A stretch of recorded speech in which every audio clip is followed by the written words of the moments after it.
I don't wanna be alone tonight in this darkness. There's a million shining stars and but it's divine.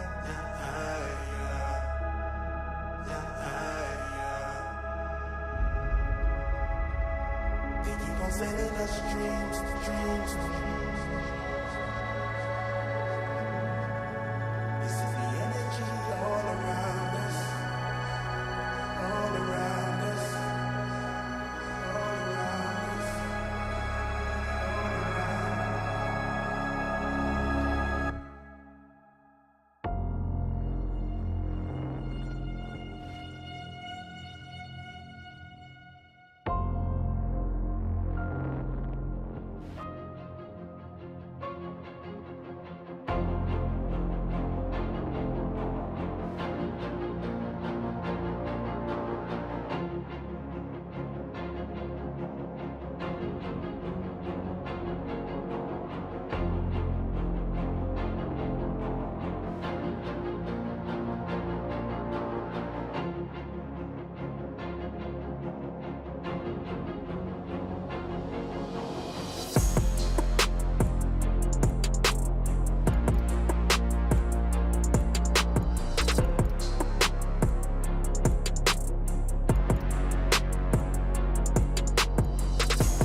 hard to let go. Take a chance, touch the sky, and you might just like what you find. Let's risk it all, put it on the line. Go and spread your wings, let's find out if you fly.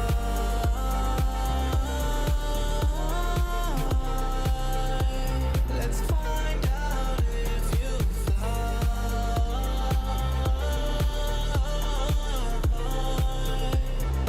Find out if you crash and burn and straight to the ground.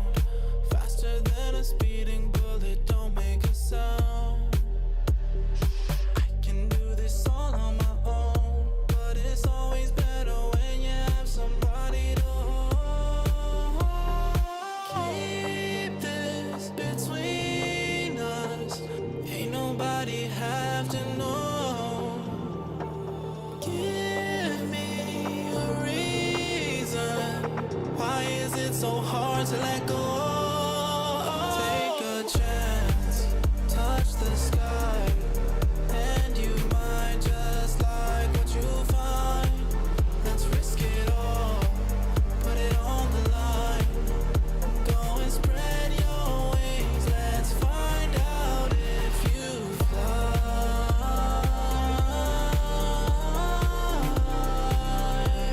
Let's find out if you fly.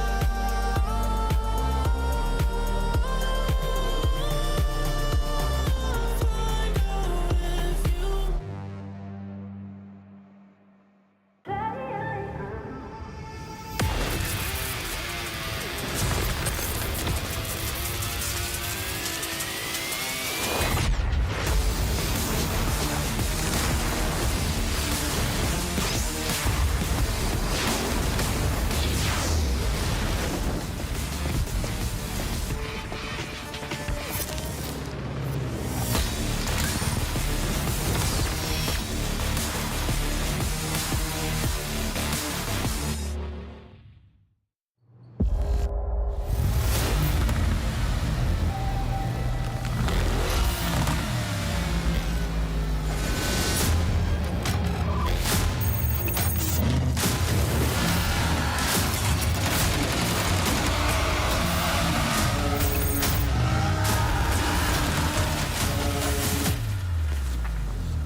لحظات البداية عاشت معنا،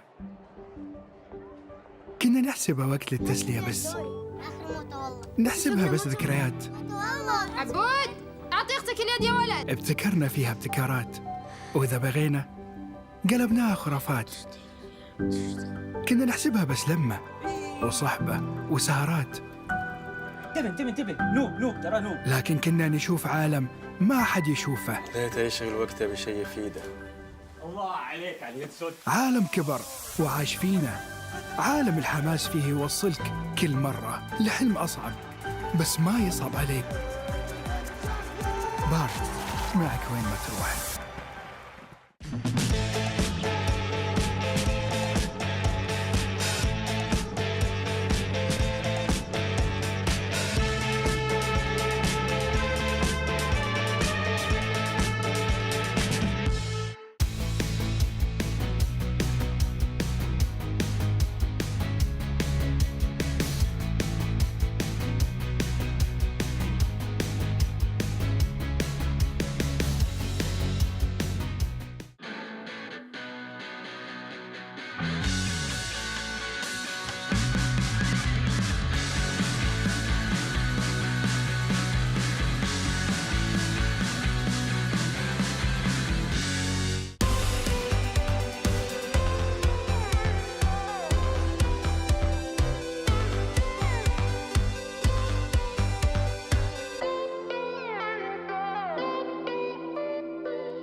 We are here for another Riyadh Round Table with the BB team So good of you guys to join us. Of course, we have Nightfall and Toronto, Tokyo, the two guys that they always send to talk. Hello, welcome back. It's time for another grand discussion. How much sleep do you guys get? Sleep enough. Enough. What were you guys doing last night? We were getting to this place, and this guy only like got here like 4 a.m. maybe. 4 a.m. And sadly for us, we have media day 10, Yes, and we have to go to breakfast as well. So absolutely. it's sad times. I'm here to wake you up. It's not sad times, it's great times. That is what our esports athletes do for their fans. You have come here, minimal sleep, but you're ready to party. That is what I like to see. So what have you been doing with your lives? How you been? What's new? Hairstyle. Hairstyle? Playing No. Dota. Playing Dota is not an acceptable answer on this talk here. And that's it. What do you do outside of Dota? Eating. Eating. What are you eating? Food. Thanks a lot for joining us, guys. That was a And also sleeping sometimes. Sleeping sometimes, yeah. Not today, though. All right, what's your favorite food?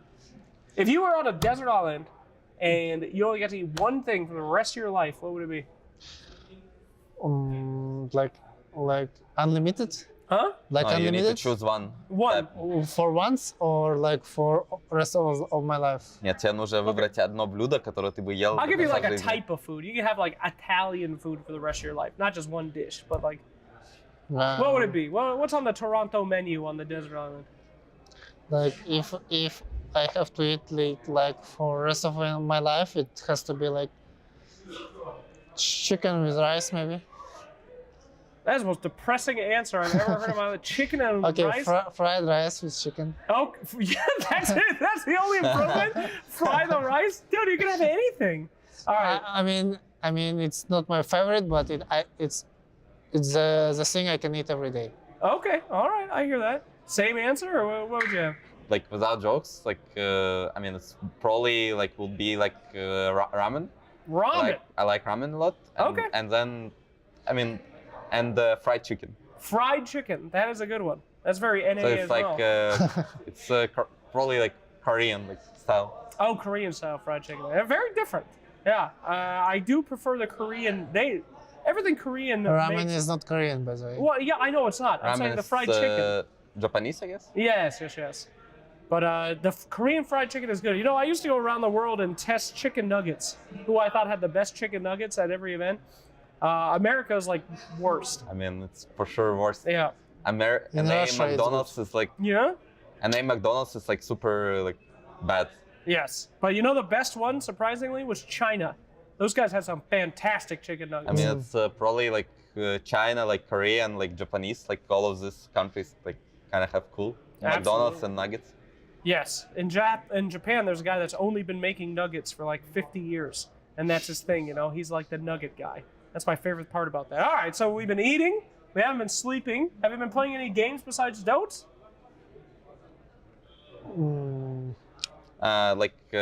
Recently or overall? Yeah, just in general. What are you guys enjoying? If I had the time, I would play World of Warcraft. World of Warcraft? Yeah, Did you used to play that a lot? yeah.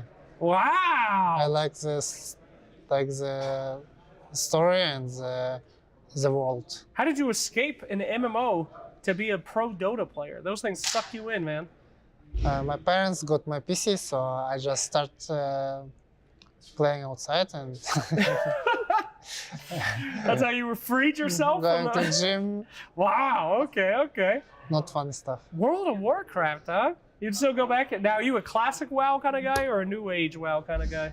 I started like in Lich King. Oh, okay. Yeah, so that was it was before Cataclysm, so Yeah. yeah. All right, very cool. What are you playing? I mean, I used to play like on like Battle.net. I think it's like how it's called, like Dang. Warcraft. Yeah, But yeah. it's not like WoW. It's like World of. Yeah, I don't remember. I mean, как называется вот это типа где like where you play, like, you know, like Battle.net, Garena, like. Like Это Warcraft тоже. Battle.net. Ну это типа игра сама называется. Вроде Warcraft.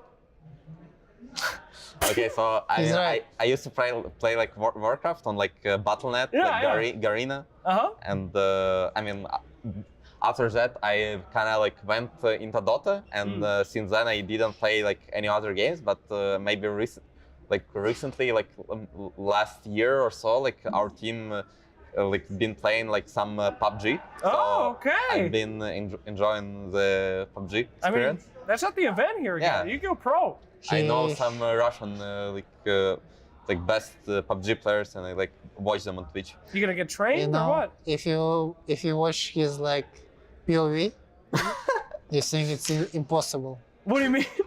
You think he's like trying to I'm just play trying. worst, trying to play worst of he I'm just can. trying to survive. You know? But Those games are about it's- survival, dude. It's real, yeah. You So hide in a bush, and you're I the think- last person that I makes think- it, you win. I think he never like shoot anyone. It's fake. he Most damage It's per team impossible. every game. Oh, okay. That's hype. like he can have like 0 damage for 10 rounds in a row. That is not Even true, with dude. winning I ones. mean, No way. It was only like will back not- then when I only started No, playing. This guy's a god. if you will not see it, you will not like как будет верить. Believe. You will not believe it. I do not believe it because But if you will You don't watch have it, to- shooter. Nowadays it's fake info for sure. No. yeah, you just have to be smart to win those games. Like if you go a whole round without killing anybody and you win, you still win. Yeah, You know? that That just means that he's wise. Yeah, That's that's the it. thing. no, he's trying to to kill people, but he cannot. That's not true. All right, that's Like what it's like being a support player. You don't have to kill people. You just have to be smarter than them. you just know? need to survive, dude. It's That's PUBG. it. It's That's it. just It's it's like just a royal arena or like battle arena, how it's called. Like like even like the movie, like you just have to like That's stay like last. You didn't watch, Squid Games? Yeah, You don't yeah. got to be a jerk. You just got to survive. Yeah. So it's a good life lesson for you, Toronto, Tokyo. You don't always have to fight everybody. You could just be a Just be guy. quiet, dude. Just who a will quiet just dude. survive. no, but his he's way. trying, and he cannot. He can. He can't. He chooses not to. He's holding his power back. Yeah, All right. I'm holding until the last enemy remain, Mm-hmm. and then I show my like real power. That's right. And he loses. No. No. All right. Well, so what else are you guys up to lately? Do you wish that you could do anything if you weren't playing Dota? If you were, got a 2-month vacation, what would you do with your time? I would change summer to winter, Okay. Well, that's not really the question, but I like that though. and I would stay in the mountains and ski. A ski man. Yeah. Wow. Aren't you worried? You go skiing and you like break an arm or something. Everyone I know that goes skiing and break snacks a limb. Yeah, you should be like in good shape, so Oh. and know how to fall. Yeah. Okay. So- Okay. I mean, I think about that a lot. Do you guys, as esport guys, not do a lot of activities because your hands could get injured or something? Is that something that ever No, you think it's- about, or you not really care? No, it's not like this usually. Oh, really? No, because he's not doing any activities. So No, but when I'm doing something dangerous, sometimes I have some I thoughts. mean, he didn't understand question, so No, like, I understand. so the question. mostly like no one cares like about like No. hands or something. They're I just mean, doing what they want. I mean, he's not doing any activities, so he But that's doesn't not the even question. time Okay. to think about this. But when I'm doing the activities, sometimes I'm thinking. Yes, it's like Maybe I he can didn't broke- understand what. you meant. Maybe I can broke something.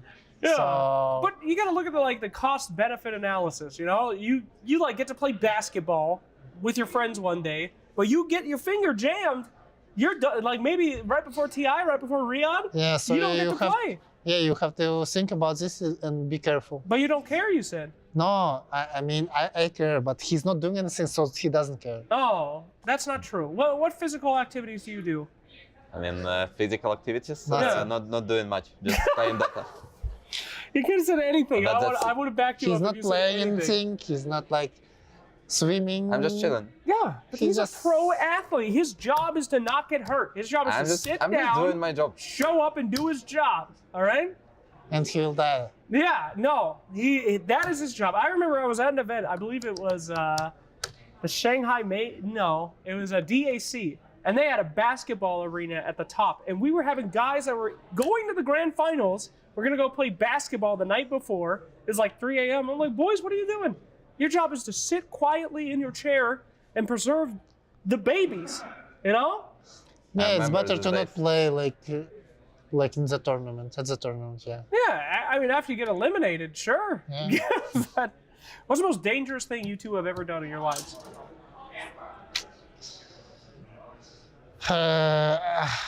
To be honest, like I'm trying to not be in dangerous situations. That's very good. Good for you. But I don't know, like sports maybe. Just sports, just general sports? Like yeah, like skiing, like swimming, like Yeah. surfing. Very dangerous. The ocean's a terrifying place. There's a lot of Yeah. stuff in there. Maybe surfing. Could get touched by a crab. A small one. A small crab could attack you. That's true. Nightfall, most dangerous thing you've ever done in your life. I mean, I recently can't remember much dangerous things. Maybe being in a Oh. car. Being in a car, extremely dangerous thing. You could crash at any moment. I remember the big crab. A big crab. Yeah, like this. That is a large crab. Is that a real story? But I ate him.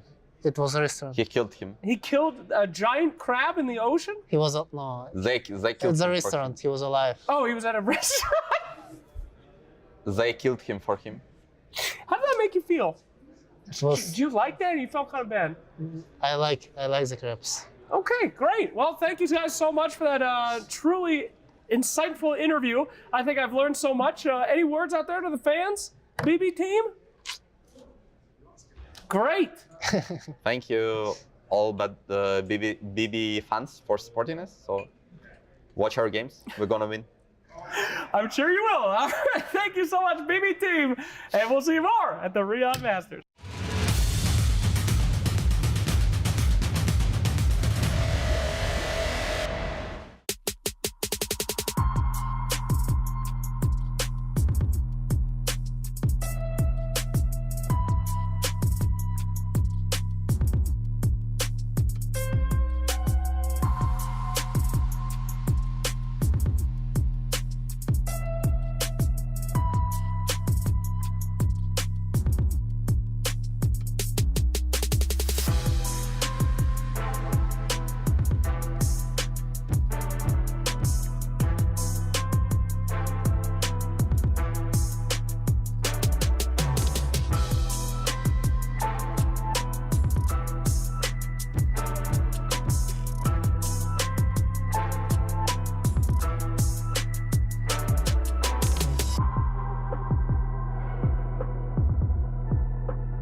You ever wondered how a Hollywood movie is shot? On a Sony. You review it on a Sony. And how do you make that sound epic? You record it on a Sony. Lunch break on a Sony. So why wouldn't you watch it on a Bravia by Sony? Have you got what it takes to get to the top? It doesn't matter how high you climb. To reach the top, even the biggest champ needs a break. So you can recharge, dive back in, and dominate.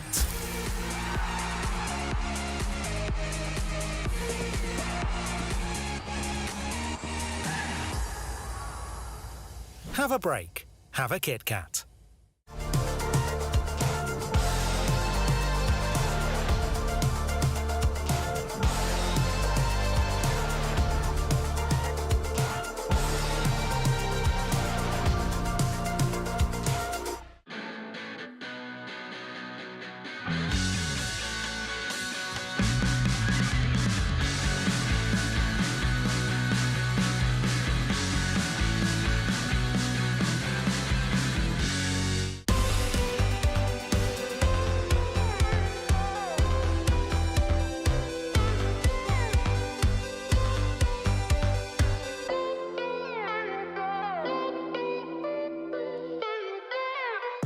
It's looking a little spicy at the bottom of Group B, but BB team still got a good shot. Beast Coast is better. We have Coach Mario. We cannot lose. We did not make it to TI this year, so at least we need to make it out of the groups. My boys on Mouse got it. Right? Race you for it? Makeup on my face. You ready to race, guys? See you, losers. See ya! Eat this, guys. Whoa, what the? Looks like I'm the winner. Well, James, since we're behind anyway, can I get a nice vanilla latte? Cheers, man. Thank you.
Welcome to Riyadh Masters live at the Esports World Cup, where we are on the penultimate day here of the group stages, and that means soon we will maybe, hopefully, find out which teams will move forward in the upper bracket, move forward in the lower bracket, and which teams will be eliminated. But before we get to talk about Riyadh Masters, let me first introduce my wonderful panel to you.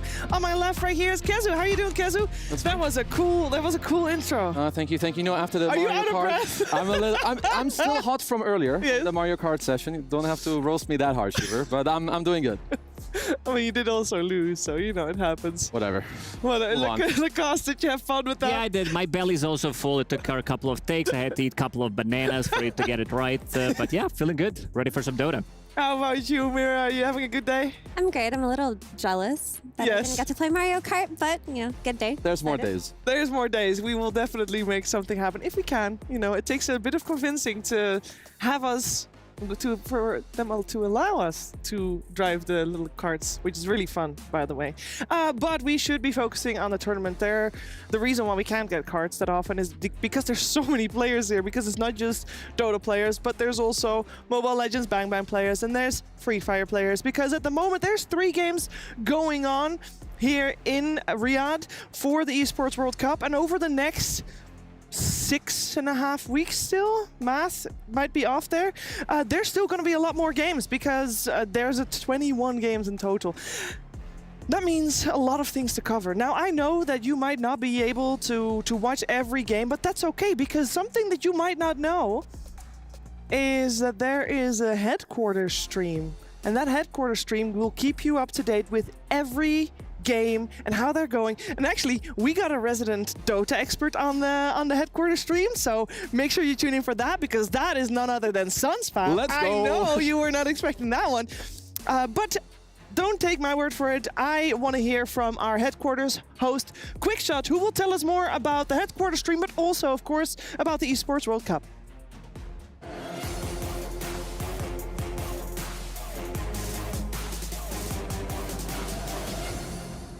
Before I dive into the numbers and tell you exactly who is currently topping the leaderboard and who has a chance to earn additional club championship points, I thought it would be important to remind you of exactly what these clubs are competing for.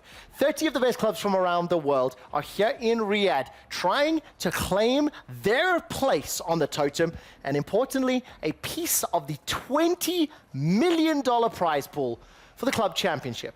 The overall best club in the world will walk away with the lion's share of that, $7 million. And this is the standings as it stands right now. Team Falcons leading the charge with 1,600 points, followed by T1 and Fnatic. You'll notice those trophy symbols to the left of the respective scores. That is because they have won titles already in Warzone as well as T1. Importantly, Team Falcons are in the finals of Free Fire. Team Falcons are in the finals of MLBB, and Team Falcons are shaping up to sweep the EWC Club Championship. Hell, before it's even really gotten going. It has been a phenomenal performance because Team Falcons have not dropped a game since those first days in Dota as well. That does it for the Club Championship update. Of course, if you want to keep up to date with the action, with the scores, with the points, you can head over to twitch.tv/EWC. We are here every Thursday through Sunday, 7 till 11 Riyadh time. EWC Club Championship update is done. Thank you for that, Quickshot. Yeah, make sure you tune into that because it's a fun show and made extra fun by, of course, our resident Dota 2 expert, Sunspan. Now, I know that you know, he just told you a lot of things about how Team Falcons are doing in other games, but what game you should be looking out for is the Mobile Legend Bang Bang Falcons, because that is the Falcons that has Flap Teasy in it. Yeah, and that's all we care about. The Teasy, you know, those are the bangers. And Kyle Teasy. Kyle Teasy. Same team. There's 2 Teasies on that one. Okay, there you It's go. over. Yeah, the strategy is working so far for Team Falcons. The more you get, the more chances you get of winning, and you know, I'm with them. Yeah, let's focus our attention on Riyadh Masters because we did have a lot of games played. Obviously, I did just say that there's only 2 more days left. We're in the penultimate day here for the group stages, and that means that if you haven't stepped it up now, it is almost too late, and it might even be out of your hands how things are gonna end up. The games yesterday, Effie, what stood out to you most? Well, since we're on the topic of Team Falcons, you know, they had a rough day 1. People were like, huh, finally, washed team. But they brought it back. They haven't lost a series since then. They have just been completely stomping. We also saw some liquid dominance yesterday. They showed us what they could be. I think what's standing out to me is just Team Entity also just doing so well, even after the play-ins. I thought that they would kind of whittle away a little playing against the top teams, but they seem to still be owning. Yeah, the biggest one for me is Gaming Gladiators beating OG in 14 minutes. Every single tournament, we have one of these 14, 15-minute games. That does happen.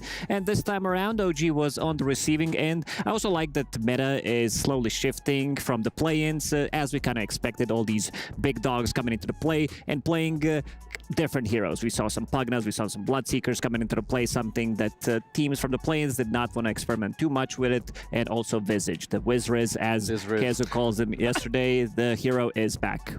I think also, like, just to quickly end the point, is the level field is like very even. Yeah. Anyone can really beat anyone, like Lacoste was saying. OG lose in 14 minutes, then they win in 50. Then they bring it back. Like, anyone can do anything. Anyone can do anything, and that makes for great games as well, because, okay, the 14-minute game aside, most of the games felt fairly even, and that leads sometimes to fantastic fights and great moments, like in our Aramco top 5 plays. That we're going to be seeing a lot more. You know, as we were talking about how Celery, wait a minute, Bushwhack, and they'll get a second kill of the game, perhaps. Had to bring 4 heroes to it, and it's going to take a while. God, it's going to take a while. This is oh my God, are they not going to get it? happening. They're not going to get it. 4 versus 1, they can't get the kill, and now they're going to get demolished in the river. Is that the game? Yeah, do you just want to call it here, OG?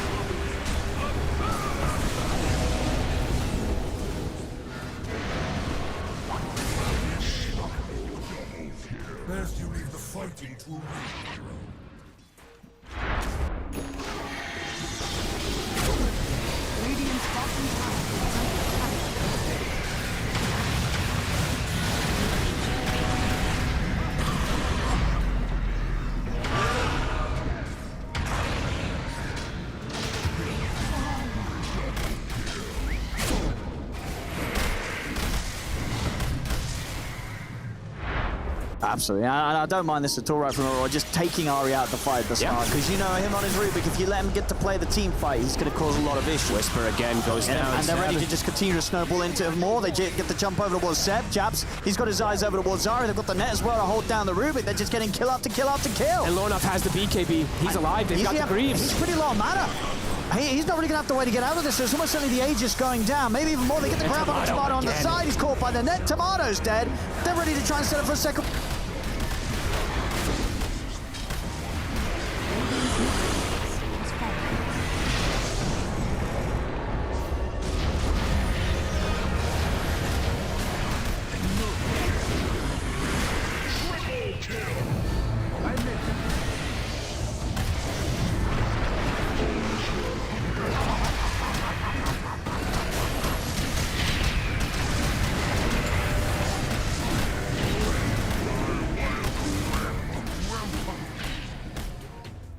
A lot of games yesterday, a lot of plays, and that also means, of course, a lot of Pepsi reactions, because everybody is giving it their absolute best to see if they can secure a place in those playoffs. And I want to actually focus a little bit on Group B, who has an exciting day today, because, of course, Group B is a little bit behind on Group A in terms of number of matches played.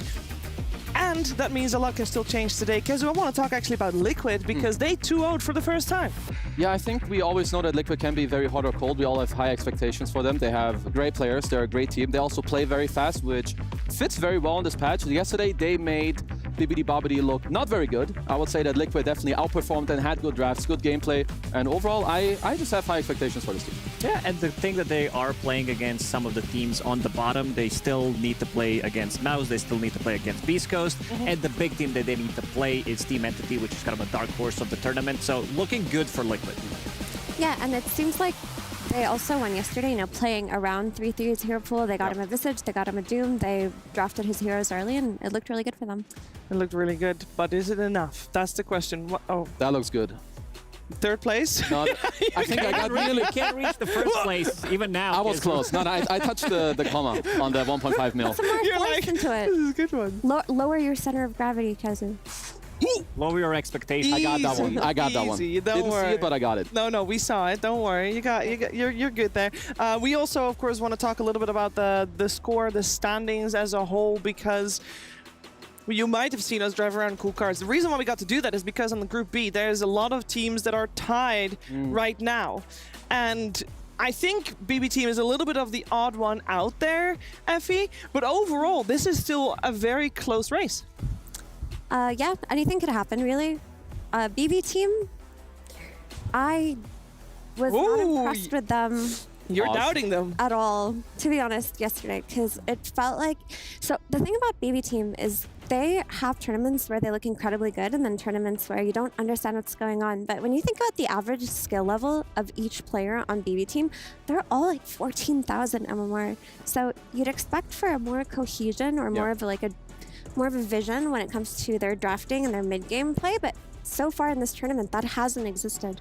They're the highest MMR team, but they're not really putting that skill into their games. Like, obviously, Dota is a team game, and that shows when you have the highest individually skilled players, but they don't do anything together. They just get outplayed. This is exactly what happened yesterday against Liquid.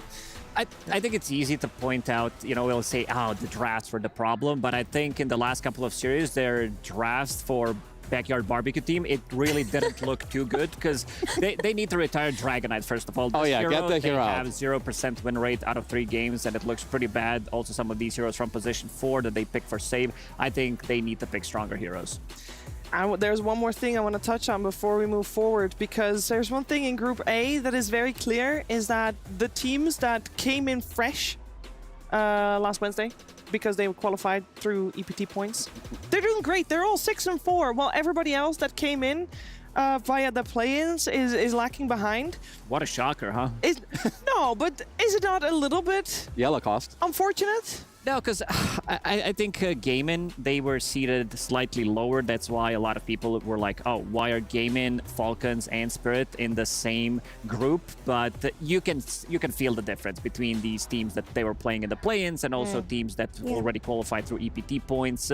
There's a reason why these teams, you know, also qualified to the international as well, and other teams, they need to go through the qualifiers because their play level is just one level above these other teams. I guess it's all the more impressive that Entity is able to claim a spot in the top 4 of that group. Yeah, I mean, they're just playing really well. I also like a lot of the heroes, which, you know, we'll get into later. The one team maybe in Group A that, in my opinion, is that I'm a little bit surprised by that they're placing as highly is OG. Them being 6 and 4, they're one of the 4 teams that were invited that I wasn't sure where to place them, but them being 6 and 4 to me is kind of impressive. Yeah, they're doing good. They get to hold on to their key probably for a little bit longer, and all of a sudden you're thinking like, key?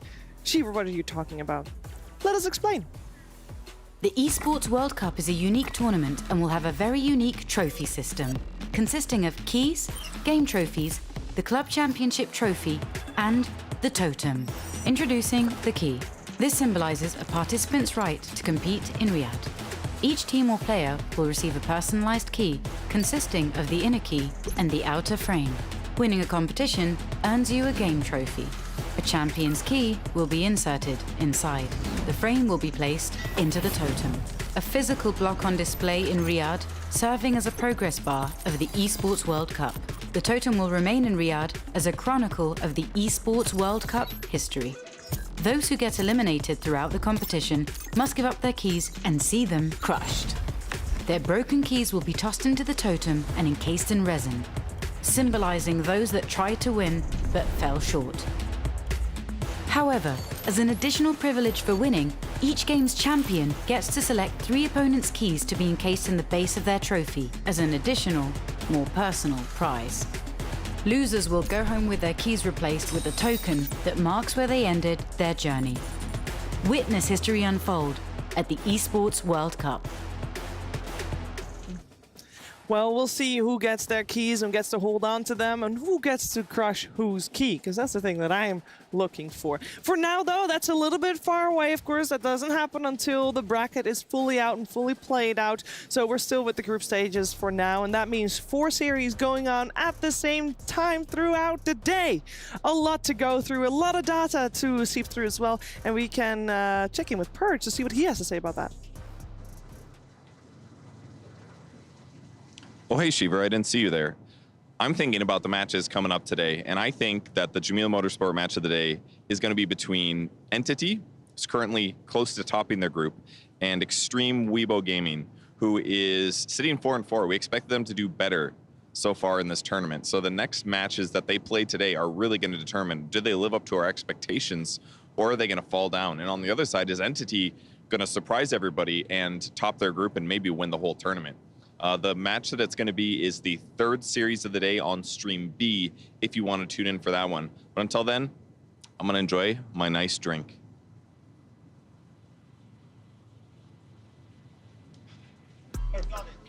There's no way something was in that cup. But he doesn't like coffee anyway. This guy's fake. All right, yeah. Let's see what's coming our way on Stream D, Lacoste.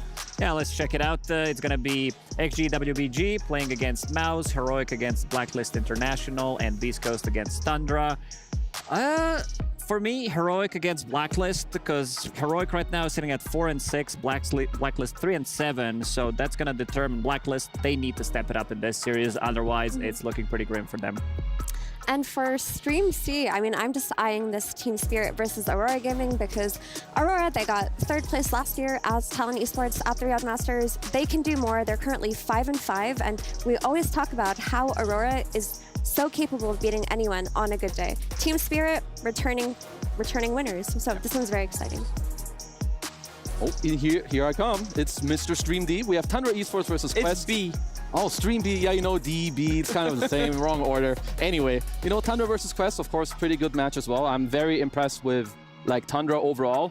Second match, Gaimin versus LGD. I would say that Gaimin look a lot hotter, at least so far, compared to LGD. And then we have XGWBG versus Entity, which, of course, is our Jamil Motorsports match of the day. So that's going to be the biggest banger of them all.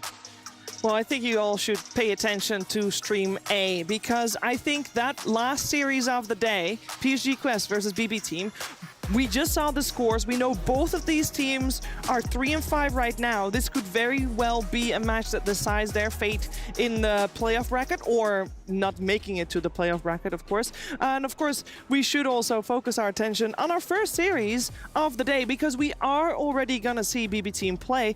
They're going to go up against a tough opponent in Entity. So we should start talking about that as we watch the players arrive with the Jamil Motorsport arrival.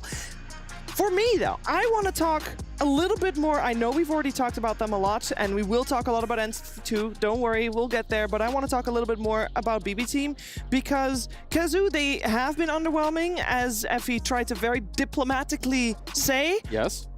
They are heavily underperforming. I mean, yeah, when you have like players with the skill, I don't really know what's going on, and they've always had a problem where suddenly something can go wrong and you feel like they don't look the same at all. Because to me, actually, sure, they have a secondary match today, but if they lose this match, I feel like they're actually done. I don't see them recovering from this one, so they really need to bring their A game, because Entity, I mean, they're just looking good, crisp, chill. I feel like they look confident. They're always happy and vibing as well. So BB Team, it's a tough one, but if they bring their A game, they can do it. Yeah, Bongo Boots team, their highs are really high and their lows are really low. When they're playing bad, it just continues with each game. I don't remember, because if we go a year back, 2 years back, every single time we talk about this team, if they like drop down to lower bracket, most of the time they're done. They did improve that in 2023, but seems like they're still having the same issues. I mean, thing is, they looked really good at earlier tournaments this year. I think with BB Team at this tournament, I'm looking at GPK and his hero pool in particular, because he's not playing any do-thing heroes. He's just playing these DKs and these Snapfires, and in a tournament where everybody's busting out Invoker and Ember Spirit and Tiny and Storm Spirit, guess what? He hasn't played any of those heroes, and these are signatures. These are heroes he's known for. So I want to see BB Team take a more aggressive approach through their mid laner. Don't give him some hero that sits back and farms. That's not you. That's not your playstyle. Yeah, because his Snapfire yesterday, let's be real, it was very underwhelming. He didn't really do much, and then if you end up taking it as a farm game, it's just not good. Like your hero wants to go bottom, press ult, get some kill, get another, go back mid, do it again. And yeah, they could have done it better through gameplay, but you can also just make it easier. Because I agree, those are not the type of heroes you want to see your like explosive mid laner kid on. Like, you know, give him the Spirit, the Storm, the Void, whatever, and just pop off. But they also had the issue of their carry not fitting a fast playstyle. I think it's all about the speed still. We see some comebacks, but these are like fake comebacks. They're not actual comebacks. Once you get the ball rolling, most of the time you have this one secured. You're going to wait for another Roche and try to close out the game. They did go for 2 very late game oriented heroes, especially in game 2 with the Phantom Lancer. That was 24 pick Phantom Lancer, and they lost that game pretty horribly because Team Liquid, if you're matched up against some of these teams who know how to play fast Dota, like Gaming Gladiators, Team Liquid, you're going to be in a lot of trouble with those picks. Yeah, there's a lot to work on. Yesterday for BB Team, they had the luck, they only had 1 series. So they had a lot of time to prepare and to come back fresh, because if they want to get a spot in the upper bracket, they have to start winning really hard right now. And that is to say there's also still a chance that they don't even make it out of the group stage. Sorry, Shiro, I was wondering what Miro's pointing to. I didn't realize until now how many wins they're going to have. Oh, come on! And so far, they are at 3. That's a good spot, well played. It is a good spot. All right, all right. Now, Miro, you said you wanted to see GPK. We're going to see GPK right now with Purge. Hey, we're here with Save from BB Team. You're one of the best 4 players in the world. How are you feeling right now at the state of this tournament? I mean, tournament is not really going well for us, you know, but I'm hoping for the best. Yeah, you guys are 3 and 5, so you've got some decent wins, but you've got really tough teams coming up. Is your confidence level changing at all? How are you prepping for some of these really good teams? Nothing special, you know. We thinking that we can beat any team, even though we're not playing really good right now. But of course, we hope that we can win anyone. So do you have any special prep that you've done for your upcoming match against Entity? Obviously, they're a very good team. They're playing very well right now. Have you guys figured out their strategies yet? Do you see a pattern or anything like that? We see a lot of patterns in their draft, for example. So yeah, I think we're kind of prepared. Okay, in your last match, you guys played against Team Liquid. In your first match, I think, maybe the second, I don't remember which, you picked a Phantom Lancer. Did you pick at that game because you were trying to deal with the Visage offlane, or was there some other thing you were thinking of? That was second game against Liquid. We felt like PL was good in that match against Visage and Razor, and yeah, but we didn't manage to win, sadly. Were you worried at all about there being like a Sven against your PL, or did you like know for sure it was going to be a support? We thought that they could maybe flex, put Oracle 5, Sven 1, but most likely we felt like they're going to play Razor carry anyway, and Sven 5. So what went wrong in that game in your mind? I mean, it's hard to say. Maybe our draft overall is not that good in that game, and it was kind of hard to play. Yeah. Okay, well, good luck in the next upcoming match, and thank you for joining me for the interview. Thank you. I thought the interview was going to be with GPK. Save thought Phantom Lancer was a great pick in that game against Team Liquid. We can all be misinformed at some point. It happens. And the reality is, all you need to do is learn from it and get better. Don't pick PL. I think probably is not that simple, but no, in that game maybe it was. No, they will look at like more things, like not just combining their speed together, but also, I would say, disregarding of draft, trying to make sure that you're also just combining your heroes in the game to actually play Dota, instead of everyone just, I'm going to push some waves with my TB, I'm going to hit some mid-creates with my snap, and hopefully eventually we pray and it works. Because yesterday, obviously, that didn't work. Nope. So I'm just looking for also like better gameplay, not just a draft. Well, for better gameplay, maybe we should look towards their opponent. They have been on fire. 6-2 so far for Entity. This is the only team, as we just mentioned, that comes from the play-ins that is able to have such an impact that they are able to be on the top of the group, second in the group at the moment, actually. And I wonder what it is that is their magic that made it click, because Effie, this team has not really attended anything, and they just started, well, clicking at the right time.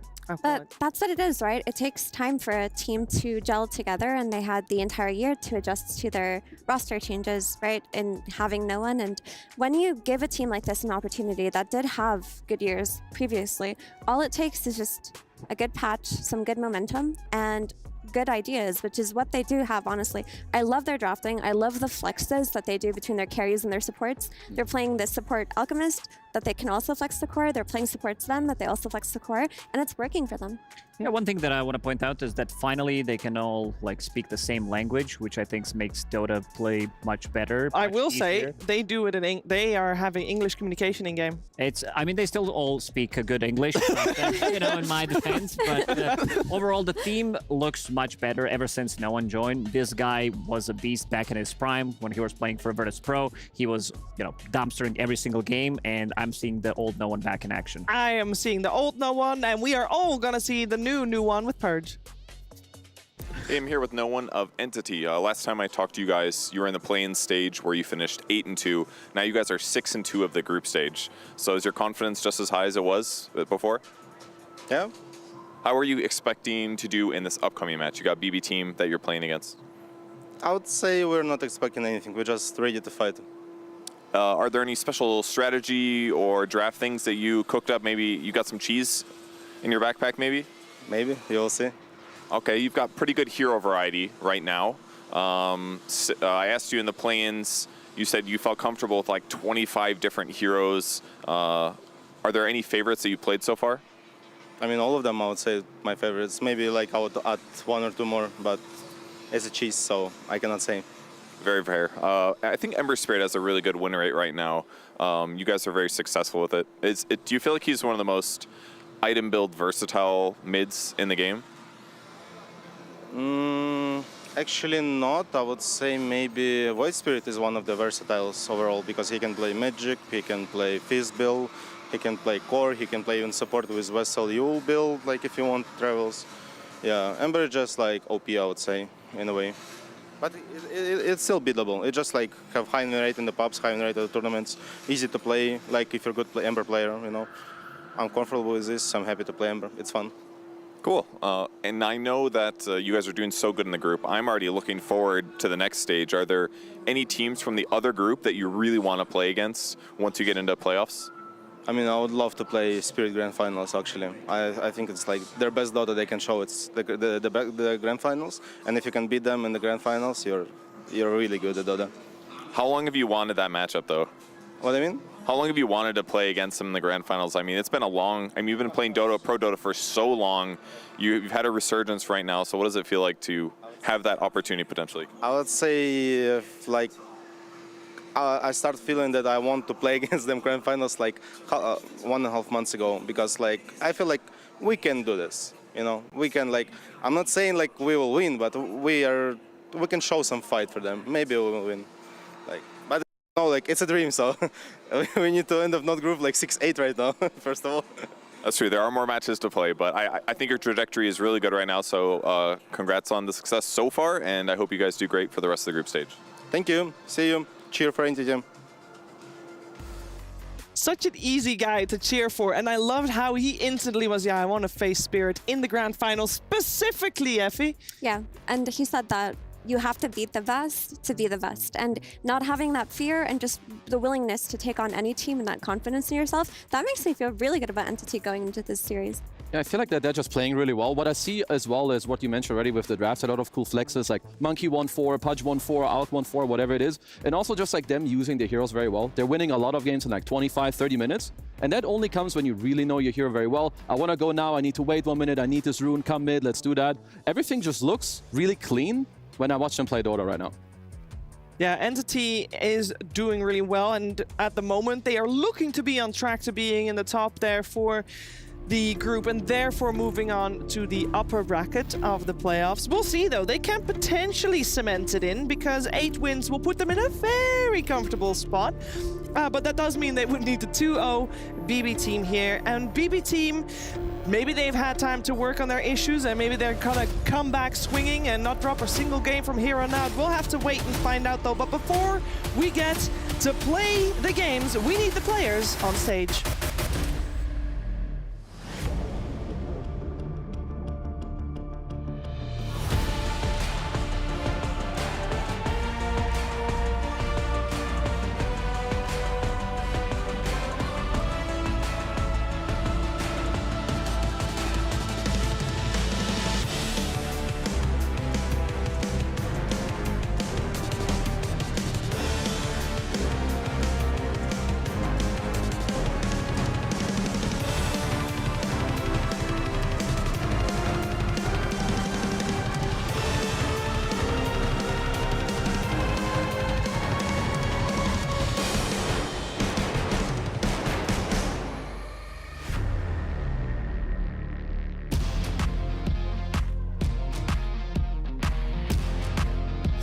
Days of group stage have been completed, and we are beyond the halfway point if we include all the play-in matches. A lot of Dota has been played here at Riyadh Masters 2024 at the Esports World Cup. That's right, my name is Fancy and this is Tsunami, and we only have 2 days left to know who's gonna make it to playoffs, and some teams only have 2 games to play on stage or backstage, and we have no idea who's gonna make it to playoffs now. And the privilege of making it to that upper bracket means double elimination. 8 teams from this group stage are going to go through to the uppers, 4 teams in lowers, and then 4 teams will end their journey at Riyadh Masters if they're eliminated. We've started out this tournament with 16 teams, and now only 8 teams get to make it to playoffs. And we also had a lot of upsets during the group stage, especially Falcons starting the tournament with 4 losses, even though they were everyone's favorite to win the whole thing. But then we also had Heroic, which might have started the tournament well, but then they fell short at the end. We have to see how these teams stack up, if we're going to have tiebreakers or not, who knows. But first off, we got to get 2 teams on this stage. That's right, and we are ready to introduce the first match of the day. And for the first team, it is BB team.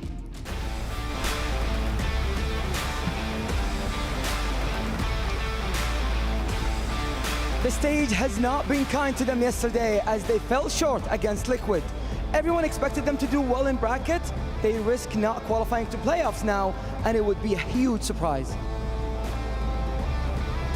Next up, making their debut on stage, it's Entity!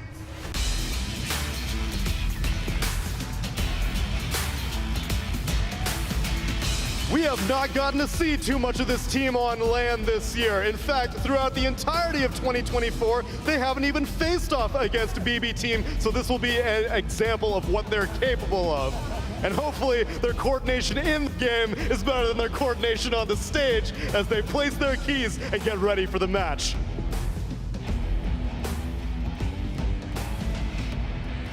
Are they getting it? Fishman's putting it, and that's all I care about, because it's really the Dota that's important to me, so let's get it started.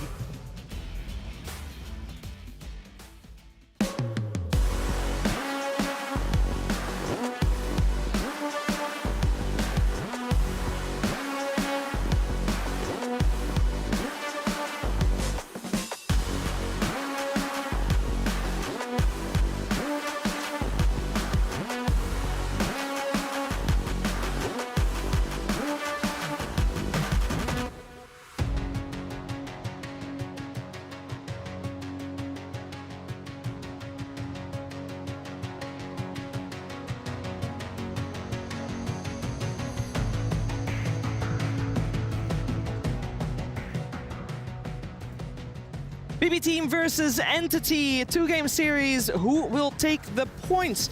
Perhaps you know at home who will take the points. And if you do, you should go to www.sdcplay.gg, get your predictions in, let us know what you think. Of course, we'll check in and we'll judge you for your prediction. But you can do so right now. Make sure you get it in on time. And let's talk about what we can expect in this game. We talked, of course, already about the mid laners, and that's where we continue off, because I want to know which heroes we want to see coming out of Noone. If we're assuming that GPK this time around, Lacoste, is going to get active mid laner, because that's what we want to see from BB Team, where do you want Noone to be? I mean, Noone's super active. Like, his score pretty much in every single game is like over 10 kills, couple of deaths, 20 assists. He's owning that's, you know, old Noone back in action. And for the heroes, he's so far played 9 different heroes. I mean, they did go through the play-in, so his hero pool is going to be higher than the others, but all of these spirits, he's playing the meta heroes. I don't see anything out of ordinary. He's been playing quite a lot of pubs as well, like just playing pretty much all these range heroes, spirits, tiny here and there, sanking. I think that's the big one. We've seen quite a lot of sanking being banned because he can be the one who's stealing, because it's all about the stacks still. The stacks haven't been nerfed much. Those 5% doesn't really mean as much, and we see sankings just taking enemy stacks early on. If you can't protect it, that means you stacked it for nothing. I would say that Noone's Ember looks very scary in games where I see this hero not countered in the lane. This hero definitely pops off. Other than that, we need to remember that this guy is basically a veteran. Like, he can play any type of like mid hero. He's been grinding for years again to be back at the stage. So honestly, he can play anything. Yeah, he's also been very stylish on the puck. He's played it 3 times so far, 2 wins, and that kind of hero is the shutdown archetype for the spirit heroes that we want GPK to play. So potentially we'll see some of that today. We will. How much are we expecting the supports to help out our mid lane today? Because I know yesterday that was a big story for us to see how much the mid laners were helping out the side lanes at times. But in this case, maybe we're going to see a little bit more rotations mid. For sure. This guy, Kataomi, he plays a mean Spirit Breaker. You know, this is one of the easier heroes to play, but he knows his rotation. So far, they are undefeated with the hero. 6 out of 6 games, and they also played 6 games of Darkseer, which they need to break this combo. At least break the combo, but I think Darkseer is going to be the key. I think this hero doesn't survive because they just feel too comfortable playing these 2 heroes together, so you need to separate it. Yep, they love their Darkseer. All the way from the play-ins till now, they've been pairing Darkseer plus Melee 4 for Kataomi, as Lacoste mentioned, and we've seen Darkseer have a fall-off during these group stages. He is still highly contested, but not every game. There are games where we see him completely ignored in the vanning stage. He's no longer getting picked up in the first phase by a lot of these teams who are prioritizing, you know, their hoodwinks and their snapfires. But for this team in Entity, they will not give up that Darkseer. Yeah, if you look at DM and even just like historically, like if I think of DM and OG, I think of Enigma. Right now when I look at him, it's kind of Darkseer. He plays a lot of these like wombo combos, big team fight, his Brewmaster. So these heroes need to already be on the radar if you're not even looking at the fact that they have won like basically every game with those heroes. Just looking at the players, try to take those out or have a good idea against it. Is it me then, or is there a very big discrepancy between the playstyle of DM and Miero? Because when I think of Miero, I think about Beastmaster. I mean, maybe they play somewhat different heroes, but their playstyle is fairly similar. It's a lot catered to their team and like building auras, trying to like speed up the game. Because Beast is also a lot like for your team, right? You're gonna help your team. They can play through you. You get the eggs, help with some Roche and whatnot. So I would say that they are fairly similar.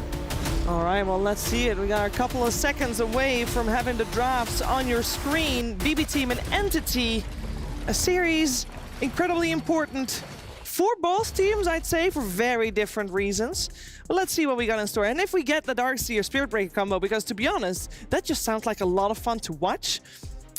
But we'll see. So far, still left in the pool, we got ourselves Entity on the Radiant side, BB Team on the Dire side, and we have got some bans coming out. First pick is going the way of Entity. So far, Darkseer and Spirit Breaker, both of them are left in the pool, as the Alchemist is respect banned. I think that is the, well, normally an unusual ban, but in this case, with what we mentioned earlier, it makes sense. Yeah, being a flex hero for them, they did run it 2 or 3 times on Entity as a position 4. They also played as a carry, which makes a lot of sense against certain matchups. We've seen that matchup against Enigma, where you're farming those Eidolons, but overall, Ursa first pick on the side, but yeah, they will take the Darkseer as we kind of expected, but Ursa definitely didn't expect that one to come out. I mean, Ursa's probably one of the best carries that you can pick against Darkseer. I mean, now that Brood's taken out of the pool, we see in a lot of these Darkseer teams, they very heavily prioritize that first phase Brood ban. And Ursa's just great versus Darkseer because he punishes him in early levels, he runs him down. Typically, Darkseer plays with melee heroes, and Ursa, paired with a very strong support, can out-brawl the Darkseer lanes. I mean, this is definitely something that they have prepared, because they know what's coming when you ban these heroes, you give up the Darkseer.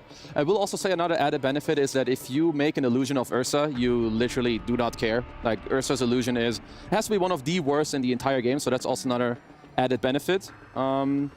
I will say that Ursa can be pressured in these type of lanes, but Ursa is a good response and he should be fine with the right support. It's also just in terms of map timing and when Darkseer is ready to play. Ursa's one of the carries that is also ready to play around that 20-minute mark. He's not like a Terrorblade that needs a lot of time. You know, he needs to farm up some key items, maybe even a BKB, depending on how the game is going. No, Ursa with that first Aegis will run into these Darkseer lineups. And that's what we wanted from BB Team, a hero that is ready to fight early. I want to see some early fights. This hero is just too good. It puts a lot of pressure onto Ursa in the lane. It's not your combo with the Darkseer, but it gets the job done. And for Fishman, I would like to see if they want to go for melee, Clockwork feels fine. If they want to put more pressure onto Ursa, Shadow Demon or Disruptor, they work very well, because you purge Ursa in the middle of a fight as Shadow Demon, he can't really do much. You kind of disable them for a good 6, 7, 8 seconds.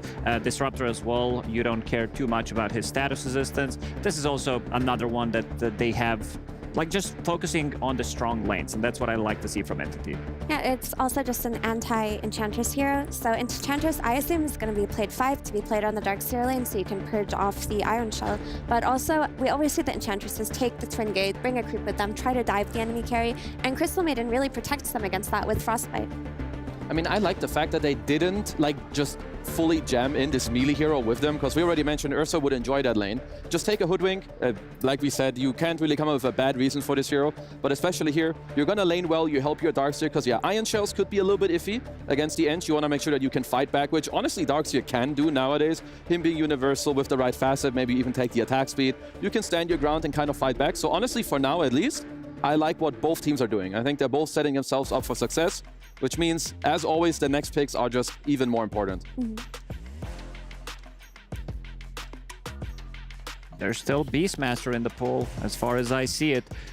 Miro, so far, he didn't play too many heroes on the off lane. When paired up with Rubik, Rubik stabilizes a lot of your lanes, gives you a kill threat, quite a lot of spam if they go with the Beastmaster. They don't know the matchup yet, but they are also a team who did play the Whiskey Risky, the Visage. The Visi Riz.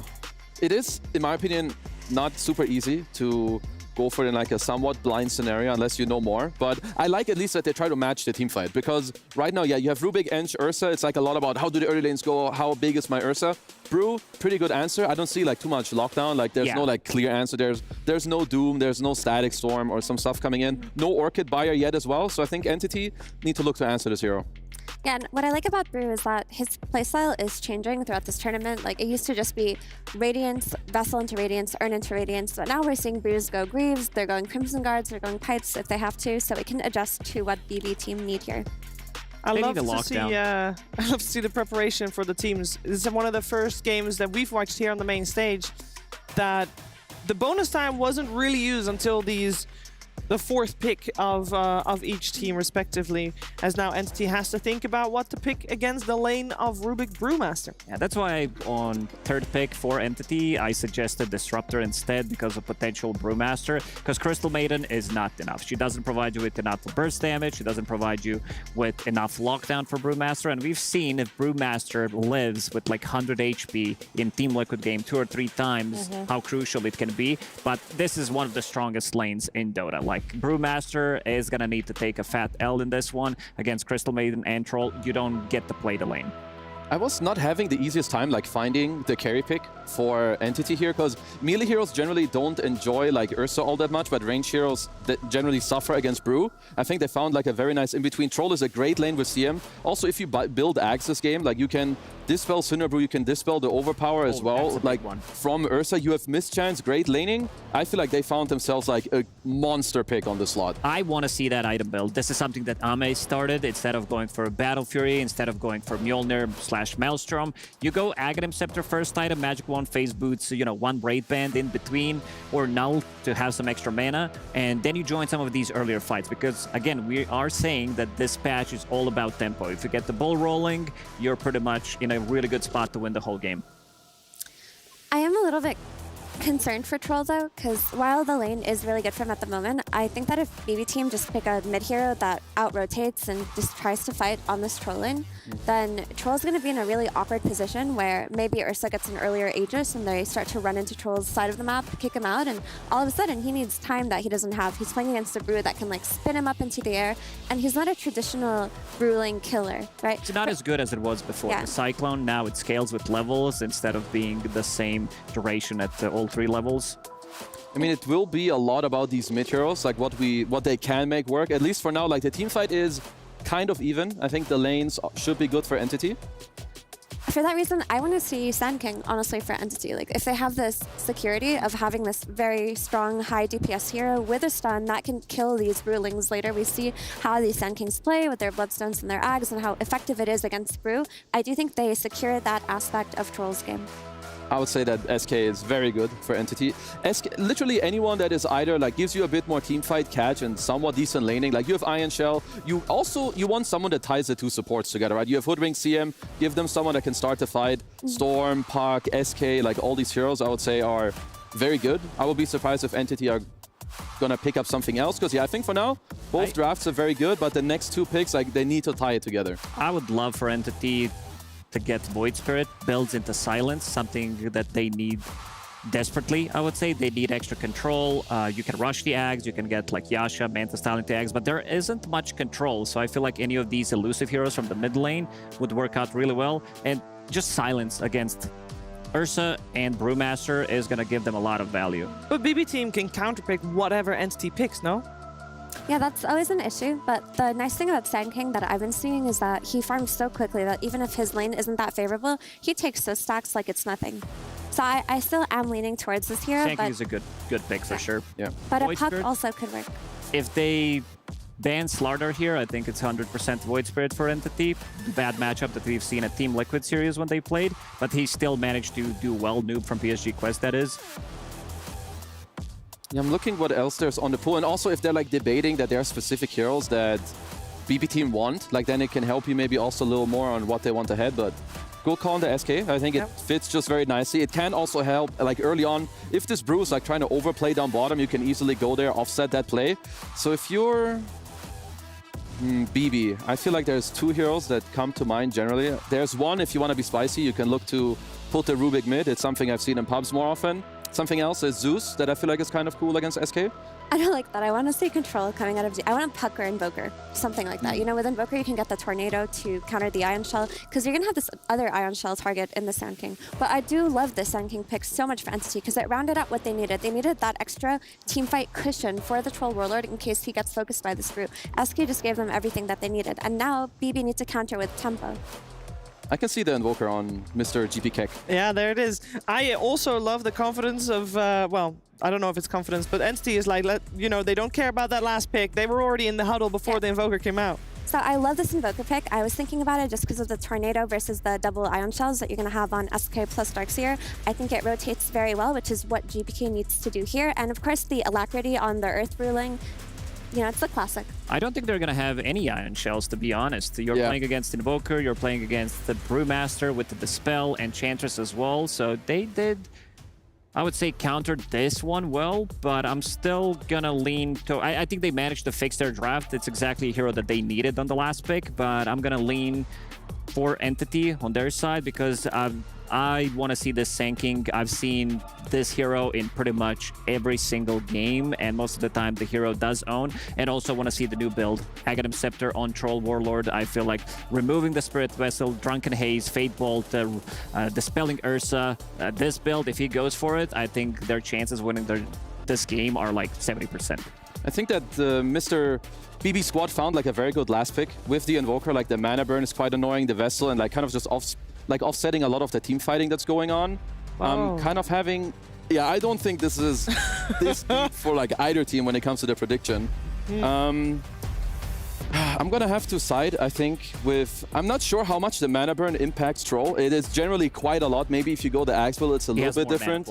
Yeah, I will slightly lean Entity, but I'm just looking on the mid laners. I feel like if Batboom can just look for the BBD Bobbity to play through mid and help GPK out, if he gets an early Vessel, he is like my X factor in this game to turn it.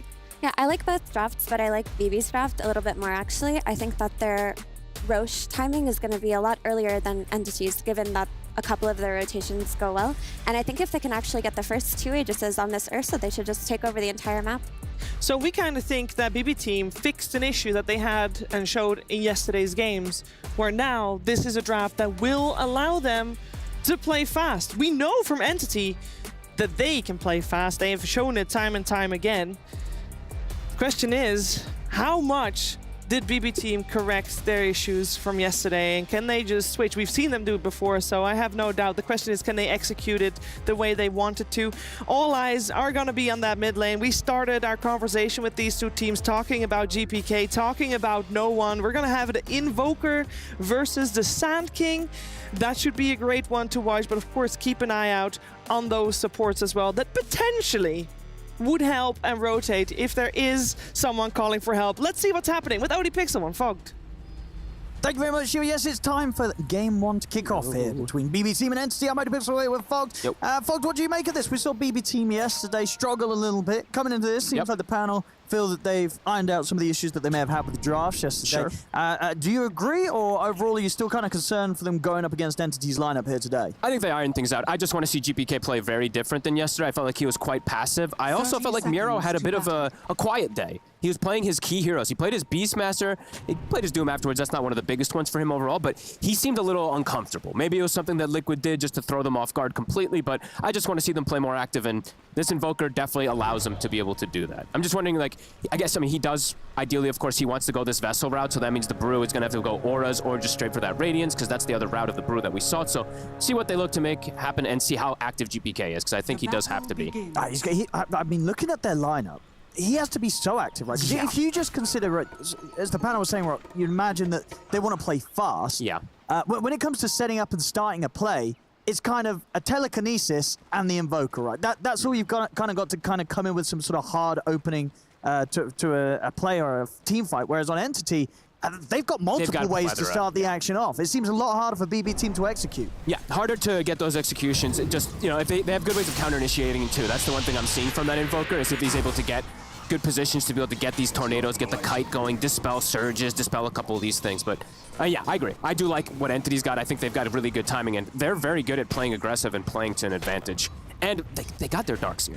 So I've been seeing, you know, them in particular have some high success when there's some damage that's limited on the other side when these auras do come out. So let's see. And I have to point out they got Hoodwink. So this hero is just dominating every game. It's a 60% win rate or more from like the first 2 picks. Yeah, I gotta agree. I really like what Entity's got here in this game 1. He's got to have the Fairy Fire, will survive. But we'll see if BB Team can, surprise us with what they're able to do here today. Because it's going to be quite challenging for them, I feel. Agreed. I think that Entity's kind of drafted themselves in a position to have 3 very good lanes. You know, the Ursa got picked first to deal with this Darkseer, but then there's a Hoodwink. So we've seen this matchup quite a bit.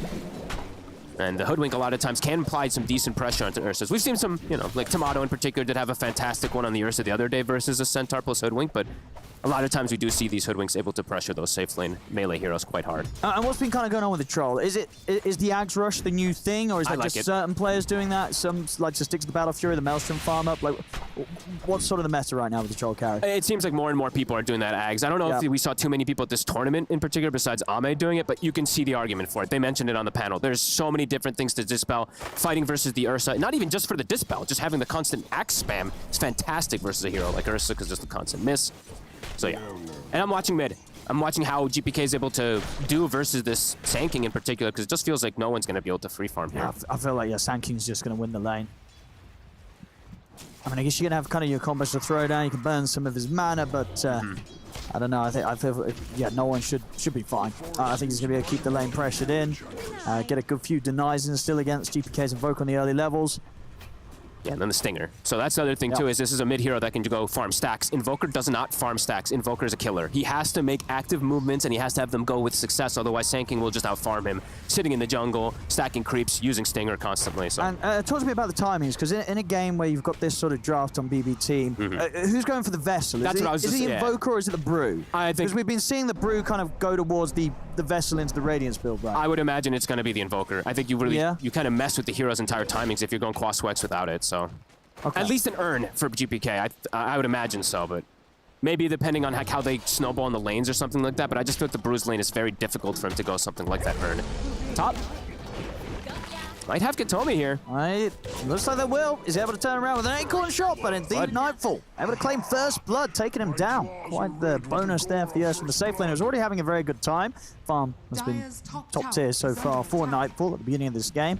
And I feel like even in the games yesterday, right, Nightfall's performance has been pretty solid, right? He was doing all right. The chaos was going off, but he was never really falling behind the cause of the other team. His play's been very stable, I feel, from BB Team. Yeah, he just played, I mean, for me, in the patch, you know, he played a TB, which some players are making it work, but in a lot of situations still can be difficult. And then he played PO, which I don't know if this hero is even good right now. And he played it, I mean, into Visage, which is kind of feels like a counter now versus that. Yeah, I don't think he's going to do that again. No. Tokyo could be in trouble, caught out there, but also bottom Watson's they're getting aggro onto this Troll. Yeah, they should have a solid chance of taking him down. Indeed, they're able to do so. So another kill to be found here for BB Team. Indeed, elsewhere, DM was able to take Toronto Tokyo down. These two seem to do this quite a bit on BBT, right? I feel like Miro and Save tend to do well in these lane matchups that sometimes can be, you know, on paper pretty difficult. We saw it from yesterday, right? Miro yesterday, like a double Beastmaster, right? The Beastmaster versus the Monkey King Jakiro. They weren't winning the lane, but they're getting these trade kills. This one, they're winning the lane and getting kills right now.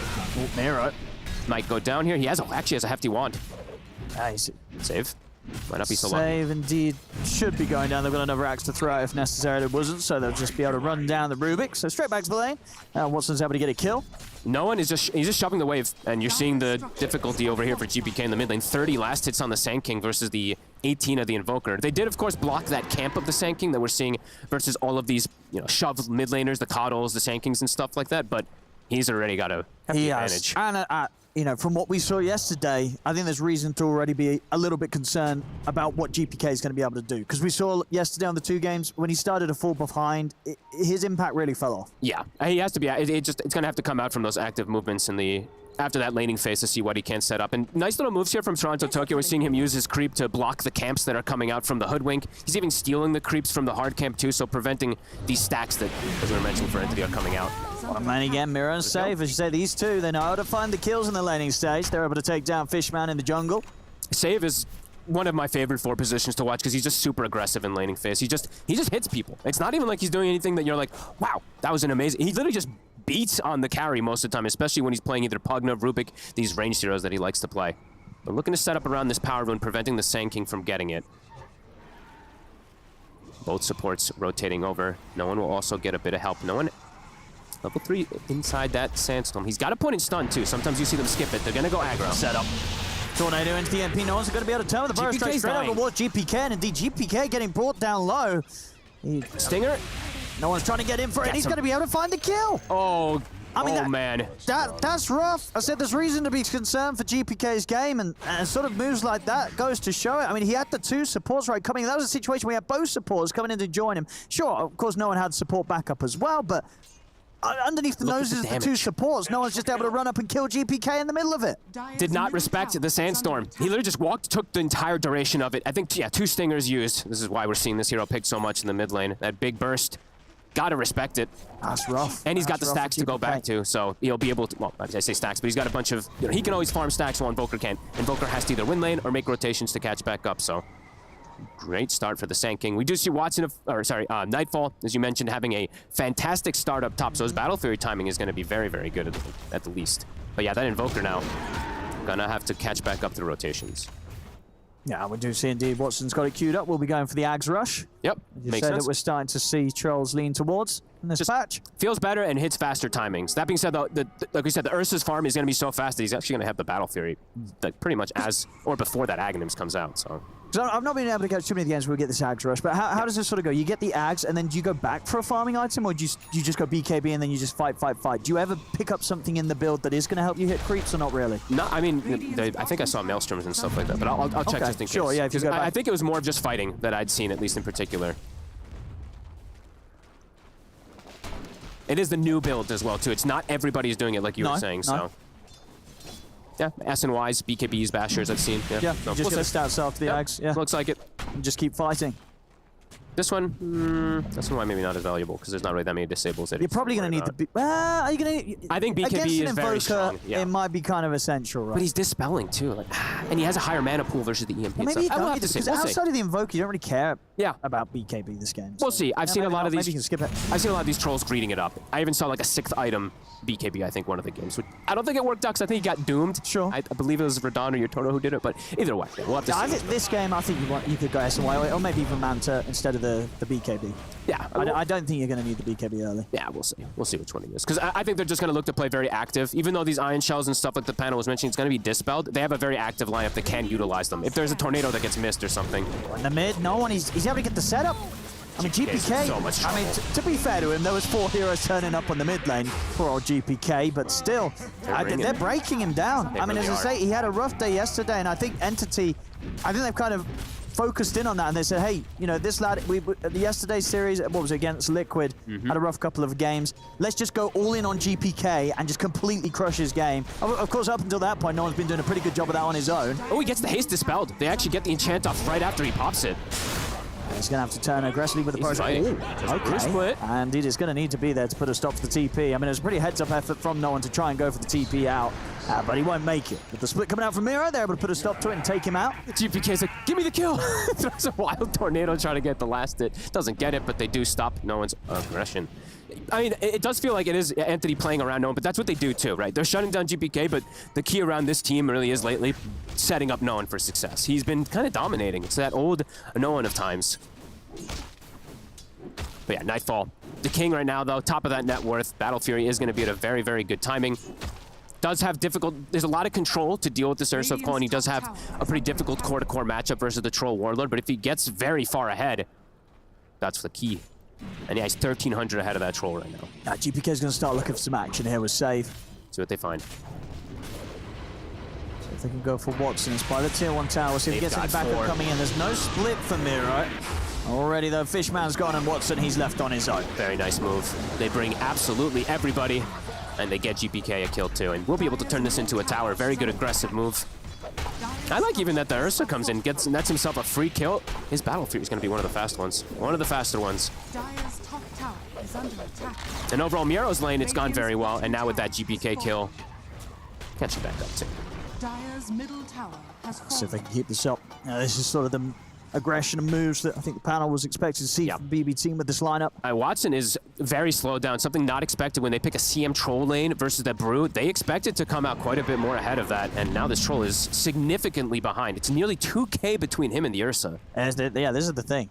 Because of this Axe Rush build, right, if you're not fighting and succeeding, the Ursa, he's going to be laughing at you with his Battle Fury. He's going to be free farming to his heart's content, and you won't be able to catch up if you're not finding the fights as this troll. And I will see how much it happens now, because this is one of those timings that we do see a lot with the Darkseer lineups. The mech is online, level 7+, so utilizing these Ion Shells, we'll see if it actually ends up working because of these Dispels. You know, the Enchant, the Brewmaster Dispel, the Invoker Tornado too. So boom, our BBT setting themselves in a good position here to kind of slow pace down, get this farm for this Ursa, who has got just monstrous timings. He really has. He really has. I mean, honestly, as I say, to the point where he's that far ahead of Watson's troll that, yeah, I'm looking forward to see how the Axe build works out. Same. Because it definitely feels like this could be one of those games where if something crazy doesn't happen in terms of entities setting up fights and allowing Watson to get involved, that this troll could remain very far behind the Ursa. Yeah, absolutely. And now we actually see Save. He stole Ion Shell. So now, yeah, they don't have the mech and stuff like that, but they have an Ion Shell that they can throw onto these cores as well to be aggressive. And GPK he's completely back in it. Yeah, he's 1,200 behind the Sand King, but he's got his Vessel finished up, and with that Ursa getting that good farm, with the Brew getting good farm, one of the cores can be a little bit sacked. GPK. The setup, he's able to deny the inventory knowledge, just going to turn aggressively with the Burrow Strike onto the two of them. Big damage. The wall down as well, see if they're able to survive this. They're not saved, and GPK taken out. No one will fall in return. And for the side, Miro comes in with the split, will turn straight away towards Fishman to take out the CM, and now they look to control Watson. He's got backup though. Yeah, it's hard to go on the troll right now, as Miro will have to retrieve it with the split for now. There's a great connection there from Noone, and the vacuum combo kind of just trapped them inside of a CM ulti plus a Sandstorm. They couldn't really move on the three heroes. Yeah, only getting the 2 kills in return there. BBT is something, but of course overall losing the trade. Entity getting a nice kill trade there, of course, there. Even though they do lose the Sand King, they get some extra involvement. I think did Watson get XP, I think, for these kills too? I think he turned up in time to get extra XP for them too, but... good heads-up play there for Noone. Rather than panicking and trying to escape with the Burrow Strike, turns and plays aggressive. Sure, he dies, but sets up these 3 kills to come through for the team. Fishman laying down the damage. He only just goes down. He probably would have died anyway to Nightfall afterwards, but... Back in action. Yep, Noone and Diór, they're going to be able to find Save up top. Sandstorm versus Sandstorm. Oh, he's actually out of it. Oh, they know him. They know where he is. Noone. Stinger. Ah, he's going to find him. Whoop. Bonk. Now he's got an advantage again over GPK. Quick little moves that are coming up, but in the meanwhile, BBT looking to pressure with the Enchantress onto the tower. And this is a very nice back and forth that we've got going between two teams. Very aggressive early movements, 9-8. I like that they're matching each other's tempo. Radiant's bottom tower is under attack. I want to finish off this tower in the mid, but it's a little risky with DM and Kato. Hopping around the tier 1 ready to fight. BBT being able to match tempo at this point is important though, because this is pre-brew Radiance too. And with the Battle Fury Ursa, like they got their farming items while they're matching tempo of the side of Entity, which is, we'll see how much it matters, but it does feel like it's going to be very good for them. Yeah, I think they're pretty happy with the state of the game at this point. Sure, GPK had a bit of a rough time mid, but he's about 1,000 gold behind the Sand King. He's still able to do quite a lot as the Invoker. He's got kind of those early timings, the Vessel's online. He's working towards that Midas so he can continue to scale. And yet this Ursa with the Battle Fury is just going to scale so much harder and faster than the Troll with the Axe. Now, Watson is about, 1,000 gold away from the Axe. Yes. We'll see when he gets the fight. Yeah, when he gets it, how much he can fight with it. Let's see how powerful it is where Entity are going for these fights around their Troll. Watson's getting stuck in, and see if he's able to start getting these kills to accelerate him and allow him to catch up to the farm of this Ursa. And the concern that I had from yesterday too, the one thing about BBT, even though they're getting, the Ursa and the Brew having great timings, being able to fight tempo with the farming items, is GPK fell behind yesterday pretty hard and then had a very difficult time joining back into the game. So that's my one concern. Sometimes one of the cores does have to sack himself a little bit, but definitely not too much. Sure. GPK, he's got the setup here. He's able to get the catch onto Katsuomi. Katsuomi's get the ult off, but we'll go down, see if no one's able to punish him for this. He's in with the Burrow Strike onto GPK. Try and push the back with a deafening blast, but he's caught in the Sandstorm. Not worth it for him. Again going down. That's the Radiance done though, Miro. He's hit the timing. No one's got the Bloodstone finished. Now he's got a 2,000 differential between him and the Invoker. So, I mean, GPK finds a kill with the rotation, but dies, so. They're going to turn it into a rush, though. Blink, I believe, also finished up on Nightfall.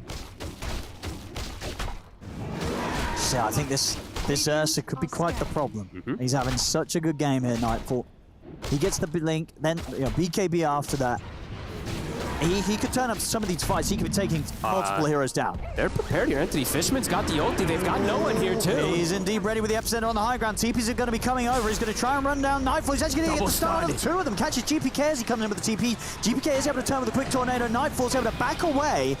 And with the stolen whirling axes as well coming out here from Save. Another Burrow Strike coming through from Save with him here with the stolen plays. He does die. Noone is still alive. Miro, is he able to get out of this one? He's not. He's surrounded. Now he was dead. They're going to get the three of them. And can they might be able to turn it into Roche themselves. I think they're going to be tempted to do so. Roshan's relatively low. Watson can head over to help finish it off. They fought through the brew. They fought through everything there from BBT. BBT had to TP one by one sequence. Entity was ready for this move. Oh, they were. And the Sand King only just goes down. He just turns into versus 4 heroes with the epicenter. He'll take that every time. He doesn't mind dying for that at all, no one. He nearly gets the Ursa and the Invoker too, to be honest with you. They got a bit lucky. They just had to kind of instantly run away to get away from that aggression as the Ursa lineup gets prevented from getting a Roshan. Yeah, and this is the dream now for Watson. He's got the Axe, he's also got the Aegis. So he is more than happy to turn up to every single fight. We'll see it again. I know, and is just... he's owning. He really, really is. Just starting the fights, having so much focus be put on the Sand King. They have to use 4 heroes to beat on him, and at that point, most of their kit is already used, so he's able to just go right through it. Yeah, Nightfall just has to run. No way to fight. Entity. Big fight.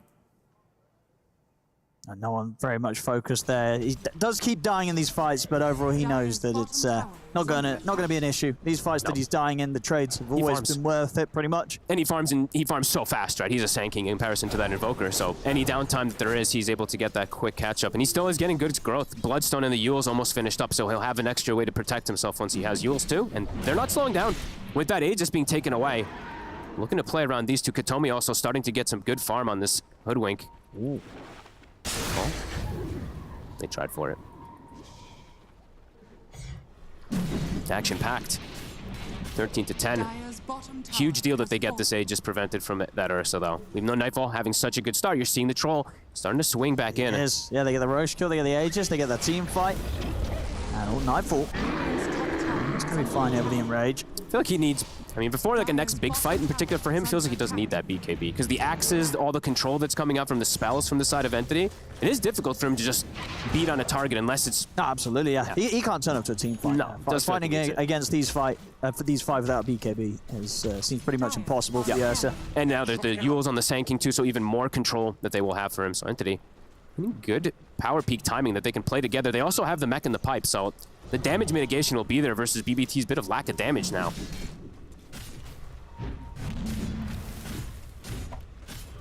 Let's see how much they can get from Entity. Under attack. And with the push, they're going to call in the TP's top. Okay. Tell me maybe seeing if we get the setup onto Save. Momentarily. Terry pause. They're swinging in a lot of heroes as well through the jungle of BB team. Entity starting to collapse in onto this top left corner. Save. The numbers. Oh, but a TP. Oh, that's a nice little hiding spot there. They didn't catch vision of him, and GPK in the pit. He's also out. They all get away. Very nice escape there from BB team. No one immediately is going through the portal, though. We'll see the Ursa for a second. Might just look to make a little bit of an aggressive poke, but can't quite yet. Good run away there from BBT. Entity still hunting. Especially with this mech and pipe timing, they know any real big team fight is theirs if they find it. No one. He's got the Yule set up. They have enough. There's backup from BBT. Yeah, a lot of backup. Mira and GPK ready to help out if necessary. So Entity, they have to start holding back.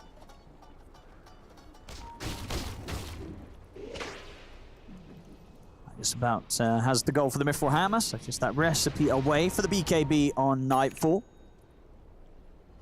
The rest of them, they're going to smoke up the 4 of them. Now, of course, not looking to have Nightfall involved. It will just be the 4 of them looking for this play. Also, did want to point this out, but GPK did go back for Midas, so he doesn't fall too behind. Yeah, I think it's good. You got an Ursa with a Battle Fury. You're ready to scale on this lineup of BBT. Watson. They're going to try with the setup, see if they can take him down the once. They're going to get the bushwhack, but he's able to get the ult off, and no one's in with the epicenter. Gets him with the Burrow Strike. Mirror will still be able to get the Primal split off. But it's difficult to just keep that Primal split in between all these heroes. It can die. I mean, they managed to take the Aegis out of Watson, Miro.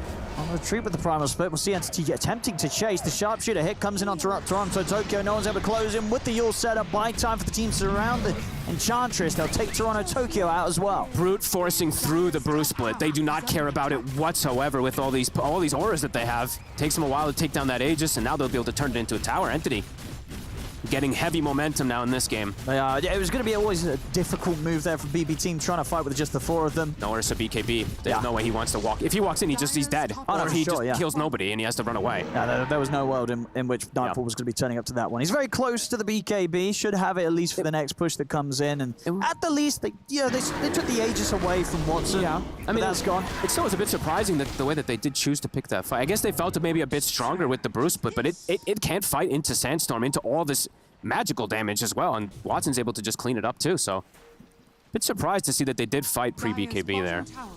And it really is overall, as you say, something that we saw from the games yesterday where both Miro and GPK, they're slipping behind. Struggling, yeah.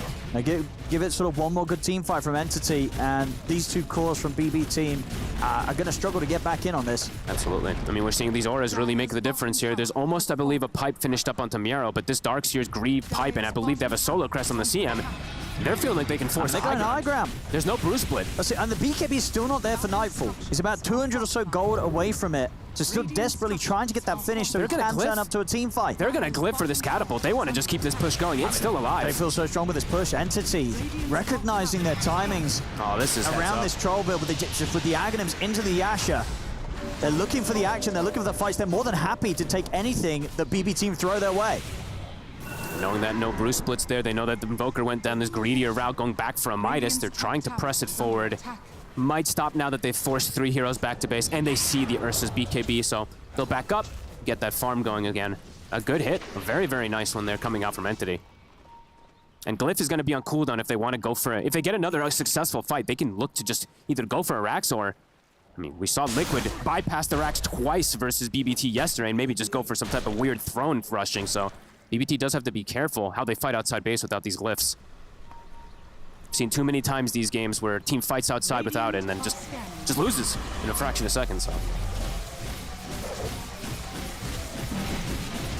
As we said, Nightfall, he still is the king of that farm, but as you were mentioning, the other 2 falling far behind. It's just Toronto Tokyo now who's building up a little bit here to maybe become he is a secondary I think carry sort of after the games yesterday and seeing what's happening here, he's like, all right, guys, I guess I got to be the extra core this game. Definitely not the easiest one versus that Troll Warlord, but if he can get positioning on high ground to do so, maybe. Mid. Tried to set up for Miro, can't quite. I'm just keep looking at levels in farm, right? I'm looking at Noone, level 16, GPK, level 12. So just, further and further behind this Invoker goes. An Entity feeling strong. Next Roche is in about a minute.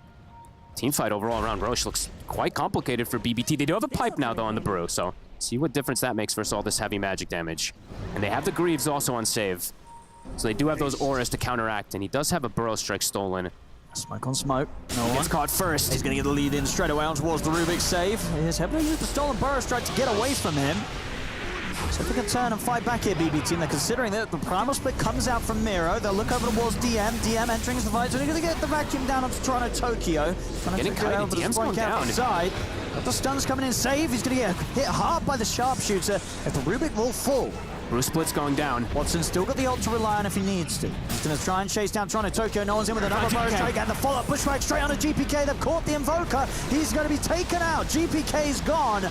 They're still chasing Toronto Tokyo here off towards the side. They should be able to succeed in doing so as the Burrow Strike's back up from Noone. 3 dead on BB Team.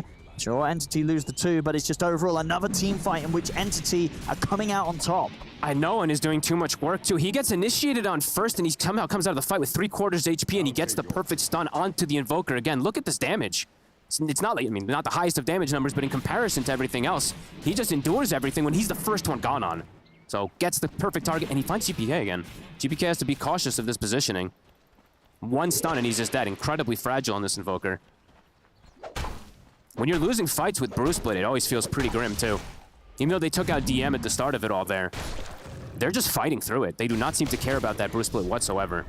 And it looks like by the time of the next fight, they're pretty much going to have the Shiva's Guard done as well on Noone. So he's going to be even more of this just incredible power on the front lines, just going in with the Burrow Strikes, popping the Shivas, and making it very difficult for anyone on BB team to fight that doesn't have a BKB, which at the moment is everyone apart from the Ursa. Yep. Super difficult for them to fight. GPKs might get doubled in net worth soon by the Sand King if he doesn't have a successful fight come out for him. And it's tough to see how he does have a successful fight versus all these auras and so many heroes to get on him. GPK. There's 20 seconds left on that brew split. And with that timing entity, they were looking for a fight. Now they're looking to set up for this Roche. Still about a minute and a half. A slightly longer respawn. This Shivas is going to prove to be a lot more in the How do fights you that they fight have into to the deal with. Sand King? I feel like, yeah, any team fight where no one is involved, which has pretty much been all of them. Sure, at the start, we saw him dying in these team fights. I think it's now he's the point where durable. he doesn't die. No, and he's getting surged and stuff too to reset and re-engage, so he's getting too many of these. They don't have this way to just fully control the Sand King and kill him in one shot. He's doing too much. BBT, their brew split, it is back up. Yeah. Another basher. Now as well on Nightfall. He's got a lot of... I feel like he has to do such heavy lifting in the fight. He really does. Has to get like kind of the perfect... If he can 100 to 0 the Sand King, that's kind of the key for them. A lot of pressure on Nightfall. Toronto. They're going to start the fight by looking for the Enchantress. Tornado comes out. It's not going to clip onto anyone. EMP is going to get completely whiffed as well. So good steal. Opening combo not connecting for GPK. But at least they get a Burrow Strike steal out of that little bit of a movement. When they're going to try and jump and burst the Sand King. You've got Nightfall coming in. They're trying to bring the Sand King down. Can they take him out? No one's able to get the Yules off. He blocks the blood, so he gets another Burrow Strike off. He's healing up. They're back in though. Nightfall continues to try and focus down the Sand King, but no one is able to kite him out. They couldn't kill the Sand King. No one survives. Nightfall's gone. The supports are dead. They're both brought back, but for what? The fight's over. Oh, and that could be one of the last moments there for BBT. They had the stolen Burrow Strike. They tried to 100 to 0 him. They tried. I mean, you saw, Nightfall. He was just completely on top of him. He knew his mission was to try and kill this Sand King. But he couldn't. He's the only one doing damage at this point, if you look at it. He did 2,700. Everyone else's damage is pretty pathetic. Noone again, they're trying for it, but they don't have the Ursa. Kill him. There's no way. They can't kill him. He's just healing. He's got the shield no one as can well. just hands off keyboard. He's not dying. This Sand King's just too strong. We're seeing why it's getting banned. He's just standing in the midst of 4 heroes and healing. And now he's ready to kill. Got the setup, in with the epicenter and the Burrow Strike. Miro, he's got no primal split. Nothing to rely on to save him. He's gone, and indeed, I think you might be right. Those Gs might be being dropped pretty soon. Feels like it. Entity is just running away with these last few fights. No one, just too big of a beast. You need to think of a different answer for this Sand King, I feel. Yeah, I think this, and this troll approach with the Ags, it's just worked perfectly for this sort of timing of game. You know, with the action that they've been bringing, Watson, he's been able to be involved. He's got these Ags S and Y, and he's very close now to having the Satanic. I think we'll definitely be seeing a lot more of this approach with the troll. Yeah, I think this Aghanim's is perfect. Yeah. I mean, I saw Ahmed doing, I think he was the one that kind of like started it with all of it, but it really does feel fantastic, especially when you're fighting so much. And this meta, it doesn't feel like that farm meta at all. It feels like that fight constantly, as we're seeing from Entity. 24 kills so far in this game, 28 minutes. Crazy. Almost a kill a minute for them. Yep. And at this point, as the troll, you've got just as much farm as the Ursa with the Battle Fury. Yep. And that's when things really feel really bad for the poor old Ursa. Nightfall been trying his best with the farm, and he's got a lot of it. But outside of him, as we say, GPK and Mira having a tough game. Entity as a unit just looking rather unstoppable. Absolutely. I feel like you need, I feel like you need like these Mage Slayers and stuff. Like this reminds me of the, I mean, sometimes with these Pudges and stuff like that, the Sand King that just is doing too much damage, too much survivability. I feel like you just need to stack all of them. You need to stack a Mage Slayer, Pipe, get every single one of those magic resistance just to be able to endure him. But is enduring even enough? Because Noone has been absolutely fantastic this game. Got Satanic done on Watson. Got the Aegis picked up as well on Noone. Not that he needed it, really. Nope. I don't think he was dying anyway, but yeah, good luck killing him twice. And BBT, they've lost pretty much 3 or 4 of those last fights completely. And they'll get DM'd. But can they get out? The Bushwhack. It's out onto Nightfall. He's going to have to pop the BKB and run. No one's coming in from the side. And BBT, they've got to try and help their Ursa escape this. Mira's going to come in with the Primal Split. They just go straight for the Primal Split here with the Burrow Strike. And indeed, Mira, he's got to try and escape. Dude, Sand King kills the Primal Split in seconds. Pretty much immediately.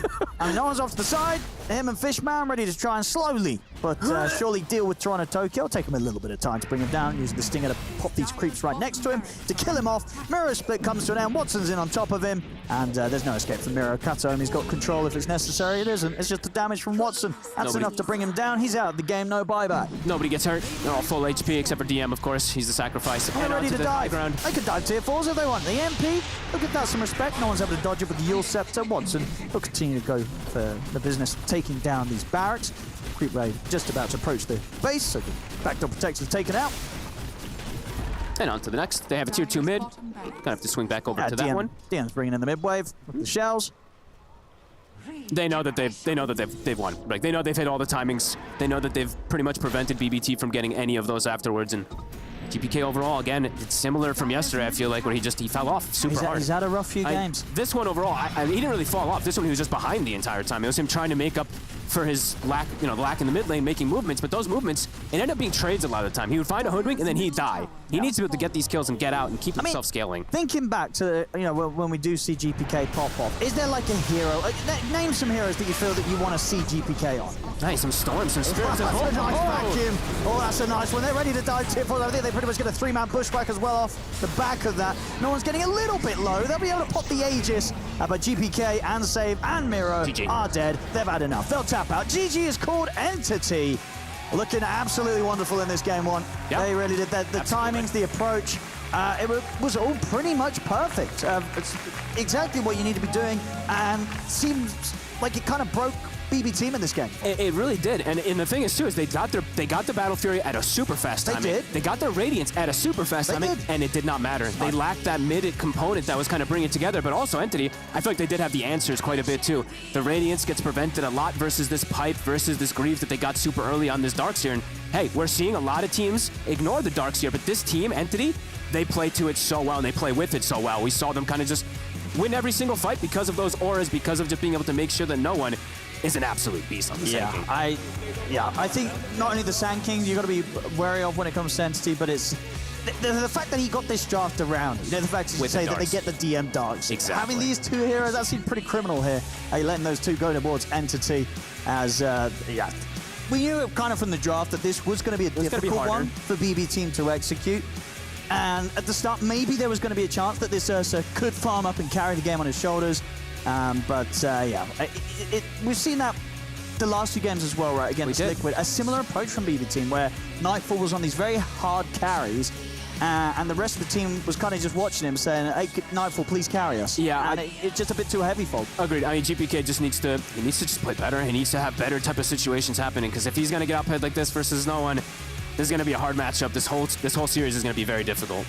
Well, there we go, ladies and gentlemen. Entity looking phenomenal here in this game one. BB team yesterday, both of those games against Liquid, they weren't really able to step it up in game 2. I mean, I can't remember, was game 2 tougher for them? It was a disaster. That was the it was even tougher. Well, let's hope for BB team's sake that this series doesn't go the same way. We'll see if they're able to refresh themselves and come back in with something stronger, because as for now, Entity looking to be the hotter team today. They take the first game. Is back to the drawing board for BB team, and I hope that in the short break they can make some changes, because whatever they're doing right now is just not working. We thought their draft was at least better than what they've shown so far, that they could play a faster game, Kezu, but they just couldn't. I feel like there's just too many mistakes. Like, I gotta be real, they're doing some of these mid moves, they're getting killed, they're trying some stuff later, it's like off-timed, whereas when I look at Entity, they have pretty good lanes, bottom. BBT always do well in their offlane, but good itemization on Entity. No one popped off. DM played well. They're just making the right moves, and they're just outplaying them. They really did, and I love that Entity brought the pressure to the mid lane. They rotated up the 6 minutes, the 8 minutes. They made sure to kill Invoker, not give him the easiest time. And the key moment, honestly, is taking away the first Aegis from the Ursa. BB team thought that they could just sneak it with their Brew plus Ursa. With their Invoker dead, Entity read that play.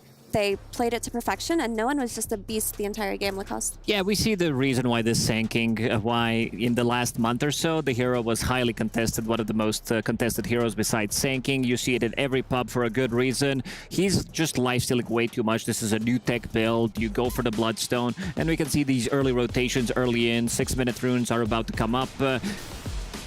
supports from Entity are making the same move. So we have 6 heroes in the mid lane. No one you would expect him maybe to use the burrow strike and try to go back, but he gets the kill here. Kateomi and the other support, they get the kill. So this results in 2 kills, and 8 minutes in, they're gonna do the same thing again.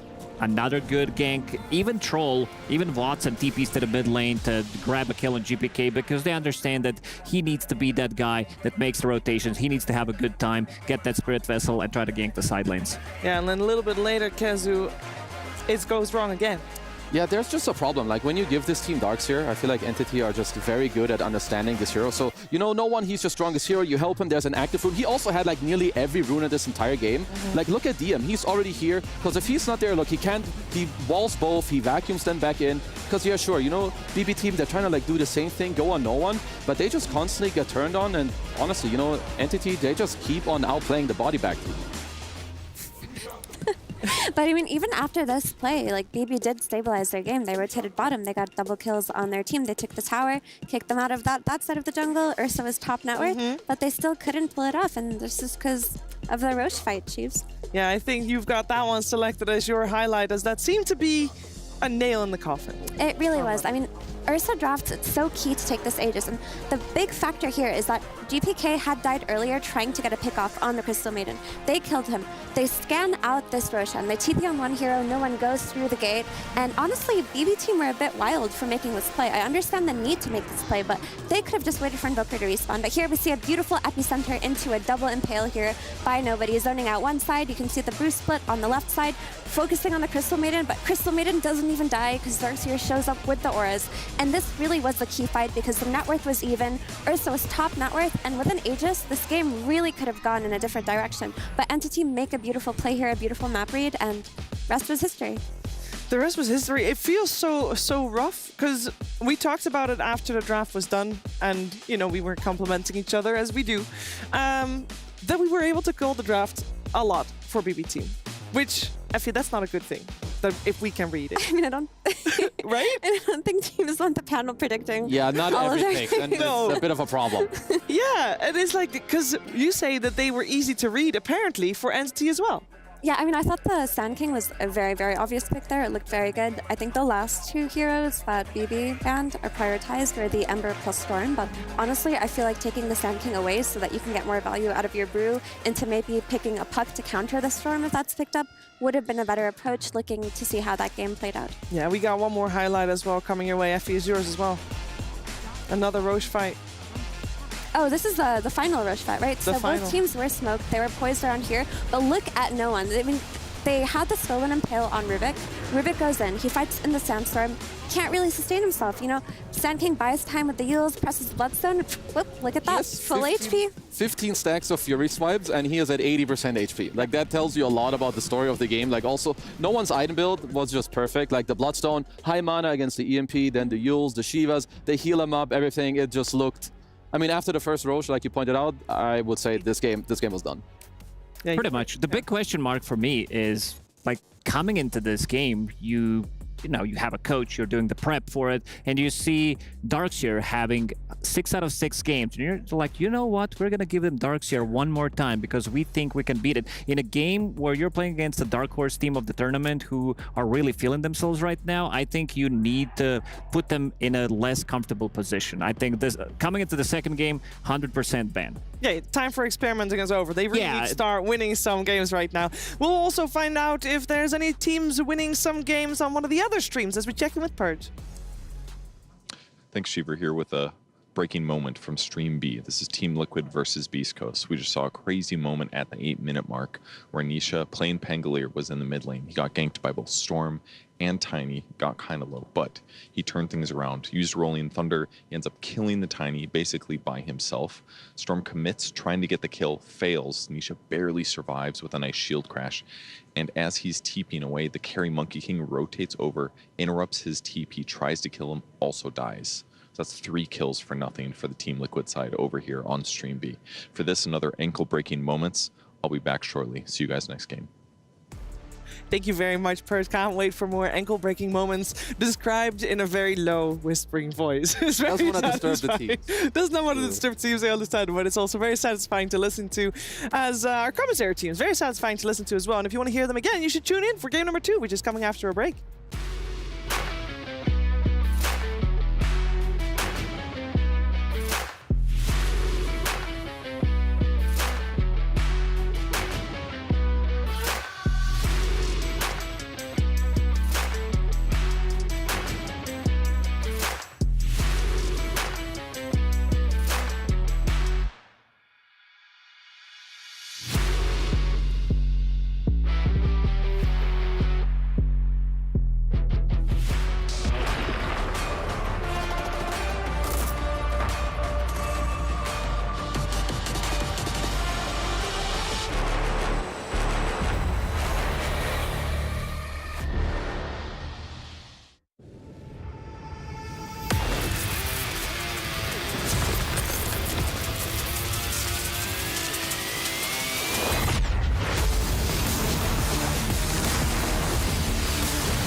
Hello everyone, I am sitting by with Noone from Team Entity, a player who I'm immensely familiar with, but if I'm being honest, Noone, a lot of people haven't seen you on LAN in quite a while. We saw you on SMG when it was Seattle TI, but making out of groups was a little tricky, and before that maybe Arlington Major with Na'Vi.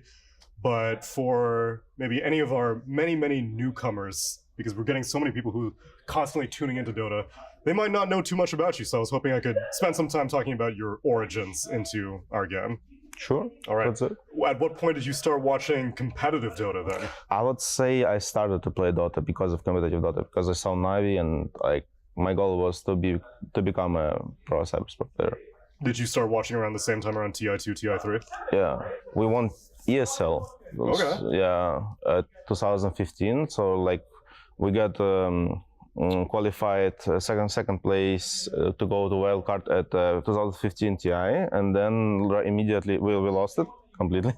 But we lost it to second and top 6 of TI. Yeah, because that was when CDEC. Yes, and like, and we all like we had the chances to win them. Like we felt it, and like we keep our roster, and then right away, like in a month or two, we won ESL. Yeah. So you weren't at all, I guess, intimidated by the prospect of like, oh, this is a tier 1 team, expectations are high, they recruited me to make the roster. No. I mean, like when you're 17, you doesn't think of these things, you know. You just go and play. It's like adult things to think for you. That seems to be your attitude in general, though. I've never really known you to be a player that gets stressed out by outside factors, really. I mean, sometimes I do, but I'm trying not to. Not even like I'm trying not to show it. It's just like, yeah, my nature, I would say. I'm kind of calm, but like if it gets to me, I'm really like, you know, like impulsive. How about describing your time on VP? Most of your VP days you remember as being like, well, maybe I was younger at the time, I had different expectations, but now you yourself seem to look at yourself as a veteran player. I heard your interview after you won TI Quals where you're kind of the guiding force for a lot of your younger teammates, but they already have a lot of the pieces necessary that you don't have to do that much. What's it like being one of the more veteran players on a roster now? Sounds terrible, of course, veteran player, but I tried to use very good words where it's saying like, oh, you're not old, you're a very seasoned, Nice. experienced competitive player. Yeah, I mean, it feels great to me. I don't know, with all my experience, like with all my like mind-changing stuff by the years, I feel great to play Dota right now. Much better. I know that like I became like Dota player that I wanted to be actually right now. Always. Thank you so much for taking the time to speak to me, share your history with the people, and now it's no more looking back, but seeing what you can do in the future. Thank you. Thank you very much.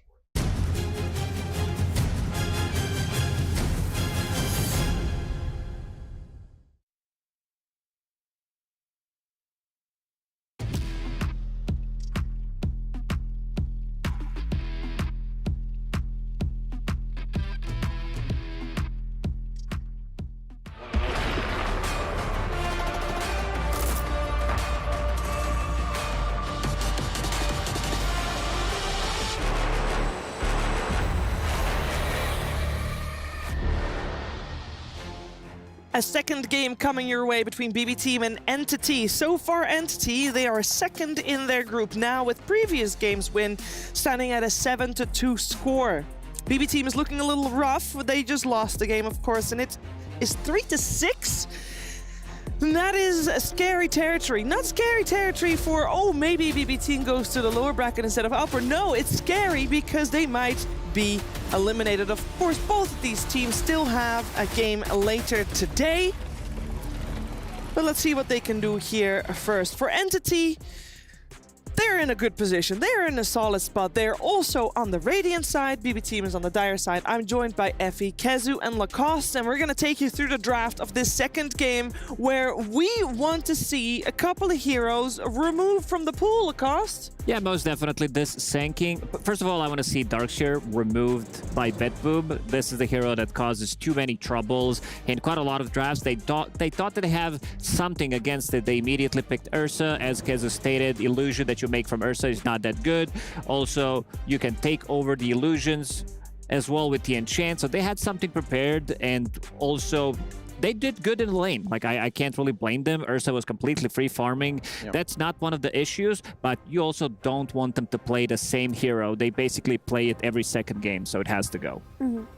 But the question is, are they going to address the pesky flexes that come out of Entity? Because I think they focused on, you know, shutting down their 1-4 flexes like their Alchemist, their Monkey King, their Tiny. I mean, Monkey King is taken out. Are they going to focus on Alchemist here? Are they going to focus on Hoodwink?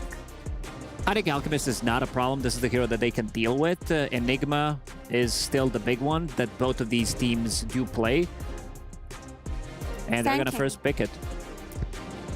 A lot of respect on that Sand King. And I mean, here comes That's Alchemist. The counter. That's what they did. Who did they play against? I'm trying to remember. They were playing against Mouse, and they think that Alchemist is a really good counter. You have that acid spray. Eidolons, they have a lot of magic resistance, but they're relatively easy to kill with the physical damage. Yeah, and Eidolons are very weak level, and also this could potentially be a carry flex, because an Alchemist carry is very happy to play against an offlane Enigma. Also, Hoodwink is still in the pool, and it's support that's very often picked against Enigma as well.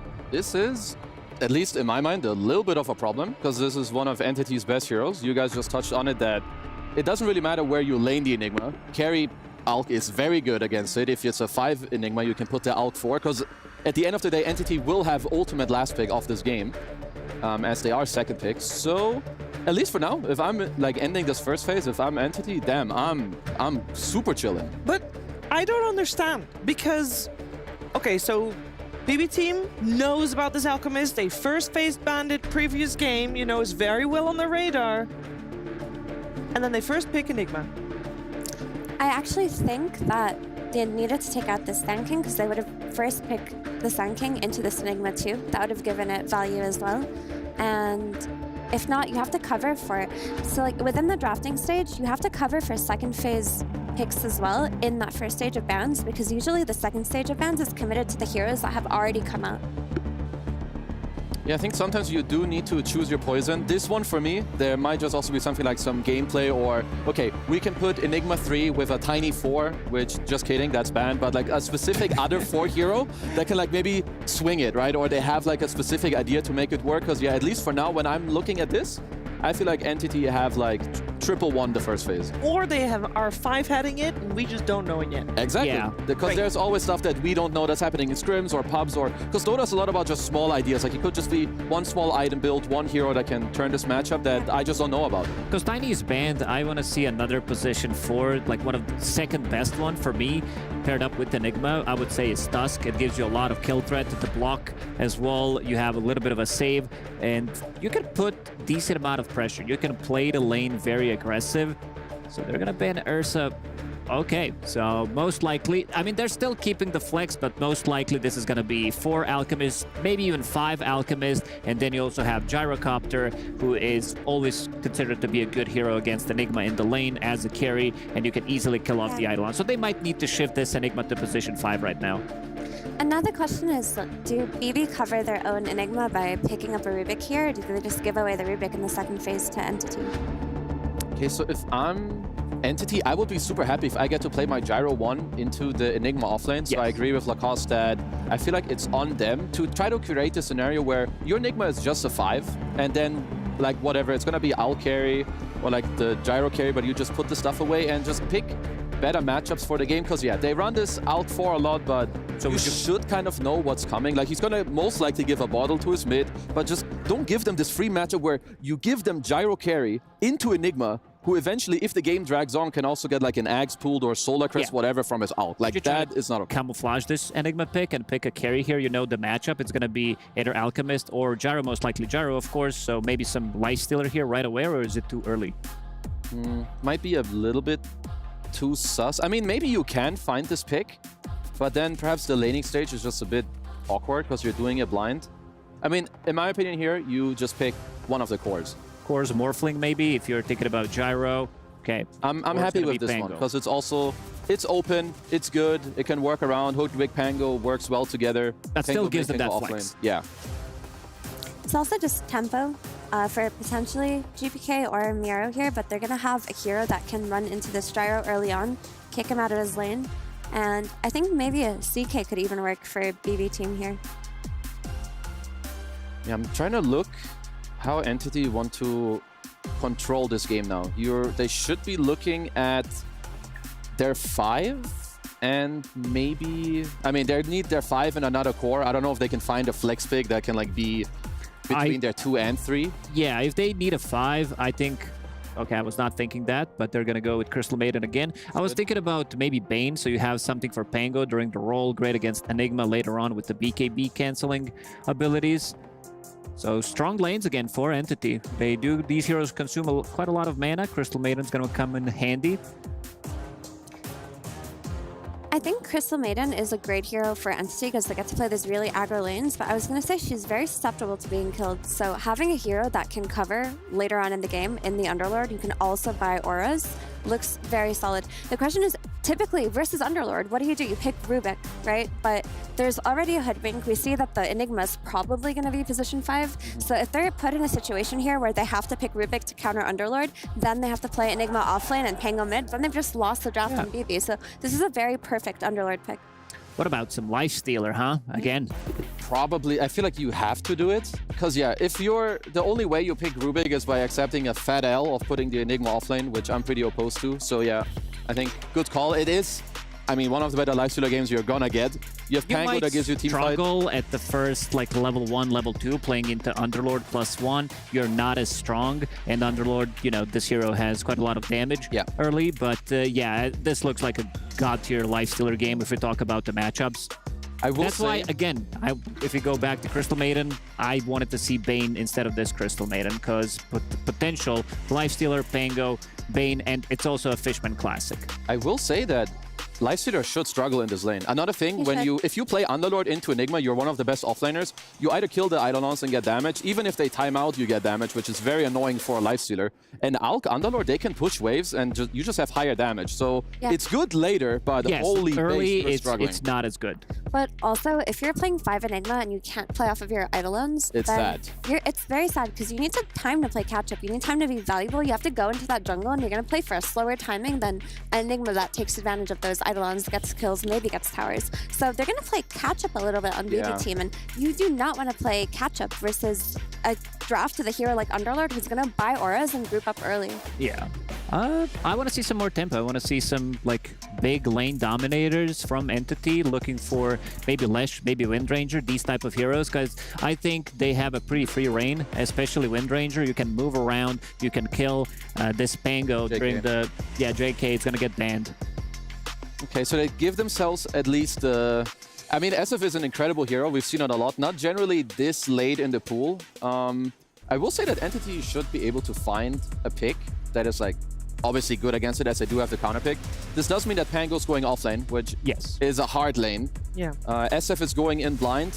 Is it all hard lanes? Is that what I'm seeing from I BB team? think their 2 side lanes right now should be hard for the Beyblade team. And because they don't have overall last pick, their mid lane probably hard as well. I think a lot of the heroes that SF... I mean, SF is kind of a lane dominator, so it's not that scary for him, honestly. Out of all the heroes in the meta right now that can be picked blind, you're happy with an SF who is being first picked in some drafts and play-ins. I would say this game looks very good for Entity. Again, some good side lanes, quite a lot of pressure. They're never going to lack damage. DM, again, on one of his signature heroes, the Siggy DM Underlord, buying auras. But if this game goes late, if BB team can somehow stabilize the game, post 40 minutes and onwards, they definitely win. But if this game is going to be a shorter one, which I think it should, Entity has this one. I think for me, GPK needs to pop off in a really we heard that so many times. way. In a really, really intense way, because if you look at BB team's draft, they have no means to enter the mid game versus Alchemist support versus Underlord auras versus Gyro, who's going to fight early, and a Puck who's going to be rotating. You need your SF to be that playmaker for your team. So maybe it's just a supporting cast kind of game where it's like put all your resources, BB team, into helping GPK mid and play off of that. Otherwise, you're in trouble. I'm having a really hard time having faith in Beyblade's team's draft here. I feel like they're outplayed and outpicked on the side lanes. When SF, who is their one guy who can do well, gets coiled mid, and Underlord is level 6, he's gonna gate mid, the guy dies. Maybe Puck even gets pulled a bottle from his Alchemist. Like, the one guy that needs to win you the game, he had to blind pick his hero. I was hoping to see the Blockbuster team today. I think we will not be seeing them. Yeah, the Bouncy Ball team, I think also Pango needs to be able to get stuff done from the offlane. Listen, BB team could be big boy team in this game too. Maybe they bring it back team. Yeah, we need that best bodies energy. Yeah, we do. We can't have the bad behavior team. You got a couple more? Because... 7. We gotta see Bling Bling team. Let's see what's gonna happen in this game. It's gonna only pick someone fucked. Thank you very much, Joe. Yes, let's find out indeed what's going to go down between BB Team and Entity in this game too. Fogged, what do you make of this? So coming into this one, we're going to get the GPK SF coming into that last pick. A hero that's pretty highly contested, gets left in on the draft on this one. Do you like this close-up? Do you like the overall vibe of BB Team's lineup, or are you a little concerned for them once again going into what maybe is going to be another tough game, right? They've had a lot of tough games recently. Yeah, I feel like they're playing really... They're going for these slower-paced drafts that at this point in this tournament, they're not really working a lot of times. I'm seeing these fast-paced kind of like tempo drafts just dominate and never let go of it. Usually it's like one team dominates, and then there's like a little bit of a fake comeback from these later games, later lineups, and then they just get steamrolled right over, and the game kind of just ends before they hit their timings. It feels greedy again. It does feel like they've gone down greed. And Entity, they're playing so well together. They're playing super aggressive, so... I do like what Entity's got. And yeah, the coil, glad Kezu said it, that's the first thing that I was thinking as well too, is picking the SF can be risky. Yes, there's no Spirit Breaker this time around, which is Entity's. I think they're the ones who kind of invented picking Spirit Breaker in most situations, but especially versus SF. But they have this timing around the Underlord gate that can just get on top of something like SF, and he can really struggle. So BBT, they've got to be ready for these early aggressive moves, and they have to be in position for them as well. So let's see if they can get this execution down, because last game, especially GPK, fell behind quick. And Noone has been a beast, and he's been given a puck in a situation where if you're looking at the lockdown, it's quite limited. It's really just mostly that Hoodwink who can catch him off guard early on, unless SF somehow gets some very good timings to be able to get these type of blink situations, but it does look difficult. So let's see, can GPK do it? And it should, because it should be a fun matchup in the mid, right? Because both can kill each other, right? Yeah, absolutely. It's one of those lanes that can be pretty volatile. Absolutely, and we've seen... I've been hearing, you know, I've been trying to talk to a lot of these pros in between a lot of these games and just hearing the SF stuff. Some pros, I mean, they still think, of course, it's very strong, but that nerf did hurt. The Shadowmire nerf being reduced to that low. There are ways to play around it. And Noone just dominated that first wave. 3-2 right now. Wow. The 2-1. So he's got a really good situation here. Trying to keep tabs on that one. Oh, easy deny for GPK. Up top, they're going to have to, they're doing some creep manipulation stuff. So since they have this double melee versus the Lifesteal and Enigma, for now, they're going to start moving some stuff around. Bottom, and this one could be a bit pretty volatile because the Hoodwink overall just such a strong 4 position, even though they have Gyro and CM, which is one of the stronger lanes. Hoodwink sometimes can just fix that. And also, you have to always say, this is a bit of difference. BBT, when they have, I mean, Save and Miero, these two just sometimes make these lanes that are a little bit more difficult just work. Yeah, I wouldn't be surprised if we've seen them picking up kills in the laning At least stage. kills. It's pretty much happened in all the games. Yeah. Of course, they've then gone on to lose the games. Sure. But yeah, in the lanes, they do normally find some action. GPK re-establishing his dominance, at least after that first few waves. Noone always using that phase shift to get that dodge, of course, getting a bit of restoration. Dire's top tower is under attack. Bottles on the way coming out. Yep, for both of them. Ooh, okay, well, thought for a second maybe he jumps, goes for the courier kill, but that was close. It was close position. It would be risky to do that. Yeah, it's very risky. Save. Oh, he's caught. It should be the first blood by the looks of it. Watson, he's going to be able to claim it. Runs him down with the rocket barrage. First blood for the safe lane Gyro. Goes for the rocket build. So most of these Gyros, we see them just go the flak and shove the wave out, especially 23, who's played it. He's just playing to fight and go for kills, so rather than playing for that. And he has the CM, so going for kills is always going to be very valuable. He also has Quelling Blade, so interesting to point out. That might prevent a lot of the aggression that can come out from the Hoodwink, just those instant tree cuts and stuff. Either way, Pango, Miero is farming well, so they do give up a kill, but he still is getting something. Watson does get caught by the Bushwhack, doesn't get the cut in time, and they will kill the missile as well. I think he did. He denied it.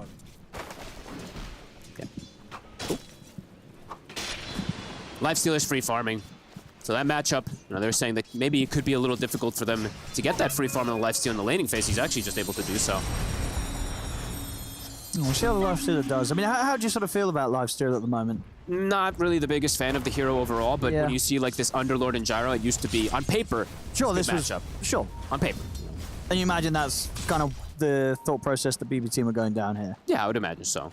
It just isn't actually going to be that good because the hero has seen quite a bit of faults at least recently, and they'll kill the missile again. We'll be able to take down Fishman there, so the two of them, Miero and Save, finding the chance to punish the CM. Hey, maybe Watson going for this missile is a bit of an error here, since now I'm seeing them just kill it. That's the third time I've seen him shoot, and the third time they've been either he has to deny it or kill it, so he doesn't have any points in flak to shove wave, and he is 8 CS to the 16 of a Pango. I did not really expect it to be that one-sided for the Pango. Yeah, I mean, without a doubt, definitely a bit of a stronger start for BB team this time round on all 3 lanes. DM is still getting good farm, but they're not applying much pressure yet to the Lifestealer. Toronto Tokyo may have stepped up a bit far here. Concoction. We'll get in the Firestorm as well. Toronto Tokyo is trapped in the trees. Should have him. Nightfall. Be careful. Trying to find something in return. Still, acid spray is pretty painful. Fighting under it early. Bit difficult. The Eidolons, though, doing their work. Yeah, wow, bottom is just... Watson has yet to get a CS in a while. I guess he's just going to have to try for these kills, but he's getting literally 0 CS on. Fishman, he's got the stick charges. I mean, a concern for Watson. It's still, I'm just going to 8 CS. It's been 8 CS since about like he's the gonna get 2 one minute now. 50. Here we go. He's pinging it out. There we go. 9, okay. But 9 is... 9, he has 2 CS a minute, Owen. Oh, no. It's not great here for Watson to start. Of course, it's a hero that can't catch up a flat, but not something you want to be in a position of. Yeah, he's got literally the bottom CS. The same CS. He's less CS than the position 5 Enigma on the other side. It's not great news at 5 minutes in. I think he's probably regretting not having the flak to just shove the wave out, but it happens. He went for the missile, he went for the kill build. They did get the kill early on because of it, but now definitely seeing his net worth lack because of it. I mean, Miro is going to have that means he's going to have a very good time, at least for the start, as he has been having. Just can they look to play aggressive and have good timings and tempo? Because I think BBT overall, that's my problem with them at least the last 2 days, or last 3 days in particular. It's just been them kind of allowing teams to do what they want, and they just play for late game. So I want to see them just playing more aggressive, especially on GPK. Yeah, because it's going to have to be coming out from GPK and Miro, because, of course, Nightfall on the Lifestealer, going for this Radiance build, there's going to be this whole period where he's not going to be interested in fighting whatsoever. Whereas with Entity, maybe Watson a little bit more. On the Gyrocopter can turn up to these fights around the towers and offer quite a lot of damage. Unless he's just literally has no farm, which is he's really not getting a whole lot down here. Bottom of the cores, even being caught up by some of these supports like you were mentioning. Yeah, I mean, it's Enigma. Toronto Tokyo's, he's just been ahead of him the whole game. Ahead in CS, but behind in net worth, of course. Sure. Those jungle. But yeah. I mean, either way. No one. I'm not opposed to taking the occasional advantage. That coil at the ready. Yeah, he's had enough of this. He's just going to drop it for the kill. They'll bring Katomi over as well with the concoction. Take down Toronto Tokyo. And he's got a regen too to be able to play aggressive on another. Okay, so I heard Panel was also mentioning no one got every single power rune pretty much last game, so definitely need to make sure that they don't allow this puck to do that again, because no one, if he's able to get the ball rolling again, we saw what he was able to do last time, and when they have the next coil, that move that's going to come on the SF, it's going to happen eventually. You know, there's going to be that coil, there's going to be the Underlord that pops that Fiend's Gate to get on top of him, so BBT do have to be ready for that move. Radiant are scanning. Radiant's bottom tower is under attack. Wisdom runes. BBT sleeping for it a little bit here. Will they be able to get it? Save. He is TPing now. Toronto Tokyo's come through the Twin Gate. What? Okay, save. Got it. Yeah, he's able to get in time with the bushwhack. Might even be able to kill off Fishman. No, Fishman's just going to go for the TP away. There's no further damage or stun, so Save won't be able to punish him. That was close. He was waiting for the last second for him. Yeah, nice TP from Katomi with the stun already primed. And with the blood grenade, the stick charges are there. Good pushback as well coming in from the save, and that'll be enough to keep Miro alive. And they turn. They've got Toronto Tokyo here. They've got Watson. They've got GPK turning up here for BB Team. Katomi's going to start cooking up a concoction. We'll throw it over the way of GPK, but these two won't have the burst to threaten the SF. So GPK is fine. He can join the rest of the team on with a bit of a push onto the tier 1. Much different situation we're seeing from BBT. They're being the aggressors. They're making the good early moves. And this Pango, when what could have been a difficult lane, he's top net worth versus a Gyro CM lane. There's a whole lot here from Miro. These two, Miro and Save, tend to do this a lot of times, but not to this extent. Power Rune looking to secure it for GPK this time around. No one. So they've got the gate There's down. That DM's ready to join. Requiem comes out from the high ground. Good position. Wasn't able to stop that, but will he survive? He will. No one's not going to look to try and hunt that far. They'll settle for the support kill. Look to take out Save. Nightfall. Oh, he's going to be popping on his way back through there. Doesn't want to be sticking around. Back to the lane for him. It's like that he tries though, right? It's like, yeah, he's just in case. Something, you know, if he sees like a little Crystal Maiden or something moving around, we'll be able to look for the kill. 1,300 difference between him and the Gyro, so yeah, much better start here for the side of BBT, and a good aggressive lineup they can play around with this Pango having a good start. And the SF living versus that Coil Fiend's Gate combo. He got the distance to not get silenced so he can get the Requiem. Nicely done. That's the BB Team. Can they keep this up? It's been a very good start. The best start they've had in quite a few games, at least that we've seen on the main stream. Yeah, and they've shut down Watson pretty nicely. He's bottom of those cores by 1,200 versus a Lifestealer. As you said, does have recovery methods, and he is going for it. Not maxing Barrage, he's just going for max Flak now since the lane was tough. He'll be able to farm catch up. Imagine he has these stacks also to work on that they'll be able to leave for him. But they have good hunting heroes. Save playing this Hoodwink can look to invade inside the tree lines there to be able to look for Watson, because they inevitably know that he's gonna be just sitting in the jungle for some time.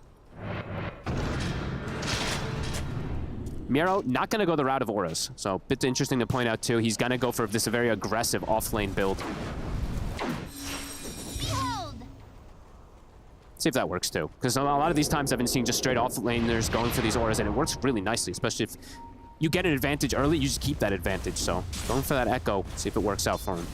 Yeah, I guess they'll have Toronto, Tokyo on the Enigma to be able to bring in some auras, but indeed at a slower pace.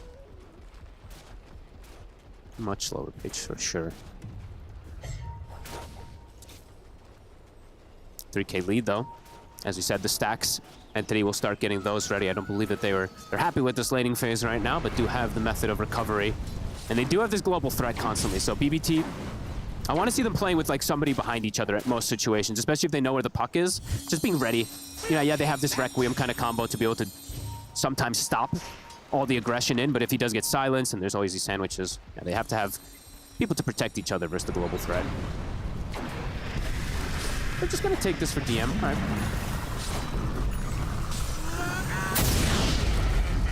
Stacks so far.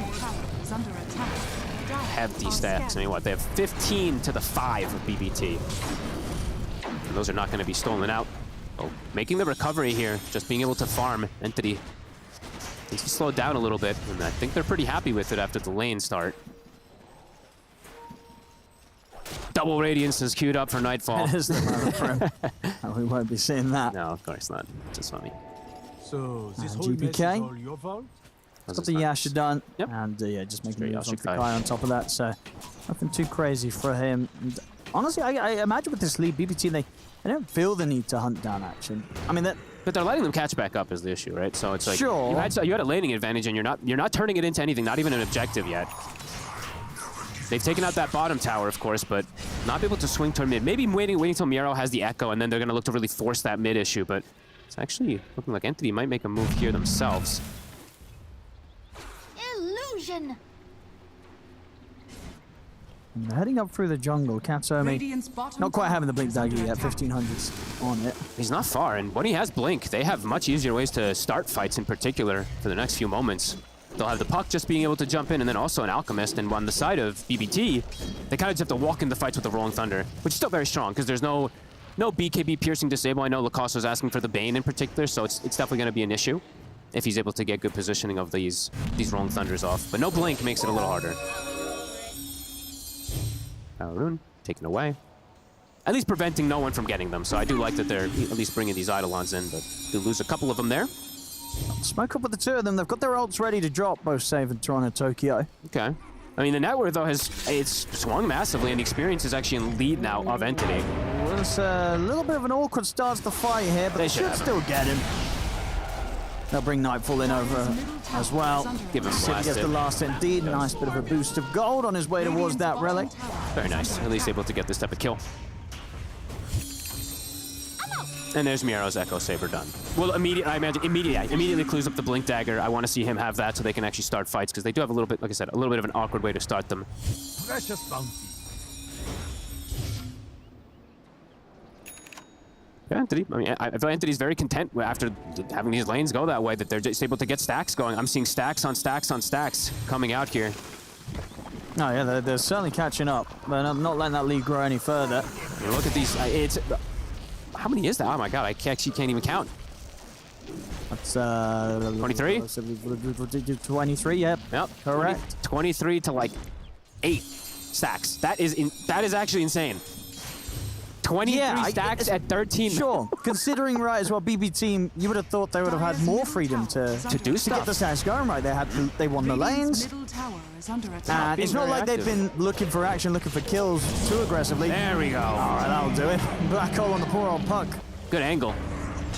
Might even be able to turn this into a CM body block. Oh yeah, nice. Well, nice micro from Toronto, Tokyo. DM's going to turn up, hold him back with the pit. Oh, actually that fish was saved. Actually, there's the jump forward. They get the concoction onto the two of them. They close the gap in onto GPK. I'll get the Requiem off, but Fishman gets the double. Let's see if Miro can find Fishman. I mean, this Crystal Maiden's they're going to survive throughout all of this. Fishman lives.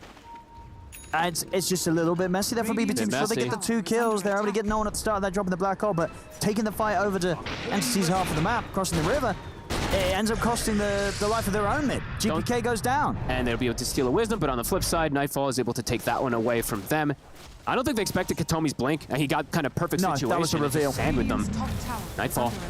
They've got the silence. They don't get it onto him just yet. It's hard to kill. He's got the infest. Yeah, he should be able to run. Frostbite.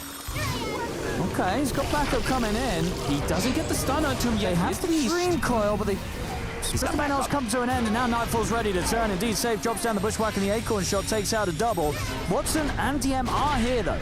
Here comes GPK. Out. Nightfall's ready to step forward again, but he is relatively low, so I have to pull back a little bit on the live stealer. Hero. Not able to get in on top of the pocket before no one jumps out with the orb. So it's time, BB team turning up and making sure that their cores do not suffer. Nightfall's able to stay alive. Seeing GPK playing much more active. I mean, mid, that active did hurt him a little bit, pushing up so far, but he shows up top. They bring the numbers to just ensure that Nightfall doesn't die, because that was close. If that creep dies just a little bit quicker and that concoction catches him, he probably dies. Very likely so. Oh, you're right, yeah. There, right in time. It really was about 0.5 seconds off getting the concoction after he pops out. Very close. Save in great position, and then, yeah, everybody just T-please in sequence, so nice response there from BBT to protect that lifestealer. Watson tries to sort of step and get involved, but does back off at the correct time. If he sticks around any longer there, would have been taken out by the razors of GPK. Entity's just feeling powerful, though, with this blink. They just have ways to start fights a bit easier. They're C-safe. They can pick and choose their target. They're going to go straight for GPK. TPs are coming in. Do they have enough damage to take out this SF? It's pretty deep. They're not going to be able to get him. GPK is fine. The backup comes in. There's him with the Rolling Thunder. Looks over towards Watson. Not quite able to get the connection onto him. Gets bounced back by the wall. He'll settle for Fishman instead there. As they goes over towards the Crystal Maiden, Fishman will go down. Watson keeping his distance. No one drops the Dream Coil. He's able to burst through Save. No one. Miro jumps in. No one. He's got the orb, but he's in trouble. No further way to get away as the burn from Nightfall's Radiance takes him out. Now Nightfall feels very strong to be able to turn up to all these fights as well, too. Entity picking the fight, but they get the distance there on the SF. They want to go for the hard kill. Ends up not working out for them there. They remain in a very good-looking spot, BB team. Not been able to sort of get to this point this early on in a lot of the games that they've recently played. This time, GPK and Nightfall in the top 2 spots by quite a bit for just 16 minutes into the game. Yeah, they're turning up to the fights, which I'm very happy to see that they're playing this aggressive, matching the movements of Entity just with numbers, right? They're bringing these heroes. Katomi, he's got ults, should be fine here. DM considering looking for a turn. He's got the Atos, he's got the pit. Coming in. Do these two have the damage? I mean, with Fishman as well. And Toronto Tokyo's there at the side. Does have Black Hole at the ready if he wants to try and help out. Miro. On the freezing field. Is he able to get out of in time? He's not. The waiting with drag back comes in from no one. They're able to take Miro down. That's going to be the Blink Dagger done for no one on his puck. That's a big kill. They can turn this into a tower here. GP can't save. They're on the hunt for Watson. And Watson's pretty low here in the jungle. Oh, they're going to see him. They're going to... Are they going to actually check it there? Well, they're not going to check the last camp.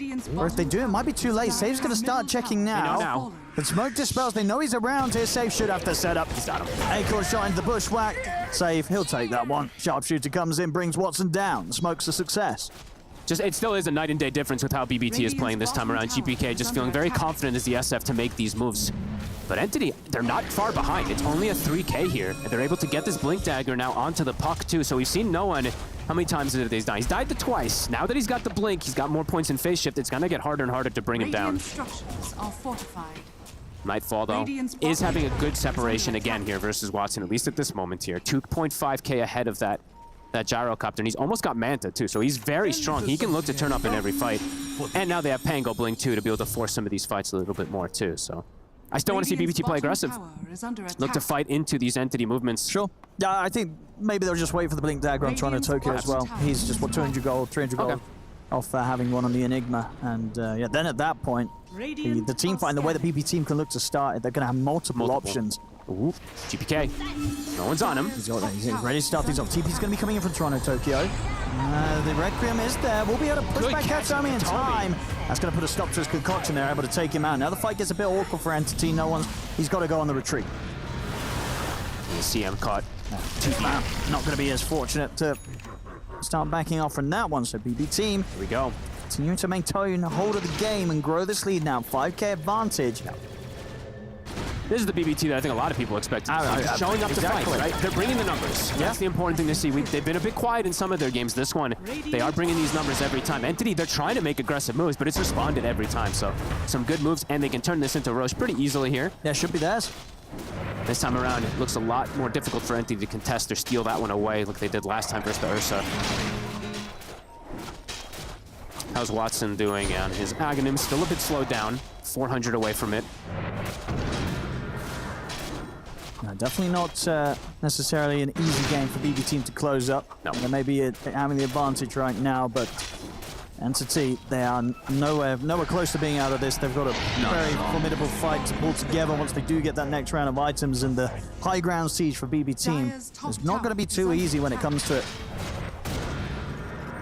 They do have to be ready always for this black hole now that the blink is on time online too, so they'd have to have something prepared to be able to cancel it. Smoke's going to come out. BBT feeling confident. Some good item timing's being hit.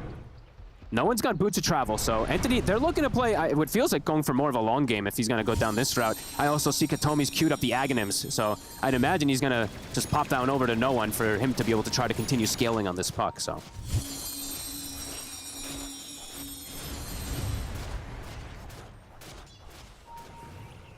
No one.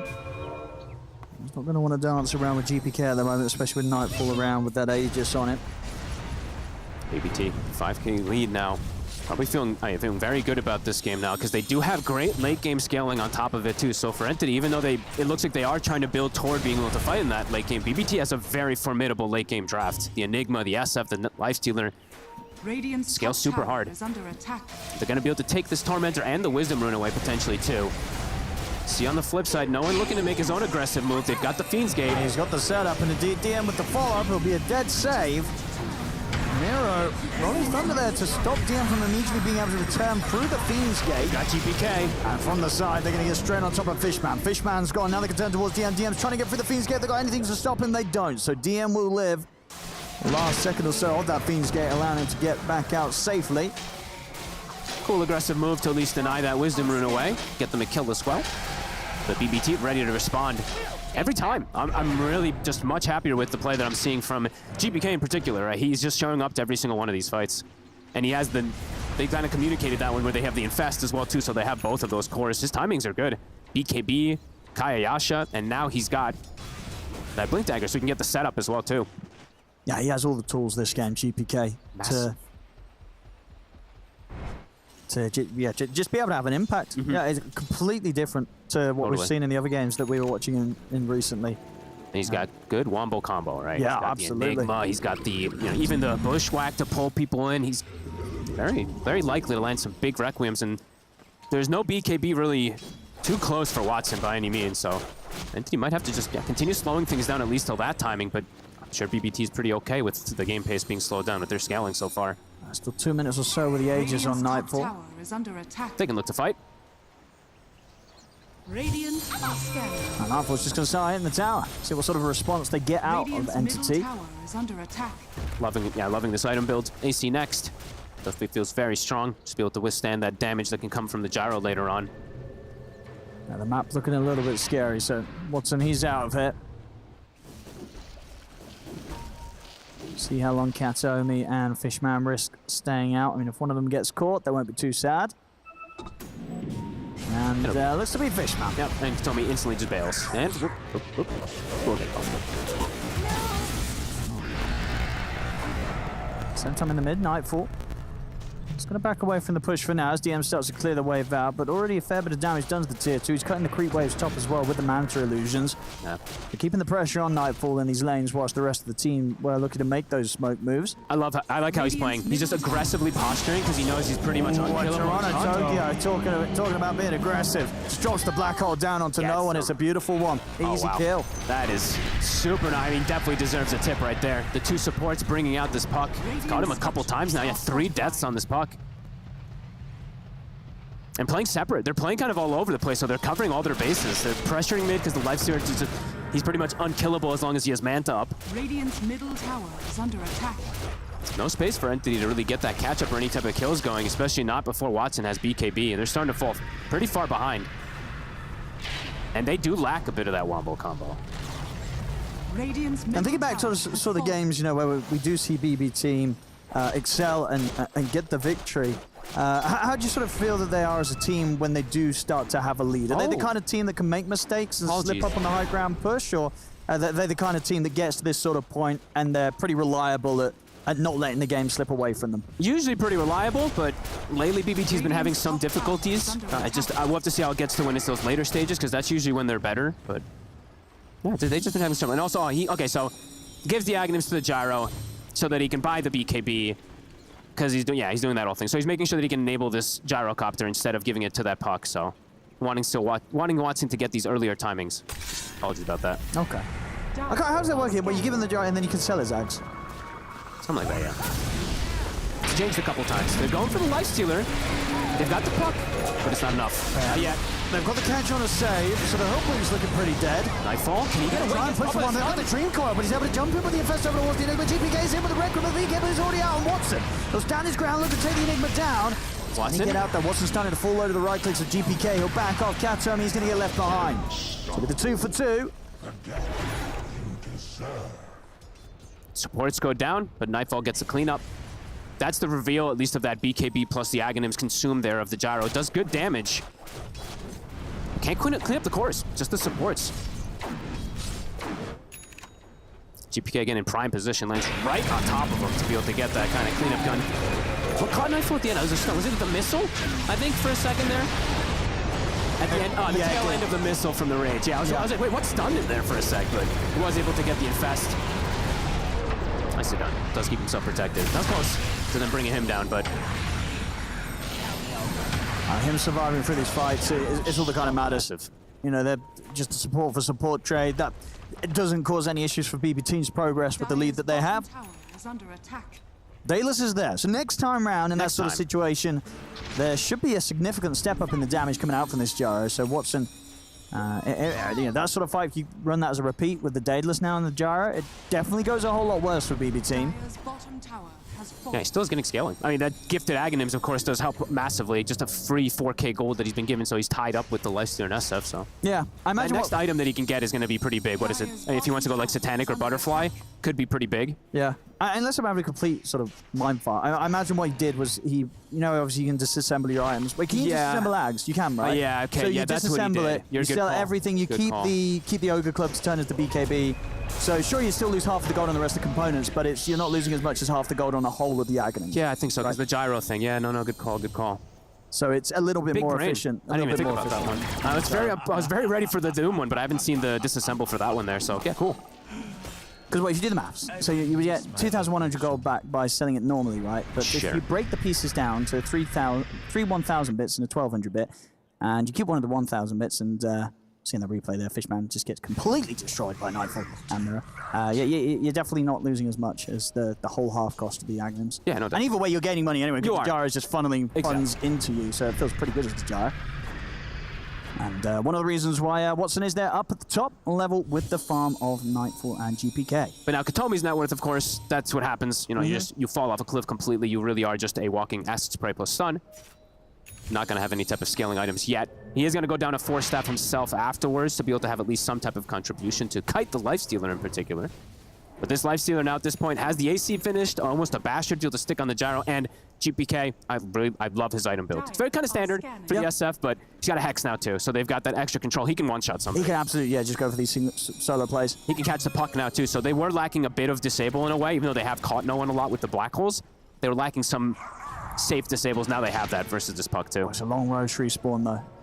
Setting up around the pit, but still about 2.5 minutes until we'll see Roshan back in action. They'll go for the smoke play. BB Team. They're strong in these fights, especially when they've got all these cooldowns at the ready. Level 20's been hit on the SF too, so he's got that talent. So the fear, it's pretty massive in the fights. Yeah, he could just start the fights on his own. Yeah. He's just here with the Hex and the BKB. GPK just jumps in, hexes someone, pops BKB Requiem. It's going to be a one-team fight. No one 9 out of 10 times for BB Team if he can make his play like that. Yeah, no one kind of needs to have this situation where he can cast, multiple sets of spells and somehow reset, but it's getting harder and harder for him, especially now versus this Hex.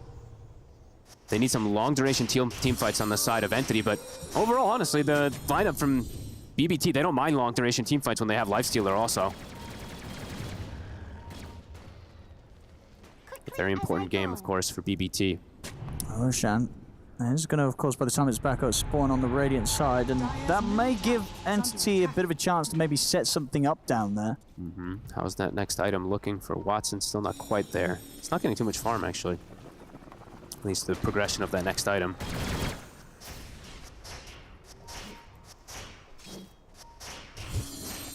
no one.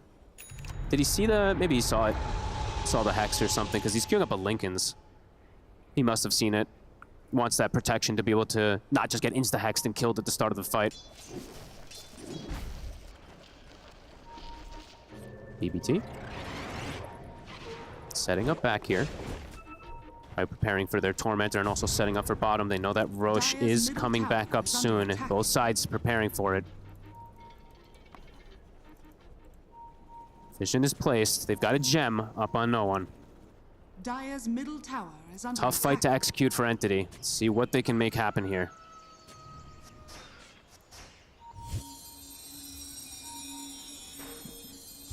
Full Aghanim's. I mean, quite a bit of item timings that have been hit here for the side of BBT. On top of that Hex, that Ags, of course, from Miro. No one. Whoa. Split second from getting hexed and killed there.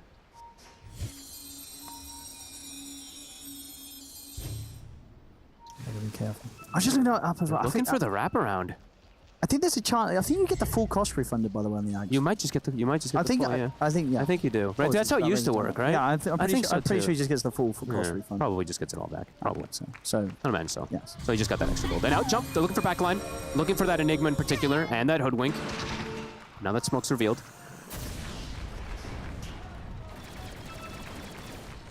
Being careful here. I mean, it's now that Roche is up. Now BBT, they'll head into the pit and they can just start it. They kill it real fast. Yeah, they're not going to have the chance to swing back around and do anything about this one. So BBT will get the Roche.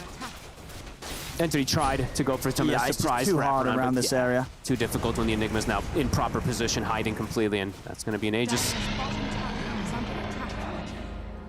Nightfall yet to die this game. Now have an Aegis as well, and a full Bastion about to come out. Makes it much easier for him to just stick on his targets, as he's been able to anyway.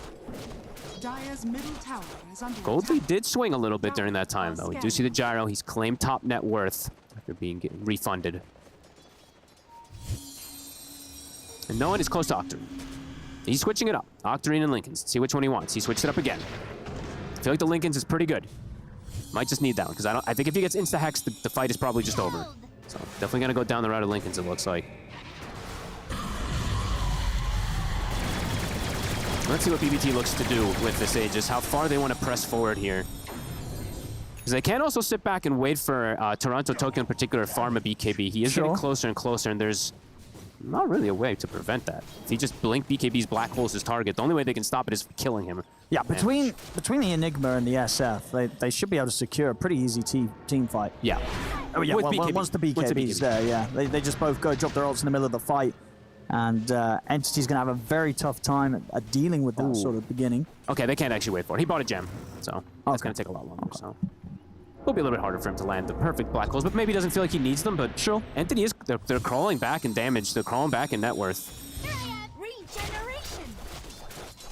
And the high ground defense around the jar is going to be pretty strong. I mean, no one's out on the map finding kills. Solo. So they'll find Toronto Tokyo out on his own. They Fiends gain, and they're like, wait a minute, no one with this Parasma plus this Nemesis Curse does a ton of damage. They're still going to come over and join him. Maybe try and set up some vision from this point. We'll see what they want to do. Try and take that away from them. BBT's getting kind of outmaneuvered. No one. He's looking for another target. He's going to start teasing around with GPK. This is problematic. He's down to half HP. This puck is getting away with too much. He's got the Lincolns. He feels safe to not get got on.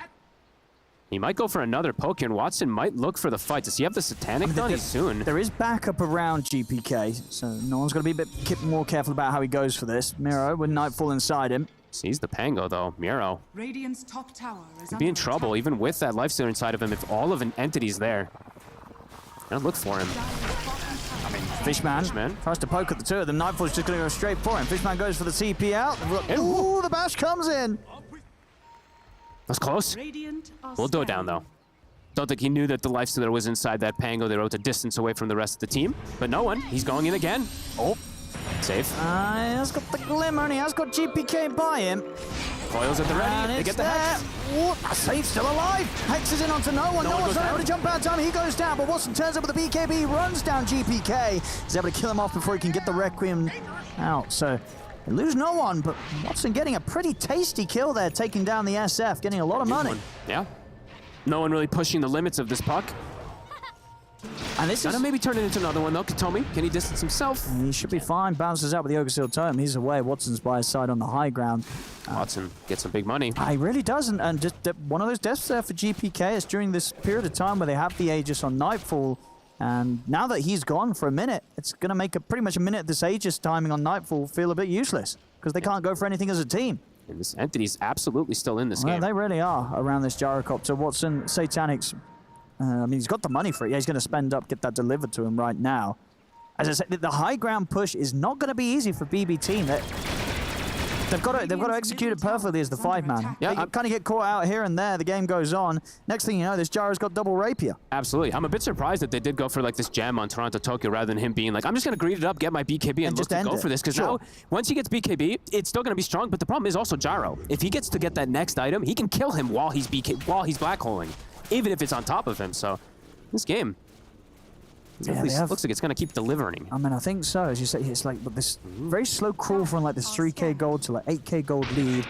And it's just a question of whether 35 minutes in this sort of game, is this much of a lead enough for BB team to feel that comfortable? Yeah. And at the moment, with what's kind of coming out from Entity, I think the answer is no. Entity, I think they don't feel too worried at all right now.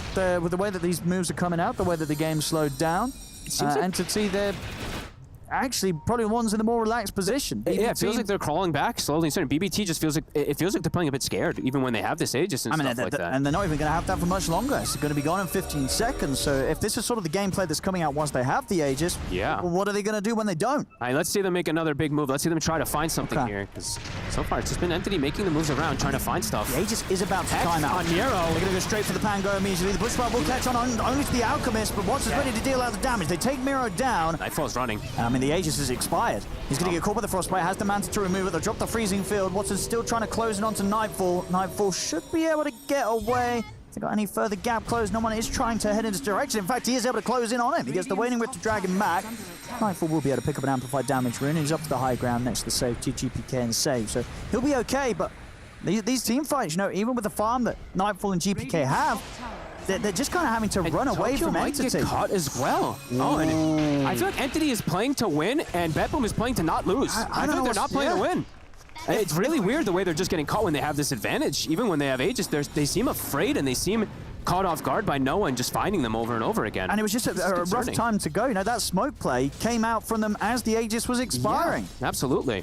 They ran out of time. I like that. I mean, the move from Gato, this definitely caught them off guard too. They were just like, wait, Alchemist has a Hex. He was able to just sit back and farm a full Hex because of the downtime that's kind of been kicking off. Oh, this is cool stuff that's coming out from Entity, but BBT's got to deliver better. They pretty much had the lead the whole game. Things feel like it's not feeling like it right now. No, not at all. That 3K lead doesn't mean too much now at this point. The way that Entity is able to play and get these items on Watson.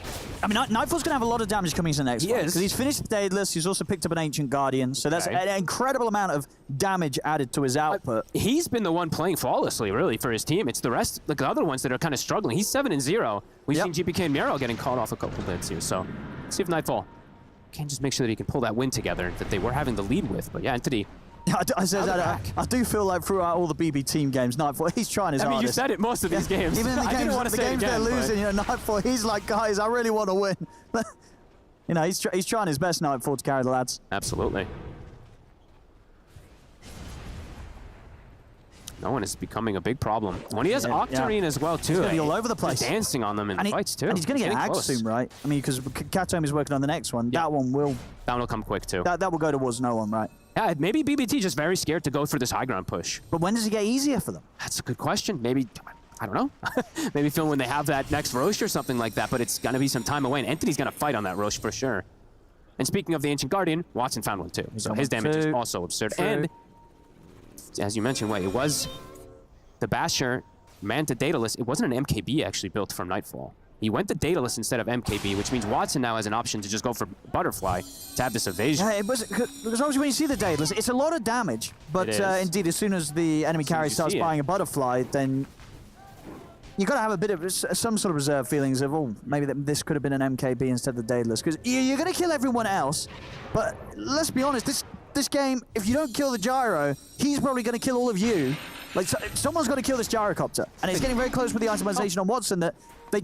You know, who on BB team is going to be able to jump and kill this Jara. Wait, am I blind? Didn't I see him have Rattle Cage? Oh, didn't I see him have Ancient Guardian? Now he has a Rattle Cage on the gyrocopter.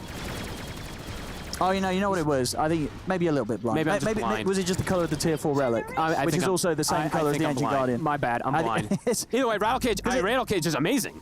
This item makes it incredibly tanky versus all this physical. No, but I think that's what it was. Tier 4 relics. Like, it's the same color, isn't it? The tier 4 they look icon. the same. My bad. Either way, I mean, this game's going to be all up to execution now. And Entity's been, I feel like they're the ones playing to win in these last few moments. In BBT, they're just playing really cautiously and carefully. Which is yeah.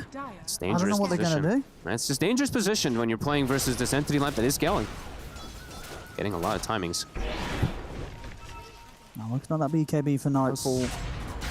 They should have a good chance of getting the Roche here. Butterfly I mean, Entity, they almost certainly want to get straight over it. And the question is if they can get it soon enough. Yeah, that's the question. It's probably going to die a bit too fast. I think so, yeah.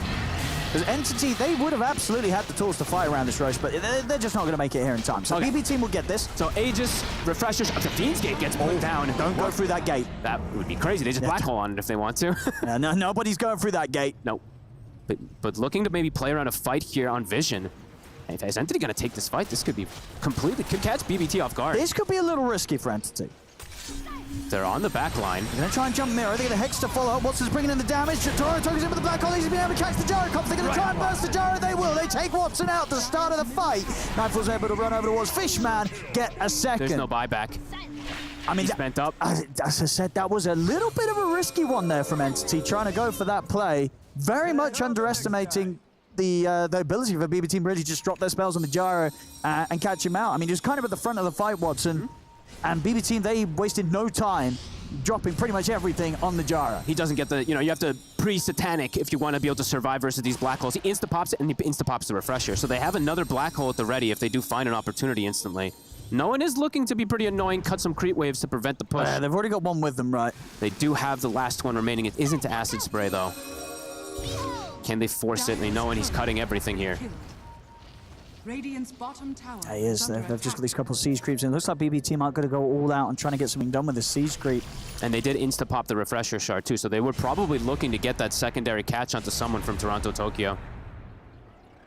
I mean, they can still immediately look to go again, right? They can. They've got 3 minutes of Aegis, and as you say, the black hole, it is there ready, so they could look to strike. Now, with that, they themselves looking to start the fight. They're going to have the full BKB out as well for Nightfall, so he's going to have a lot of survivability between that, the Rage, and the Aegis. Pierce's debuff immunity on the puck, so does have an extra way to be able to catch this Lifestealer, perhaps, though. It's BBT, they'll back it up. They don't want to try to risk going for a push here. Okay. Gyro respawning. I get the question really is, that they just showed that they can win these fights. What are they waiting for? They got a Refresher on GPK, but what timing are they looking towards? You've only got to imagine they do something with this Aegis, right? Because if they're not doing something in the next 3 minutes, I don't know when they're going to do something. They're going to try. Because they are strong. They are. They absolutely strong. are. They can push. As long as they can get that big black hole onto Watson, pre-Satanic. Yeah. Has to be pre-Satanic. If he gets the Satanic off during it, he will likely survive, unless it's literally all 5 heroes hitting him. Banner's down. Still alive. They'll clean it up. They're coming in with Rolling Thunder. They're going to turn towards the Underlord straight away. GPK's in on the backline with the BKB. Gets the Rec Room off to take the 2 of them down. Exactly the sort of way that they need to be breaking the high ground. The buybacks from both of them come out immediately. DM coming in with the Fiend's Gate. Let's see if they can take him down a second time. They might be able to turn over the walls and they drop the black hole straight away. They're looking to kill off DM a second time. He's going to get brought down low, but DM, he's still alive. Finally, the raise comes through from GPK. They've put an end to his life. Watson steps up with the BKB. He's able to take down the Lifestealer once.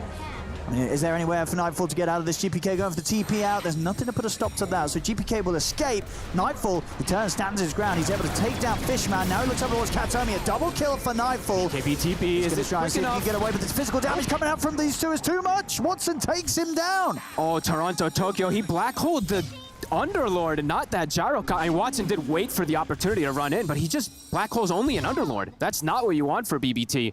Watson able to just run in and clean house. It does require buybacks, but look how much damage he does. And look how much money he got there. Of course, putting an end to Nightfall's streak. The first time Nightfall goes down in this game. He's going to be propelled straight towards that next time, that Swift Blink, if he wants to get that one out. Now Entity, it's just the 2 of them. Maybe they get a tier 2 forcing out a buyback might be a bit of a tall order. I mean, we'll see if they can go that far, how much they can get. But look how much, just the two of them here. Look how much gold these two just got. I mean, exactly, yeah. They got a huge influx after that fight. And as I say, in particular with Watson being able to take the Lifestealer down. Really cool moves that they do. DM being the sacrifice completely. He literally just feeds on top of the Enigma, kind of like asking for him to black home. It actually worked, so Toronto Tokyo getting low just kind of panics and has to throw it out there, and it just allows Watson and Noone to rip them apart. Noone's dancing on them in the back too, and he does have buyback. The two important ones do have the buyback for the upcoming one. Yeah, I mean, for the most part, would you say that's going to be the case in these fights, that if Watson doesn't get black hold, they're probably not killing him? Yeah, he'll clean house. Absolutely. Now you look at the patience from him. He's sitting in the back kind of waiting. Look how he wants to commit. He's just flacking, waiting. As soon as black hole gets up, just straight charge onto all four heroes. And GPK, his Requiems did not look like they did too much of anything, really. Throwing all the buffs onto Watson, he's able to just run in and clean. Still that AK lead, of course. That Entity fighting through it. And a 6,000 gold on the puck. Can choose what item he wants to go for. Watson can go for Swift Blink too. Yeah, I mean, he's not only got that money, but the Aghanims coming out from Kato. In a second, right? Yeah, 300 gold away. So not only sitting on 6k, he's essentially kind of got 10k that he's ready to spend, because he's going to pseudo spend the 4k through the means of the Alchemist on getting himself an Aghanims. And what's the big damage item that he wants? Rapier. I mean, it could be Mjolnir, right? I mean, we've seen quite a bit of those, and the other big one could be like some Basher, because then if he throws the coil, ready? Let's he throws go. the coil with an Aghanims onto the Enigma. How are you going to black hole? I'm just memeing a little bit, but we've seen these funny let's see. I mean, he probably just going to upgrade Can you imagine the Blink. that? He probably just upgrades the Blink Dagger first. Yeah, probably. I'm kind of memeing, but can you imagine? We've seen Coddles with Bashers, with the Abyssals. Of course, Save in particular was the one who did it ages ago. I mean, ages ago, it was last year, actually. It feels I mean, like it could be nice, right? Because it's too memey. The win condition for BB Team really is black holing the gyro. But he could just go damage item, then you don't need the Basher. You just go damage on puck and you kill him through the black hole, right? So I imagine he'll do just some big damage. Could be one of those. 7.5k gold. Let's see which one it is. Gotta buy something. He's definitely thinking. Give us something. What does no one want? Give me Data List or something. Give me a big damage item. It's just gonna be upgraded Blink and a Moonshot. There's gonna be something boring. No, I don't want that. No. Upgrade Blink, I'm cool. I want a damage. But he is 8k gold. The gold continues to roll in for no one. Does want so buyback and a Data List or something. A buyback and a big damage item. I want to see. I mean, one of these. Let's see which one it is. Or maybe it is the Rapier. That would be hype. That would make this game even spicier than it already is. The thing is, I feel like he doesn't need a Rapier. Like, Entity can win this game without a Rapier. Sure. As sad as I am to say that, fun. because as much as I want to see it, I know you do. Like, they don't need it to win the game. Like, this game is, it's not in some kind of desperate position for them. No, it's back to just even. It's execution that's going to be everything. Yeah, because 47 minutes in, 9k gold difference, it's nothing crazy. No, and I always just click on heroes and you see how much gold they have, like, just banked up, right? It's 3,000 on the Enigma, it's 5,000 on the Lifestealer, so that, 9k, a lot of it's banked up. Oh, he is actually, which one is it? Is it the Mjolnir? It is the Mjolnir, okay. Okay. So one of those damage items. And he does have buyback with it, so his damage has gone up massively. Yeah, Ags and Mjolnir with the upgrades here for no one going into the next fight. Harder and harder for Toronto Tokyo to find those targets to be able to black hole. In particular, that Gyrocopter, who's also been waiting in position. And now with Blink, since Watson's able to go for the Swim Blink build, he can just sit in the back. He can sit and wait until the black hole comes, so. Now we see those damage numbers from the two of them. They are delivering massively. I mean, is it going to hurt the Lifestealer that he just, Nightfall's just not going to have MKB at all in his build? I think so. I think he's might sell one of these, like one of these items eventually, but sure. Because as we see, the Daedalus, it is great at killing everyone else, right? He gets on top of like the Crystal Maiden, Fishman dies in a couple of hits. Yeah. But the gyro, that's the real problem. Killing this gyrocopter. I mean, killing the gyro, but also killing the puck is also an issue. He's gonna have the Abyssal Blade for that, right? At least to help. Yeah, help at least have break something else to get around the Lincolns or come in on top of it after it's been broken by someone else. Okay, no one scouting things out. They see Miro again. Miro, first catch. Coil. He's got the Aeon Disc locked to protect himself. Okay. But he is going down. Does unlock it, but he's very low. He indeed is incredibly low. Might be able to slide out. This Watson's moving in though. Post the BKB. They're ready to try shooting them down with the flat cannon. Miro's still alive. GPK jumps in with the BKB and the Requiem. They get the Hex as well down on Watson. GPK trying to chase down the gyro, but the back lines are dying. Miro and Toronto Tokyo are gone. Nightfall, he's going to go for the BKB TP out. That means GPK left behind, caught by the Hex. Entity, they'll find 3 kills. Now there just feels like they're massively ahead. BB just can't find a fight opportunity. I think they used the black hole, but I think think where he did the died Black Hole as go? Black Hole. I think he died literally to Noone as he tried to catch him. Noone is just... He's dancing on them in these last, what, 4 or 5 fights, I feel like. Look at the damage from these two. And one of those games that it did feel like BB team, they should have had a chance. Should have had a chance. They allowed, I mean, Entity is just, I feel like they've been the one playing with a lead, with the way that they're kind of posturing in a lot of these fights. Yeah, they've just been playing better today. Yep, by quite a bit by the looks of it. I mean, this game holding for pretty much this entire, 30 minutes in which BB team had quite a lead against them. And now they're diving the base. They're on the side. Look at the heads on a Nightfall. Nightfall, he's just straight up dead under the tier 4s. Miro's had to use his buyback. Miro's dying. They're going to have to use multiple buybacks probably, but I don't even know if that's going to change much at all as Entity continue to push on. No SF for 40. 3 buybacks coming out. And indeed, GPK, he's not going to have a part of this fight. He's short just about 660 gold of buyback. No one, he's diving up towards the fountain, playing around with them. They're closing this They're going to be able to get the Hex and the Concoction in onto Nightfall. Nightfall's gone again. Oh, no one. You monster. GG is called. It is, and I got to say, this is probably going to be one of the more painful losses that BB team's had on the main stage. This is one that maybe they could have had. But Entity...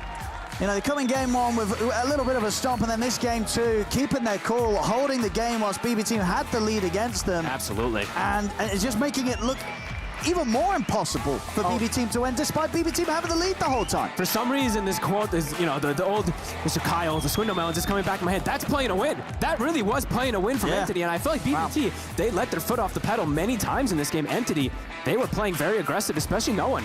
That was a treat to watch, really. They crawled back in this one, but toward the end of it, it wasn't really crawling. They were winning consecutive fights afterwards, especially once they were able to stop this Black Hole to come onto Watson.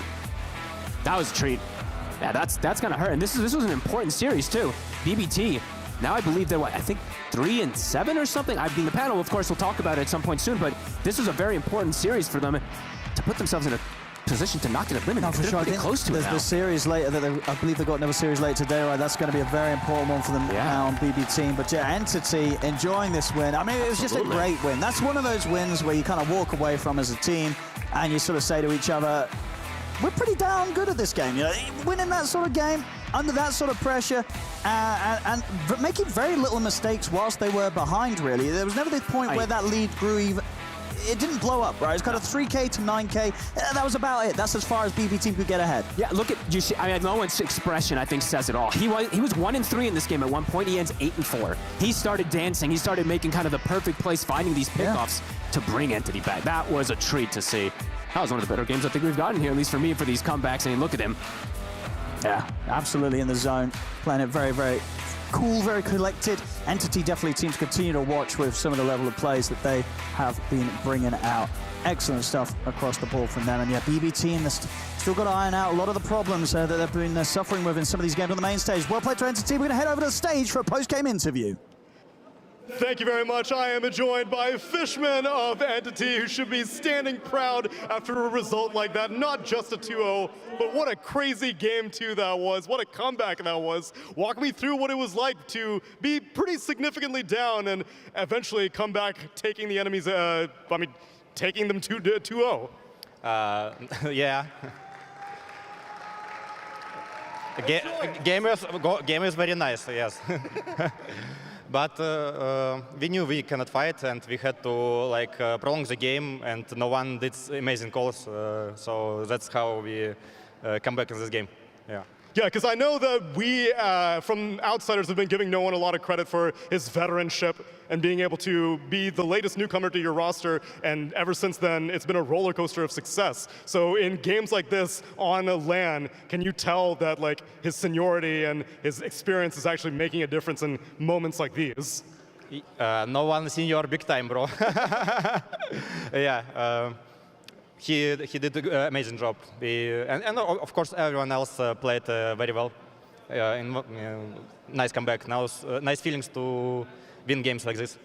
Yeah, because I know you're no stranger to comebacks like this. I vividly recall your Singapore TI, your adventures against RNG, so you are well familiar with situations like this. But you've also been giving a lot of credit to your coach, Estini. I know you mentioned in your Riyadh Masters qualification, your TI qualification, it's been a common theme. So in moments like this on LAN, what influence has he been having on your team? First of all, I think Estini did an amazing job with giving us a lesson with some new things which we didn't thought about before. And overall, he gave us Brazilian energy. He so energy, so happy all the time. He all the time calm us down if need, or hype us if need. So I think he's the biggest an asset. Yes. But I'm surprised that you're saying that he's also has the power to calm you down, because I was just typically associate him with being high energy. But you're saying at moments he, tells you guys to keep it easy, keep your emotions in check as well. No. But okay. But yeah, I mean, he just given a very big impact. Yeah, that's why we are all the time. We know what to do. Yeah. Well, the impact is shown with this 2-0 Fishman. Congratulations, you're having a heck of a run here at the group stage in Riyadh Masters, and we'll send it back to the studio. Thank you very much to Noone and Fishman. Every time I hear Entity talk about their coach Astini, it just makes me smile, because it seems like Astini and talking about Astini just makes them smile, and it really shows that this team, ever since he joined, they've been on a tear, on a rampage. BB team here on the receiving end, unfortunately for them, but this was a very beautiful game, Kizzy.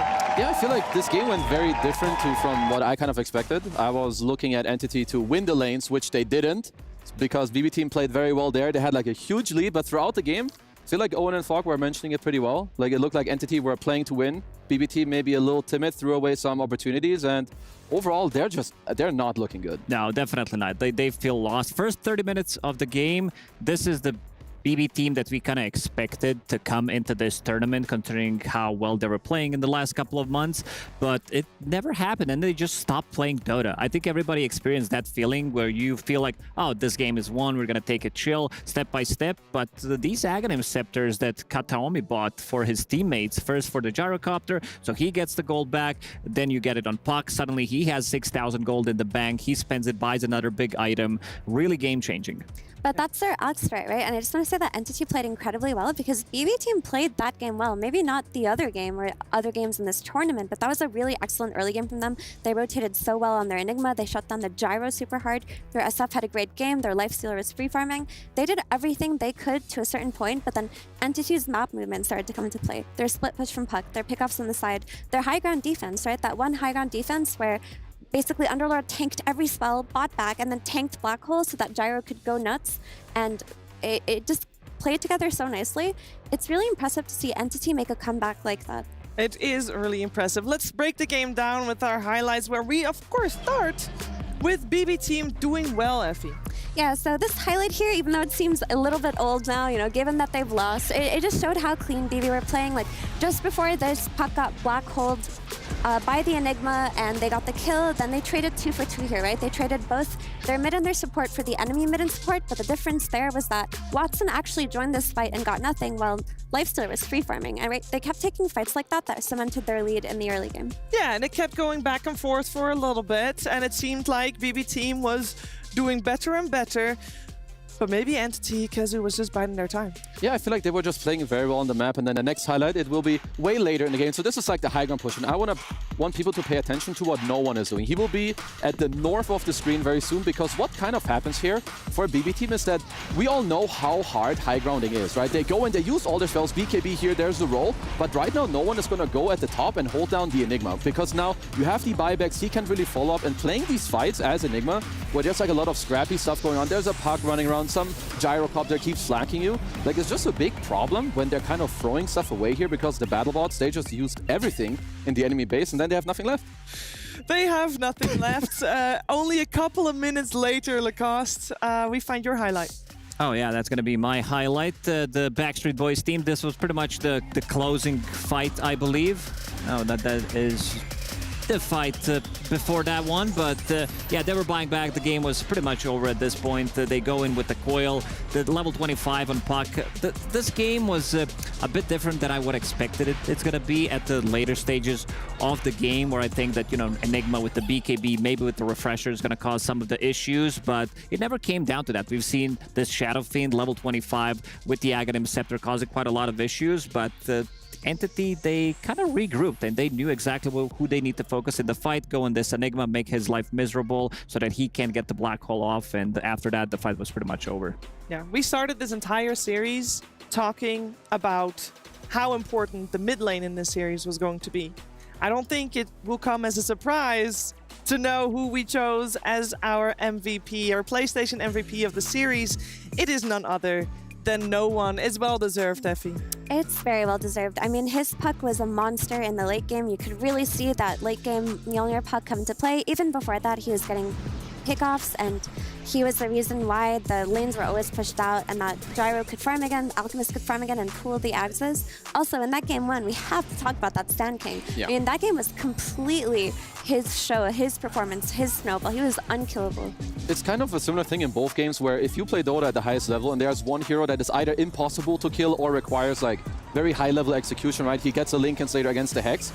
If you ask BB Squad right now who played the best in both these games, they will all say no one. Like, he just destroyed both these games, had tempo from start to finish, kept them in the game in the second game, and then carried them at the end. Yeah, I think my bro, he's back. Yeah, I love his body language on the camera. We've seen him when he was playing Sanking in the first game as well, you know, snapping his fingers while standing in the mid lane. Three heroes around him, but yeah, he seems pretty chill. He was always pretty chill, and he's back in action, and that's what I want to see.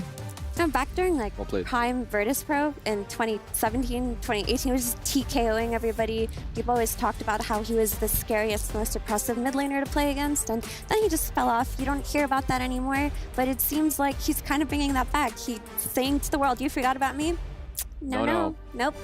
I'm still around, still alive, still owning at Dota. Yeah, still very, very, very good, and it's very fun to see. He's, as I said at the very start, very easy guy to cheer for at the moment. Also very chatty in interviews, and that always helps. Now we do need to talk about BB Team that is in a very tricky situation. They've got a couple series left, 2 series actually. One against Quest later today. Which is at the moment, because they are now 3-7, it can be considered an elimination series. And they also have tomorrow Tundra. So we also know that Quest, at least game 1, I don't know exactly what happened in game 2, they just beat Tundra. So it's safe to say that both of those opponents that BB Team is still up against, pretty tough. I mean, they're of course good, but when it comes to me, when I look at them, I don't actually care as much about their opponents. They've always been their own biggest enemy. Yeah. I feel like they need to use this time well to whatever it is they think, they need to fix it. They don't have much time. They need to think of something really good, how to fix the issues that they have. First of all, they had some of the draft issues coming in from the 2 previous days. Today, they kind of beat themselves in the second game, which was definitely in the bag. The first game, not as much. We can also pinpoint some of the draft issues that they had. Of course, leaving the Darkseer in the pool, but overall, yeah, it looks pretty grim for BB Team. Yeah, on the bright side for Entity, it's looking pretty good, Effie. It's looking really good. I love their ideas. I mean, we've talked about Estini already, but he does bring so much energy, and he brings the dedication to thinking about heroes. And I remember when we worked with him during Lima, he had all these spreadsheets that he was looking at, and he was calling out all these really interesting picks. So he thinks about the game in the correct way, and clearly he can apply those ideas to his team, and his team can excel. Yeah, fantastic to see. We'll, of course, keep a close eye on their progression. But Group B takes a little bit of a break. We'll soon move over to Group A. Before we do that, though, it's time to check in with Purge. Thank you, Shiver. We're on the boulevard right now. The sun is getting low. We're getting some shadows. Very important time of the day because this is when all the people arrive. All these stands get busy. You got lemonade. You've got freezies. You can get crepes. There's a French fry thing over there. It's a lot of cool stuff to look at. But what I'm really thinking about is how not only is this day progressing, but the tournament is really progressing very far. The group stage is almost over, and that means we're gonna have to start eliminating teams and crushing their hearts, and also crushing their medal trophy hearts as well. It's gonna be a bit sad, but also exciting because as this tournament continues, we're gonna really up the ante of the games that are played. So I'm excited to see the night here change, but also the group stage as it continues from here forward.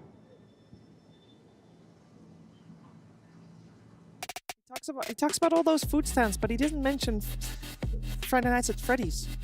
Come on, Kev. Yeah, what's that about? And why doesn't he try it out for us? Just to see what it's like. I'm not sure if it's like an escape room or a haunted house experience. It could be both. It could be one or the other, but it looks cool. It does look cool. The group stage is looking pretty cool as well. Oh boy, I can't wait to see Group A kick off. They only have one series today, but this is looking so spicy. I know the top 4, it's not making too much difference because all of them are going to the upper bracket if they make it through. But I still feel the cost like a lot is still possible. Yeah, absolutely. And I just did the math while you guys were talking. Entity, they are locked in for the playoffs, considering that there are 3 teams with 7 losses. Not sure if there are. So yeah, guaranteed playoffs for Entity. We call them day one at the group stage, that this is the dark horse of the tournament after seeing them play so well in the play-ins. So yeah, congratulations to them. They've been powering up ever since they kind of formed this team. Yeah, and they still have to play against Extreme, Waibu Gaming, and tomorrow against Team Liquid. So 2 more series in store. Make sure to check those on the other streams. As I said, we're moving on to Group A. Our upcoming series is going to be OG on one side, and on the other side, it's Birthday Boy Crit with the Falcons. And it will be a thrilling 2-game series. Make sure you tune in, stay tuned. We'll be right back with more Dota 2.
Team Falcons are a very young team in the very long history of Dota 2, but when you build a team with some of the best players in the world, you get results. The roster is a wild mix of regions and varying levels of experience, and it has come together into one of the strongest teams in the world. Team Falcons started their EPT season by qualifying for ESL 1 Kuala Lumpur, but as a first test of strength and first land for the team, they didn't show their full potential and got knocked out by Team Liquid. Not deterred by their loss, they went on to qualify for Dream League Season 22 and ended up taking first place, beating BB Team 3-0 in the Grand Finals. Following this, it was time for ESL 1 Birmingham. This event too looked easy for them. Despite playing the first part of the tournament with Sumail as stand-in for Maureen, they managed to achieve another first place, as well as beating BB Team 3-0 in the Grand Final once again. The last EPT event before Riyadh Masters was Dream League Season 23, this time with a massive patch dropping in the middle of the event. Team Falcon, seemingly the quickest to adapt to the new changes, unsurprisingly took first place again, this time a 3-0 against Gaming Gladiators in the Grand Finals. As you could see, Team Falcons are a team that have spent virtually all their time at the top of the very competitive Dota 2 scene, taking home first place in almost every event they attend. With a secure hold of the #1 spot on the EPT leaderboard, Team Falcons are going into this event as the strongest team in the world. The Esports World Cup is a unique tournament and will have a very unique trophy system, consisting of keys, game trophies, the Club Championship trophy, and the totem. Introducing the key. This symbolizes a participant's right to compete in Riyadh. Each team or player will receive a personalized key consisting of the inner key and the outer frame. Winning a competition earns you a game trophy. A champion's key will be inserted inside. The frame will be placed into the totem. A physical block on display in Riyadh, serving as a progress bar of the Esports World Cup. The totem will remain in Riyadh as a chronicle of the Esports World Cup history. Those who get eliminated throughout the competition must give up their keys and see them crushed. Their broken keys will be tossed into the totem and encased in resin, symbolizing those that tried to win but fell short. However, as an additional privilege for winning, each game's champion gets to select 3 opponents' keys to be encased in the base of their trophy as an additional, more personal prize. Losers will go home with their keys replaced with a token that marks where they ended their journey. Witness history unfold at the Esports World Cup.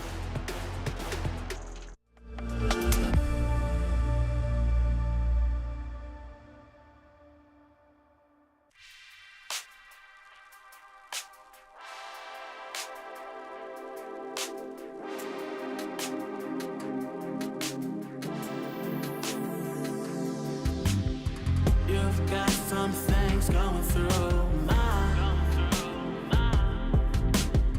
Why can't this be all the time? You at the top of your class, you change your trip to a splash. The way that you left, I just hope that it lasts. I just hope that it lasts. You stay on my mental, you keep me sharp like a pencil. You can let your hair down, cause I'm playing gentle. You can let your hair down, cause I'm playing gentle. Girl, you stay on my mind, all the time, all the time, on my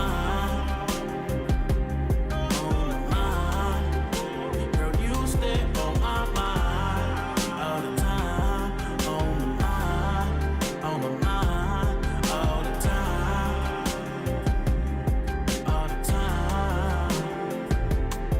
If I come meet you, baby, I can teach you how to let your head down and be a freak, singing like Anita. Sweet love, have you thinking about a preacher? Also, how I need her. Girl, we can kick it. Have you ever had Chinese after 9 on a Friday? It gets so different. Cuddled up tight, perfect like a fitted. Arm around me, then you pick your head up for me to kiss it. You stay on my mental, you keep me sharp like a pencil. You can let your hair down, cause I'm playing gentle. You can let your hair down, cause I'm playing gentle. Girl, you stay on my mind, all the time, all the time, on my mind.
Welcome back to Riyadh Masters at Esports World Cup. We've got our Jamil Motorsports players arriving here. Falcons are turning up to the venue for their one series that they are to play today. It's been the alternating. Sometimes you play two, sometimes you play one series, and for Group A, it is their one series day. They're going to be coming up against OG as well on stage, and I would like to remind everyone that with a new host, there's also some new panelists. So we've got Jenkins and BSJ as well joining, and Lacoste over here. Is the only remaining panelist from the morning crew. Yeah, I didn't get a chance to work with you guys, so you kind of isolated me, but that's fine. And I hope Brian will join me soon. I have no idea what there's you're no clique. talking There's about. no cliques that have formed here. That's. I think the word is It's clear. it's in your head. It's in your head. Yeah. Yeah, they just take a little bit of time to warm up to some people, you know, but I'm sure we'll get there. You guys, though, you don't need any warming up to talk about what you're hoping to see up on stage between Falcons and OG, especially considering Falcons right now have a 0% win rate when it does come to main stage games. I don't know how much that matters for Falcons, just because they've won so many. Not to downplay your point, you know, but they've won a lot. I think there's just some first day. I don't even know if I would call it first day jitters. Amar and Malrine were just playing off, like they were just playing bad day one. Yep. I think I'm just gonna say it. Everybody's thinking it. They're probably thinking it. I'm sure maybe some of their drafts they considered kind of bad, because they started picking Amar's hero earlier in the draft. They just first picked him Doom. They first picked him even You Mars. mean recently, like in the last few days? Yeah, and now they're dominating again. So they just had to figure some stuff out. They look good again. I think all the people that were downplaying and saying like, "Oh, Falcons is done for after one day of groups." Edgelords. Don't listen to these people. This is every tournament. Get used to that word, Lacoste. Get used to it. Word that he's using. No, this is every tournament. It's like Liquid loses day one game and loses day one. It's like, oh, they're trash now. That's not. It's group stage. It happens. It does. It does. Anyway, Brian, I'll let you speak now. You were chomping at the bit. I was just going to say that the first game of the tournament, that the day Falcons lost 4 games in a row, they were up like 12K with a convincing lead at 20 minutes and then threw it. So I feel like there must have been something, maybe not jitters, but something in the back end that I feel that put them across the edge of maybe we're being a bit nervous, maybe we don't feel comfortable, because these guys absolutely destroy in lane. Like, that's what they're really well known for. And we just didn't see that day one, but now like they're right back on pace. They're doing flex picks like the offlane Slark. They're whipping out the Sand King that I feel like Liquid was doing first, but now all these teams like Malrine, it's been mainly Malrine in the mid lane playing the Sand King, and they're just really upping the tempo once again, and it feels like they're back in form. Yeah, we actually haven't been able to speak to these players since day number 1 when they last were on the stage down in Qiddiya Arena. And so it's time that we do hear from them once again. We've got Purge standing by with Snaking. Hey, Purge here with Snaking of Falcons. I would love to hear about your guys' morale journey so far in this tournament, because you guys, best team in the world, coming in tournament favorites, first day was 0-4, and since that moment, You guys have won every single game, and now you're tied for first again. So please tell me what that roller coaster was like so far for you guys. Obviously, like you said, it's been a roller coaster since the beginning. I think usually we don't have expectations coming to tournament, but for some reason we had expectations coming in, which wasn't great. So when the first day we're 0-4, we're kind of rock bottom, can't do any worse. And with all the games being on stage as well, but I think we just had to reset mentally and kind of throw away all expectations that we had and just kind of, play free and start from the bottom. I mean, I know that you guys even treat all of your opponents with respect. Every teammate of yours that I interview says the same thing. So with that, on top of the fact that all the fans also have expectations, does that influence your mental clarity as you go through the pathway, or are you guys just like focused on yourself and winning the games and coming back from rock bottom? I think the external factors obviously do matter, but I think you should try to kind of put them to a minimum and focus inward and focus on your team, focus on yourself, and that because ultimately that's what's important and that's what's going to be winning us the trophy ultimately if we were to do it. So did you guys make any quick strategy pivots, or was it just like mentality stuff? I think we definitely had some strategy pivots. I think in terms of our team play, we realized what we used to do really well, and we realized day one we were not doing those things, and the result we were losing. So it was like a reality check on reminding ourselves of our fundamentals, so on what we do well and what we need to do again. That's great. Is it going to be 8 games in a row victory after this series? I mean, I certainly hope so, but I guess we'll see. All right, well, thank you for joining me for the interview, and good luck in your match. Thank you. Hearing about the expectations going out the windows for Falcons. That's what they thought was the issue, that there was a little bit too much pressure that they were placing on themselves, not necessarily from the outside. And now they're just trying to get back to the fundamentals of things that they know has worked before and has been able to get them those wins. And I wonder how strong that's going to be coming up against OG, because OG love the run at you strategy. If there's even just a moment of hesitation from Falcons, OG will take advantage of it. Yeah, to the degree where it looks like they're throwing, but then they... Oh, OG. Yeah, OG, yeah. Like, we saw yesterday they were going through past tier 2, mid-tower, Right. and we're like, this is just... So many times we're like, they're overcommitting, and then it's like, oh, they're team wiping them. Okay, that's interesting. Seb is the guy, he's captaining. He is drafting now, so he has a full-on leadership role on this team, and that is the way that old man Seb likes to play, run at you. I think it's also a whisper factor. This guy has been popping off pretty much in every single game. His score, he's very... I think he has a bit of a carry mentality as well from the offlane, but he also does, some of the things that he's like, oh, we have this opportunity to finish off the game with Mars. We have a good timing. I'm going to buy Crimson Guard, and we're going to go from there. He does not want to drag out the games. The guy is also probably calling the shots, diving in with the Seb. He's not too afraid, going in these tier 3s, tier 4 towers. But what worries me is that they lost in 14-minute game against Gaming Gladiators. 14 and a half. Whoa, okay, 14 and a half. Those 30 seconds, it does matter. Yeah, it really does. I mean, that's why I find OG to be one of the most interesting teams to watch right now. Is just the fact that it is so black and white for them. They have tied everybody other than Heroic. And Heroic has taken some games off of some good teams here or there, but it's an interesting scoreline for them. So what you're saying is Group A is very balanced, and it would be really nice to hear from one of the players how they feel about groups, how the games are going, and luckily we have a Purge with BZM to give us just that information. Thanks, I'm here with BZM of OG. You guys have been looking better as time has gone on, and you've looked especially good in the mid lane. Has something in specific changed us? Yeah, a lot of changes since the TI quals. Also, I don't know why everybody's telling me I'm playing good, because I'm literally not noticing anything different from usual, at least from my perspective, but I guess thank you. Okay, well, do you feel confident at least? Yeah, me, myself, as a team, we're feeling confident about today and the tournament overall. Okay, question about the mid lane. What's the easiest hero to stomp the mid lane with at the moment? To really beat your opponent by 20 CS or something? If it's a certain matchup, it's probably Monkey King or SF, one of these. Okay, gotcha. Can you tell me about Sand King mid? It's been getting really popular. You played it a bunch of times in pubs last week, basically. What do you like about it? Particularly the new facet. I think everybody stopped playing it because the old facet got nerfed.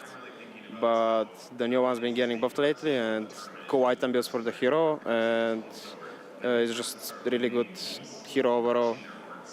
All right, and how confident are you feeling in your upcoming matchup since your opponents are very solid? Matchups, you mean like? Do you think you're? Well, yeah. Do you think you're going to win mid, for example?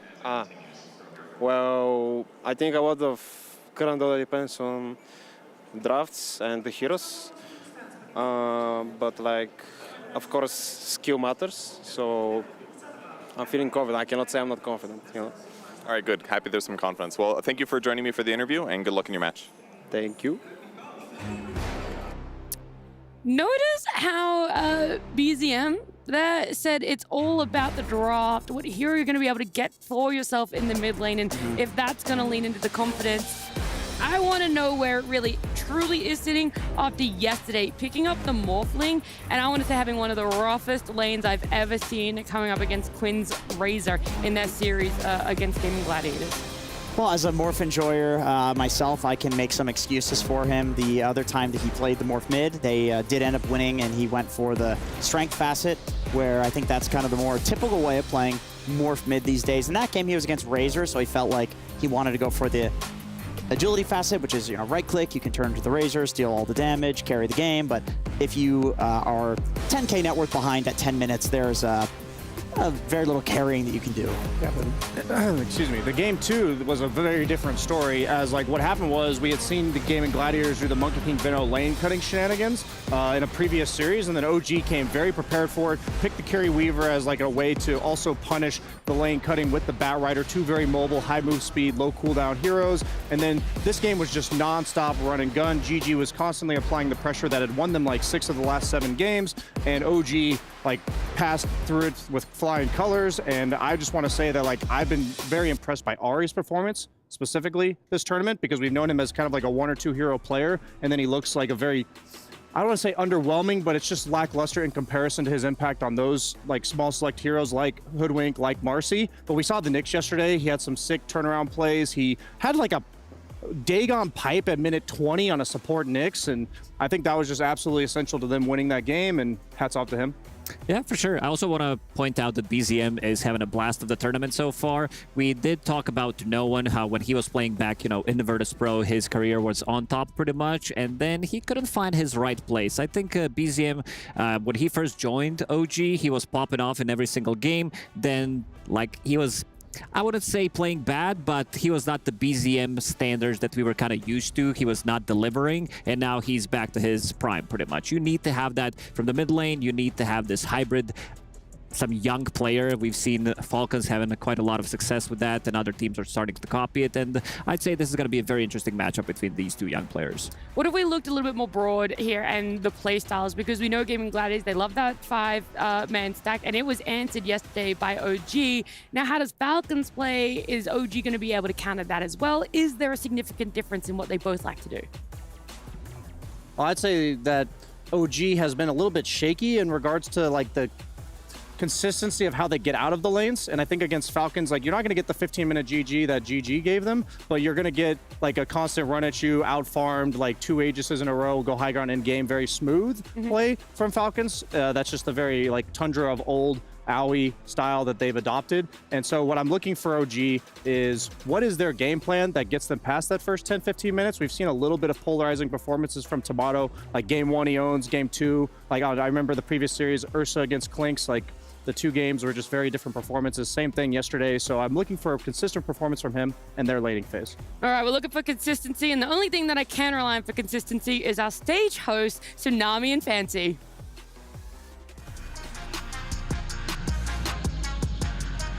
Thank you very much. Yes, it is time to get our second series underway, where we're already starting to get some locks right now in the group stage. We already saw Entity get their 2-0 against BB Team, which means that they are now confirmed for playoffs. We don't know upper bracket or lower bracket quite yet, but still we are reaching the conclusion of our group stage now and starting to figure out if these teams will survive for the next week. That's right, only a few games left for all the teams that we have in group stage so far. And for our backstage matches, we had XG WBG go 2-0 against Mouse, and we also had Liquid go 2-0 against Beast Coast. But then, for our third game, we had Tantra versus PSG Quest, and it was a very surprising ending, to be honest, because the second game that they had, they almost lost both games, even though yesterday we mentioned that they haven't dropped except a single game throughout the whole group stage. Yeah, Tundra came in looking basically bulletproof, only dropped one game against Liquid, which no shame in that. And then today, they drop a game 1 against Quest, who has been kind of struggling throughout this group stage, of all teams to lose it to, and then they almost lost a second game against Quest. They managed to come back after 60 minutes, equalizing the score. But that's all that's happened backstage. I think that people want to know what's happening right now on this stage. Exactly, because we have an exciting match coming up.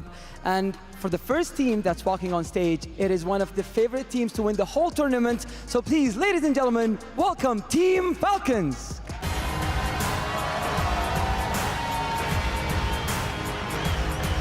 They were not in shape during their first day one. Maybe they were jet lagged, but ever since those losses, they haven't dropped a single game. And now they have tied for first place with 3 other teams.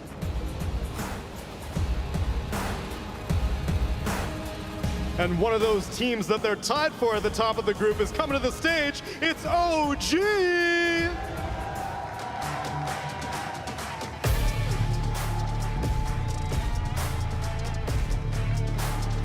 They are coming in hot, especially after their series against Game and Gladiators, which was the best of times and the worst of times for OG.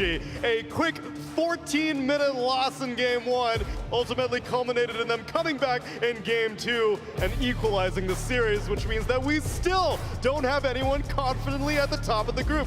4 teams are split right now. We got to start making some separations. Maybe it'll happen in this series. Maybe it'll happen right now.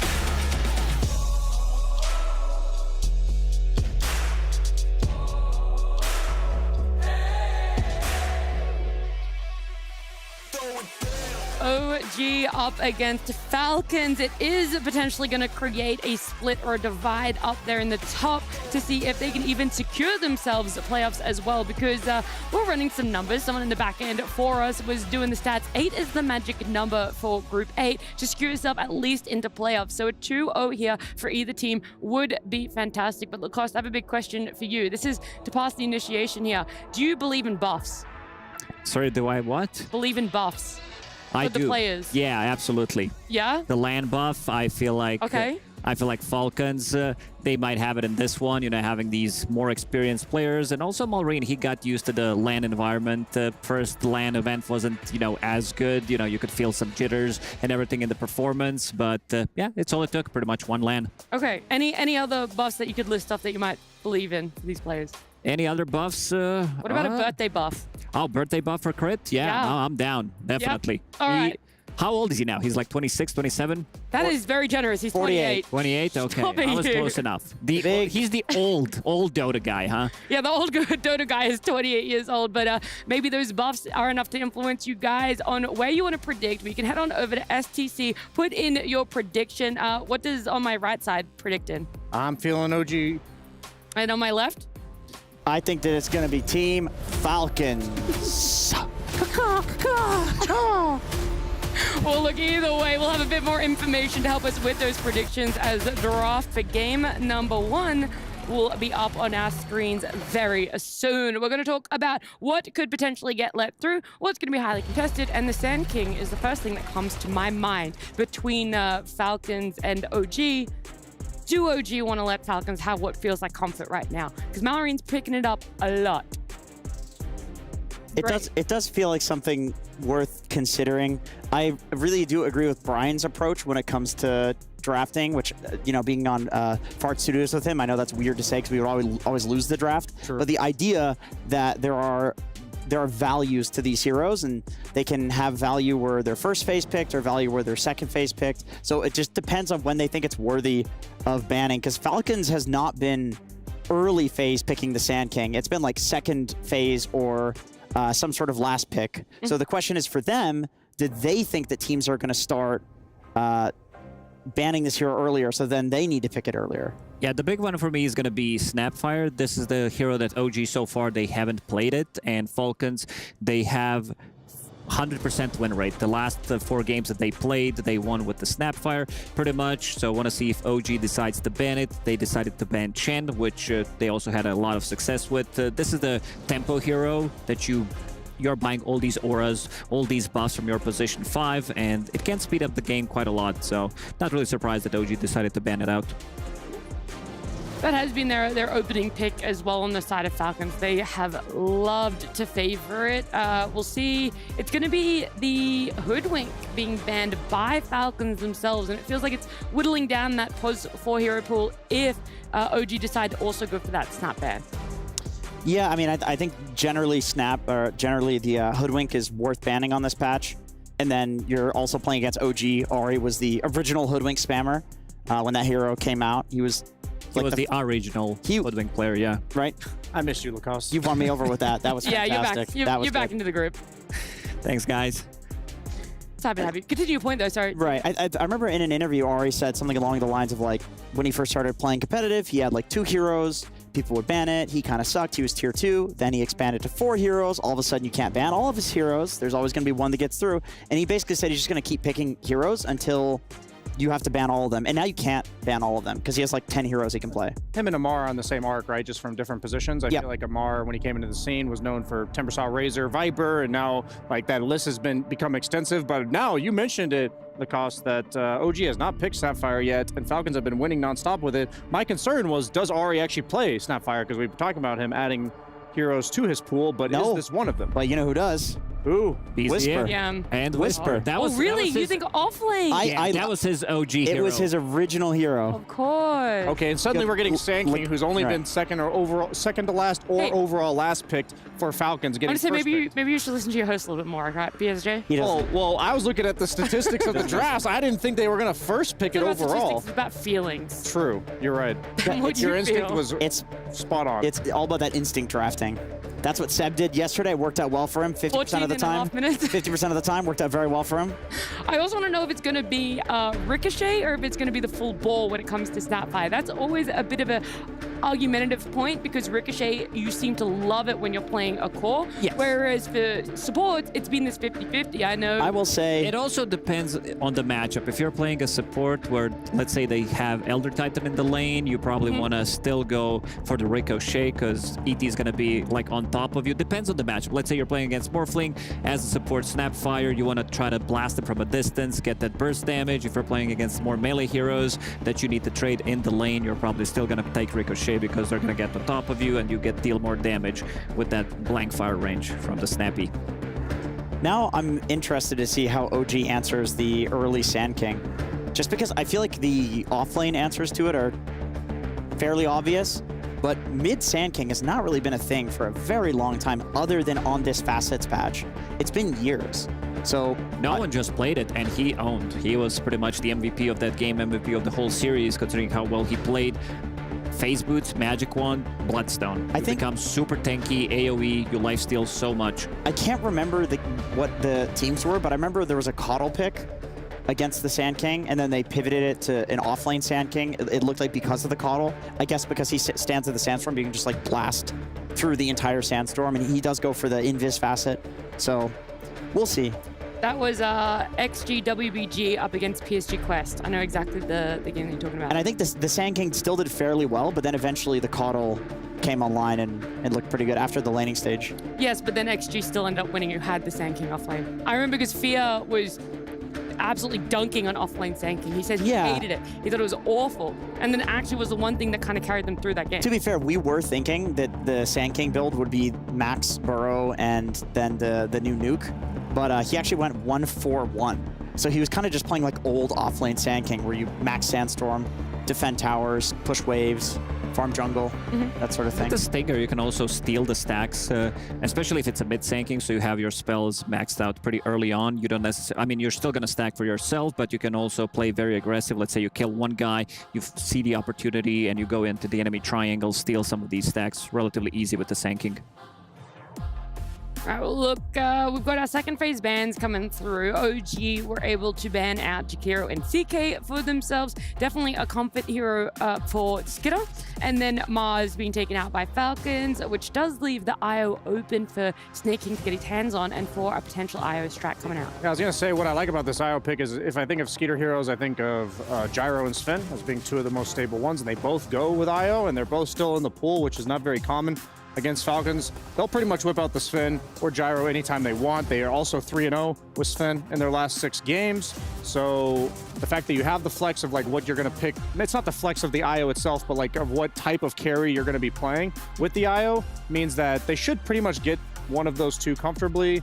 Based on what I'm seeing so far, I'm probably leaning towards Sven. Oh, I love this. I like this a lot. I love this, especially Nyx Assassin, because this could have been picked potentially on the Falcon side. One of the better heroes against Snapfire. You really can't use the ulti easy carapace, but yep, same things can apply to Sanking in the Sandstorm. You can relatively easy gank him, you can find the IO, and now when you have Invoker on the team, you will have that extra damage. So you can't be alone unless you have sentries in the lane. Nyx Assassin, if he's off to a good start, Sunstrike from the Invoker, even just like 1 point, and it should be able to do the trick, get that extra damage. And I love that Nyx Assassin nowadays with Mind Flare, he can, you know, you can creep skip easily that first wave, kill off the range creep, you can relatively easy jungle, getting the gold while you're going from lane to lane.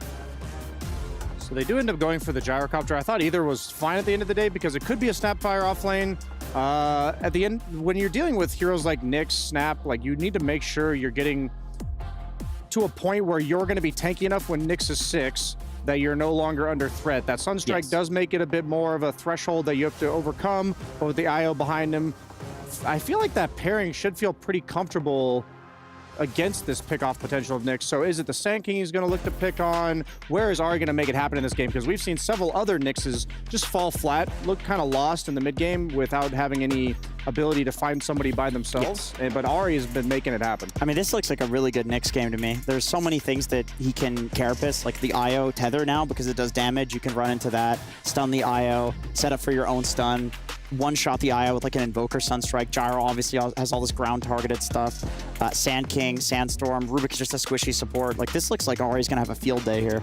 We have seen the Nyx be countered, though, in Gaming Gladiators. They've come up against it, and their strat, also has been in many games, is running as this 5. They had the Underlord as their offlane as well, and what they were wanted to do is potentially gate to contest a lot of these objectives. The Tormented, the Wisdom Room, knowing where the Nyx was going to be, and carrying a lot of vision for themselves. And that was their way to shut down to make sure the Nyx wasn't able to get, you know, a 20-minute pipe or Dagon, which Ari was able to do in the previous game that he had.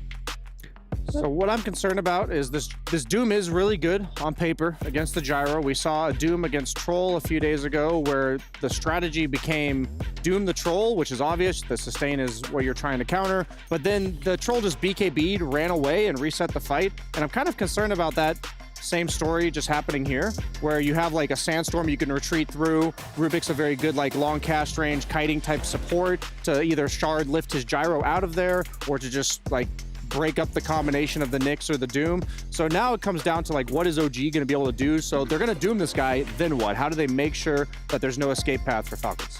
That's a good question. Especially, I mean, historically, Doom was good and bad against IO because you like who you're gonna Doom. If you Doom Gyrocopter, you might get to relocate off. They reset, they come back into the fight, and looking at the reset, they don't have as much, like Rubik's Lift, the Sanking. It's a good way to maybe stop when they're going in with the Blink Dagger, Sanking Stun, whatever. But I think this is going to be the same matchup that we've seen in Game 1 of the previous series. Sanking mid against Invoker. It's a really good matchup for the Sanking, especially if you rotate heroes to the mid lane, you can relatively easily kill him. So what they're looking for is a Mar hero on the side lane.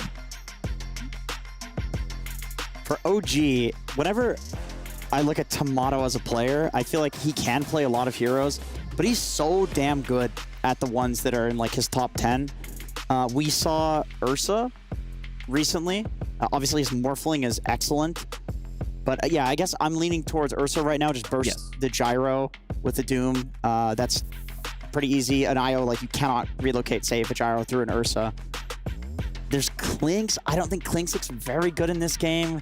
Clinks is a bit of a hit or miss. You risk getting bursted. If you can survive some of these early levels without dying, he can become super tanky, getting those 2 death pack charges. At level 5, you get level 6, you're good to go. Yeah. But it's relatively easy to kill him at these early stages before he gets those 2 charges. And if you have a bad lane, you're always going to be playing from behind, which is something that Clinks does not want to do. I think they're going to pick either Sven or Lifestealer. I think it's either like tempo with like a rely, because you're blind picking, right?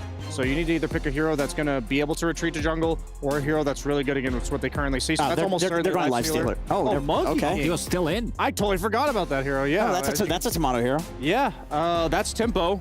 I was expecting, since it's a blind pick, that you wouldn't pick a hero that's reliant on winning its lane in order to accomplish that tempo. But now it comes down to like, what can Falcons choose for Amar? Maybe OG's kind of saying, they're calling your bluff, saying Amar, you don't have enough of a hero pool that like, you don't play these cheesy Venomancer or off lanes and other ranged heroes that might counter this Monkey King's early game. Yeah, I mean, looking at his hero pool, there's not much that... Well, let's make a list anyway and kind of throw out the idea of a hero pool right now. Razor is banned. I mean, Windrunner. I'm just thinking what's good against Monkey King that he plays. I was like, did Jenkins even hear me? Windrunner, I mean, he doesn't play it, but that I know people in pubs pick a lot of Windrunner against the Monkey King. What about lane. mid Rubik Sanking off lane Wind Ranger 4? I don't know how great that would do against MK. I feel like MK can kill you with a Maybe snap. Just pick Centaur anyway. Rubik Centaur is like decent burst, and it's also disengage. It's good enough, yeah. Like it's good for the game, so I think they might just go that route. It's good against Snap Ult as well. I agree with that. Just like sack the lane a little bit. He'll probably do fine. I think there's a lot of times Amar's been in a quote-unquote bad Centaur matchup, then he just does fine in the lane anyway. Ooh. Okay, that's his hero. Same idea of disengaging the Doom. Okay, I was thinking this because this is what we saw in the game you were referencing, Brian, where they would disengage the Doom with the Venge swap in the shield. But I just don't see this as an Amar hero at all. Doesn't matter in terms of like what he wants to bring to the table. You have mid Sanking, you have Gyro plus IO who can come online pretty quickly, and we've seen quite a lot of Venges in a lot of these like qualifiers that work out amazingly. They needed a range hero. Like I didn't mind the suggestion of a Centaur where you can play aggressive level 1, level 2, but once you get to that level 3, then it becomes much more difficult, and you also become a target for the Doom because of the Stampede, because they can easily disengage. But yeah, I like this Vengeful Spirit. I think it's a good way to disengage as well with the swap, and also you're going to be putting some pressure onto this scary Monkey King. I will say, yeah, I think it actually does dumpster Monkey King in lane, especially with another like nuke / stun hero, which is obviously the Rubik. He has to be so careful about jumping on you. However, if Venge gets gone on and she uses her stun, or she uses her stun then gets gone on, she can die to the Monkey King, especially with like some sort of rotation. So I think that lane is going to be very volatile. I think it gives Ahri a target in the early game. I think they're going to like look rotate to, a lot. Yeah, to basically, you talked about some sort of rotation from Jenkins. I think Ahri's going to look to go through that twin gate just 1 or 2 times, relieve the pressure off the Monkey King, and then what happens when Monkey King gets that early pressure relieved off of him is he's going to pay that back in spades by potentially rotating on mid early, diving the towers. The Venge does have a double purpose though. Not only is it a save from the Doom, but it also swaps Monkey King out of his ulti, so maybe that was something that they thought like as the game goes later. Is it not a facet that... It is one of the He's not going to go for the Yeah, facet. you feel like that's just so ridiculous. It's too bad, yeah. Okay. It's too bad. Look, I just had to put the idea out there anyway. My big concern is the Snapfire. The games that we've seen Snapfire absolutely decimate is when she gets to sit on this back line. get off a full ultimate, and no one on the side of the opposing team is able to even stop it. Do you think there are those answers though with the Falcons line? I guess, yeah, the Rubik, but also Venge. Like if there's ever a snap that becomes a problem, then you can focus the swap on like pulling her in if it is an issue. If it's not an issue and you can just save people with the defensive swap and the shield, then that's also fine. You can like swap out of it. So I do think they have answers, but it's one of those situations where like if there's other heroes that need to be answered, that's a problem. All right, they're gonna have to think of everything they possibly can while we do head to our casters, Cap and SPG. There's some interesting similarities between these two teams. Falcons and OG have the same score at 6 and 4. There are two teams at the top of their group, and there are two teams that represent some of the new blood in Dota 2 professional space. But I don't really care so much about the similarities. I care about their differences right now, Avery. Forget about the new blood. I want to talk about the bad blood. With me? No, not with you. Between Falcons and OG. Going all the way back to Crit's infamous shoulder check with OG, way back at, what was that, 2018 TI8? And more recently, Snaking has been rather active on social media. It seems like Success has produced a bit of a mouth on him, and he has been getting into OG's business of late. Wait. Success no, Snaking always had that. I can attest. He always had that in him since day one. And if anything, I think Success has changed him the least of any player I've ever seen. You're going back to some of the beef now. I'll play devil's advocate here. I was sitting at lunch one of these days in the hotel, sitting with my boy the king over here, and Seb came by, and Snay said, "You know what? Hope you don't take any offense. It's all just games and fun." Okay. And you know, Seb gave him a little. Well, he said something I'm not gonna repeat, but you know, he said it's all respect. I respect it across the board. I do the same thing. So, okay. As much as you might think there's bad blood. I fully believe. Game recognizes game. Can't deny that. 100%. Seb is exactly the kind of person to take that, and yeah, I'm sure he actually means it when he would be like, you know, I respect it, I would do the same, but like, you cannot tell me he is not using that sort of ammo to galvanize his team and push that tribal mentality that OG used to be able to win 2 TIs in the first place, and they are using that kind of emotion to take on Falcons in this series, where it could determine them being top of their group at the end of it. Oh yeah, no doubt. He went back to his team and said, guys, if we lose to this Twitter blabber, I'm gonna retire again. So this is your last chance to play with me. You better win this series or else. And they are up against a Falcons team with a lot of momentum right now. Have won their last 6 games in a row. Yes, they have. And they figured a lot out in that time period. Heroes that are working for them, particularly this mid Sand King that no one seems to be able to stop. Maureen's looked really good on it. OG are going to put that Invoker there, maybe get some extra denies, try and remove some of his mana, slow him down. Honestly, this Invoker has looked pretty successful for, at least to me, the early portions of this tournament. Not just, you know, I think stats say one thing, like, it's not the most successful hero stats-wise, but I think the games where it feels as though teams have a clear idea of what they want to do with it in the early game, it's looked pretty good to me. Well, it's not looking good right now. Oh my God. Yeah, that is a brutal. Maureen just went 4 and 3 in that first wave. He got every single last hit but one that was underneath the tower. I mean, he does have significantly higher base damage on this hero. You got to remember that got buffed in some of the recent patches. But that is a rough start for the Invoker. Not a hero you want to lose out on XP early. You're going to do some wave pulling bottom just to get out of this double melee lane versus the out gyro. I think that is the correct call there. And this is maybe the most volatile lane. I would agree with that assessment. You have double ranged heroes versus a Monkey King, though. It is a monkey that can dodge some of the damage. You can mischief dodge the missile or even the wave sometimes. So Tomato's on point. He can keep himself high resources and then maybe set up that Nyx roam top or even Invoker roam top, like the level 6 and 7. Now, talking about things that have been working for Falcons and this little 6-win streak that they just went on, this is probably the biggest question mark, is Amar, who on that first day did not look like the Amar that we have seen. It was not a dominating offlaner that he usually is. Here he's playing a hero that I just don't really know if it's him. Vengeful Spirit? I mean, first of all, he's never played in a professional match, so this is his debut game, but also the fact that Venge is naturally kind of a sacrificial hero. It doesn't scale particularly well. None of it really says Amar to me.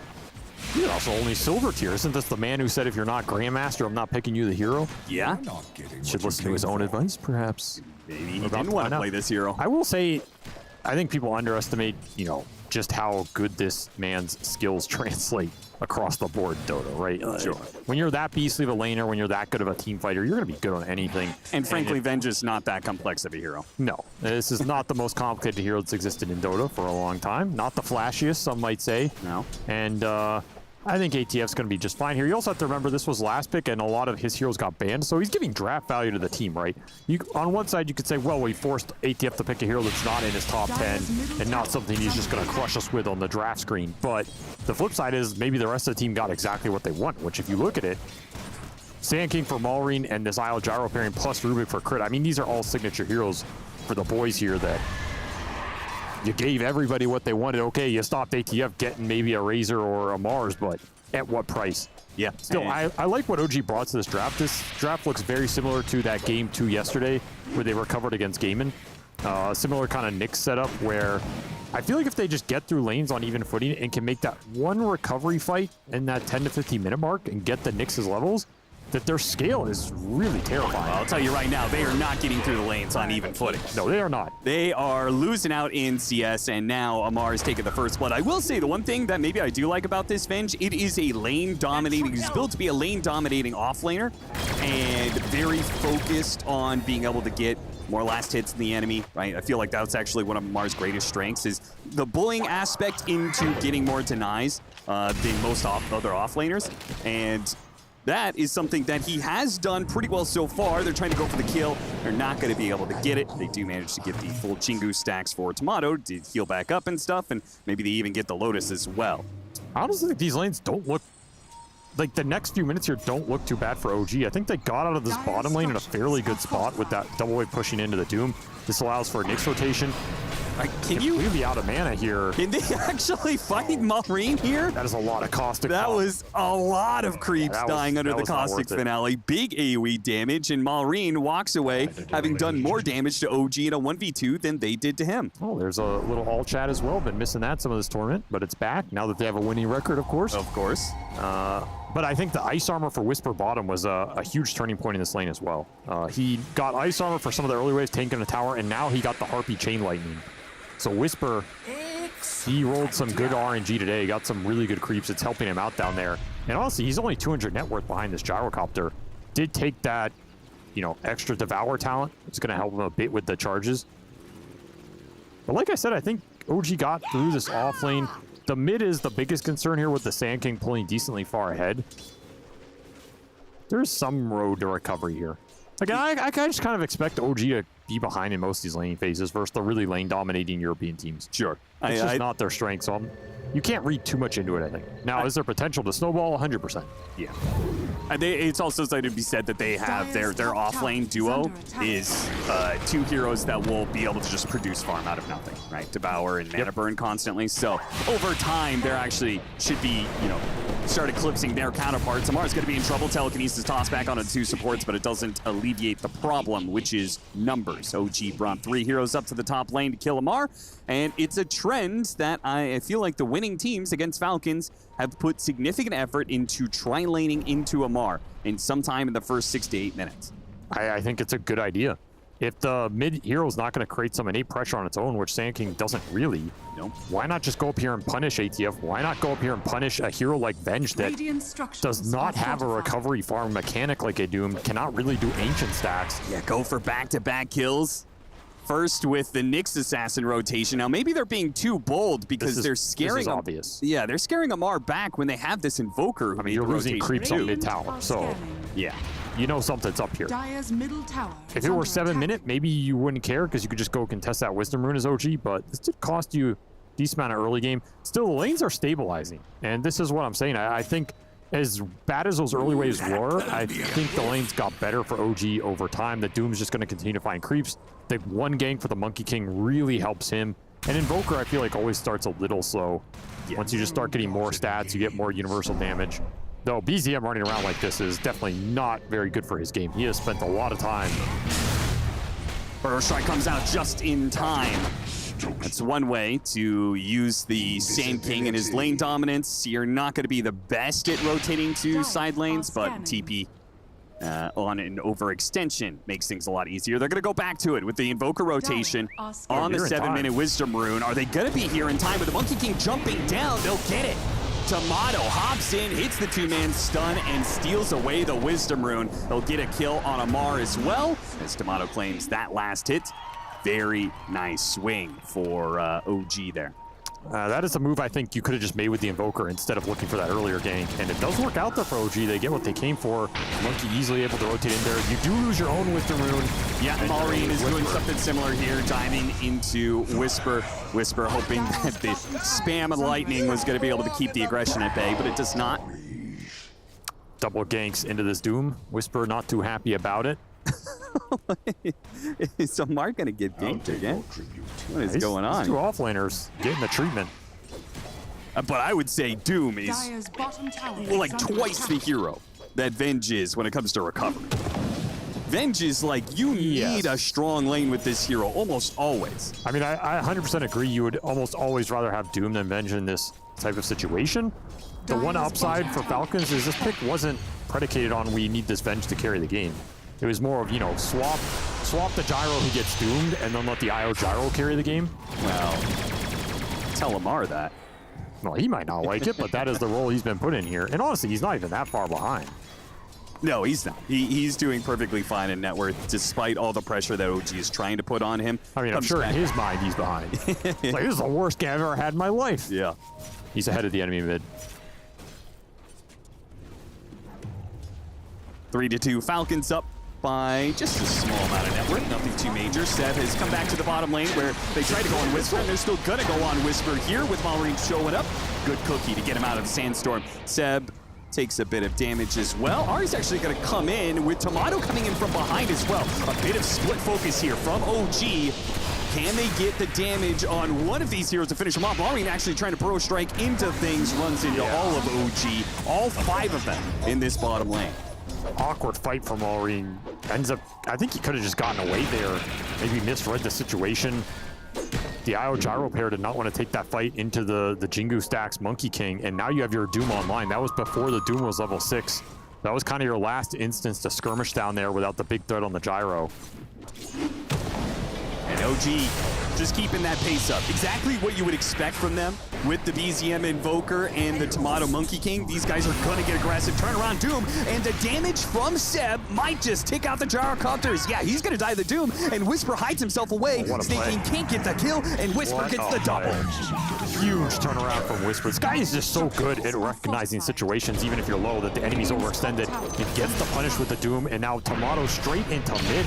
Falcons crumbling across the map, a 4-man wipe across 3 lanes. They got a tier 1 mid, but big question is, like, where is Maureen in any of this? He is their big early fight taker. You have to take these fights around the towers where he can join them. All of these are just kills. Difficult for him to find impact, amp damage on Tomato. He has been involved in everything here on this early game Monkey, showing the power of this Simian Stride. OG just breaking Falcons' ankles. Moving around the map too fast for them to be able to keep up, but they're going to do it again here with the Vendetta set up. It's too easy for OG to guarantee both of these kills. Falcons in trouble right now. I mean, they're just bleeding out a lot of net worth they built up off that laning phase. And Whisper is getting the job done. I mean, I talked about these early creeps. This Harpy Chain Lightning is absurd for a reason. The early Arcane Boots powers it up. It's not only a killing spell, it's a farming spell. He's gonna get big here if you keep feeding him these kills on top of the recovery farm. Do you defend this tower if you're Falcons? I don't think you can. I think you have to give it up. Concede this bottom lane. Doom is coming back up as well in 50 seconds. Yeah, so. Look at Tomato. He still wants to be able to save his safe lane tower and not trade it out. It's a full HP tower, so there's no rush here for Tomato to pop out and try and defend this creep wave. He could wait for his team to take the tower and TP rotate. I think you give it up. If you're OG, I don't think there's any reason to take the fight into the Sand King unless you're willing to bring everybody. And that can be dangerous because you're going on a tanky target with swap behind him and then this reload that can come in on top of that. Yeah, that's fair. That's like the best fight for Falcons. And if you're OG, you just don't want to bite that bait right now. especially since you opened up a lot of this map off this tier 1 bottom. Blink is already online for Whisper here. He's just got to fight, man. That's going to be very problematic for the gyrocopter, right? Because this gyro-IO combination is so dependent on sustain, right? The healing that the Eye gives you, the satanic buildup that you eventually get, the Doom is just an antithesis to all of that. You're going to have a Vessel here as well. So you're going to have 2 cores with a lot of anti-healing. Oh, that was very greedy. It was indeed. Tomato, his aggression plays against him this time around. Whisper shows up with his Blink Dagger. Hits crit, doesn't get the initiation he's looking for. Ari's stuck in the middle of nowhere here, and he's going to burn out underneath the sandstorm unless a Cookie can save him. Missile's on its way as well, but it looks like Seb should be able to deal with that. The Burrow Strike doesn't quite land onto BZM. BZM throwing out the Ice Path, but look at crit going in with the stolen jump from the Monkey King. And the help of Snake King's relocate, they do collect finally on that support kill. That's a very different fight if the Monkey does not die on that rune initially. Caught him hopping. Crit trying to get too cheeky with it. He's blasted by a tornado from BZM.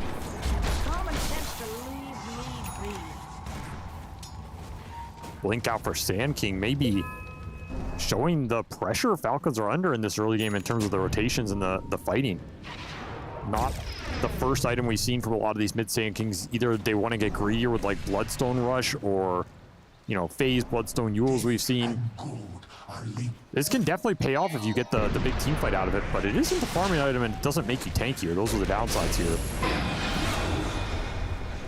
Good opening set up by Amar in the first place and forces OG into this awkward engagement.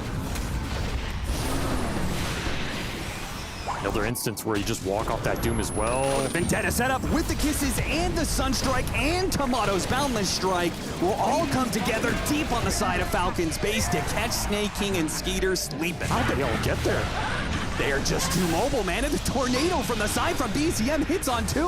What is this OG team doing? They are overwhelming Falcons right outside of their base. This is insane kind of play from OG right now. So fast. Falcons nowhere near ready for this kind of aggression in this game 1.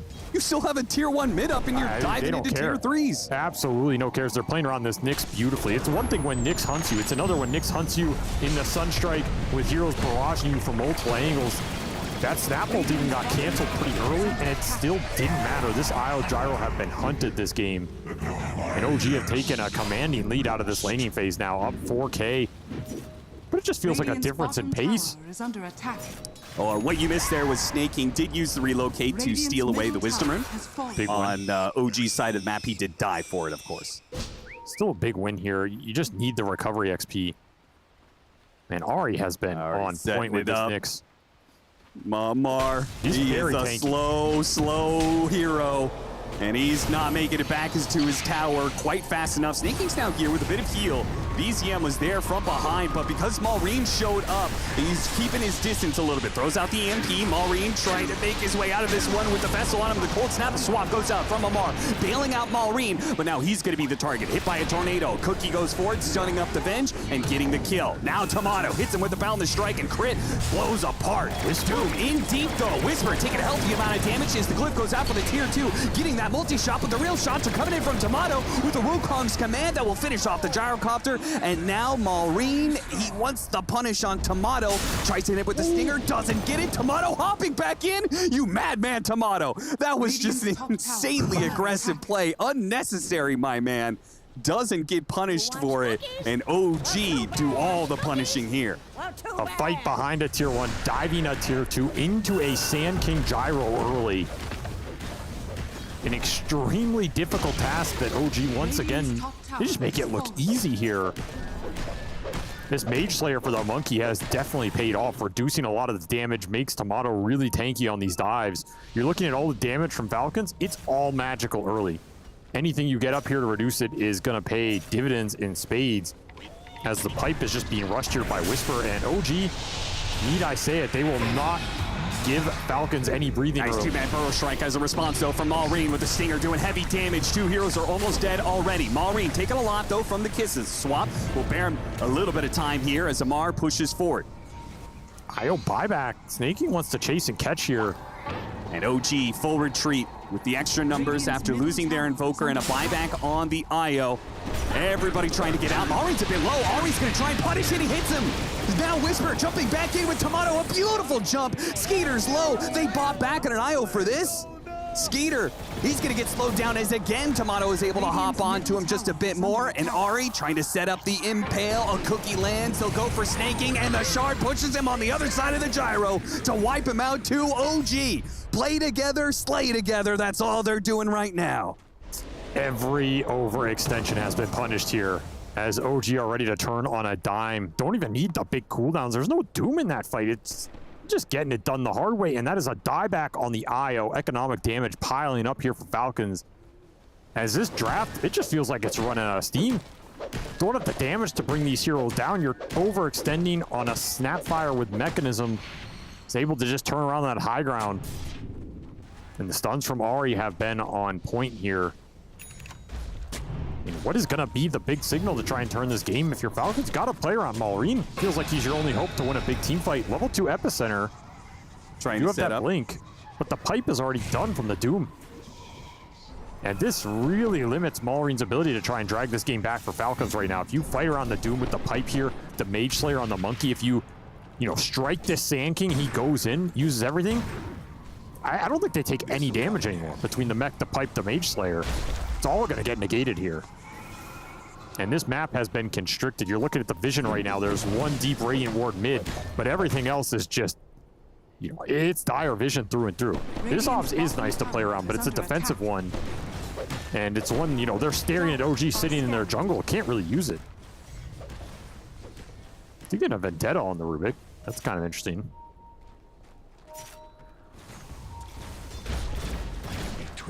25 kills in 18 minutes. This is perhaps the longest bit of respite that Falcons have had all game long against Radiant's the bottom tower is under attack. just relentless aggression of OG, playing very defensively around a tier 2. I'll tell you one thing. I think people expected this series to maybe go one way or the other, but so far this has just been an outclass in the first 20 minutes here. No way around it. Yeah. Falcons have to pick up the pace. They have to reset this game. Gonna try and make the 5-man smoke. It's slipping behind him, breaks the smoke. Not spotted. Snaking knows he's around, drops the sentry. They spot the ward, but they push forward with the rest of their smoked heroes. That's a tanky Doom. OG almost gets caught, but a hop away from Tomato and a blink out from Whisper leaves nothing for Falcons to grasp with this smoke. It's your Venge Ags timing. It's what they're trying to use right now. And Ari's just still right in the middle of all of them. They keep on spotting him. The catch is limited, unless you get the swap on him. Now they hit something. Sapphire. Immediately, a Doom goes out onto the Sand King underneath Sandstorm. So he's dead, but maybe the rest of the team can still come in from Falcons. No, they give up on this, and now they're going to be punished. Zari came in right time. Hit him with the Impale onto, swap back, goes on to Skeeter. OG wants the kill on the carry, and they're going to get it too. They've got the Spike Carapace to slow him down, and they've got the mobility. The Heroes Whisper trying to do some body blocking, but Skeeter doesn't even try to run. He knows he's caught. He knows he's dead. And it might just be Amar who's going to be the last one down, and Aghanim Scepter, his illusion won't even survive long enough to be able to get the kill on the Sapphire. They get wiped. What a team fight from OG. Perfect target prioritization. That Wukong separated the fight completely on that ramp, isolated the Sand King under a Doom. Nothing Maureen can do about that. And it goes back to what is the initiation target for Falcons? There isn't any. You're going in with the Sand King on a very tanky support in this Snapfire with mech, with pipe to back him up. You have a bunch of counter initiation. You cannot run through this Wukong because you're just getting hit by Mage Slayer. Crit is instantly killed by the Boundless Strike. His lead has grown to 15k very quickly in this game. Now you're fighting for that 21-minute Wisdom Rune. Maureen's going to have to hit one hell of an Epicenter Burrow Strike. And even then, you've got pipe to negate that damage. Soon you're going to have a Crimson Guard on the Doom to negate all the flat cannon damage. What's left at that point? You got to swap somebody. You got to isolate targets here. Your Falcons really use this Venge pick. And so far, it's just not been there. And honestly, I mean, Tomato has been an absolute monster this game. 11-1-9 on this Monkey King. I feel like his buildup has come together perfectly. The Mage Slayer won the early fights. The Desolator is winning this mid game. And this Monkey King shard has looked really good when you can play this aggressive and just get in there. Oh, yeah. Been an absolute monster, and this is one of those older carries that traditionally had a pretty good matchup versus Io Gyro. Fell out of favor, but perhaps coming back here, if you can have this sort of net worth ramp up off an insane early game. Already 6 Deso charges, looking at an Aegis. If he gets BKB and he gets Crimson Guard protected by Whisper, throwing a pipe in there as well, it's impossible to kill him inside of Wukong's command. I mean, honestly, I'm almost never one to advocate skipping BKB in these games versus all Magic heroes, but if there were a game for it, you might be so far ahead here, you could just go some crazy glass cannon Daedalus or something. And there's like, what are you gonna do, right? These heroes cannot survive. Yeah, just one-shot the IO whenever he shows up to a fight. Oh, he just switched to it. Did he really? All right. I think this is the correct read. Yeah, he's just going Daedalus. I mean, what do you need BKB for? You have Aegis, you have Pipe Crimson. There is no damage here. Just annihilate them. Put the nail in the coffin right now before there's any potential to come back. And he buys out the crystal. I love this itemization right here. Radiant's middle tower is under attack. You know, maybe this throws like 1 out of 100 games, but it crushes the other 99. And I think it's better to play for the win than trying to avoid the loss. Radiant's bottom tower Dota 2. We'll take the BKB on the Invoker as a natural build-up here. Mage Slayer of his own on BZM. I think this Mage Slayer idea from OG is something that you should be looking at and copying and using against things like the mid Sand King, but it's what took heroes like this out of the meta for so long. Things like the Wraith Pact, Pipe being really strong, Mage Slayer when it was, you know, first item purchase and the patch was really strong. Sure, these items get nerfed a little, but they still do their job, which is shut down these flat spellcasters. There's no way around this really. And Sand King is mauling. Nothing but a flat spellcaster. You can't do anything about it. You can't buy Desolator on Sand King. I mean, you can, but you're going to get reported. So now I think of it with this Stinger, that sounds kind of ham. It does sound pretty interesting.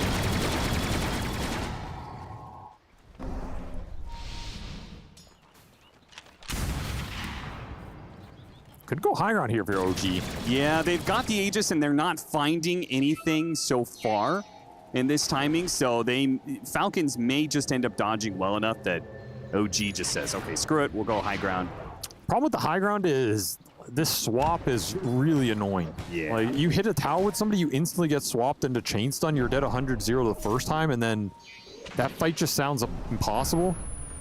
I don't think you can go high ground with this Aegis as much as you would like to here. Take the remaining tier 2 before they take that venture up there. Immediate punish. Tomato goes up to the high ground, still hits 3 on the boundary strike, and got off the Wukong's command. They couldn't kill him.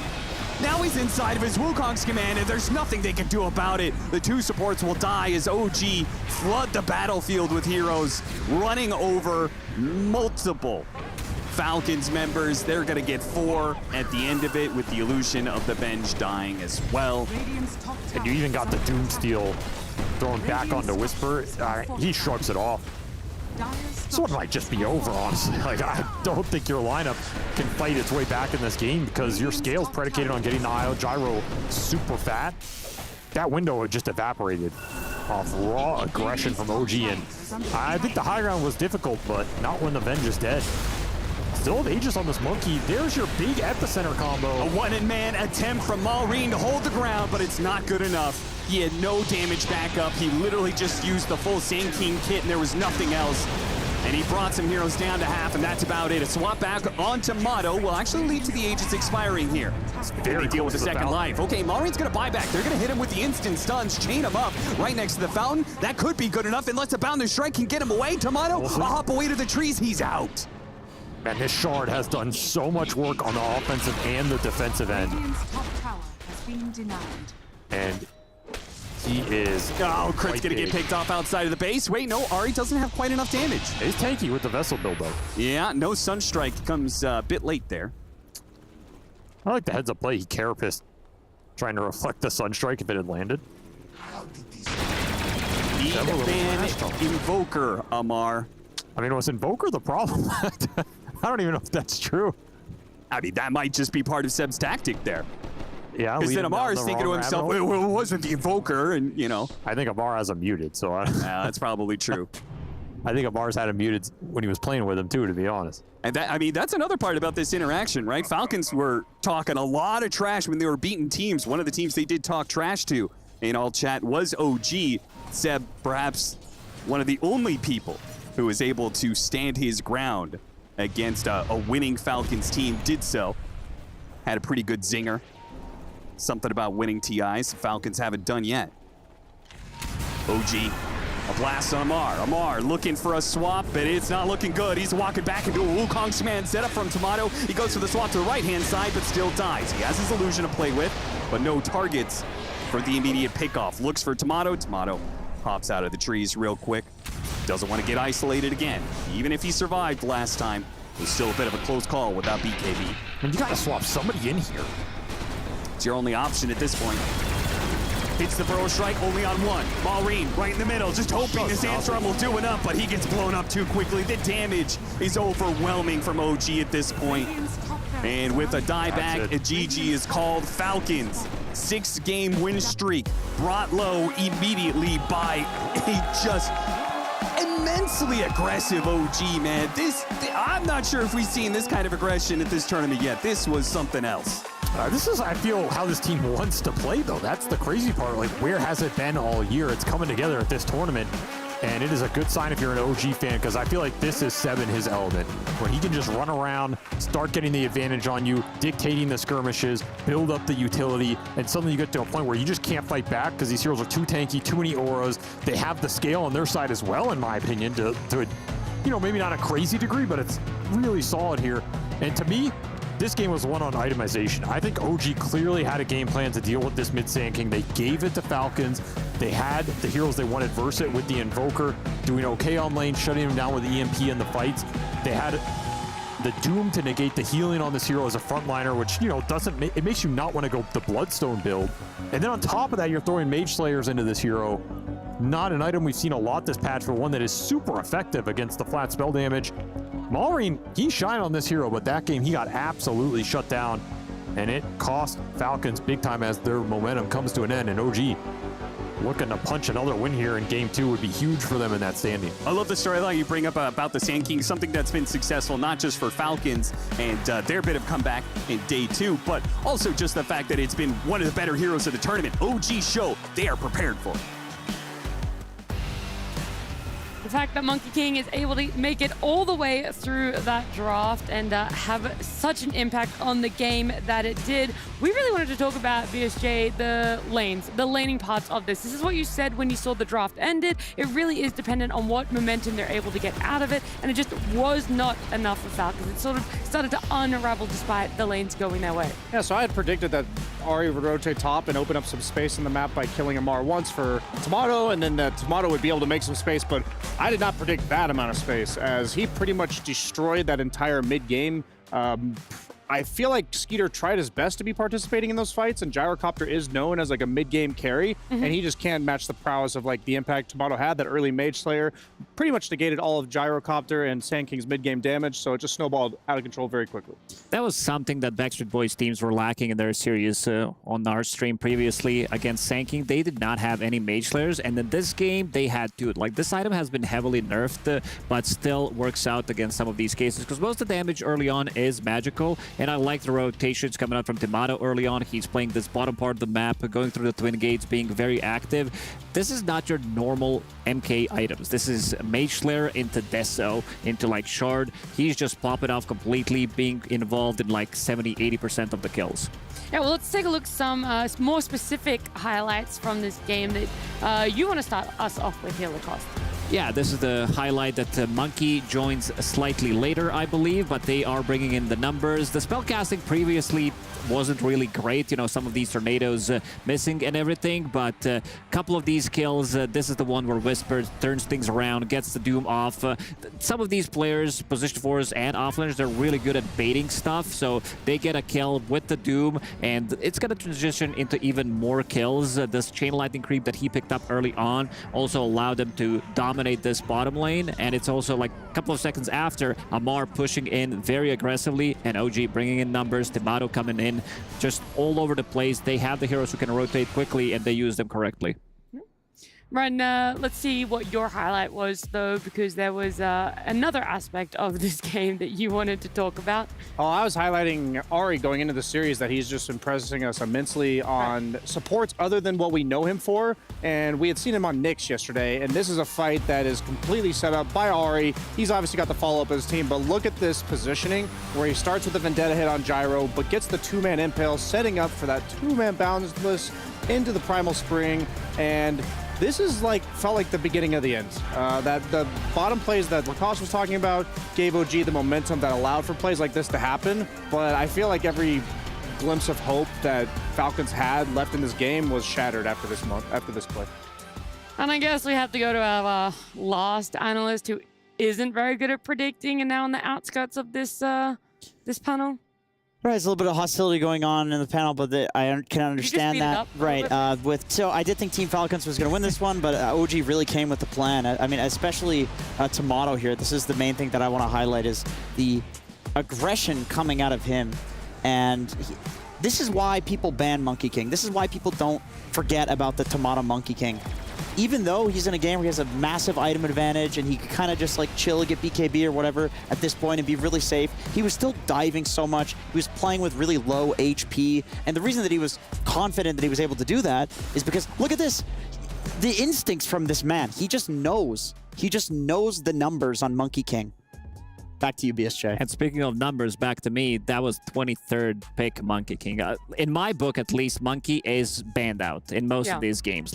It's illegal for it to get that far. Pretty much that far, because the hero can be flexed across 3 different roles, position 1, position 2. He also works really well from position 4 as well. You can be anywhere on the map, so little surprise, but yep, OG fans are gonna eat well tonight. Thank you for the numbers, Lacoste. Back to you. Yep. Well, look, it's only game number 1 in a best of 2, so they might be having a great first course, but we'll see exactly what's going to end up for themselves later on. Before we do go to a break, though, let's check in with Purge and see how all of our other streams are going.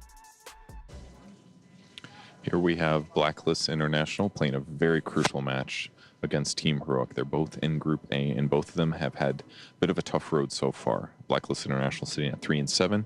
Heroic is 4-6, and Group A is so close in terms of wins and losses. So every match here is so important, because it means, do you make it to the next stage or do you get eliminated? And right now, Blacklist International is in last place. But if they can manage to 2-0 Heroic here, they have a real shot.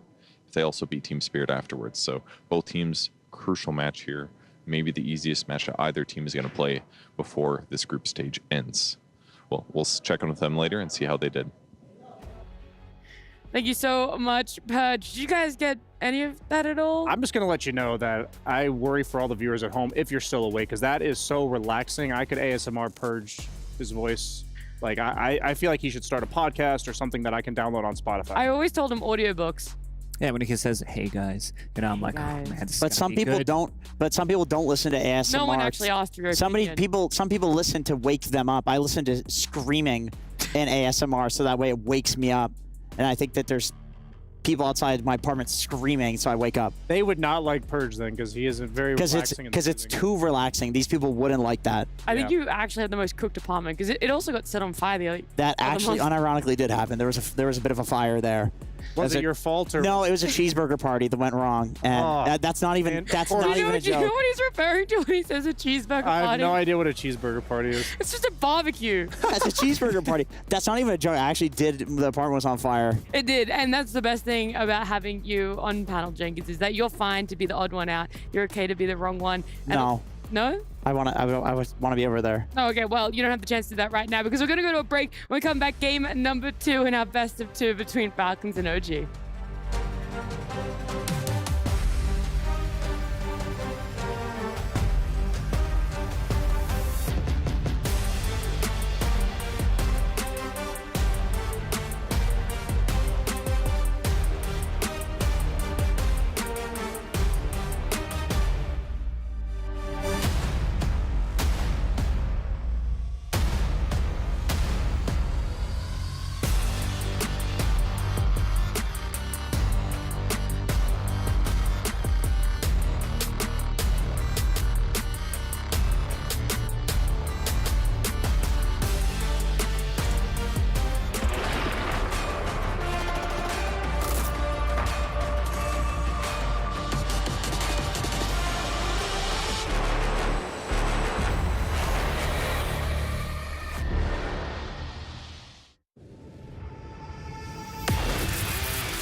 Honor 200 series, the best portrait phone AI empowered.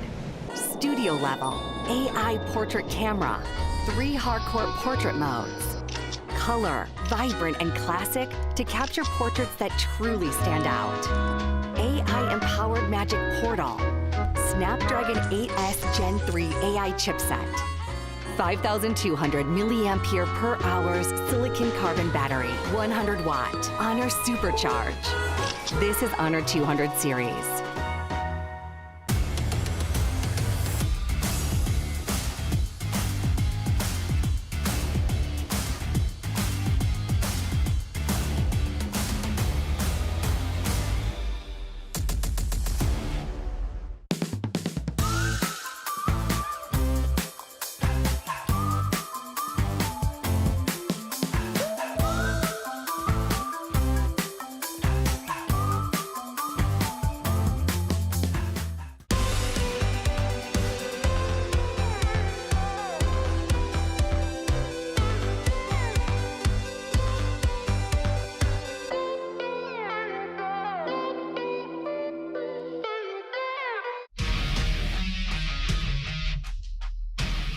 I'm here with Crit from Falcons. We're going to have a chat about his history in Dota and ask him some questions. When do you think was the deciding point of wanting to go professional or making that decision that, hey, something can come from this game?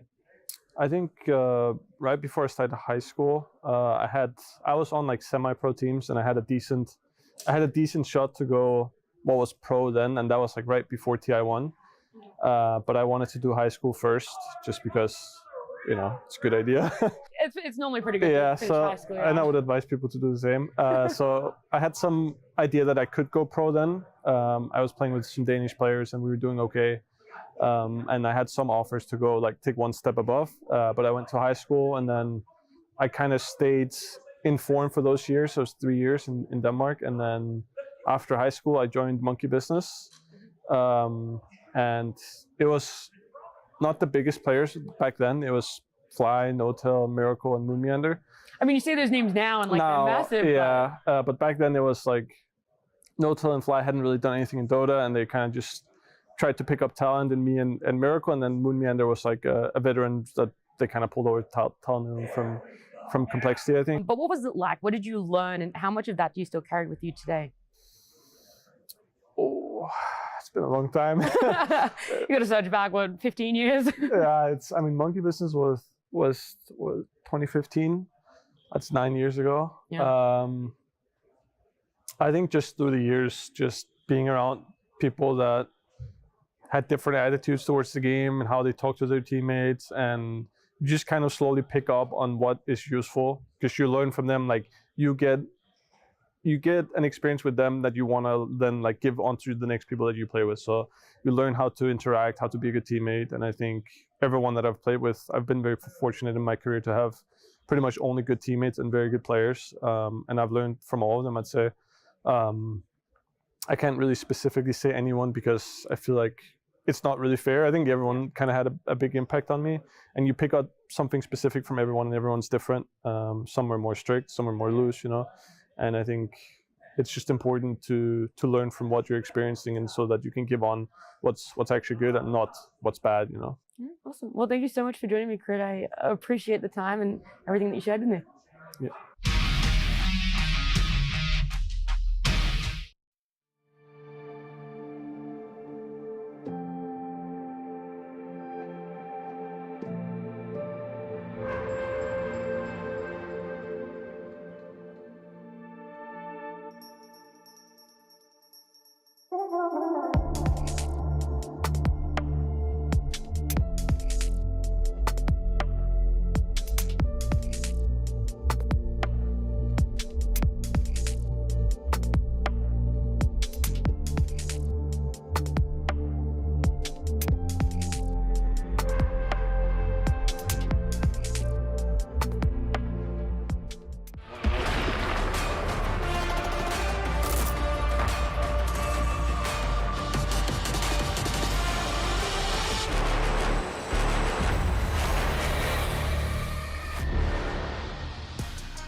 And welcome back, ladies Hey, you can only do it if you're in the group, and you're not in the group. I'm in the host spot. I'm in the host spot. Back.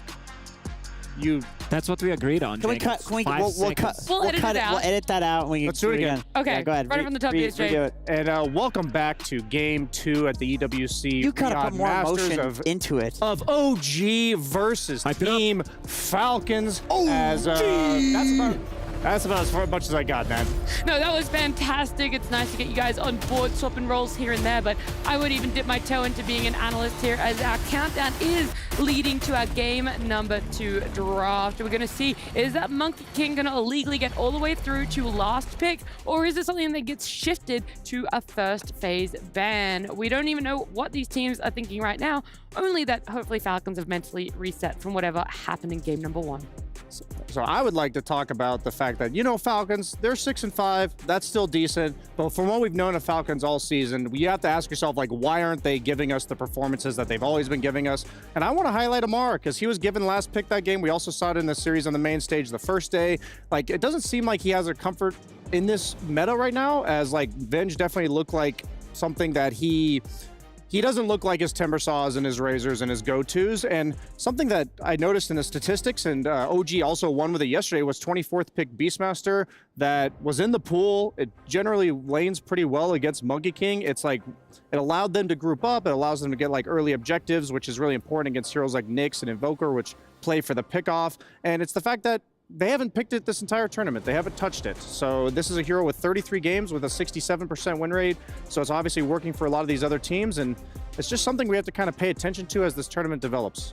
They've been experimenting a lot from the off lane in terms of the hero picks. I gotta agree with Brian saying that, some of these heroes that he's really good at are not really good right now. So he played Legion Commander. He's playing off lane Slark. They did win that game, but yeah, these are not meta heroes by any means. So he can definitely play it. Amar, he has a deeper hero pool than people give him credit for. If you check his Dota Pro tracker, there's going to be a variety of heroes that he's trying to play, trying to get something, new to the scene. And what everybody loves about him is that he sticks to what he thinks is good.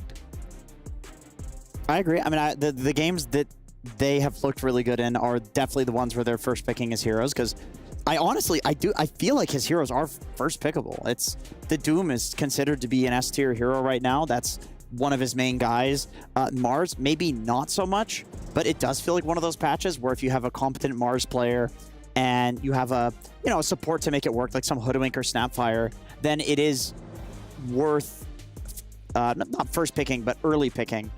So we'll see. I remember back in, I don't remember which Dream League it was, but they kind of did. You remember, but you don't remember. There's 17 Dream Leagues that have happened in the last few weeks here, so it's hard to remember. But they were rotating between last picking a Mars hero and first picking it. We were struggling to understand exactly what was going on, Which they were too. I suppose maybe they were, or maybe also if they can't figure it out, then their opponents can't figure it out. Well, yeah, it is a similar story, this event, though. In the 6 games that they won, I'm going to name when he got picked. First pick, second pick, last pick, first pick, last pick, last pick. So it's either last or first. Yeah, it's 50-50. And if Ricky Bobby, if you're not first or last.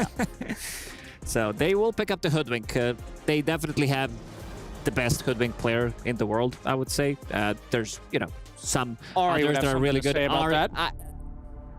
Ari, Boxy, they're really good, but I'd say Crit is the best one for me, considering how good he was.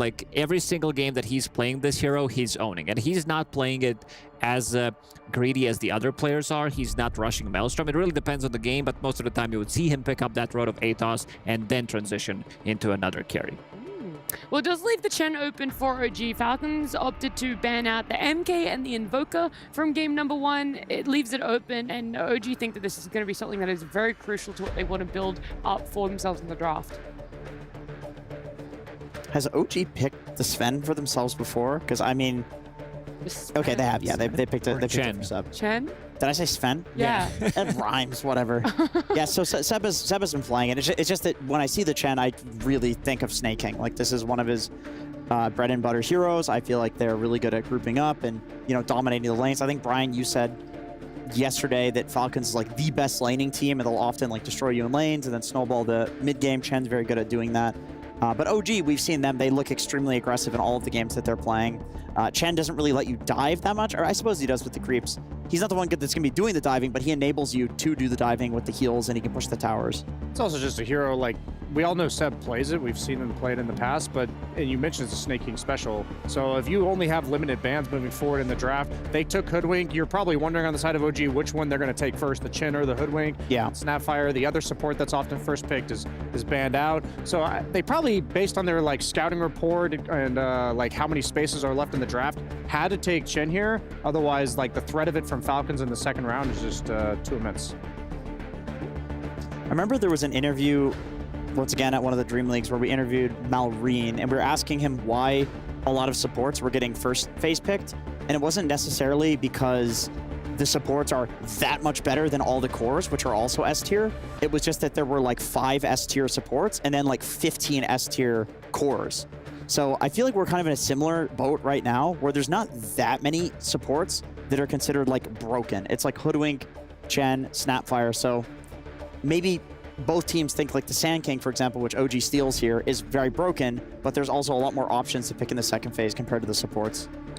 Okay, so Falcons, well, this is the MR hero, kind of a forgotten hero. This hero is really not contested at all. We can see it on screen, 15% only. The hero has fallen off. There are better heroes from the off lane, from the mid lane. It's a good thing for Falcons that it is a flex pick for them, so they can play it from 2 different roles. Yeah. I think if this is a Sanking mid, you follow him with the Timber Whatever lane Saw, he goes pretty to, much. yeah.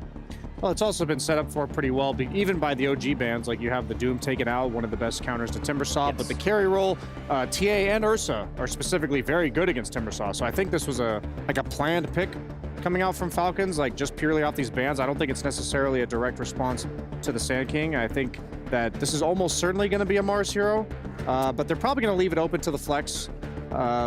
But at the same time, you don't have overall last pick on Falcons, so that does go down in value. These 3 heroes, if you go through the drafts from Falcons in the last like 3-4 months, you're gonna see quite a lot of repeating with just these 3 heroes. It looks very Falconish,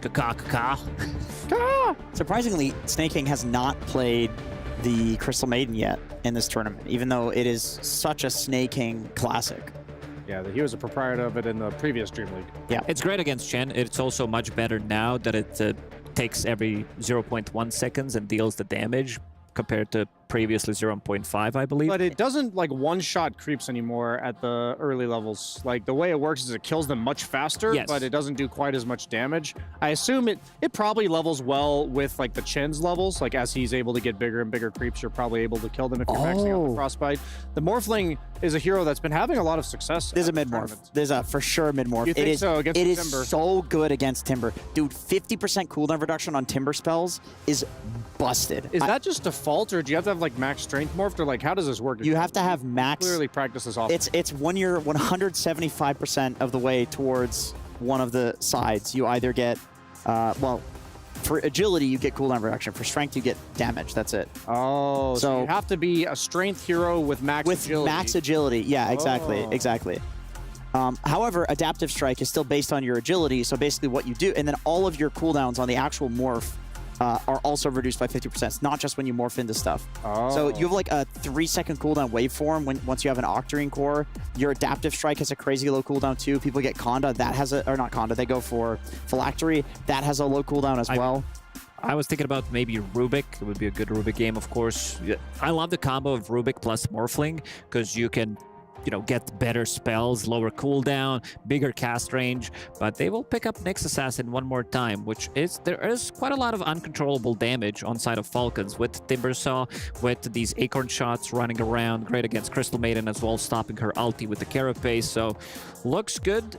And they are also keeping this Morphling flex. Yeah, I was going to say, since the Timbersaw has not been revealed where it's going, and you have overall last pick on OG, it could just be a Tomato Morphling in the carry role. It could be. It would lane fine. They've not done it yet this tournament. It has been BZM playing it both times.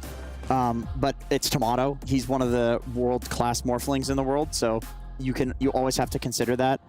And the one thing I'm thinking about is, I wonder how Strength Morph does against Timber in lane, if they do run that. Because I know Morph with the agility facet is pretty good against Timber in lane. But if you're a strength hero, Timber obviously counters these strength heroes. So wait, if you're like 500 HP as a strength hero, I don't even know how that works. You know what I mean? Like you're maxed out agility and you have like... You would still take... Are you losing like 0 stats because you have like no strength? You would lose very little stats. Yeah, you would lose very little stats. Interesting. So we got Primal Beast. That's most likely for Malrine. So with that in mind, you know, what are they going to do with these heroes? I think Sand King's probably very happy to lane against Primal Beast in the mid lane. Any melee hero, I'm sure you're with your Caustic Finale as an innate and your Stinger ability, you should pretty much free farm that lane. But I also feel like a Morph mid would do fine against the Primal as well with the strength facet. This is one of those situations where usually these tier 1 teams are very good at avoiding this happening, but you don't want to like overthink it because at the end of the day, there's too many possibilities if you're like overthinking it. So at this point, they're probably going to want to generally think, okay, we're going to pick an off laner last, we're going to pick a mid laner last. Like, where are we leaning towards this Morphling and Sand King going? But they do have their pick of the litter. And so for Falcons bans, it kind of shows you like, okay, we're most fearful of this for either being really powerful against our draft or being something that OG needs. And I'm not exactly sure why. What do you guys think about the Wind Ranger, Ben?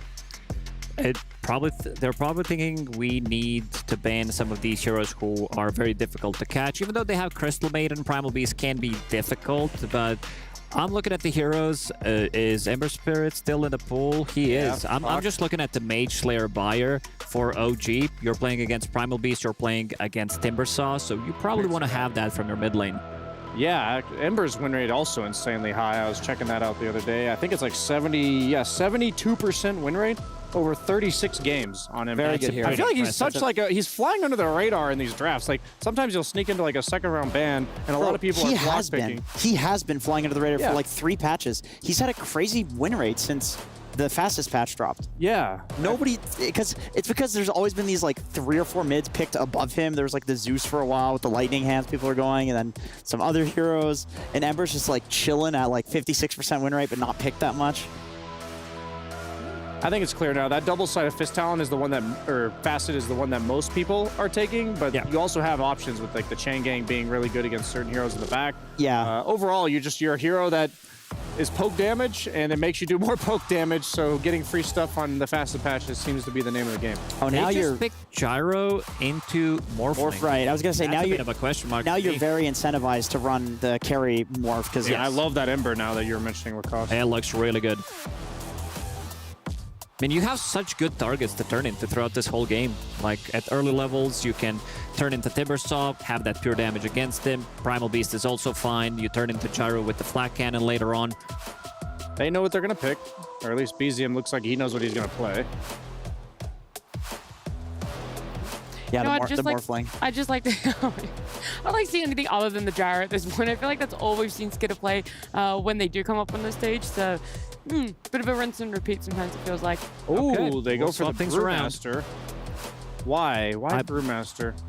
I guess, okay, I think I know what's happening here. I think they're just trying to make their 5-man ball really freaking strong. In the mid game, you have like good tower defense of your own, insane team fight, like the Mar hero, the Malrine hero, these Primal Beast Timbersaws, they're low cooldown, dive, aggression. They need to be able to occupy lanes. I think that first team fight that's probably going to be happening underneath Tomato's tower is going to decide the pace of this game. And I think that this Brewmaster gives them the oomph that they need in that like 7 or 8 minutes. Yes, it also gives them the Spirit Vessel, which is great against Timber, that's what I was Primal thinking. Beast, and also Gyrocopter. Later, like, you'll get the value from the item. We've seen people going away from this like Radiance Rush, double Bracer into Radiance. It takes quite a lot of time on Brewmaster, so you want to have something for the early stages of the game, some Mana Boot, Spirit Vessel, and then you can see whether you need a pipe, if you can maybe close out the game, or if the game's going to drag out, so you are going to be buying that Radiance anyway.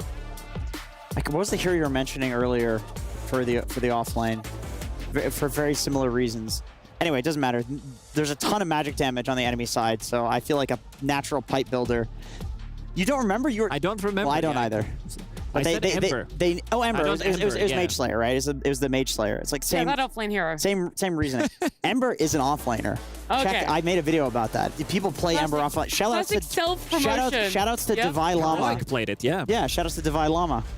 All right, well, you give me a bit more of a rundown about how you feel this draft is favoring, but also factor in what we saw in game number 1 in terms of play and execution. I just think that Falcons have scaling issues in regards to how do they deal with BKBs? Like, how do they deal with a pipe? I know they have the Timbersaw pure damage, but they have virtually no damage in the mid game if you have Chen creeps with like 1 or 2 of the magic resistance auras in a pipe. I feel like if they fall behind by even 2 or 3k gold, 1 Aegis in the favor of OG, like, this game's going to end in a matter of minutes once that first Aegis drops. And my opinion is I think Falcons has scaling issues here. I feel like if there's a pipe or BKB coming out from OG, I don't see how they... That's a really good point. I don't see how they win in the late game. So I'm going to agree here with Brian. I think this is a OG 2-0. Yeah, OG has the speed. And this one, they've been, you know, all about that early-oriented drafts and also all chatting, spamming the voice lines. That's what I want to see. This is how OG Magic won them 2 TIs. Yeah, you reckon the mental has been broken? They got it. Sebastian Debs in the house. In the house. Let's see game number 2 then with Cap and SVG. OG bringing the speed. That's what the panel thinks is going to happen in this game too. And well, history show that game 1, OG certainly ran over Falcons, and Falcons also got run over by Gaming Gladiators, probably the other fastest Western European team, and they did it off of Chen. Avery, this is already looking a bit dark here for Falcons. Why are you so pessimistic, man? It's just my nature. What can I say? Look at the upside. I try and balance out your relentlessly optimistic nature. Your sunny personality that you bring to the Cavs. It might be surprising. I've never heard that before. But I will say, I like this Primal pick. I think when you get crushed in a game and you feel like momentum's against you, the pace is against you, you can't get anything going for you, it's hard to kill heroes, you don't have the damage. Primal, I feel, is one of those heroes you can go back to in Dota 2 that just gives it. It just gives it to you, man. You just got it. It just gives you the damage, it gives you the pace. The hero's not going to get run over. You're never going to lose with Primal and be like, oh, we didn't have a mid who could make stuff happen. X going to give it to you? Yeah, he's just going to give it to you. And I like the Falcons went back for that because it tells me they identified a lot of the issues they had in that game 1. They went for a support duo with a lot of easy spells to throw out a lot of damage, a lot of follow-up. Oh, he has to burrow strike level 1 and it's walking away limping. Already sad for him. This is not the level 1 burrow strike you want to take versus a Primal Beast. Yeah. I think Malrine can 1v5 this game. Okay. With the supports behind him, with 2 other cores that are fairly independent and are going to scale with damage. That's the part I really like for what Falcons got here. I agree, though, the 5-man ball from OG in that mid-game looks pretty scary. You get a pipe up on this Brew or something, the Chen has auras, the Nyx gets levels that we've seen Ari find again and again. There's a lot for Falcons to fight through and a lot of HP to get through with Morphling in front of all of this. It's just so much stat gain, so much resistance. Could be tough. I thought they were going to ban the Nyx, honestly. It's getting to the point where I think you should consider it versus what OG are doing with it. Because they get through the laning stage. And it seems like good positions every time with these double melee lanes. And when that's happening, you have to start thinking about which of these heroes gives them the biggest payoff as a reward for that, rather than, you know, hey, we're going to beat this Nyx on lane, because they don't care about it. Do you think that Nyx Assassin is a bannable hero against any other team? Or maybe even for any other team. I think the banning Nyx is not a bad idea just because of OG's success and how I think Falcons is a bit exposed to it. But we've seen some Nyxes at this tournament that just don't do anything, right? They just get run over by, you know, this 5-man clump lineup like Gaming Gladiators did. You have to identify for sure. I think Chen does have some really bad matchups in the meta. Like, Pipe can be difficult for this hero. The early Roshans can be really difficult for this hero. But if you're playing versus a team like Falcons that kind of likes to maybe dominate lanes and then just kill you over and over and not rush down those objectives, I think it's not a bad matchup. I also think Ari has been laning better with this hero than a lot of other people. He's pulling waves to camps and then mind flaring the camp while he's pulling the wave. Right. So he's kind of winning the lane for his offlaner because the equilibrium, as we see here, is going into Whisper with these double waves that build up. And he's also getting his own XP and farm off these camps that he's running next to. It's a very smart way to use this hero on the laning stage that has proved to work pretty well for OG here, as, yeah, Whisper loses some early CS, but Whisper's the kind of player you can put in this position and he'll always find something out of it. Now, what did you make of the Brewmaster pickup? The panel was not terribly enthused by it, but they did find some points about the Brewmaster that they liked. Yeah, I'm not big on it. I think there was something better there. I think they wanted an aura buy, or they wanted something that is maybe annoying in the team fight for like Maiden trying to channel, Primal trying to channel. At the same time, though, my feeling on this hero has not been super hot. I think a lot of these games, it feels as though Brew is just a worse aura carrier than some of these other big meaty boys. Have you been watching a lot of Liquid games?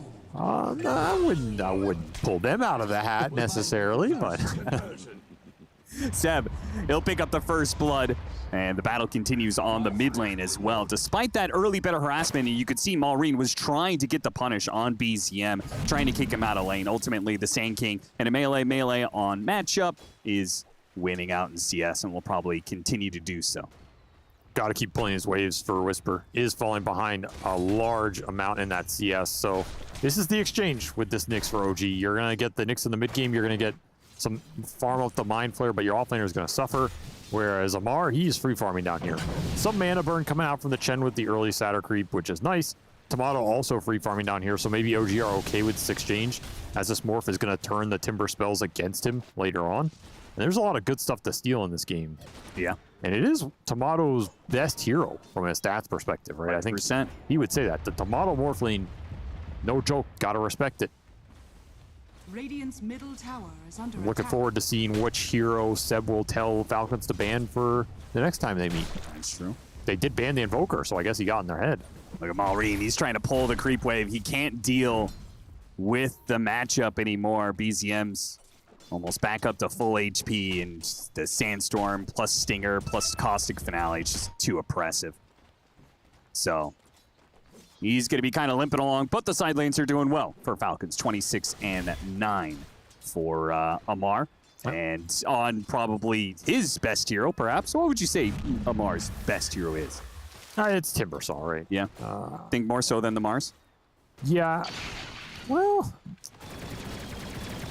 there's something about the versatility of a Mars. Yeah, he's able to win with the Mars so many different ways. I think his Timber is his best, though, relative to other people on it. Like, I think the gap between what he does with his hero compared to everybody else is bigger than the Mars. Yeah. And if maybe the Mars is better from a what does it do for our team perspective. Yeah. And that is somebody who has been a little MIA when Falcons have been losing games. We said in that last game, frankly, Venge, it's just not him. It's just not. It's not the personality of the player. And I was not a big fan of it. We'll see now that he's back in his comfort zone what kind of havoc he can wreak on OG, as Ari's going to find himself being wrecked as the support rotation comes out, trying to punish this constant pulling that he's doing. Gotta shut him down a little bit on these. He's getting a decent amount of jungle farm. We'll create a little space for Whisper, but again, he's not really getting anything off this lane, and he will be the one really suffering out of this laning phase for OG. It's gonna come down to BZM and Tomato to pull back the team fights for him at some point. Maybe you can get a 6 on the Brewmaster and just use the ult for the utility strength, but again, I don't feel like these sacked Brewmasters have been winning too many games from this type of position. I do wonder. A lot wonder of weight on the other two cores. What happens if Ari, who's sacrificing a decent amount of his experience, like what happens if their wisdom room gets stolen away, or they don't manage to get kills like this? Which BZM making the rotation helps them get a support kill. That goes a long ways. We saw Ari was able to get a lot of experience in a very brief period of time thanks to all the kills that OG was racking up. But I do wonder if there's a point to Tomato. Yeah, he's kind of just stuck. Never-ending damage between Amar and Malrine. Reddit. That is Amar, man. Give him a lane with this hero, and he takes it. He kills your enemy carry. He takes your tower, and he's highest net worth in the game. Scary position to find yourself in if you're OG, given signature hero to ATF and giving him this kind of start. Gonna force BZM down here just to defend the tower, but Falcons can bring numbers and go on this Sand King. This is not an impenetrable defense when you have somebody as tanky as this Timbersaw with double bracer and reactive armor build OG also has a little bit of numbers. Seb is going to come across and try and help out. They're diving for BZM. They'll get their claws on him. The Primal Beast starts slamming him down, and the Whirling Death makes short work of that Sand King HP. And Whisper Steve is going to be frostbitten and run down the top lane. So the lane's going very well for Falcons now as they start moving their cores around a little bit and are demolishing OG on the kills. Doesn't change too much in the net worth, it seems, but they are getting some work done. Yeah, but look at where Whisper is. I mean, some of that you're making it up on the supports. But this lane, he just got nothing out of it. He's going to be a walk and urn. Can put his own ashes in that urn, I suppose. Yeah, could be. Continues to get dove. I mean, that's some of the product of this gyro maiden lane, too. Very aggressive lane, very easy to create a kill threat. Really need the Brewmaster 6 here. You're not challenging this lane. Dire's middle tower is under attack. We'll rotate the Morphling in mid to create a little bit of tower pressure. Gets a good chunk of that tier 1 mid. Falcons a little slow to defend it. It's a good choice by Tomato. Being pushed out of his safe lane, he says, okay, if the Timbersaw is just going to be AFK there, Morphling's probably the #1 carry for getting some early damage on towers. But there's one thing you could go back to, Austin. It's finding Crystal Maiden in the jungle. That classic. Ooh, it is a classic, man. I love seeing me some Crystal Maiden feeding. Slowest hero. I'll be honest, at this point in my career, I don't even know why I hate this hero so much. I just do. It's just one of those things. I think every Dota player has it, you know. Yeah. He's just been inundated with so many Crystal Maiden deaths over 10 years of Dota that Dire's top tower is under attack. you've just become an institutionalized Crystal Maiden hater. It's the Mooseby, man. I just can't get over this. I don't know what I hate about this hero. No, I know what I hate about this hero. It's the Mooseby. It's the so stats, slow. The lack of armor. It's the low base damage. Starting HP. Other than that, though, I don't have any issue with it. Another tower for Tomato. No pressure going to this Morphling after that death bottom. Able to get some objectives back for OG, open up the map.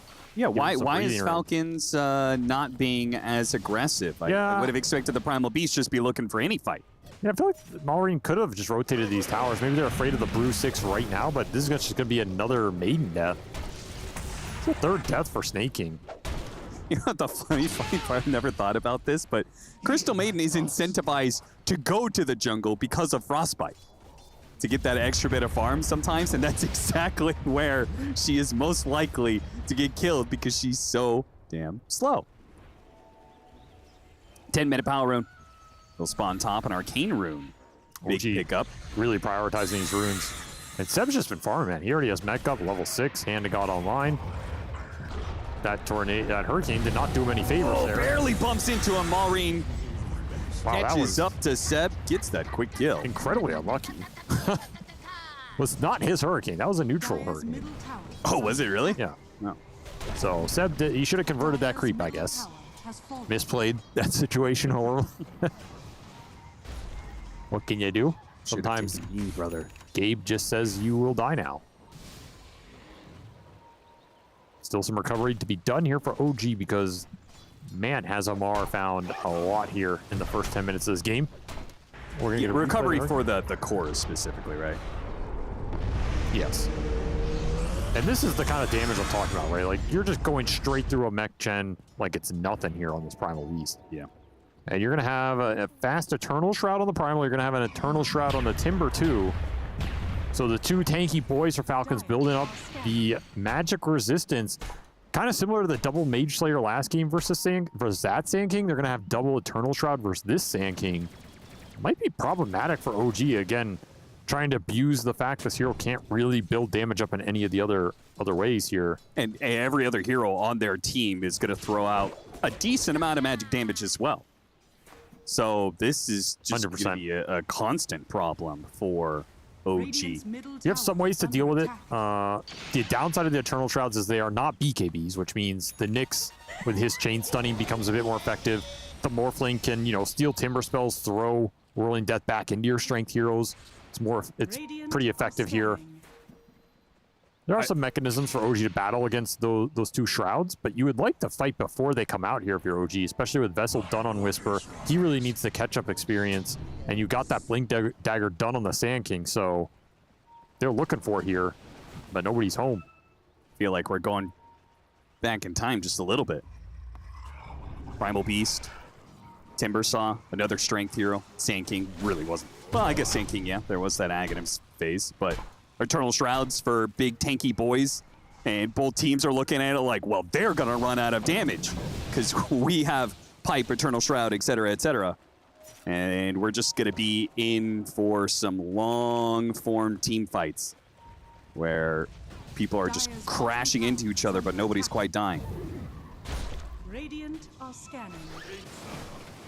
Because right now it seems like we are not going to be having that kind of blistering of pace from either team, as both seem pretty content to just give up potential objectives and get the occasional kill here. Damage going out on Maureen. Can handle it, seems. We'll be able to get the burst on Ahri before he goes, though, thanks to the help of crit from the long-range shot. But it is the Brewmaster ultimate that still remains the dominant team fight mechanism, and something that Falcons can't really fight into. Hit off more than he could chew there. The exact type of engagement OG are looking for. They get to use their Brewmaster ulti, get some more Vessel charges, and early Vlad's on this Morphling is going to help OG fight as well, or look towards the objectives. Roshan can go down really fast here for OG. The Primal Split is really strong when it's up, but when it's not, Whisper's got to be a bit careful. You got to look towards Omar here, if you're Falcons, to pay back the start he's had in these fights, because start is slipping away a little. Like, this Sand King is very close. Morphling's finding a lot here. I feel like these fights don't get much better for Falcons here in the next 5 minutes or so. I mean, you're going to finish your Shrouds, but middle tower is under attack. They're looking might have to contest Roche with them as opposed to just snowballing with them. And in fact, you find yourself down 1,000 net worth right now off of what was a really good laning stage. A large part of that net worth is just the difference of the cores, or supports rather. I mean, the Chen, Nyx Assassin are so much farther ahead of the Hoodwink Crystal Maiden. They would actually be up 2 or 3K on Falcons if it wasn't for that. Benefit of the farming supports here. ATF's going to try and force a little support kill. Won't get it. Doesn't want to go out there too far. Doesn't have the tankiest build because he has the Kaya, so hasn't worked towards that Eternal Shroud just yet. I mean, Falcons are in a fine spot, but it doesn't feel like this game is flowing how they want it to. In terms of how we've seen them use these heroes like the Primal and the Timber. You know, they've just demolished teams with these kind of laps. Like, the game, we've seen games be over at this point. In terms of how fast they can run those lanes, kill the cores, get up fast items, then they're just unkillable. Do you think there's something... Stalling out a little here. Do you think there's something going on with, like, Falcons, I think, is playing slower than they usually do. BB team, they're playing very slow. They seem to just be playing pretty scared, almost. Nyx Assassin gets spotted, but actually, shot from crit isn't quite enough damage, and they are afraid of the Primal Split that they're walking into, so they can't actually chase after the kill. Despite catching the Nyx Assassin, can't do the damage. I do think this Nyx is forcing them to clump and play a little more defensive than they'd like. Just kind of an innate factor that goes on when you're playing against this hero. Yeah.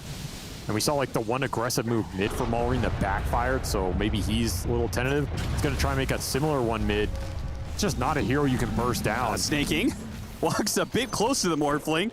Immediately gets frostbitten. That was quite the misstep there from Snaking. See, again, just kind of a forced move. Yeah. The Falcons don't really know where to go and how to use their strength right now. You've got almost 3,000 gold on Amar. You will buy out towards this Eternal Shroud.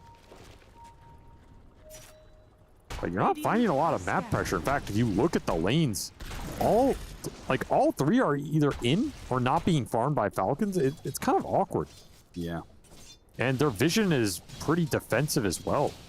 3 wards for them that are all on their side of the map. Again, it speaks to they just can't get some aggression going with these heroes that I felt we've seen them do it all year round. Suddenly, Sand King, top net worth in the game. BZM found a decent amount this time, and you know he's going to have his Eternal Shroud done before the other 2 big boys do here. I don't think it's as effective this game, but it is good versus everybody on Falcons outside of, you know, this Primal Timber going in and bursting you, which so far just hasn't been that consistent. Yeah, they've done it like once or twice, so they've shown they can kill the Sand King. And I thought that was going to be the really interesting point of Timbersaw versus Sand King. We've seen in the games Sand King successful. There is usually a problem with being able to burst him fast enough. They do get the Vessel on crit. That helps go into the healing here behind that frontliner and versus the Morphling. They're going to need the charges because they need to put this Vessel to work onto the Morphling. They go into Tomato here, but it does not pay out. I just can't get these ganks to work. We do get some reaction out of OG, though. And that's not the worst thing. For sure. Shroud is finished on that Primal now. You have the levels on the supports. Love to start getting some kills, power up that vessel on the Hoodwink here. Nick's continuing to hunt them. Falcons continuing to group. Don't want to give up that pickoff. Still looking around this mid lane that has been a problem for them to push in and get information off of. Oh, the channel. He's going to go for it. Blowing up the Hoodwink immediately and got the slowdown on snaking as well. So both supports will be run down. It feels like every time Falcons have gone to this mid lane, it has been death for them. That's where their vision is, but just can't get any sort of valuable connection here. And meanwhile, every time you make one of these moves and it fails, somewhere on the map, Seb is just farming and pushing it in, and he's getting top lane in, continuing to get big on this Chen. I mean, I know this man likes to buy every aura item in the game. He might buy every aura item in the game. He really is. He's going to have a pipe soon. Oh, give me some ice armor too. This is Roshan here. Yep. If I'm OG, I'm going straight into the Roche with these two heroes. Falcons are not in the best position to be able to contest. This is a very fast Roche with the Vlad's Penitence. And one you're not going to lose HP on. So if you do want to contest the Falcons, you have to go now. And you got to just get in there. They did seem to have the early read. And while they weren't in the best map position, they're getting there now. This is fast enough. Yep, they'll be here to stop it. Missing heroes. Now BZM doesn't want to leave the Sandstorm. Malrine coming in from behind, actually gets a grab onto Tomato. No, he's morphing into strength, so it's not going to be a fast kill they were hoping for, but they'll get the collection on Seb after a bit of mech action. Whisper charging in. They do manage to hit the Burrow Strike on a crit with a Primal Split. They'll easily run down that 4 position. And the Sand King hasn't taken much damage yet underneath both the Chakram and the Freezing Field. He's proven to be quite tanky. Another Whirling Death. A Burrow Strike lands on the 2 of them. Not too bad despite Carapace gets some additional stuns. Malrine still strong enough to keep tromping forward though. Tomato is run out of damage. He's going to have to more strength. Waveform farther away. He's out of mana here. And he's going to have to hope that Timber Chains will get him far enough away from this situation. But I think he's kind of stuck. At the end of the day, Malrine and Skeeter were able to just kind of push through that team fight and clean up the rest. ATF did a lot of damage there with these Whirling Deaths. Even if you're able to bring him down with the Burrow Strike into the Impale, damage was done. And the sustain adding up here for Falcons. Also just a numbers game. I mean, they were there with 5-on-3, take the Chen down first for free. That's a huge deal when you lose Seb and all those auras, all that healing behind OG. That is the best target Falcons could find. So it was a Roche that was a little greedy based on where heroes were on the map. I thought it would go faster as well, but they ended up paying a big price. Not bringing everybody to this initial objective. Yeah, imagine what a difference it would have been if in this situation, BZM starts getting gone on with his shield rune. You have the addition of Chen heal, Gen auras. I mean, Ari arrives now. You know, if he's there with Carapace to cancel that Maiden ulti or cancel an Onslaught through, that's a huge difference there. Yeah. They will lose their Morphling, their prize Morphling as a result. Big pickup for Falcons. And OG, while they still get the Roshan the other side of the map, it is Falcons who get a decent amount elsewhere. They managed to take the mid tower. They pushed in a lot of lanes. And maybe could have caught Whisper. Amara gets stuck in the trees, though. Looking for the fight. I don't think they care about the Aegis too much. Looking for anything they can find on the map, crossing it with off the smoke, looking for some stragglers. They're gonna run into the Nyx Assassin. So now it's Falcons who are doing the 5-manning across the map, and we'll see how OG want to be able to respond to that. Now, they're already pretty well set up. You can see 4 different heroes on 4 different parts of the map, all trying to farm efficiently. What is this Wisdom Rune stacking that's going on here? Seb saving it for somebody. I mean, you definitely want to give it to the Morphling or the Nyx. I think their levels are the most valuable here. You don't think higher levels of, like if you put it on the Brewmaster and try and get level 18 as quick as possible? Nah, no. I'll be honest, I don't think Brewmaster matters in this game. Like, he's just going in, he's vesseling some guy, and he's trying to toss the gyro. That's his impact. The fights are going to get carried from the Morphling and the Sand King's damage, and Nyx getting multiple rounds of spells off. Morphling needs to be as strong for OG as possible. That is the end-all be-all. Just what their lineup functions around. And they'll give 1 to each, so hey, my call wasn't too bad. Okay. It's level 12 for the Nyx. Tomato continues to power up here. Would be surprised if they don't try and push and fight with this Aegis. Pipe done on the Chen will also enable that to a large degree. Yeah, they've gotten a lot of things. Pipe, Manta, Fresh Shard. Yeah. It's time to go if you're OG. I mean, if you take this tier 2 top, you could poke high ground, force Falcons back, make them fight into your Sand King, into the Chen auras. That's a tough fight. And if it goes bad, you're just raxing them. It's pretty tempting here. They're going to look for the pick off first. Shield rune bottom, Snaking, you are in no man's land. He will deny the rune, though. A heroic effort. Good work, Snake. But this man's about to eat his 8th death of the game. Not been a fun one for him. No, not at all. But Skeeter with 0, so you know. Yeah, and only one death on the other 2 cores, so. He did his job, I guess. Yeah, the support's playing a very sacrificial role for Falcons in this game. I do wonder if it'll add up at some point, though. Oh, Malrine gets caught. Trying to TP away. Now, he still has an onslaught, but a TP in from the other side from Ahri. He'll provide the stuns for his cores to catch back up and get this kill. He's a tanky boy. Not alone. Those are the pickoffs OG's looking for that'll lead into some tower push. Got some skeleton rally on mid from Seb. Start hitting these tier 2s if you want to. Really surprised they're not, actually. I'm just looking for more. Looking for the lanes, looking for the kills. Don't care about the towers right now. Did go back for the BKB on ATF. I guess towers are just dead to the creeps. Never mind. The rally, man. Yeah, it's powerful. And Whisper's already kicking in that top lane as well. Half HP tier 2. But that's, I thought, through the map. Yeah, I thought they were going to head up there, but it looks like they want to play for the right side instead. They're just farming everything, and this is the support net worth differential. It's going to add up here. Cannot fall too far behind on this Hoodwink Maiden. You're just going to be playing fights 3 or 4 on 5. These 2 supports from OG can continue to scale really well, find a lot of impact here. The Hoodwink can as well. We've seen Crit dominate some of the mid and late game team fights with this hero, but he's the poorest hero in the game right now. Yeah, this Nyx Assassin Chen combination is pretty nasty. The strength of the 5-man Chen, who's taking all of your neutral camps and farming all of them with his team. But then the natural response would that be to split push other lanes, right? And like try and get the lanes out and then farm the enemy side of the map. But Falcons just can't get out there because the Nyx Assassin would always be hunting them. So they're just kind of always left with less farm than OG. No camps to farm on their side of the map. Unable to push out the side lanes very far. And it seems not very confident in taking the team fight right now against an Aegis for another 25 seconds. Falcons probably shouldn't be looking for an engagement. They also really want the Shivas on Malrine. It's a huge damage power spike as well as just letting him tank the front line, so maybe you can hold the BKB on the other cores a bit longer. Really need to isolate a good core target here for Falcons and bring him down with the burst damage, fight under your vision.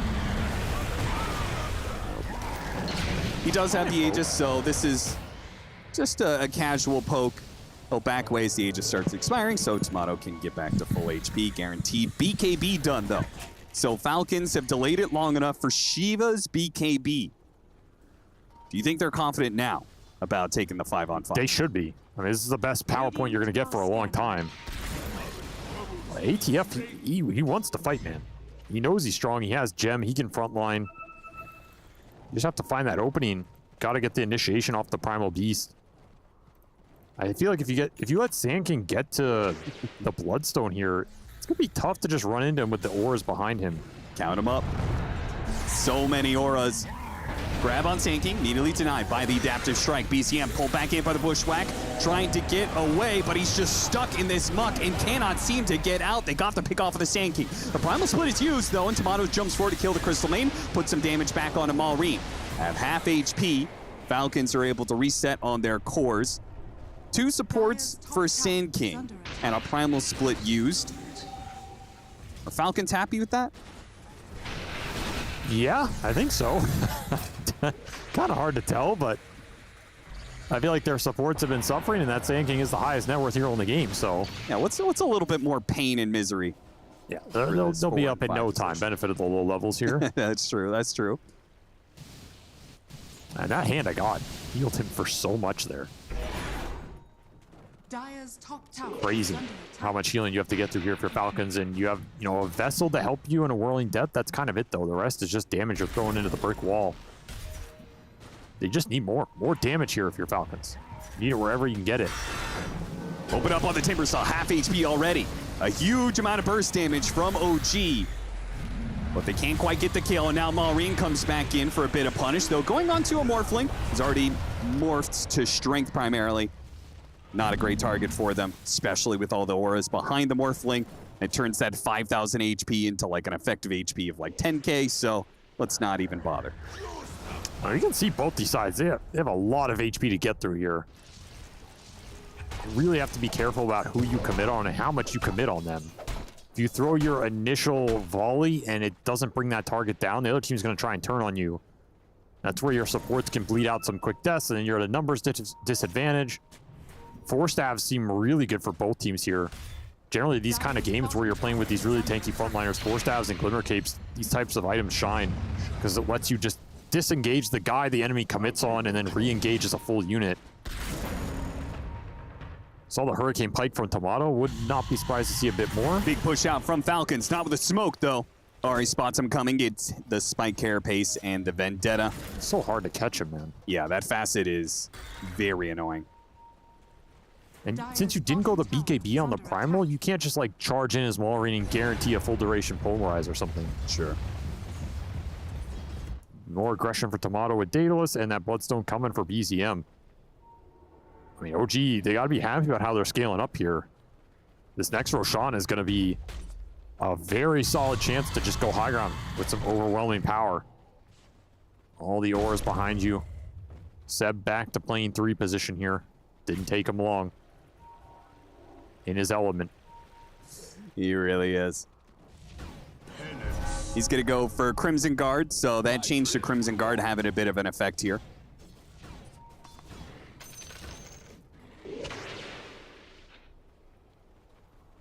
Even though he's not a strength hero, he's going to have so many items that HP-wise, he'll get some decent value out of that Crimson Guard active. Dire's bottom tower is under attack. Big DD rune top. Got him on the onslaught Spike Carapace to stop the charge away from Maureen. Trying to force this fight really badly, want to take this fight. A Primal splits just straight up, trying to catch Falcons in the river here. Doesn't quite work. Wants to force the BKB. Did get the Dispel on the amp damage rune as well, but no latch, no catch. And this has got to be an opportunity for Falcons, right? I mean, they use Primal Split. Yeah, this is an opening. Again, though, you just don't have catch your own. The blink is arriving for Maureen, so that will guarantee it here off the smoke. This should be a more reliable play than the others we've seen throughout this game. They will scan their own high ground. They know someone was leaving the vicinity. Just got to blink in and look for the Primal ult, but again, a lot can interrupt that. It's not guaranteed here for Maureen. It'd be so good if they ran into the Sand King. But if they ran into the Nyx Assassin, they might kill him. Spike Carapace, Mana Yules, they will get this kill. But it definitely is not the most valuable. Gotta look towards this Radiant Roshan. Remember, it went down here at the end of that last interval. It's true. You gotta protect this area if you're OG and Falcons. If you can secure more of this zone, D-ward, get your own vision up, prepare for this objective, it is up. Surprised they're not checking they check it now with Snaking. BZM's in a very interesting spot to be able to contest too. This is a dangerous contest with the amount of AoE from both teams. TP coming in. Maureen sees it, challenges it. Has to be canceled. He blinks forward, catches with Chen instead. OG, they are way too split at this point. BZM might be an interesting spot, but how does the rest of the team follow that? How do they get into that position? So BZM pops out and will go for the split push. They've lost their Chen. There goes all their team fights. They have to forfeit the Roshan and just push out the lanes. They had a dire ward on that Brewmaster top, so the second he cancels that TP, Falcons know where he is, know how far away he is. OG getting caught on the map, as what they had controlled is quickly taken away from them, and that is not an Aegis they wanted to lose here. Dire's top tower is under attack. And Omar, of course, sensing the game is turning a bit to their favor, immediately has something to say about it. It finishes a Hex as well. So the initiation that has been difficult for them all game, starting to come together with that blink on the Primal and a Hex on Timber.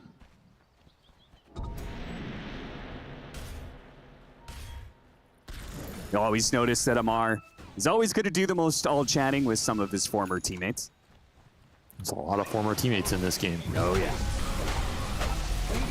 OG will have to settle for a Tormentor, finish up the Bloodstone and the Sand King.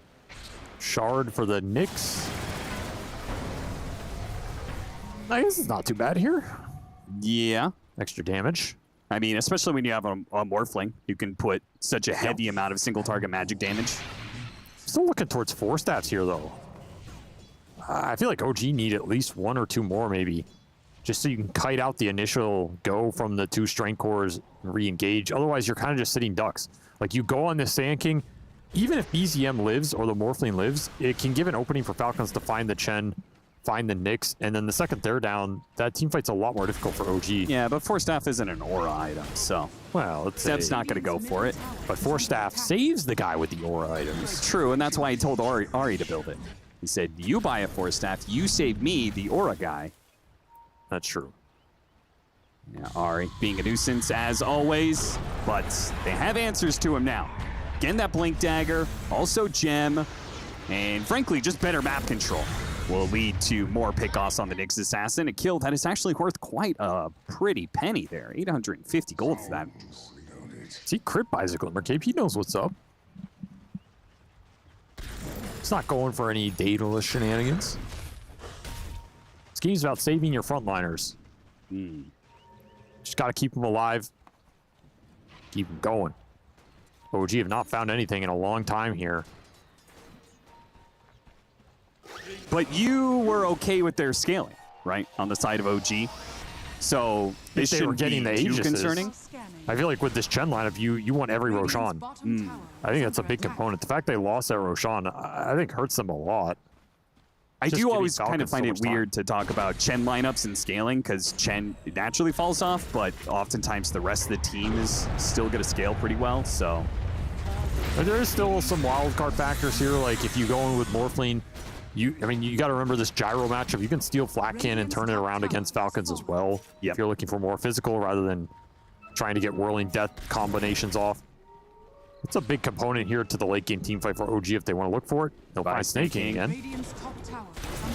Now Ari is immediately getting jumped on as well. They managed to hit the onslaught onto Tomato, so Tomato is quite low. They got him on the scythe as well. Now he's morphed into strength, and he's going to be okay turning into the gyrocopter, but all strengthed up, those flat cannon champs aren't going to do very enough. BZM's doing a lot with the epicenter, though, and it's whittling away at Skeeter's HP. They'll bring him down the first time. Can Falcons regroup here? They bought back the Maiden. Second Jump life on the back in gyro. from Maureen, and a dive from Amar. They go for Seb. Clean him up. A BKB activated from Skeeter will sound the retreat for OG. As BZM does manage to get the blink out just in time. Whisper is going to be going back into regular form, blinking away immediately. Maureen blinks after them, finds Tomato. Gets a grab on him. He's going to wait for him over the side, but both Maureen and Amar, very adept heroes at chasing. Looks like he's waveformed up, out of sight, and TP's away successfully. Hurricane Pike has saved Tomato in a lot of these situations.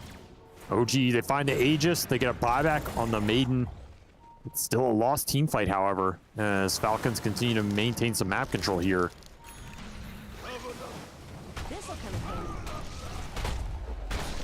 Feels like the second that Chen goes down, it's just a very different situation for OG if you can't hold that front line. So much depends on who breaks formation first here. Need to continue to try and build up the damage to break the enemy before they break you. For OG, that's got to come from the Morphling, and if you're Falcons, I think it can come from all 3 of your cores a bit here. They have that going for them for sure.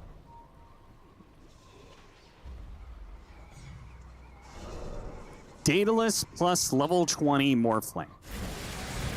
It's not going to do enough to change. We finally see Falcons go back for that Tormentor that they failed to do with just a 3-man team.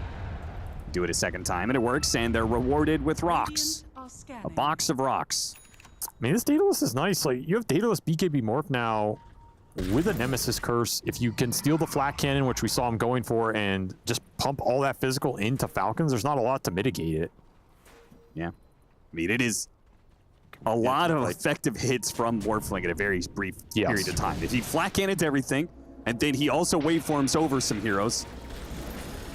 So we're talking about like 10 10+ shots from the Morphling all at once. Ari stopping some of the initiation with a spike air base, but it's also with his body. That body's going to get obliterated. What a jump in from BZM, though. A big hit of Burrow Strike that leads Skeeter low. Tomato is struggling to finish him off, though. The Satanic heals Skeeter back up to full. Their opportunity to burst down the heroes is lost, and Skeeter is now full up, but Amar is not. And they go back for Skeeter. Now the Satanic is no longer there. It seems that Tomato does have the damage indeed to take down a second life. Tomato did not lose any HP off that initial exchange, so he's able to come in for round 2, whereas Skeeter does not have a second Satanic there. Makes all the difference. And that is the power of the Flak Cannon Steel. You look at the DPS coming out in this fight, I'll tell you, it's Tomato and nobody else here. As good as the stuns were, it is all the Morphling. Just so much getting pumped through here, and they're just throwing all the buffs on him. But still some beautiful stun action from OG is straight back into it. Real game, though. We have a fight on the triangle. Whisper is in trouble. He's already dead. And Seven Tomato getting on out of here. Oh, shot him. So despite getting the kill on Skeeter, Falcons showing that they're not afraid to keep the fight going. This Tricore from Falcons is going to be scary. I think maybe the Gyro is like the weaker of the 3. It might, in a way, because he's giving the best spell to the Morphling and maybe doing the least damage at this point. It's this Primal Timber combination you have to worry about. A lot to get through them, and if you commit and they don't die, then you're in trouble. Really got to use your stuns well, and you have to play around Tomato at this point. And if Tomato ever gets burst by Falcons, let's say they find him at the start of the fight, they don't even have to kill him. If they just find him with Pulverized Timbersaw, remove a lot of his HP, force the Morphling to morph up, yeah, that can be good enough to win the fight here for Falcons at this point, because I think OG are extremely dependent on his damage. And that's going to be particularly effective when you get level 25 on the Primal Beast, right?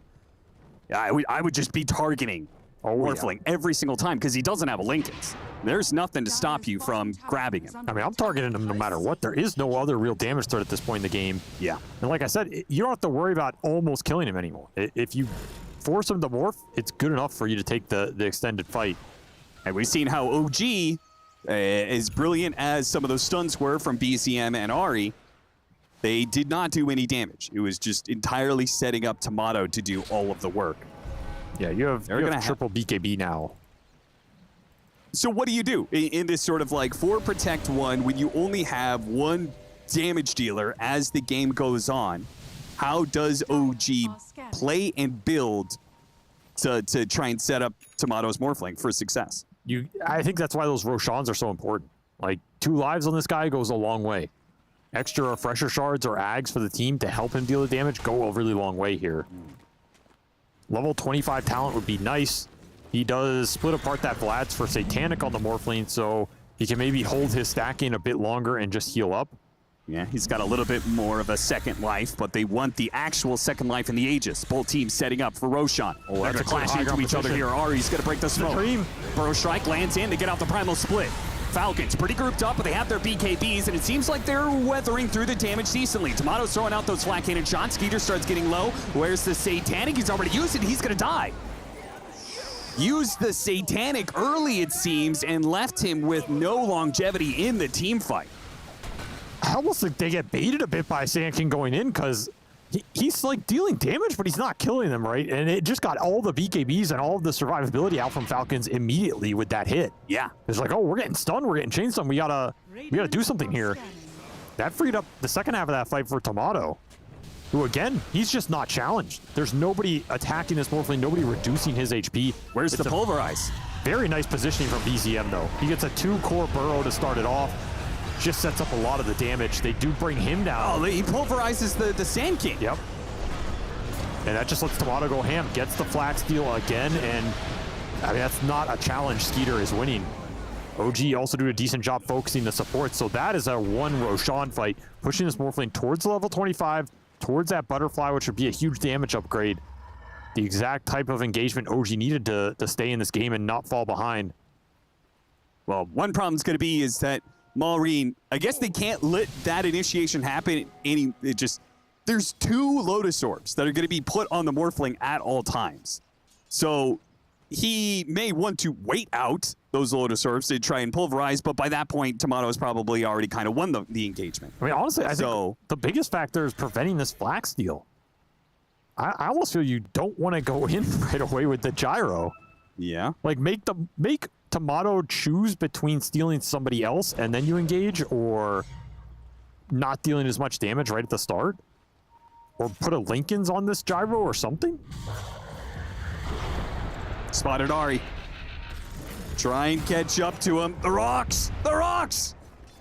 He hit him. Yeah. And he spots him, and he grabs him, and he kills him. Here, but yeah, I guess that talent. It's one of the first times I've seen the Tormentor Shard pay off for the Primal Beast. That was pretty good. I mean, now you really want to land this ultra long pulverize on the Morphling if you can. Catching up to Seb. Buyback from the pick off, perhaps turning it to Amar. Amar immediately BKB, TPing out. And we'll be fine here. Whisper, they smoke up to try and get to Whisper. Whisper does have a refresher, pops a Primal Split. He'll survive. Gyrocopter trying to slow down the push here from OG. Catching up though. Burrow Strike lands onto Skeeter. Skeeter has to pop his BKB. Got the pulverize. No, immediately tornadoed up. So now Tomato is full up as a Gyrocopter, ready to do some flat cannon shots. He just needs something to hit. He starts hitting up. The shots start going over to Skeeter as well with a Vessel on him. On top of that, Amar getting stunned up, unable to move right now. Gets a Timberjane across the side. Whisper gets run down. Chakra running him out of it. Amar trying to stay away from this Morphling. The Morphling goes instead for the Primal Beast. Maureen gets a brief onslaught away. Another Frostbite. Bounce back there with the Lotus Orb. Hit Snake King. They finish up the Primal Beast. And BZM, Ari just continually playing around Tomato, setting him up. Hitting stun after stun so their damage dealer can go to work. That's a costly fight for OG, though. Double buyback committed between the Nyx and the Brewmaster, and you use your refresher shard. So it's like 3 lives on this Brew to be able to set that fight up for your Morphling, but you still have Aegis for 2 minutes here, and you can continue to push. Banner will guarantee that as well. If Falcons can hold here, they might not be too sad with the overall exchange, but they might have to commit the Primal buyback. Oh, 2-man Burrow Strike, immediate buyback from the Primal Beast. Gotta catch something. Can they get the punish here? With the Shiva slowing him down, the Chakram also being a nuisance. Onslaughts hits onto a couple heroes, immediately grabs the Nyx Assassin, blows him up. No stuns, wait, no. He gets got by Amar, who timber chains through to the backline once again, gunning for Zeb like he always has. Pops his BKB at the threat of the Morphling, continues to go for the kill, and they've got the supports, leaving the Morphling for last, who is fully morphed up into strength and has an Aegis. They are ignoring him right now, letting him do whatever, because they want to chase down every other member of OG, and they'll get almost every single one of them. The Primal Beast, or excuse me, the Brewmaster is able to slip away into the night, and Tomato, go home, his second life, will be able to BKB TP away. Really nice idea for the fight from Falcons. They wanted something off this Primal Beast buyback, and they got it there. Dieback on the Nyx Assassin. They got both supports out of the fight early, which allows them to commit long-term. That Epicenter slows them up, but they just let the Aegis basically expire on its own. Again, if you force that Morph to go up into the strength, he's not that big of a threat. You can just Glimmer Cape kite him out at the end. No detection on Tomato to commit for the support kill. And nothing left to hit. Whisper had all those extra lives before. Right now, all he has is Primal Split. This is an awkward situation. There's no buyback here. Yeah, it looks like Falcons maybe could have tried to rout him. Yeah, he's just stuck on the map, but they're just going to go high ground. Tomato trying to bait an illusion. I don't think they're going to bite that, but backdoor protection goes up, stalls the push just a little bit. That fight did give Skeeter Butterfly, this Ancient Guardian, and level 5. Oh, they're trying to catch the creep wave with the courier. It's not going to work, though. I mean, these guys played with 33, so they know what's up. Yeah. But tower defended. Glyph used, but happy to make that exchange, and game restabilizes here as OG still down a decent amount of net worth between these core matchups. But a lot comes down to how much the Morphling gets done. I mean, are we getting to the point where you need Divine Rapier here? If you're Tomato. It feels like it soon. It's going to think about the Swift Blink, but it's not the most insane damage upgrade. You need to create a situation where you force Falcons to try and burst you down or you kill them all. Because if that damage threat is not high enough, as we saw in that last fight, they're just going to ignore you. What's better than a Divine Rapier, though? No, 2 Divine Rapiers. And damage on a Morphle. The most effective hero to take it. Yeah, that's true. I mean, luck is pretty good. Yeah, I was expecting actually some sort of bottom play or something, just because it doesn't look like they're going to get any sort of immediate action out of it. So damage wasted. Bloodthorn. I mean, that is another like super high single target damage ramp. We saw him struggling to bring down the Timber or the Primal in, you know, the one-on-one, so to say. Dealing a decent amount of damage with the AoE flak, but man, these two cores are tanky on the front line. Now you're just looking at the HP levels. This Primal has 5,500 HP, by the way, and he's almost finished with a heart. So if Maureen gets the heart here, I mean, good luck touching this man. It feels impossible. I mean, the tank meta is what Falcons were riding so many of their tournament victories to. And they bring it back for this game 2 against OG and seem to be outscaling OG with it. You do get the Bloodthorn on the Morphling, but this is one of the last items that Morphling can get. You're really capping out at this point. He bought out for that, sold boots as well. So he really is all in on, I'm going to go in the fight and make those first 5 seconds count. This is an insane amount of single target burst now compared to what it was before, which definitely helps try and bring down these big targets, but man, it is spooky to go in with this Bloodthorn BKB, try and commit on one of these two frontliners from Falcons, because if it goes wrong, you're just screwed. Okay, you get level 25 on Sand King, and I was like, oh, this is a big level. The 35% Sandstorm, I think the slow is maybe bigger than the blind at this point in time, because Primal Beast and Timbersaw don't care about They don't care. This is maybe one of the worst games for this talent. It's still incredibly good. I don't think this talent is ever bad. Move slow is debilitating. I don't think the pulses do anything here because the magic resist is so high, so you don't really have a choice. Yeah. It'll just be 5-on-5 smoke action. Both teams would love to fight under their vision if possible. Oh, just a little bit more damage for the Morphling with an Alpha Wolf now. An extra 30%. He's hitting for 600 damage a hit. I mean, that's nice, but are you looking at this Primal Beast? Like, I think you need a bit more, man. He's got 6k HP with 120 base regen. I wish you luck. A Scythe, a Force Staff gets Whisper away. They get the grab onto BZM instead, but Load Storm helping to protect him. The two tanky frontliners are dealing with the damage from Tomato right now and trying to put it back onto the Sand King, but that's not quite working. So they start backing away, and Tomato is now turned into the Gyrocopter. Got to beware of that flat cannon. And Skater's being a little left alone here inside the river. That's not a good place for him to be. He pops BKB. Satanic gets back up to full. It gets some damage onto Tomato. He has to morph up strength. He's about half. BZM trying to get out of the river. Boar strike away. Amar goes for the chase. Hits a whirling death. Does a lot of damage. Another one's coming up soon. But Amar is losing out on HP a little bit here. It'll be enough to kill the Sand King and chase after Tomato, though. Tomato no longer doing any damage with full-on morph strength. Grab him. Never mind. Onslaught him. Put another Urn Vessel on him. He has to waveform on out. The support's trying to give up their lives. Another rock lands. A bushwhack to combo it off a tree that set up the Timber Chain into him, and they get the kill. He all in for a Bloodthorn, and there is no buyback now for Tomato. The Primal Beast Shard. Some call it useless, but Maureen would win a game with it here. As 85 seconds, no Morphling. It would be buyback. Straight up end of the game if it wasn't for the fact that Brewmaster has kept the mid lane pushed in. We have a bottom wave here, and it's a catapult wave. Can't just cut this with any of your heroes. No, they tried to do it with Couriers. It was immediately denied by Falcons. Whisper will try and cut the third incoming wave, but the first two have not been dealt with. And Falcons, do they go for the throat? Oh yeah, you're going down here. You ignore the tier 3s straight to the tier 4s and take advantage of the fact that OG may not have buybacks, and at some point it's going to be all but guaranteed in Falcons' mind that Tomato is not coming back to save this base. Radiant's middle tower is falling. Another tier 4, no buybacks at all, backdoor protection. It's not coming up in time. Falcons are going to close out the game 2 and casually kill the Brewmaster while they do it. What a comeback for them. Backdoor protection went back up. I think they have the damage to punch through it, but the Sand King's coming back out of play. Maybe they're not going to be able to close this out. Yeah, what is happening right now? The creep waves The Sandstorm blind? No longer being there anymore. I mean, the Sandstorm blind is just what they need to be able to hold this one. Falcons have to retreat, and that means they got the tier 4s, but they didn't get the throne. They didn't get any barracks out of this situation either. Whisper saves the game by cutting the creep waves, and the backdoor protection comes in, and the last 5 seconds required to give OG a second chance.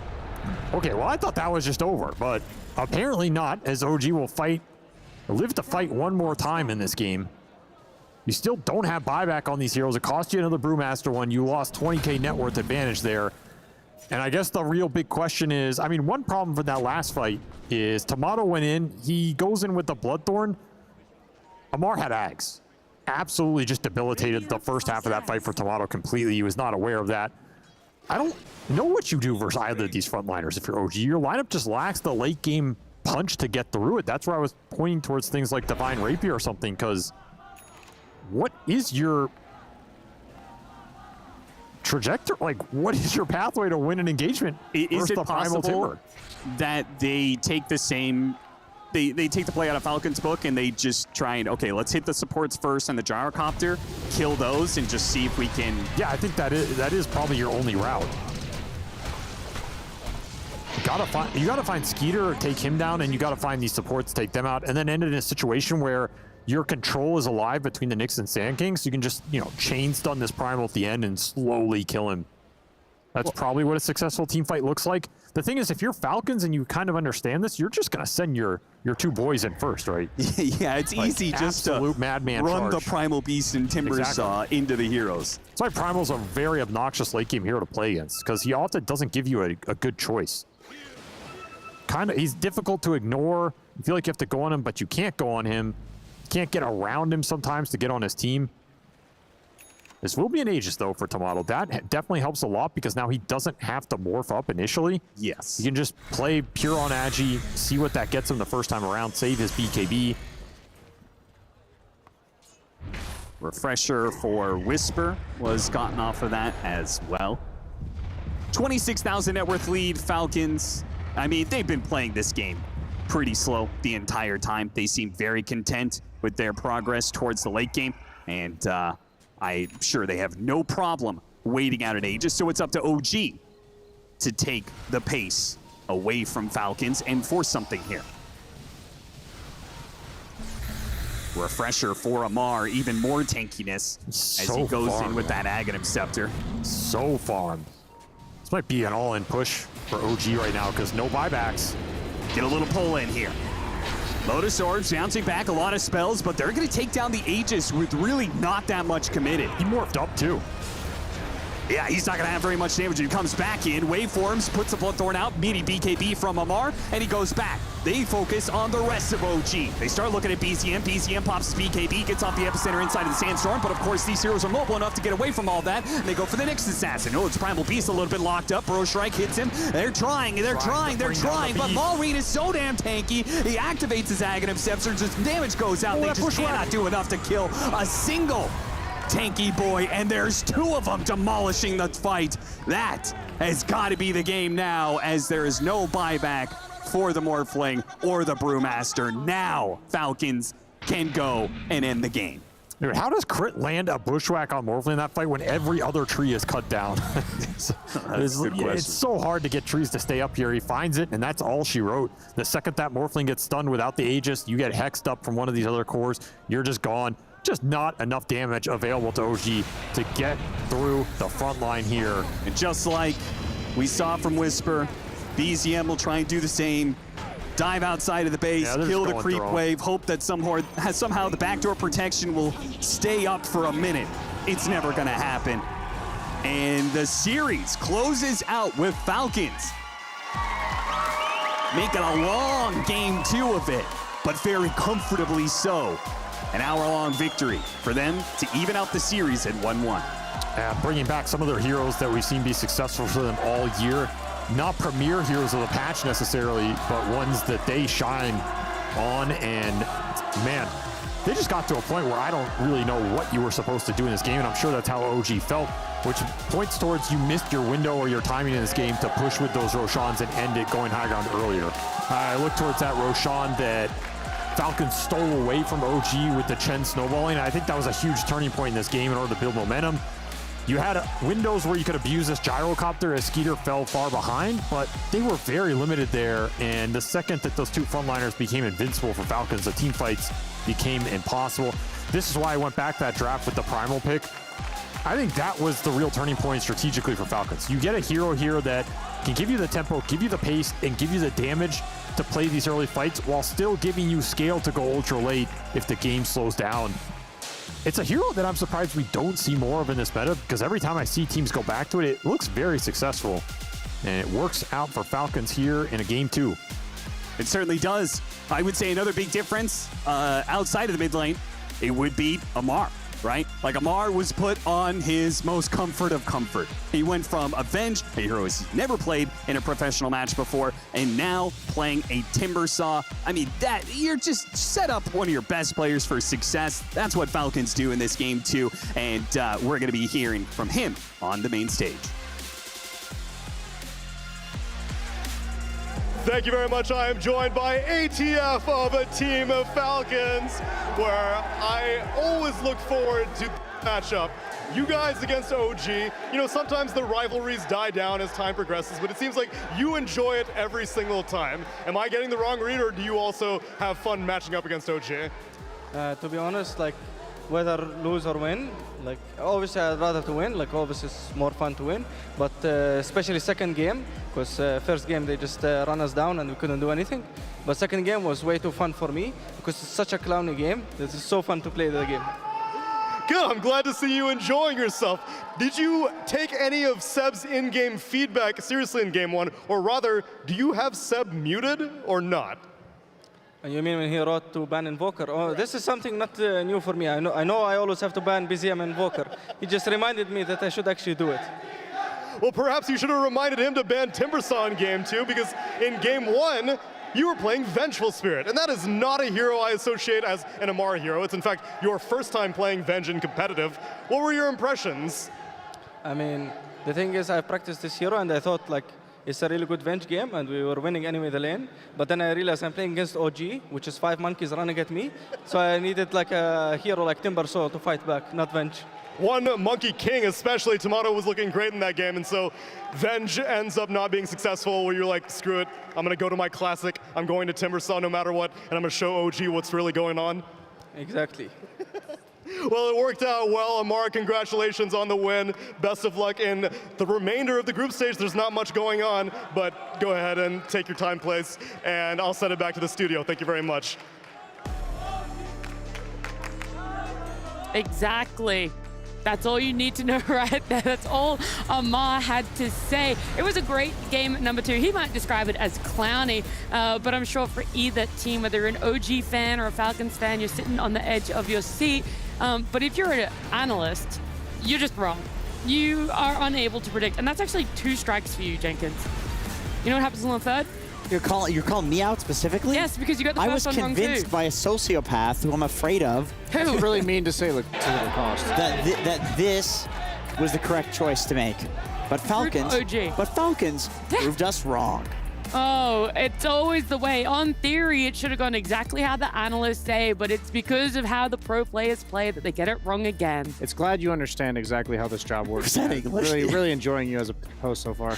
Yeah. I got purse. He doesn't like that. Well, whatever. Go ahead, Lacoste. Yeah, the problem was OG, they went all in with their itemization and everything. You know, they had every single aura in the game, Crimson, Pipe, Mech/Guardian Greaves, Vlad's and Morphling, but it was not enough. Like, they were unable to capitalize on that, unable to close out the game. And then you had Brewmaster, who didn't scale at all. I think that was also one of the biggest issues, because he had Blink Dagger as his second item, then went back to Lotus Orb. So basically, you end up the game with 3 being supports? pretty much a position 4/5. At one point of the game, Seb overtook him. It actually wasn't 1 point. I would say it was almost half that game. Pretty much. That Seb was above Whisper in net worth. He was super farmed. That also means that somebody else on the team is not going to get that farm, and you could feel the lack of damage. Like Nyx Assassin, he doesn't deal as much. Sanking also, even though he has a mean level 25 talent, it was not doing much against these tanky boys. Doesn't feel like a very strong hero in the late game. I feel like whenever we see Sand King,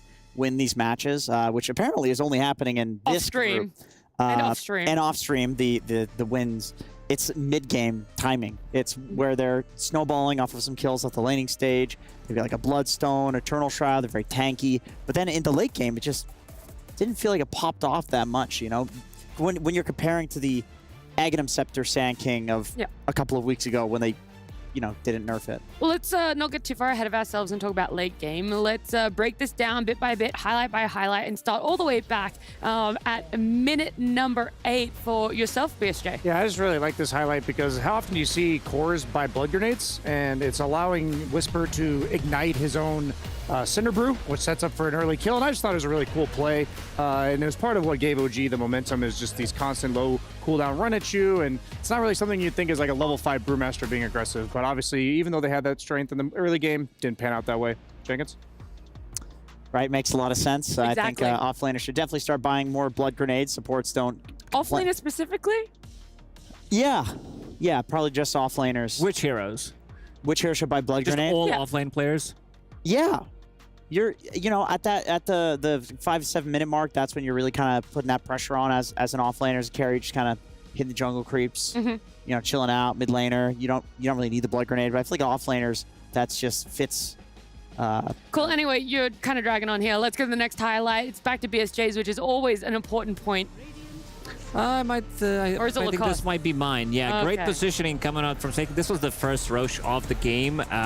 Snaking with the Crystal Maiden. They also isolated the Chen, understanding that he's a lot of their survivability, a lot of team fight, and everybody is kind of around but not protecting their supports. And you can see the snaking when he's protected by his Malrine, by Amar. 2 beefy boys in front, gets a really big ulti off, forces Timato to put himself in a really difficult position, and then you can see Skeeter coming in and just cleaning up after that.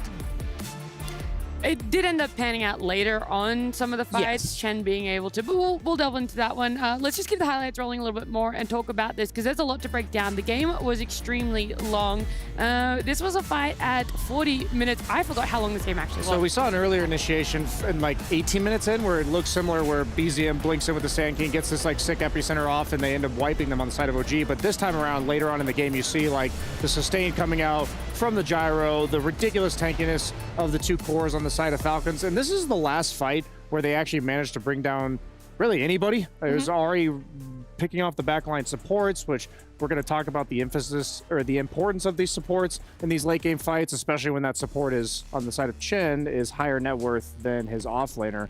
But yeah, that was the last fight that went OG's way. Tomato was doing a pretty good job in protecting his backline in the fights, I will say. Like, if OG ended up winning the series, I would say Tomato MVP for the whole thing. Of course, they didn't, but he was. It's just it wasn't enough. It's like he was waveforming into the fights, having to fully strength morph because they were pressing spells on him. He wasn't doing anywhere near enough damage because all the auras and Satanic from the gyrocopter. It just was never enough. I was impressed with when OG went to push high ground for the very last time before the game ended, how not afraid Falcons was of this Lotus Orb that was on him. They were still willing to throw out these spells, try and stall out this high ground push, and knew that they still had him somewhat isolated, with Malrine putting himself between the Morph and the rest of his team as that barrier, and everyone else being able to dump these spells onto him and still burn out that Aegis. So it was impressive. We do have one more highlight, though. I think this is a 2-parter for you, BSJ. Yeah, 2-parter. So we wanted to show this is the fight where Tomato's going to stand his ground and effectively protect his supports, just showing the value of like having these low cooldown disables from the Nyx, as well as the like 20 auras that you can see on him from the Chen. But what's going to happen in this fight is, since you see how long the OG supports are going to stay alive, they're just consistently sustaining up. They're finally going to, like I mentioned, the last fight was the last one that went their way, but you almost forget about this fight, because immediately after this fight, it's going to be a completely different story, where they actually pick off the supports on the side of OG, and Falcons ends up wiping them convincingly on the high ground. They take that fight, immediately go high ground, they buy back, kill the supports, and then it's a completely different story. Tomato is having some mana issues in these fights. Which is something you said is an issue with Morph in general right now. You almost spend a lot of time waveforming in, just using all the spells that you can, and then you're just like, okay, I have nothing else to do. All I can hope is that I sit here and right-click. Yeah, also the plan for OG, it wasn't really clear coming into these fights, because they don't have any percentage-based damage. They don't have enough to burst down a hero from 100 to 0. You have 6,000 HP Primal Beast in front of you, 4,000 or 5,000 HP Timbersaw with high magic resistance, and you just don't have enough damage. There's a Lotus Orb as well if you decide to use the Bloodthorn on them. So pretty difficult, and things do get to be like pretty chaotic at the later stages of the game, and you just don't have that clear entry to a fight. So you need to poke, reset multiple times to see what's going to happen, how low they're actually going to get, and they were just not getting low on these heroes. Well, look, because OG didn't end up winning this game and that it went 1-1 in the series, I do beg the question, who is our MVP? Who stood above the rest in your eyes? Jenkins? Absolutely. Amar. I'm very tempted to call him by his full name because whenever he wins and has a good performance, that is what I like to do, but... the MVP is actually you three. I don't think... I mean, I'll take it. No, it is going to be It's Amar. Here he is on Timbersaw. This was the one time that he died. That's why you could see the smoke there. So he was actually beyond godlike in a losing game. Like when his lane went surprisingly well. I love this team when they just say, screw the meta. It doesn't matter. We're just going to pick Amar, his best heroes. Like they invented that. Now everybody plays their Grandmaster heroes. Look at this man. Well, he is the person that believes that unless you're gold tier on a hero, you should not be playing it in competitive. And now but he played Venge silver tier. Well, and we had to take him out back and have a word with him. But he admitted in the interview, he's like, yeah, that was stupid. Like that's what the one thing I love about Amar interviews. He is so honest about it. Content. And he's very honest about himself, honestly. He self-reflects, which I've realized with the Null Talisman dropping or the Mantle dropping he does and whatever. People, you wouldn't like... It doesn't feel that way, but he is. He doesn't seem self-aware based on his pub behavior. Yeah, exactly. When you get to hear him in the interviews, it's definitely right. When it comes to competitive, he's very, very self-aware.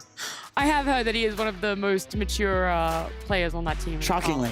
That is what people say. Is that saying a lot about him or about the team? Well, it's Chris' 46th birthday, so he's very mature then compared to the team. That's true. He's I said he's one of the most. I didn't say he was the most. I just said one of the most. Okay. Does that mean like top 50% or like, you know, you have a 5-player team when you say one of the most, is that top 2, top 3? What are you thinking here, Nat? If you say top 3, that's under half. Actually, I'd say top 2. He's one of 2 most mature people on that team. Or unless you count Owie as well, that coach. Then we could say top 3. Well, then 3 is in the top immature, 50%, which is good. Yeah, 50%. People even forget that he is their coach because he doesn't do anything.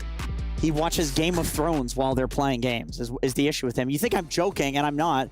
And I've called this out on Twitter. Did Owie... he's a problematic character and should be out of the scene. The thing is, I know Jenkins is lying, but I feel like this is something from like years ago and nothing relevant to the meta right runs now. deep here for sure. It's because the very first time he was going to Dota Talent, I was sitting down in a makeup chair getting makeup, and he said, I would call you the ugliest talent, but you're not talented. That was the very first interaction I had with Owie 69,000. And yet we still say that to you. That I'm talented? No, you're not talented. No, the other thing. He says it to me all the time. I believe it. I don't even know he gets into my house. Well, look, Jenkins, I love you derailing this conversation. Let's go to something else completely unrelated. Purge. Thank you, Nat. I don't care about the games anymore. All that matters is this secret room in the player lounge. There's a juice bar out there. You can get your free coffee. You can eat your food. But I didn't know this existed this whole time. I've been here 2 weeks now. Look at all this fun. There's couches. We've got live streams that are actually live and not delayed, so you can be right up to date with everything that's going on. It is truly incredible. And I heard there was massage areas and rest areas. I just didn't think it was going to be this nice. Can you guys believe I've been missing out this whole... Did you guys know? Why didn't you guys tell me? Look at this. Theater seating. Look how many monitors are. Look how relaxed all these players look. This whole time, I'm really upset. Back to you guys. I would like to say that I did inform Purge of that, and that was the first time that he had heard it in 2 weeks. It took me 3 days to find something. We found that yesterday. Yeah, it took me 3 days to find something. It took Purge 2 weeks to find. But our group standings, this is what happens after 4 days of findings. It is Team Spirit, OG, and Falcons all tied on 7-7-7. Gaming Gladiators on 6 still. Do you know if that game number 2 is still going on, or if they ended up losing their whole series 2-0? That's a good question. I'm going to refresh Wikipedia, the greatest source of Dota information that ever happened. And let's check. He's calculating. Still going. Still going. All right. Well, there is a chance that we could still have a four-way tie up there for first place in Group A. That's going to be all the series for Group A today, though. Group B, though, they played earlier today, and that's why you see a slightly small change up in their standings. And they will also be doing the third and final series for us today later on. Tundra and Entity tied, and then it's Liquid on 7, XG WBG on 6, PSG Quest 4, and then BB Team Beast Coast on 3 with Mouse on 1. I have some new information that I just concocted. Just came in, yeah. Fear Dota came in and indicated to me, he put 2 fingers up and he said 1-1 GG 1-1 LGD. So it is still a four-way tie up there in first place for Group A. Whereas Mouse, I don't want to say it, a little unsurprising of them being in the bottom, but BB Team, in my eyes, is one of the biggest question marks in any of the bottom 4 between the two teams. Yeah, what about Entity from the play-in stage? We thought they were looking convincing, but you never know when you're playing against, like, well, I didn't know that. Now playing against the teams that qualified directly top 8, and they're 8-2, looking convincing in the group stage so far. I can't keep a straight face.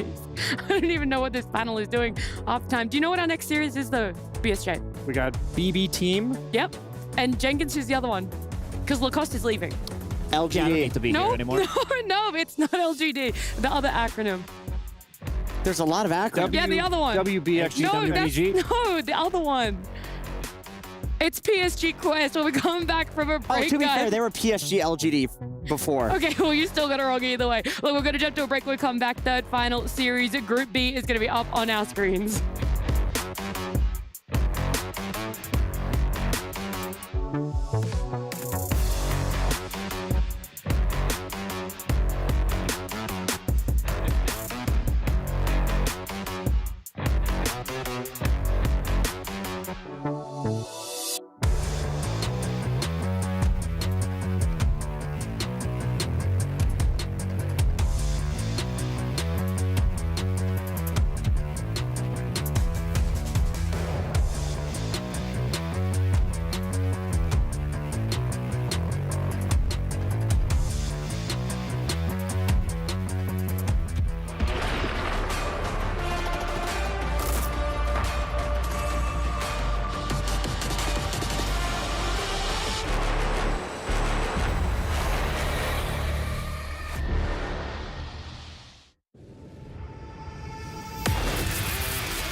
BB Team have become a mainstay of Eastern European Dota, and for good reason.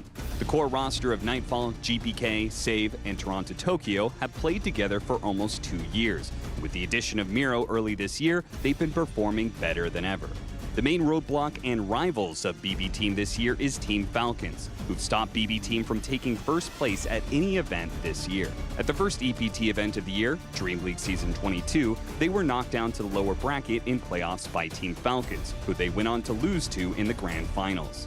For the next EPT event and the first EPT LAN of the season, ESL 1 Birmingham, BB Team managed to claw all the way to the grand finals through the upper bracket, ultimately getting knocked out by Team Falcons once again. The most recent and last EPT event before the Riyadh Masters was here, Dream League Season 23. BB Team started the playoffs from the lower bracket, but managed to fight through the entire bracket until they reached the lower bracket finals against Team Falcons. It was the end of the road for BB Team at 3rd place. However, losing only to the strongest team in the world and achieving top 3 in every EPT event this year are some very respectable results, and it has secured BB Team the 2nd place in the EPT leaderboard. These guys are not to be underestimated. They have proven many times over that they are capable of beating any team in the world, and on a good day, they might even be able to finally get past their biggest obstacle, Team Falcons. Maybe Riyadh Masters will be the time to finally do it.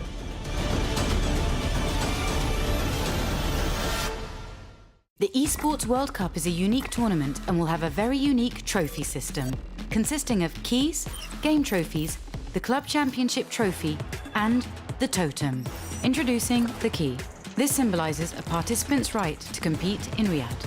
Each team or player will receive a personalized key consisting of the inner key and the outer frame.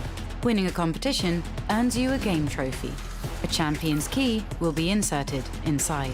The frame will be placed into the totem. A physical block on display in Riyadh, serving as a progress bar of the Esports World Cup. The totem will remain in Riyadh as a chronicle of the Esports World Cup history. Those who get eliminated throughout the competition must give up their keys and see them crushed. Their broken keys will be tossed into the totem and encased in resin, symbolizing those that tried to win but fell short. However, as an additional privilege for winning, each game's champion gets to select 3 opponents' keys to be encased in the base of their trophy as an additional, more personal prize. Losers will go home with their keys replaced with a token that marks where they ended their journey. Witness history unfold at the Esports World Cup.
moving on to our Group B teams. It's our third and final series. We've got PSG Quest rolling in thanks to Jamil Motorsport. They obviously did play earlier today as well. In fact, all of Group B's teams did. We didn't get to see them on the mainstream. They weren't playing on stage, but their opponents, their opposition, BB team, they were here earlier and they had a bit of a rough start to their day. So hopefully they've been able to take the couple of hours that has been between Series 1 and Series 3 to mentally reset and get themselves back into it.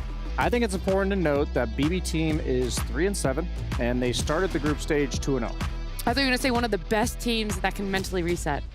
I was going to say the complete opposite. Because I right was going now to say that ironically. Yeah, they are 1-7 in their last 4 series, and their last game this morning, or I guess this afternoon, earlier today, was what looked like a game of theirs to lose. Like they were ahead by a solid 10K lead in the mid game. They had a free farm lifestealer on Nightfall, and they just weren't able to close out a game. And it feels like when you're watching that they were playing to not lose while their opponents are playing to win, and a scared, like kind of in their own head, psyched out BB team is just unrecognizable compared to when they're in their flow state. Yeah, you guys, you've already been here. You're comfortable on the panel, you know, willing to throw out your thoughts right there. But I want to welcome Fiat to the panel, joining us for this final series. I'm so uncomfortable right now. Thank God you're back. We just had to deal with Lacoste. God, would you imagine? It was miserable. I'm so sorry for you guys. He kept trying to come to our side of the panel, and we had to keep moving away. Yeah, the problem Luckily is he's gone now. So he we wouldn't can't let me say call him anything daddy about like you do. Yeah, he What were would you never saying? be able to hear this. Yep. Yes, very true. Yeah, is there anyone on the side of PSG Quest that you would call daddy? No. Really? I don't think so. Not a single one of them? Maybe TA2000 if I'm like supporting him in lane and I you know I know And he says pull And he and you was say like, yes. yeah exactly. Yeah, yeah. You know that guy's gonna absolutely 1v5 carry for you. This guy's one of the best carry players in the world.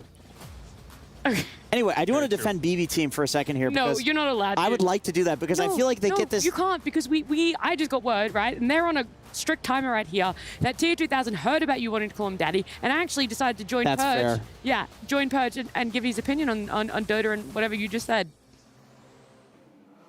Hey there, I'm with TA2000 from PSG Quest. Are you handling these bright lights okay? Okay, all good. Okay, good. So you guys went, I believe, 7-3 or something like that in the play-ins. Now you guys are sitting 4-6.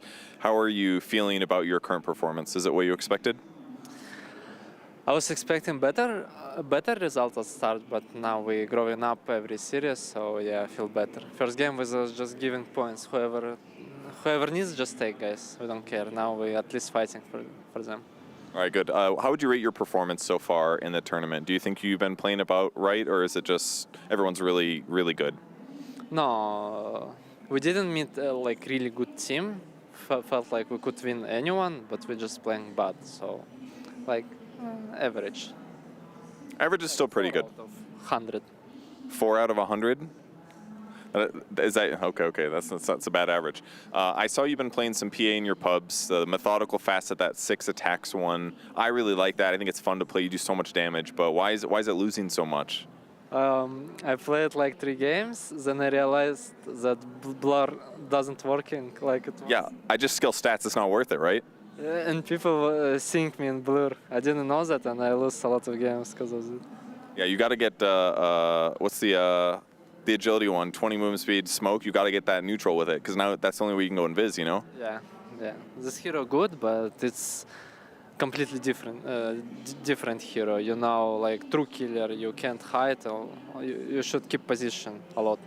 In previous, you could like do your stuff, like assassin, hide, go from behind. Now you can't. You just go straight.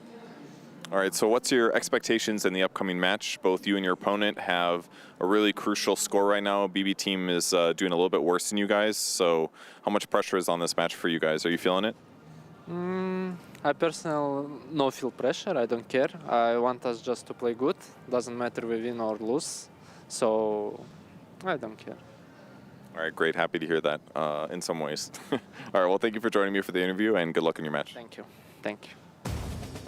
Hopefully that's a sentiment that is shared throughout the team, that they don't mind if they win or lose, because maybe they weren't aware of the pressure and now they're feeling it since Purge mentioning it. But either way, it is very crucial. There's only a 1-game difference between PSG Quest and BB Team. So a 1-1 really isn't the end of the world, but if they do get 0-2'd, that's when you're going to start worrying. You're going to be sweating and you're going to be having to go back to a drawing board that you don't want to revisit anytime soon. Yeah, but if you get a 2-0 here, if you are Quest, you're going to feel really good because Beast Coast is on the same spot that BB Team is right now. And of course, Maus, hate to say, they're probably out of the running here. I'm only being 1-9 right now. I mean, the one win they did get was versus BB Team. And BB Team, as Jenkins mentioned, when they're in a bit of a rut, they have a hard time getting out of it. So this is going to be the weakest BB Team will be to play against them. So they're in a pretty good spot to capitalize here if you are PSG Quest. It's a double whammy because not only is BB Team struggling winning games, they got 0-2 this morning, but on top of that, one of the games felt unlosable. It was a game they very clearly should have won. They should have been able to close out, and in a swift 2-team fights, it just all unraveled, and it was GG's from there. Yeah, that's Dota 2 in a nutshell. If you don't have buyback, you can just have some rundown mid scenario happen. I will say with BB Team, they have gotten much better this year at resetting. We talked to them in interviews about it. I think actually at BB.xg, we talked to them about it. And I think Miro is probably a big part of that. He adds the kind of youthful energy. He's excited, you know, it's like, guys, let's chill. He's not very, the rest of the team, let's be honest, is very serious. It's a very serious team. Not Miro. Guy's a clown, right? So he brings the energy up for his team. During the last Dream League, they were faltering in the second group stage, and it was where they barely scraped through to the playoffs in top 4, but they, right at the end of that group stage, they had this like rejuvenating, reinvigorating win against Aurora that, like, you could see the looks on their faces because they had lost 5 games previously in a row before, and they were like such a sigh of relief. And then suddenly the belief was there again. They stormed their way through the playoffs. They ended up losing in the finals, but they were a very different team. So I just feel like when we're watching BB Team here, it's only going to take 1 game to really restore their faith in themselves. But right now, like earlier, that they did not accomplish that, and I just don't understand this team. They are just so skilled. They have like the highest MMR average of any team in the world, yet sometimes they just look so uncomfortable and they get in their own heads too much.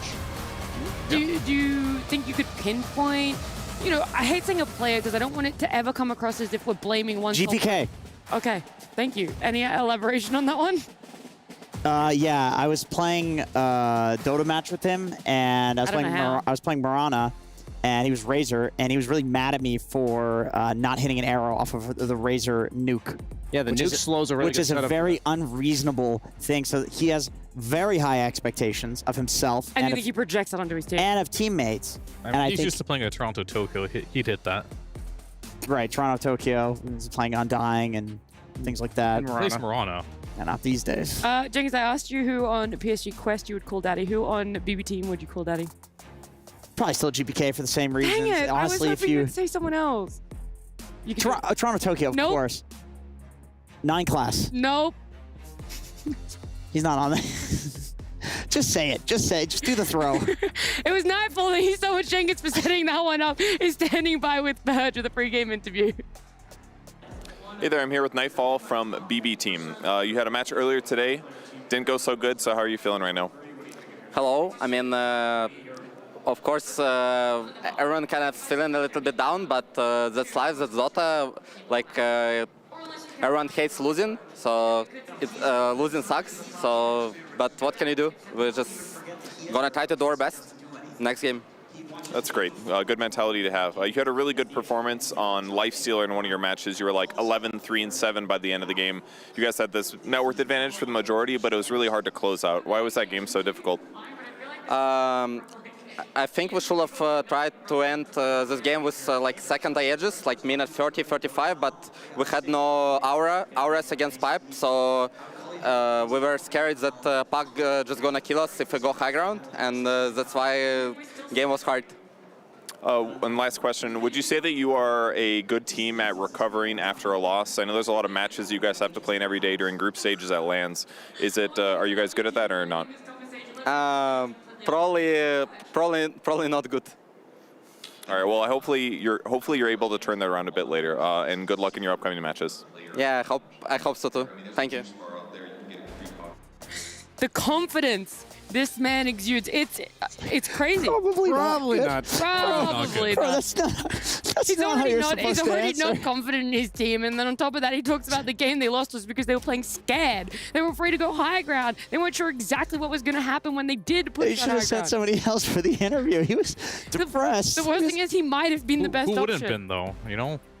This Yeah. is why this team in general kind of Have you struggles ever when they interviewed lose, Mira? right? Yeah.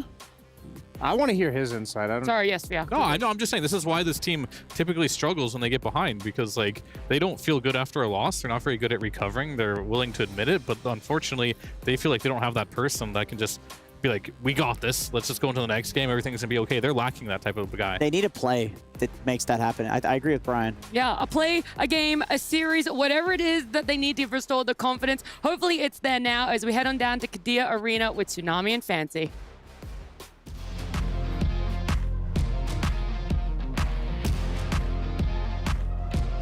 It is time to get the final series of the day underway. 4 days of group stage are about to end as we just finished off our previous series of OG versus Falcons, getting a 1-1 against each other. That's right, and we also had a bunch of backstage matches happening. We had Gaming Gladiators face off against LGD going 1-1. We also had Team Spirit going against Aurora, also had another 1-1. And we had Heroic go against Blacklist International, also going 1-1. So they all split. Yeah. So they're all still tied then. They were all 6-4 before, now they're all 7-5. That's right, yep. Well, what's the point of this group stage, man? I mean, tomorrow is the last day for group stage, so we have to know who's going to qualify. I sure hope so, because time is ticking for these teams to start. We need to get some eliminations underway. We need to get some playoffs, some upper brackets, some lower brackets, and I think most importantly, we need to get some teams on the stage. That's right, we got 2 teams competing for almost their last matches in the group stage. And the first team that's gonna walk on stage, please welcome PSG Quest.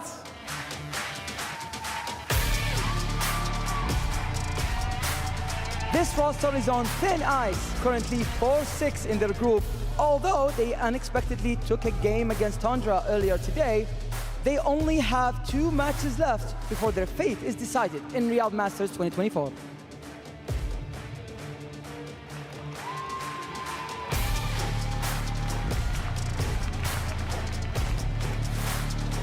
And their opponents, it's BB Team!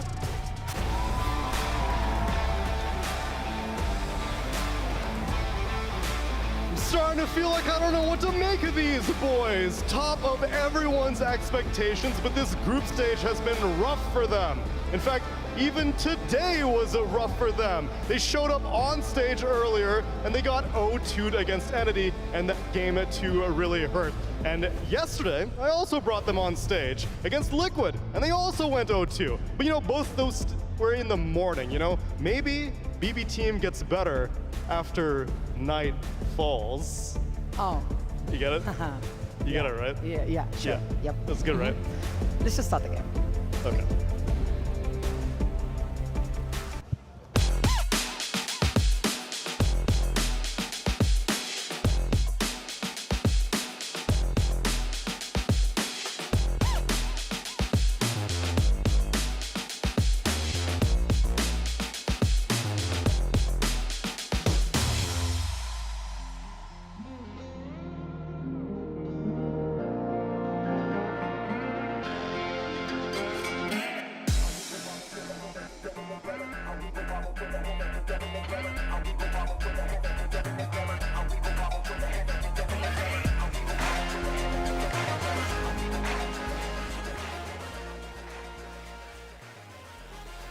We got PSG Quest up against BB Team. Both of them now out there on stage, sitting at their computers, ready to get into game number 1. But before we do, while you guys still have a little bit of time, make sure you head on over to STC, put in your prediction. And if you're struggling, then you might want to listen up, because my analysts will have some deep insight that could sway you one way or another. Gonna say you teams, BSJ, you're gonna give me some insight on PSG Quest. Yeah, so we talked about BB Team's like progression throughout this group stage. For Quest, they started 0-2, but then they've split 1-1 against every team since, so it feels like they can take a game off anyone, and they can lose a game to anyone. And I wouldn't be surprised if we see something similar here. I think BB team will at least be able to rally in game 2 if they're not able to pull it together by game 1. Okay. We still got some bands waiting to come out. Sophia, you're going to be assigned BB team. Win me over. Try and convince me of their victories yet to come. Well, I was hoping you'd give me the opposite role. No, I like to make you work. He's a BBT hater.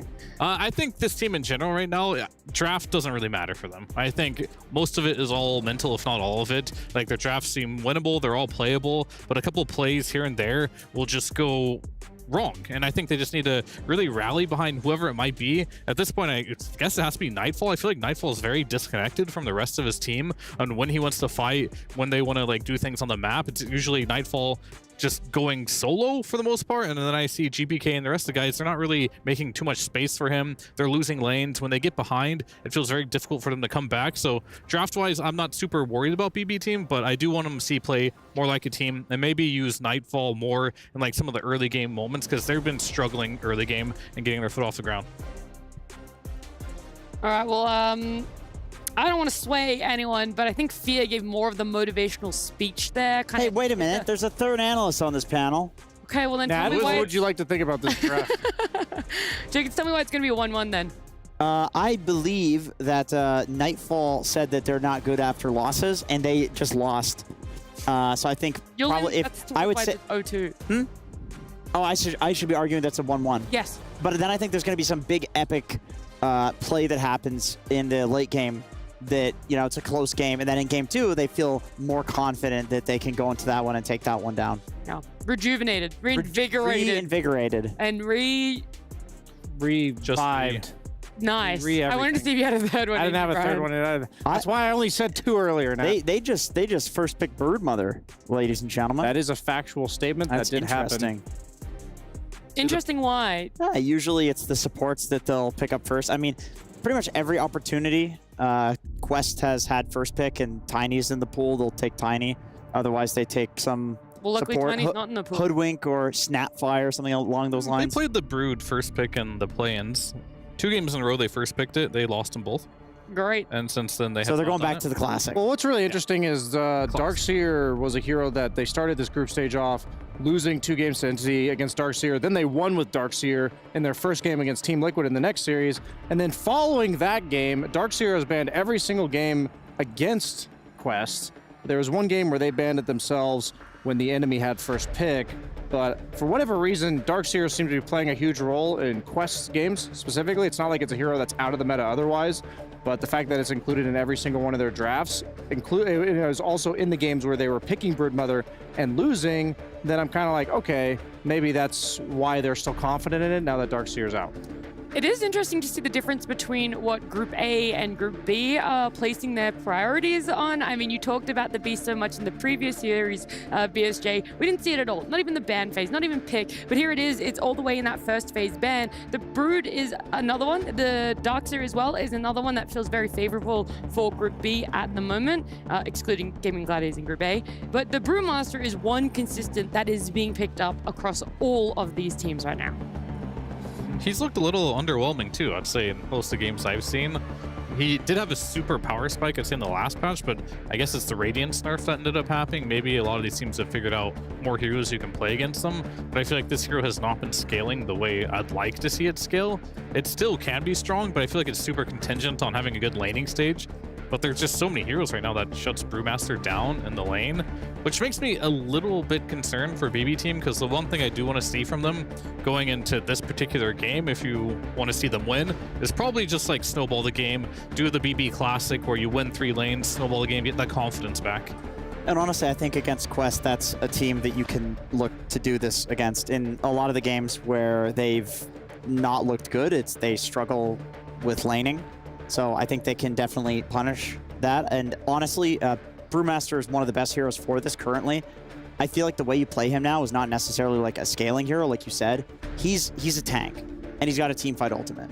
Like, you can go in, use the ult. Sure, your Brewlings are going to die, not be like super effective in terms of the damage that they're dealing. But then you go back to the Brew form, you've got like a Pipe, Crimson, something like that. You're very tanky, and you provide auras for your team the entire time. It's way more boring to play this hero and to watch this hero when it's like that, but it does still seem very strong. It's like you're helping the other heroes scale.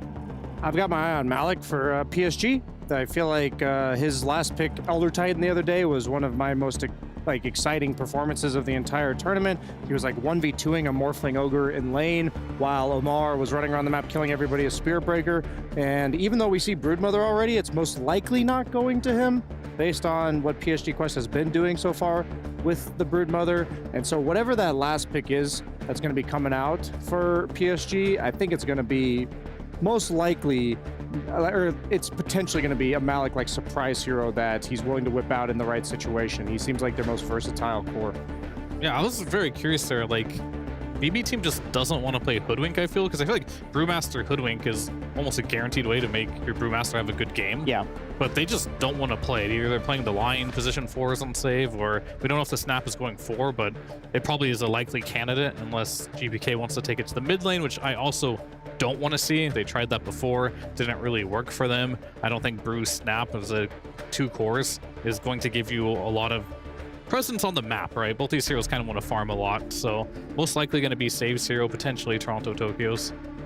Are we watching Gaming Gladiators or are we watching PSG Quests with these picks they're whipping out? Well, when you win, people tend to play the heroes they borrow, yeah, with interest. With interest, that's good. It will probably come to bite you in the butt if you do end up facing the people that you borrowed this idea from, but PSG Quest aren't in that situation just yet. It's looking good for them. We've seen these 3 heroes work well before. Batrider, a bit of a contentious pick right now because for some people it's working out fantastically. For others, not so much. It's right split down the middle. This is the team that was doing well with it, right? But against Beast Coast. But since then, they haven't really found a way to make it work. I think day 1 we saw BB team play versus Beast Coast, and I was praising this Batrider. I was like, this looks really good. And it did look good in that series, but then they ran it again shortly after. Didn't look so hot. So it looks like a lot of these teams do have an idea against it. And surprising enough, Monkey King actually made it this far into the draft. Didn't really notice that one, but that's a second phase into phase Monkey King pick. This is when you maybe get the creative hero for Malik, because Monkey King carry is most likely what's being posed against him. Yes, you have to factor in the potential Monkey King mid, so you're not going to pick the likes of like Void Spirit for GPK that gets dominated by that, but I imagine BB team will leave it as a carry unless forced out by a hard counter. So then you have to be able to pick a hero, not Venge. Not Venge is what we learned from last series. The thing about Venge is like, yeah, you want a ranged hero, but you also want a hero that doesn't mind getting Primal Spring Dawn and having a hero in their face, which for Monkey King, like we saw her Amar on Venge just get picked on. I will say on the record, I feel like Venge can do fine against Monkey with the stun. You're a stun hero. You have but you're so slow. Even if you stun him, if you're slowed by the primal spring, you're not even going to disengage. It's a volatile lane. That's what I'll say. Oh, now that's an example that could potentially be off lane in this type of scenario. You're against Monkey King Batrider, and so when you get flame breaked back and you're setting up the Jingu stacks, now you have the win run. Of course, it could be mid, and I could just be. It's a hero that goes into both, which is really good. You can like follow the Monkey King.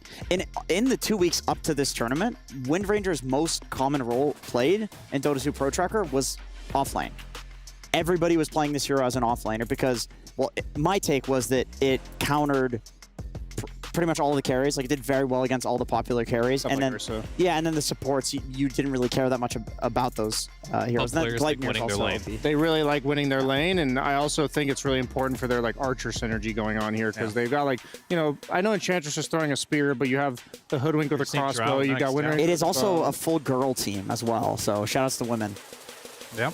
The feminist you are, Jenkins, as always. Yeah, shout outs to Simone de Beauvoir. I don't really see the Wind Ranger in pro games go to the off lane. I don't remember the last time I've actually seen that. It's almost exclusively mid, because typically if you do want to do the off lane Wind Ranger, it leaves a big hole in your draft where it doesn't buy auras, doesn't buy a Blink Dagger, doesn't buy Yules, doesn't really buy anything that your offlaner typically would have in their inventory. So you're pretty much just playing Tricore at that point, because I don't know of any mid laners right now that buy auras. you can buy a mid laner that, or play a mid laner that has a blink dagger or something like that. But if you do go with the Wind Ranger offlane, you're just committing to a zero aura type of strategy, and that's kind of risky in this meta. These days, yeah, it feels like that's very risky. Does that mean to make this Wind Ranger pick as potent as possible that the other core that PSG Quest, because they have the pick coming out of this next ban phase, has to be able to rotate between mid and off? Like you see Doom, so you may say like a BB Primal Team Beast or something. Yeah, it's like you may say like BB Team is banning offlaners, but Noob's one of the few mid laners that also has played Doom before, so I think they might be thinking the same thing. Like Slardar, I remember seeing Nisha playing in mid the other day, still getting like a flex pick between mid and off. I think this is just purely matchup dependent. And yeah, that kind of does it. Yeah, that kind of does it. But I think that's almost certainly offlane then. And he is like a pseudo ranged hero. But I think that in terms of like not having to trade with the Monkey King but he's even more ranged. He's got 300 range on Monkey King. I think Mars will struggle in this lane if he is there, but maybe the Hoodwink is just the X factor. Does Noob play Brood at all? I'm not entirely sure on that one. So you think it might be a carry Wind Ranger? Does Noob play Brood? I mean, I know TA plays carry Wind Ranger. I just wonder if this flex is there for them. Well, they don't have any instant stuns against the puck. You could potentially go Yules on Mars. Yeah, I like that. that. Where is the utility coming from for PSG Quest, as you were mentioning, Fear? All the teams we've seen so far are building mech, pipe, Greaves. Ench will have to do it, I think. Okay. Because like Mars is relatively still popular as an offlaner right now, but typically the best Mars drafts are when you have like a Chen on your team who can like pick up that role. So I'm just assuming that Ench will have to probably buy some of the auras if they want to have them. And if they don't, then they just have to really rely on their first initiation has to get a kill. Because if it doesn't, then they're going to reset. Brewmaster's most likely going to have some auras to help get the team back up. And Monkey King can also kind of get back up as well. So a lot's going to come down to the initiation here. I think BB Team's got the better draft. I think they're going to come out of the laning phase favored at least in 2 out of the 3 lanes. And I'm still not convinced that they're going to turn that into a victory, but if we see any remnants of the BB Team of old, I think this will be a convincing win for them, but only time will tell. I put both my eyes, 2 of them, on the mid lane. That's all of them. Yep, all 2 of my eyes. I think that the Wind Ranger has some potential to pop off in this game if she can not die to like a puck coil in the early game, but then I also think on the flip side, GBK on the puck can do very well against the entire enemy lineup, as well as the Wind Ranger. If you can get like an early Witchblade, Wind Runner can actually die to a puck. So a lot of volatility coming out of that mid lane, which is very fun to watch when it's GPK in the mid, because he's one of the best laners in the world. I mean, I do like BB Team's draft a lot here, but I'm just... Your backs are against the wall. You're a team that has been struggling. Motivation's kind of low. And I think if you're playing a Monkey King carry type of lineup, that is very risky to do because there are a lot of things they can do to counter Nightfall on this Monkey King here. Arena breaks trees. Wind Ranger can easily focus you down. Batrider. So, I mean, it's... Batrider's on his team. Self-grief. Oh, he can, He can break his own trees. I feel like... Jenkins would know about griefing, so... This draft can work, but it's kind of hard to execute, and they're a team right now that I don't have a lot of faith in executing hard strategies, so that's the only thing I don't like for BB Team right now. Other than that, their draft, it does look a little bit better, though, overall. There were a couple of smiles, though, on BB Team, so look, it might be tough to execute, but either way, let's see if they can do it, what PSG Quest are going to bring to the table as we head on into game number 1. A good question, Nat. What is PSG Quest going to bring to the table? Avery here has had a lot of criticism towards PSG Quest in the past about their speed. It feels like that they are just quite a slow team. Is that correct, Avery? Yeah. Okay. And how do you feel about their performance as so far in these groups? Because I feel like some of the matches that I've been watching lately, that potential weakness, I think that's been curbed quite a bit. I think Quest is playing faster than they've ever played all year round. I would agree with that. Yeah, I think TA2000 has picked up the pace a lot on some of these more fighting-based carries instead of like the Naga, I'm going to farm for 80 minutes. Yep. I think Ducalis has also brought some extra tempo to this team in terms of him being willing to play faster fives, snowball, roam around the map, get the early ganks going. I agree. They've solved a bit of that issue. It's helped them a lot so far in this event. And this is another game where it could work for them with a Hoodwink and Chantra support duo. A lot of early roam potential, a lot of early kill threat. You have a Dispel for the Monkey King. You can do a lot here with this support duo on the side of PSG Quest. And if you snowball this game, it might just completely crack open because we've seen Broodmother just dissolve games for the opponent team. Yeah. They just melt away under the effect of those necrotic webs and the constant pressure of the spiders and the buildup of damage that she's able to achieve. But we'll see whether or not Quest is able to do that. I think their performance earlier today against Tundra, the win that they had, and even the loss, I did feel like that they were keeping up with Tundra really well, which, again, anytime you could do that against one of the Western European teams, or slightly Eastern European team in their case, but still a pretty fast team, I thought it was a good sign for Quest and things to come. And it's why they've come out of the play-in stage and done pretty well for themselves in this group stage, as they are on the cusp right now. They are sitting at a score of 4-6. And if they could get a 2-0 here, they might even just be able to catapult themselves back into contention for an upper bracket slot for playoffs. Whereas on the other side, BB team struggles all around. It's like a make or break match for them. They need wins here, and they need them bad. Not just for their place in the tournament, but for morale. I mean, if you're out of the tournament, morale's quite bad, but you got to start getting something cooking here. So far, it's not been working out. I don't know. This is another game where I think there's a lot of team fight in this BB team lineup. I think they have a lot of catch, a lot of firepower in the supports to follow up the stuns between, Coil, a Boundless Strike, some Tornado action. But I do favor a Quest here. I think the lineup just looks a little more complete to me, and I think there's a lot of potential to snowball this early game. And as you know, I'm just not big on Brewmaster. Yeah, you did say that last series. You know what my issue with Brewmaster is? Tell me. He just doesn't close, man. He's not a closer. Always be closing. Always be closing. He just doesn't close games. When the hero's winning, he has the chance to throw, and when he's losing, he's absolute garbage. So he's just not a closer. And you got to be closing, and you got to be closing near the end of this group stage at the World Cup, or you're going home. That's right. BB team. Rough loss earlier today, too, that they have to be able to shrug off in their matchup against Entity. Especially since one of those games they should have won and slipped out of their fingers. Now very far down on the listing. Throw back a bit of damage here, but Amar hits a really good bushwhack that does far more. Unlucky acorn bounce. Yeah, might have been able to get the kill if it went back to Toronto, Tokyo. Mid lane matchup, GPK. Always the person you want to talk about when you're looking at BB team and saying who's going to be leading the momentum, who's going to be carrying the game. One of the most skilled players in the world that is supposed to comprise one of the most skilled teams in the world. Not yet. Not stepping up to the table, as they have done so many times at so many previous LAN events. It's been just the continual criticism for this team for 2 years at this point in time. But hey, here's an optimistic outlook. Okay. I feel like BB team always starts tournaments really strong. Yeah. Top 1 or 2 in their groups. Like, they win that first series, demolish somebody else, and then it peters out. True. Here, they're taking the opposite approach, you're saying? They've taken the harder road. So maybe now they can go the distance. The road has been too easy for them, so they're spicing it up here. I see. I'm going to make that comeback trail to the finals, perhaps. Maybe they should learn from Team Spirit, Get like one dub and then just win your way through the group stage. Just take as many L's as possible and still be in the upper bracket. I don't know if that was intentional, but... I mean, I don't know what it is about Team Spirit, but it seems like it's intentional with them, man. Well, BB team doing okay here so far. Pretty much free farming on 3 cores, getting everything they want out of the laning phase. And whenever you do that with the Brewmaster, that is the position this hero can thrive in. Get the early 6 up, maybe kill the enemy carry, look for the team fights around the towers.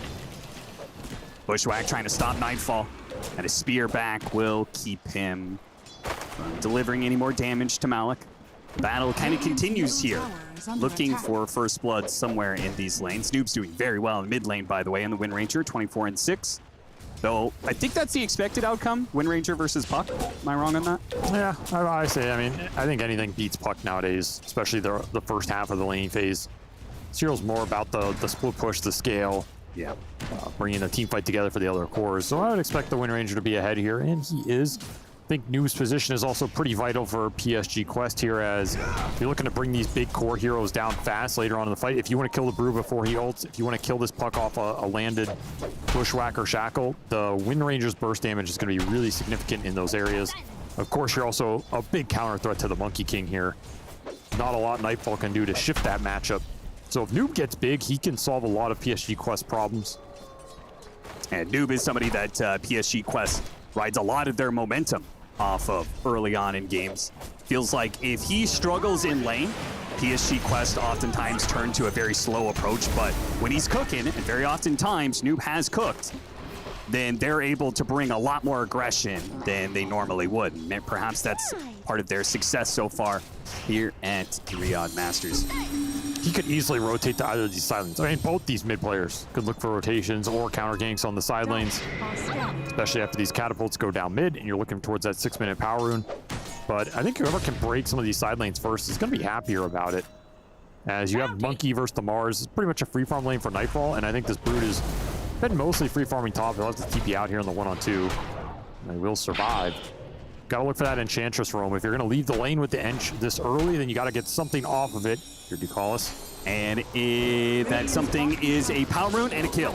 Toronto Tokyo will try and delay this death by cooking up to the high ground, trying to slow down Noob, but he will eventually be found and killed. TA2000 in his TP back does not save him. He steps a little bit too far out of the lane. They do manage to get the first blood still to Noob, but extremely expensive, as again, he used TP earlier, so he's going to have to walk out to lane as a Broodmother. As Brood is really suffering now. Did not do well when the Enchantress left the lane, didn't get any sort of pull-off. Wasn't able to free farm under the tower. They got the TP, then they got the kill. Now he has to walk out from base. TA2000 very far behind here. BB team should be extremely happy with how that lane is going. Mar, Cookie, and a Boundless is done. He gets blown up pretty quickly, so the safe lane of Bet Boom faring much better. As you can see, Monkey King sitting third in net worth right now, keep it up. And he's actually going to go for a contest onto the Wisdom Rune, see if he can beat out the Mars back to the Wisdom, and he makes it. What a big steal from Nightfall. What a great read. Very close to paying the iron price, but he will escape, and huge boon for BB team here, as, you know, all their cores are doing well. Now their supports are happy on top of it. We've seen Save have some tremendous games on Batrider over the course of this year. Can really just set up every initiation, every team fight, make it worth the investment. Gets really farmed on this hero too, so if you give him some extra experience, it's going to go a long way here. Yeah, so might be a game that comes down to how much Noob can get done with the start he has versus how much BB team can get done with the start that the Monkey King has relative to the Brood. You can rotate this Monkey to some of these other fights, bring numbers into mid or top, through the gate, whatever you want to do. I think Nightfall joining some of these early exchanges, if Quest commit to them, would be really nice for BB team here. You'd love a power rune to go with it. They do. Oh, that is a juicy one. Yeah. Amp damage. The 6-minute rune was an invis that the Enchantress picked up, so pretty useless. GPK scouting for a lane ward here. Guess it's wrong. Yeah, he does. Get it eventually, though. On the other side of the river, they'll find it through Toronto Tokyo. So Vision gone on mid for PSG Quest. They lose that power, and that is a very strong power rune to give this early to a ranged mid hero. Definitely want to look for either the rotation off the puck that lands a core kill, or just start pushing this mid tower off a gank, something like this. But I would want to get value out of this amp damage room if I'm GPK right now. Double harm, shall I lead? TA2000 in trouble again. When is PSG Quest going to do something to help this Broodmother? He is just not getting over the line. Wait a minute, he battles it out with the Batrider and stays alive. Miro was not able to go for it, and now Noob, with the late TP in, comes in to try and punish Miro. Now, Miro immediately is going to have to use the Primal Split. He'll do what damage he can, not expecting him to be able to kill. Whoa! Toronto Tokyo, out of nowhere, comes through the gate, shoots down the Broodmother, gets level 6, uses the kisses to help get the kill on the Wind Ranger, and now the Tornado toss up in the air with that amp damage from Puck will finally come into play. They'll get all 3 kills at top. Those are the rotations that are deadly for Quest in that safe lane, because the Brood I mean, you play it out pretty well if you're TA2000. You get the return kill, but you do not have near enough to sustain a full-out team fight in your lane with the start you've had. And BB team getting everything they want out of that Brew ult. The extra levels on Toronto Tokyo, those Wisdom Runes adding up here. Just a nice full bore shot on that Brood. Saw him going in there from that lane ward. Whew, long range. That change in the facet, man, makes a huge difference combined with the Wisdom Rune that was stolen earlier, getting Toronto Tokyo these early levels. Look at him, he's level 7 now. He's a monster. That's a huge turn in this game. Because when you play with this carry monkey, the faster your game goes, the more these early fights you get, it just explodes his game. This is the real strength of this hero right now. And it's going to be a Gleipnir buildup for Nightfall. Can continue to defend this safe lane, and now all their cores are in a really strong position. This Brood has no tower. The safe lane Brood, I think, is a lot weaker than the off lane Brood in terms of how you can play around objectives and bring the team to you. And isn't Monkey King going to be like a pretty hard counter to the Broodmother for a lot of the game? Yep, it is a good matchup for the Monkey for sure. And you have some like counterplay with evasion off the bite and healing through his heal, but in general, you drop the Wukong, you fight the Broodmother, you're going to win. I mean, also Boundless Strike, just like killing all your spiders. Yep, it's a good matchup, and it dissuaded them from putting the Brood in the offlane in the first place. See if BB team can defend this tower. I think they would really like to here. Could just get a trade with dealing some tower damage mid as well, and in fact, Quest are going to back up. They still have this catapult, they glyph for it. Brewald up in 9 seconds with vessel charges. Radiant's bottom tower. Ooh, gonna give up the safe lane tower without a fight? They will. A little surprising to me. But of course, you do get some farm on the map. Another power room for GPK. Get some more tower damage mid just through some right clicks. I almost feel like if you are, if you're winning the game, unless you are supremely confident about taking that fight, it seems like most teams just err on the side of like, it's easy to throw that fight by trying to rotate to the safe lane. Usually you're not able to get like a good group up, a good initiation to that fight. The enemy has the advantage, so why even risk it, you know? Just keep being oppressive like they're doing at TA2000, missing out on that attempt at the kill. GPK has to use the coil here to stay alive against Noone. May not be able to make it though. Wow. Shackle sets up the power shot. GPK unable to face shift that one. I am surprised he got that kill. I guess Javelin plus the Jousting Lance helps him out there for sure. Is that what it's actually called? No, it's Lance of Pursuit. I just always think of it as a jousting. I mean, yeah, that's what it is. My brain can never put that name together, but gives him a lot of extra damage there as the pucks rain away. I think that tier 1 is criminally underrated. It's solid. Like, on the it's upside, solid. It does add a lot of damage. In a situation like that, where the puck's trying to run away against a Focus Fire Wind Ranger. I mean, it got buffed too. The damage from behind is 20 now instead of 15. So that's a lot. 20 bonus damage on hits like a Wind Ranger. But what is that ability called, Austin? Hound. You actually knew that? Huh? You actually knew that? No, I was already looking at the Lance of Pursuit earlier. No way you said knew the that. name wrong. It's a good name, though. Dire's Hound. middle tower has fallen. Yeah, you hound them with the Jousting Lance. Mm. You get the tower on the rebuttal. Yeah. Pretty nice here for BB team. They'll get a deny? No, they will not. Nope. Dukala sneaks it in with the Centaur creep. It's a lot of recovery time for TA2000 here. Yeah. Hasn't really been contested during this period. I mean, he had the 2 bad deaths on lane. His tower goes down, but then BB team kind of just let him do whatever, and he is recovering here. Radiant Didn't really manage to get like super deep jungle wards out or smoke and try and kill his Brood with a coil. Are getting a lot of D wards around mid. That part's going well for him. And of course, Nightfall is matching that Brood in terms of comparable farm rate. Oh, Nightfall, don't do it. Don't do it. Oh, it's a flag bearer creep. You know you want that last hit, but if he were to pop out, he'd get bushwhacked, he'd get shackle shot, run down by the Focus Fire with the fresh Maelstrom coming out. Kiss is going to be put to work here with the coil. The overprotective wisps make it difficult if the orb doesn't land. Okay, the Boundless Strike will finally come out from Nightfall to deliver the killing blow. 2,000 net worth lead remains for BB team. Almost got me. See if they can grow this lead. You'd really want to use the aggression of the Monkey this early Gleipnir on Nightfall to ramp up the pressure. Find the Brood at least once, counterplay whatever the Mars wants to do right now, get more Vessel charges on Miro. That we did see the Blink come out from Malik here. If they can make a play with that and the Brood Orchid coming online to connect on this puck, that's kind of the ideal. Maybe you find Monkey with the Blink Mars Arena, cut a tree, or you find this puck with the Brood Orchid. Those are the two connections that you're really looking for here if you're Quest. I mean, they're looking for him. They've really been patient trying to find this Nightfall kill, but he has not bitten the bait. Were some Radiant Obs down there that scouted a little bit of this movement, which has protected Nightfall a decent amount. Yeah, see that deeper ward by the outpost. Got some information at some point about that setup. So they'll not be caught. A lot of time wasted for this Mars. Might have even been better off just like running down this bottom jungle area and gambling that you find him on the low ground or something like that. Oftentimes when you linger in Dota, it never ends up being worth it.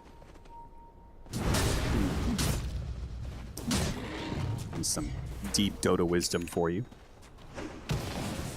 Not to stay stationary in one place. Got spotted. Should have been spotted anyway, this smoke, as they were still under the vision. Runner across to mid. We'll see whether or not GPK has picked up on that. They have the scan there as well. So yeah, they definitely see this coming. He's going to bait out an illusion rune here. Right as the Brood's connecting. Yeah. With the Orchid, so it's a juicy kill that they want to go for it, but the Spiders kind of ruined it. They hit the illusion. Very clearly is an illusion now. They re-smoke up here with some of the rest of their heroes all joining BB team. Baiting the Brood. Lightyear got him. Do they want to commit for this one? They've got the Blink Lasso on him. They can blow up the Brood. They're super fast. The Arena does what it can to hold BB team in place, but they've lost their carry, and they don't really have the damage to throw into an Arena. I'm only just now looking at that, but it's not great. Need BKBs on the course. That's what the Arena could do for them. Until you have that, though, yeah, you're throwing out this Arena, everybody's sitting in there, and no one cares. Yeah. I don't know if the Brood is the hero you want to bait. I mean, with an Orchid Rush, he's not a good target to have get jumped. Maybe not expecting the Blink to already be out on the Batrider, but these supports have been finding a lot of farm. They've been finding a lot of extra Broodlings on the map. This is a game where I would like to see the stat. Need to stop the TP. Miro coming in from the side. Put the damage together. Bring down to Gauss. No primal splits, so Miro is likely to die from this one if the Bushwhack had landed, but the Glimmer Cape is going to help protect him now that the Bushwhack misses, and Noob's got to skedaddle. As BB team brought some serious forces in response to this one. They've got great catch. With the Monkey King, with this facet, and a Gleipnir, it is going to be very hard for PSG Quest to ever get away. And that's just one hero. They've also got a Puck, who's incredibly good. They've got a Bat Rider who can run down heroes, the Storm Panda from the Brewmaster. It is a nightmare. Once you lose one hero and feel like you can't take the team fight anymore, you are going to get run down. You got to get hounded, Avery. Hounded by the Lance of Pursuit. Indeed. All right, show me the Broodling stat. There it is, 82 spiders. That is some juice right there. He's an arachnophobe. Love to see. Kill as many of them as possible. Still though, BB team, it feels like they're winning. Like, it really feels like they're winning a lot, but they are not actually building up a net worth lead. What's with that? They've mostly been making big team moves. Bringing everybody to that fight bottom, everybody to the fight top on the tower. These moves are low risk, but they're not as high reward. Like, you're not going to close out the map as fast. You're not going to take away farm or camps from the Broodmother. You're going to miss some waves in terms of, you know, Nightfall playing scared bottom. Stuff does add up. We haven't really been able to find connections on these big core heroes. It's going to be another quick support kill. Yeah, they keep on accepting these, you know, didn't have to use coil for it this time, but like the Enchantress kill, the Hoodwink. They're down to just throw 2 or 3 heroes at these support pickoffs. And will net them the 10th kill of the game. But again, not really building much on the net worth lead that they've had pretty much this entire game. To call us TP out, he's fine. I just want to see a 2 or 3 hero smoke to try and find the Brood or the Wind Ranger before they complete BKB. I think that's the biggest impact play you can make here as BB team outside of forcing Roshan. Your lineup's just really slow at it. Do you think PSG Quest, if they get to those BKBs unimpeded, are likely to shift how this game has gone so far? Oh, 100%. It's one of their best timings in this entire game. Mar, they have to use the coil. He uses his ult to snap the coil and break far enough away that the kisses don't touch him. Quick reaction from Omar. I mean, the BKBs are here for Quest. You gave him enough time to farm him up. They have the Wind Rangers. They have the Broods flying out right now. Their team fight just got a lot stronger this arena, a lot more impactful if you can hold heroes in it and just commit on them with the BKB. Amp damage rune is definitely going to help here. You can look for the team fight. You can look for Roshan. However you want to use these BKBs. Quest are going to try and take some of this map away now and look for the fight. Question is, are they going to get the big team fight? Or are they even going to get the pickoff? Whoops! That's not what you want to see. At least they'll still get it, so no harm, no foul, I suppose, for Malik's missed spear. Straight into Roche with a focus fire, amp damage. So they get a decent move here.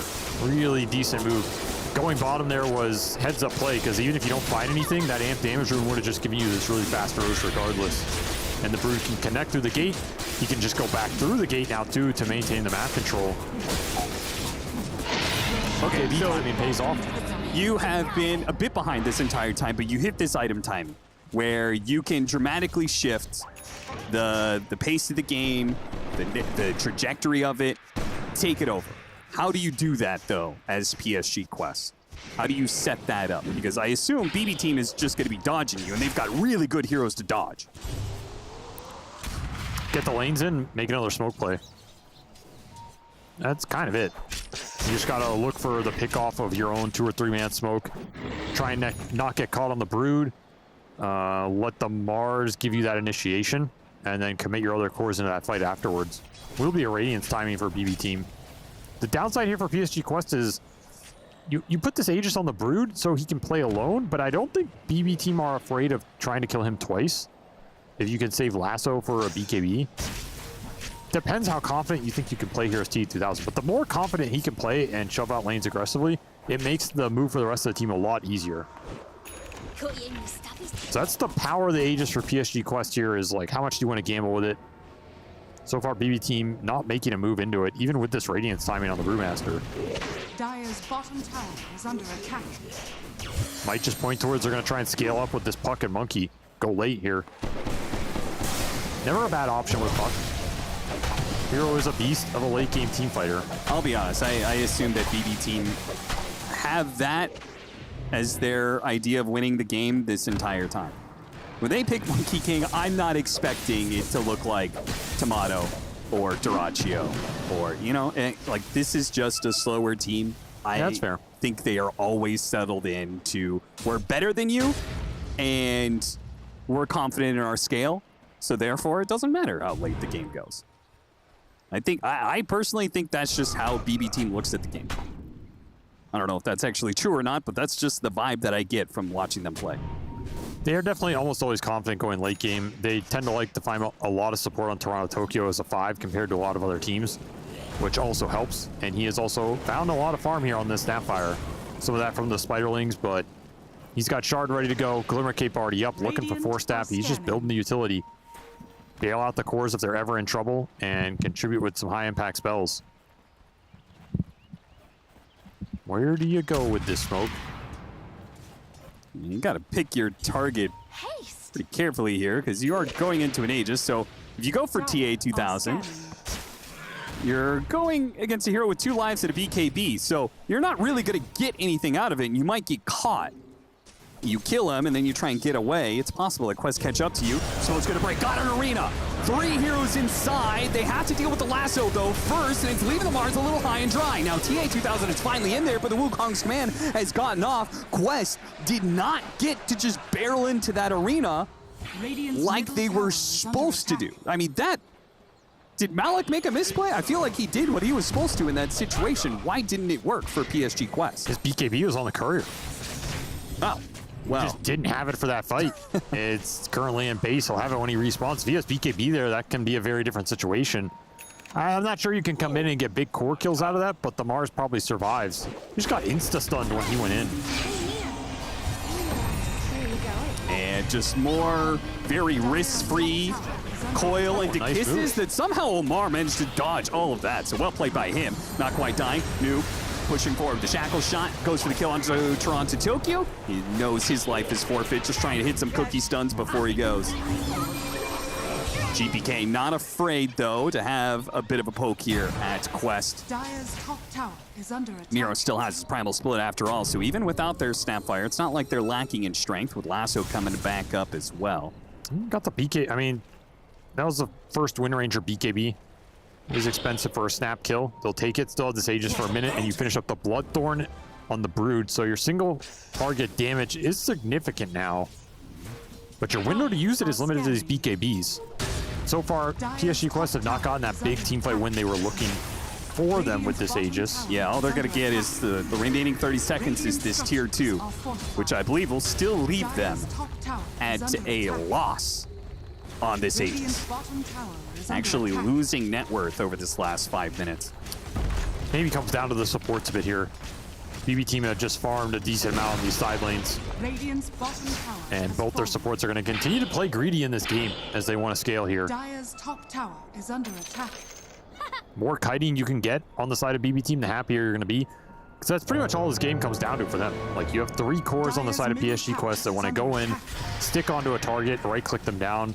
If you can Glimmer that guy, 4-staff him, Solar Crest him, Crimson Guard him, whatever it is, then that's the most you can do, and you're probably going to win the fight off that. So they have 4-staff on the Bat Rider, 4-staff Glimmer on Toronto Tokyo, Yules on the Puck. Decent amount of kiting utility already out here for BB team.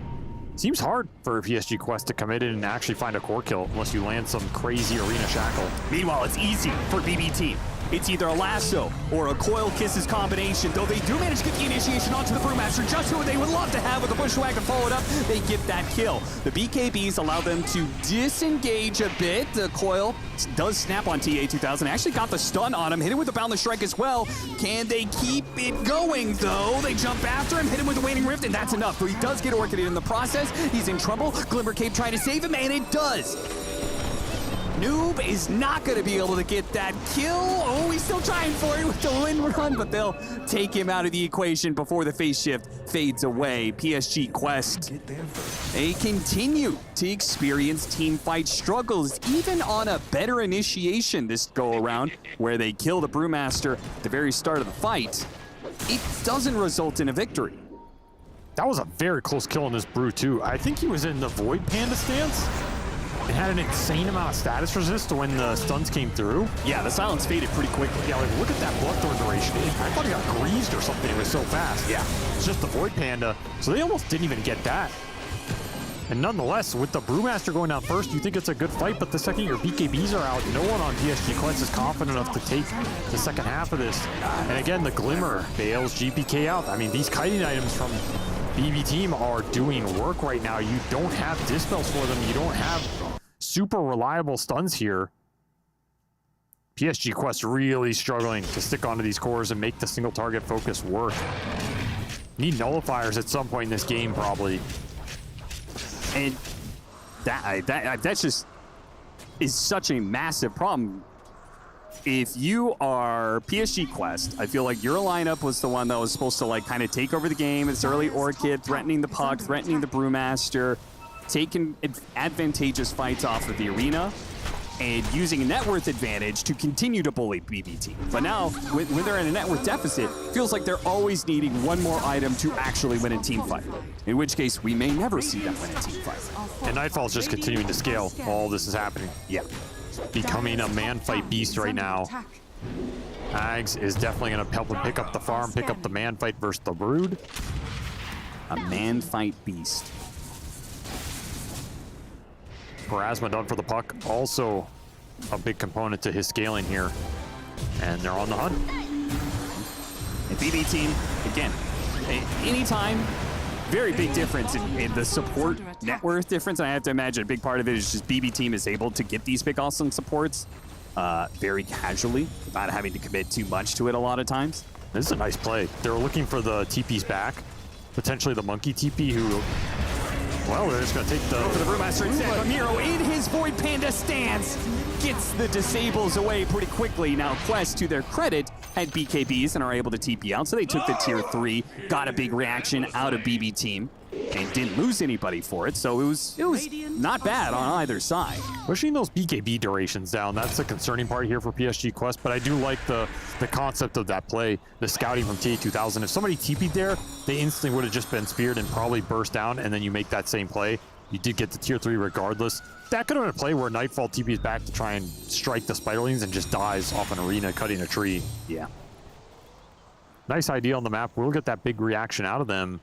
Got to look towards this next Roshan, though. I don't think you can afford to give it up if you're PSG Quest the way this game is going right now. Feels like Aegis on Nightfall would be unstoppable. And it just spawns. And how do you fight into this? They don't have Primal Split, but they will have the Monkey King set up with an Aghanim Scepter, so a bunch of free statues and a Wukong Span. And they also take Roshan so quickly, PSG Quest just never be here in time, it seems. It almost looked like they had no interest in contesting.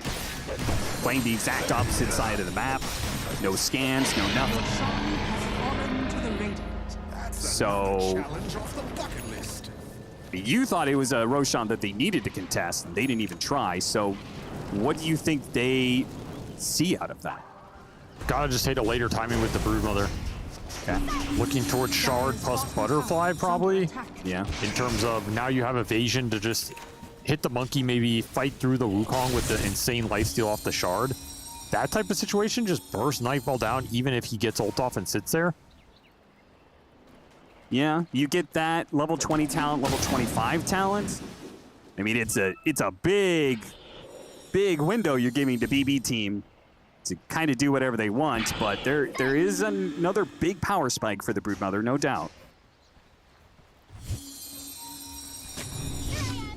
Now, question is how much is BB team going to take advantage of this Aegis? Because they've been pretty defensive, playing a lot on their side of the river.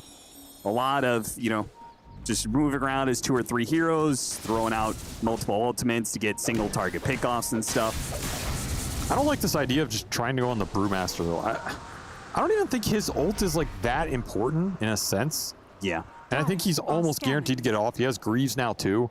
I think the committal it's way too high risk for a little reward.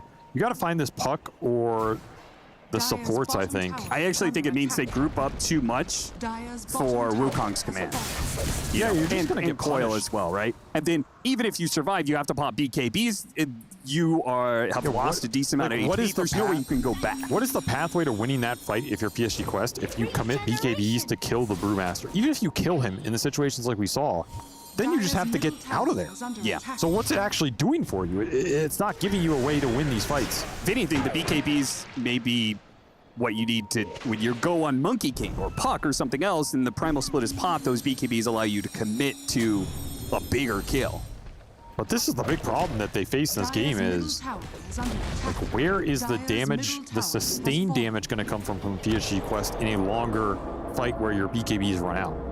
I mean, Brood Shard plus Butterfly, I can see some idea there. Wind Ranger can always run around and Ags, but you're pretty dependent on the focus fire. Nice arena from Malik. A worse spear, though. It chains the disable, but it pushes him over the cliff area, unable to keep the damage on him. And the power shot just barely off the mark. Lightning on 2 now. Nightfall gets pulled back into the bushwhack. They get the pick off anyway. Well, thank you, Nightfall. Well, Spiderlings on the Bloodthorn are no joke. Well, he'll give it to him. He said, hey, you messed up, but I got you. I got you, boys. It's a give and take. Looking for a lasso here. Show your face. Save's gonna take it.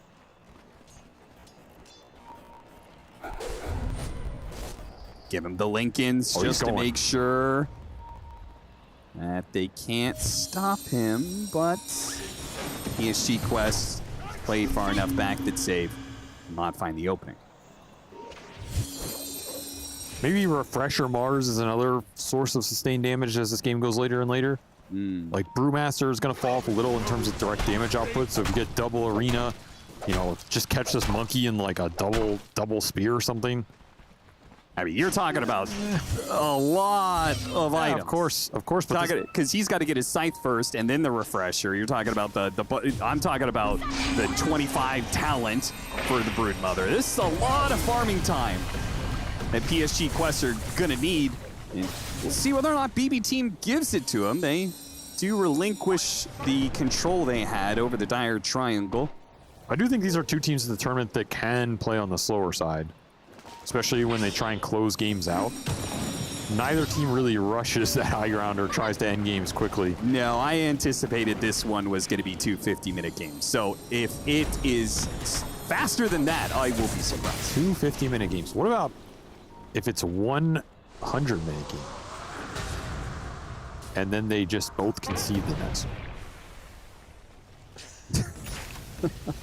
Dire's top tower is under attack. What do you want me to say to that? Would you rather play 10 10-minute Dota games or 1 2.5-hour Dota game? I would rather play 1 2.5 hour of Dota game, because that's when real Dota happens. I'm not a disgusting turbo what if player. That 2.5-hour game your carry picked anti-mage? So I'm playing 4 versus 5 for 70 minutes. That's right. Is that what you're saying? Right. Nice. Gotcha there. Smoke up from Quest. Dire's top tower. Bushwhack lands onto Toronto Tokyo. Not a bad kill if they can get it without committing too much. They use the arena, I guess, just to make sure that there's no Monkey King on those trees. That was the Hex reveal from the Mars as well. Big item for PSG Quest, and he's going to work towards that refresher. So his Hex build up, this is the one that scales really well in this game if you can get to that refresher, and suddenly you have, you know, 10, 11, 12 seconds of disable to work with. Noob's still trying to scout here. Yeah, yo, he's here, and they've got him on the lasso. Pull him back inside the Wukong's command, and if they can just add another disable, he's certainly dead. Boundless Strike isn't quite enough. The BKB is worn out, and they hit him with the Gleipnir. That'll be enough. Without the Wind Ranger, a lot of their damage goes out the window. PSG Quest, nice blink away from Malik off of their Tornado, though. A lot of chase from BB Team. We've talked about that before. Oh, get the Enchantress. How much more can they get, though? TA2000 actually thinking about turning back around in a 3 versus 4. That's a bold move, hit by the Gleipnir. Very bold. Noob still has a buyback. Maybe they want to play for that one. Gets bashed up. Oh, TA2000 had been in trouble now. Pops the Insatiable Hunger, looks to hit something, goes for a TP away during this BKB. The damage comes out, and it's not enough. Got away on a sliver. Even with Nemesis Curse buffing it up, he played the cliff line against Nightfall, who could not get in there for another bash. Nonetheless, it's another disaster of a team fight for PSG Quest. They can't find their footing versus this Monkey King. Can't find the lockdown on the Lincoln's Puck. Continue to bleed out heroes here. It's the same story it's been the whole game. Find one hero, and then it all goes wrong. Dire's middle tower is under attack. Banner should let them commit to this push. Don't have Brewmaster ulti. Maybe that's one little concern here. Oh, they'll give it up. Settle for a tier 3 for that banner trade. Look towards the Octarine on the Puck and the Abyssal on the Monkey, and then I think you're in smooth sailing to a degree. Yeah. It's like, how does the Broodmother, even if you get to 25 with whatever item he ends up going, looks like it's going to be Lincoln's.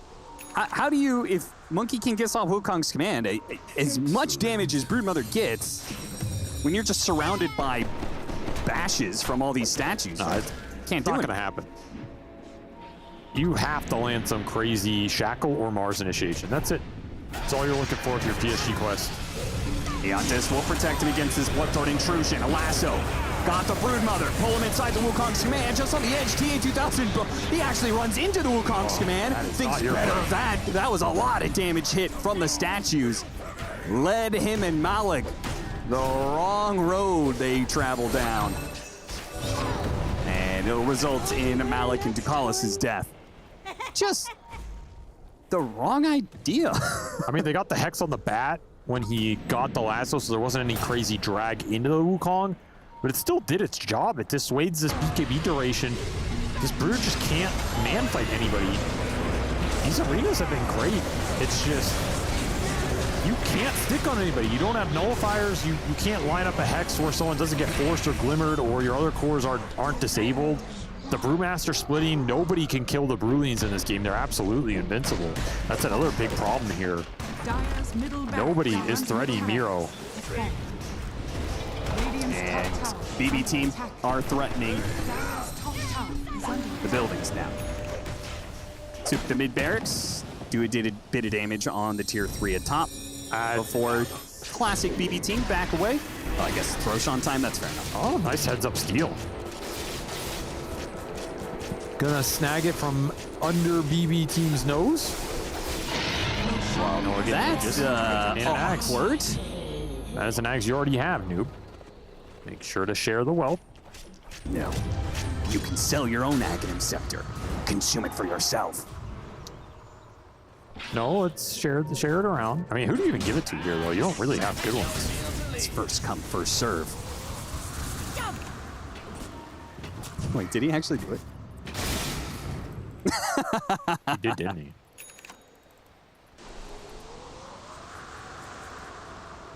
Well, wow. Lincoln soon for the Wind Ranger. I mean, I guess these other ags just aren't that impactful. Gotcha. Maybe the slot on the Wind Ranger is better than... I mean, the other one you would give here is the Mars ags, but it doesn't seem like it's going to change this game. No. It would look good on the network chart, though. Yeah, I guess it is. It's pretty bad. Pretty bad out there. You could little friends them. We'll slow the game-ending push from BB team down, though, because they don't get any of it here, which I think would have just ended this game.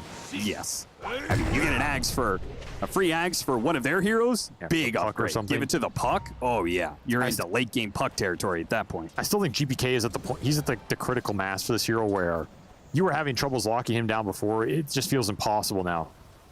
You need to throw like instant Hex, Shackle, or Spear. Did get the Spear on him last fight, but even that's not enough. He's tanky. Aegis be damned, says BB team. They look aggressively for a pickoff, and they find it in Omar. They may find more here. TA2000 is walking back into all of them. Okay. Well, he is absolutely screwed.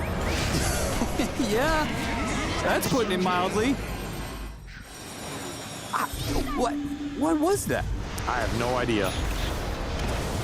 I mean, he knew they were all there.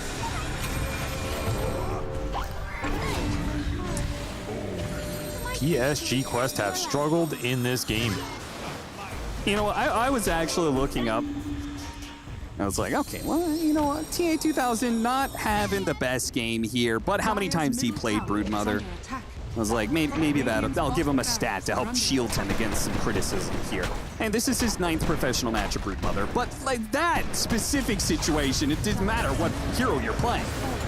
You walked into 5 heroes. Malik trying to do the best of the situation as he can, throws out the arena. All these heroes stuck inside of it. No Wukong's command this time around, and it makes a world of difference. BB team get too aggressive in an attempt to go for it, and TA2000 now has an opportunity to finally clean up. Wait, no, he doesn't. No BKB, a silence, and they all turn around and kill him without the Monkey King. Just dragged him out of the coil, snapped him, and probably snapped this game. Almost got him underneath the mountain, not quite good enough. The throne is exposed here. BB team could try and finish it off. Yeah, this is a little weird, but I don't like the 3 heroes, now only 2 left on the side of PSG Quest. They're just going to kill them all. They're just going to kill every single one of them and force a GG call out of PSG Quest. Yeah, he's like, I'm dead, guys. Can you just, I don't want to wait for my death timer. Yeah, he's already queuing up the pub. Like, I did my job there, gave me Monkey King. I mean, where did he end up in that game? He ended up 8-1-12. There's something about this hero. The games where it looks good, it looks absolutely broken and it justifies the contest rate. Other games it's fallen flat, but I feel like this monkey is going to continue to be a top contender in terms of if it slips through that first phase, you have to respect the hero. That's where I think it looks the best, is if you first pick monkey, you can set up for it, right? You can get good core matchups, you can make his lane annoying, but these games where it goes 4th or 5th in your pick order and you just get a juicy Monkey King game and there's, you know, he has a Wind Ranger to deal with him, you have a Purge on the Enchantress, so that's kind of it. He had a free farm lane, he has a good Brood matchup. He has good heroes to give him utility. Man, he just dominates. Nice performance from Nightfall and BB Team as they get a much-needed win here. And for PSG Quest, an abysmal Broodmother performance. I mean, that was just, I feel like this lineup was built for Broodmother, even if it wasn't the easiest Broodmother game. Like, frankly, Broodmother just didn't really do anything for them in this. I just don't like this hero in the safe lane in this type of lineup because I don't know who else is opening up the map. You can't make any backstab moves. It's awkward for PSG Quest to go to the Broodmother lane. They just don't have a low cooldown playmaker outside of Wind Ranger, and she's pretty dependent on the focus fire in the fights. Felt like these triple core lineup just overlap too much. Fair enough. PSG Quest, it goes down the wrong road, and they are now 0-1 against a BB team who definitely need some wins. They've got one of them. We'll see if they can get a second. It is the correct pathway for BB team, and getting this a win under their belt will do a lot for their confidence. But SVG brought up two very good points that I want to touch on with my panelists here. The Brood in the safe lane. What was the thinking around that? Why are you putting it on Carrion? What exactly did it add to the lineup of PSG Quest? Why don't you just get him as your analyst? Okay, SVG, could you please come down from the casting room, please? No, I mean, the thing is, I was also questioning it myself because, like, it didn't do a lot in this particular game. You overall first picked it. They didn't necessarily flex it, or they didn't seem to want to flex it at all. You're playing into the Brewmaster. It went for an early Radiance. You're playing versus a Monkey King. You're playing against a lot of things you don't particularly want to play with. They have not won a game yet with this carry Brood. They first picked it twice before this. They also lost. Yeah, during the plains. They still lost. This strategy isn't particularly working for them, and now they're tied up with BB Team score-wise, and they really need this next win, but so does BB Team. I guess whoever you're rooting for. This next game is going to matter a lot, and I feel like if you are Quest, you don't pick Brood again. It does not look good. And we were looking at the old necrotic webs there. He threw it in 2 lanes, not one, so he's just playing with 1 web up top. And Brian, do you unironically think that's a big part of the reason why people are picking Brood as a safe laner right now? I actually do. Okay. Why would you ever mean that ironically? Because it seems maybe like it's a small part of the reason. I can't fathom that it's like the whole reason though. People are seemingly picking a lot of carries that have impact early to mid game, and it's like a weird way to have impact, and it's hard as a viewer to know exactly like how much is that 0.5 regen hurting the puck in the mid lane consistently. But you know, he loses by 7-8 CS. You have no idea whether or not that's just an outskilling, whether Wind Ranger's favored, or if that necrotic web made a big difference. And I think it also applies to bottle and other forms of regen. Every form of so regen. you have to like inconveniently walk out of the web and all that kind of stuff.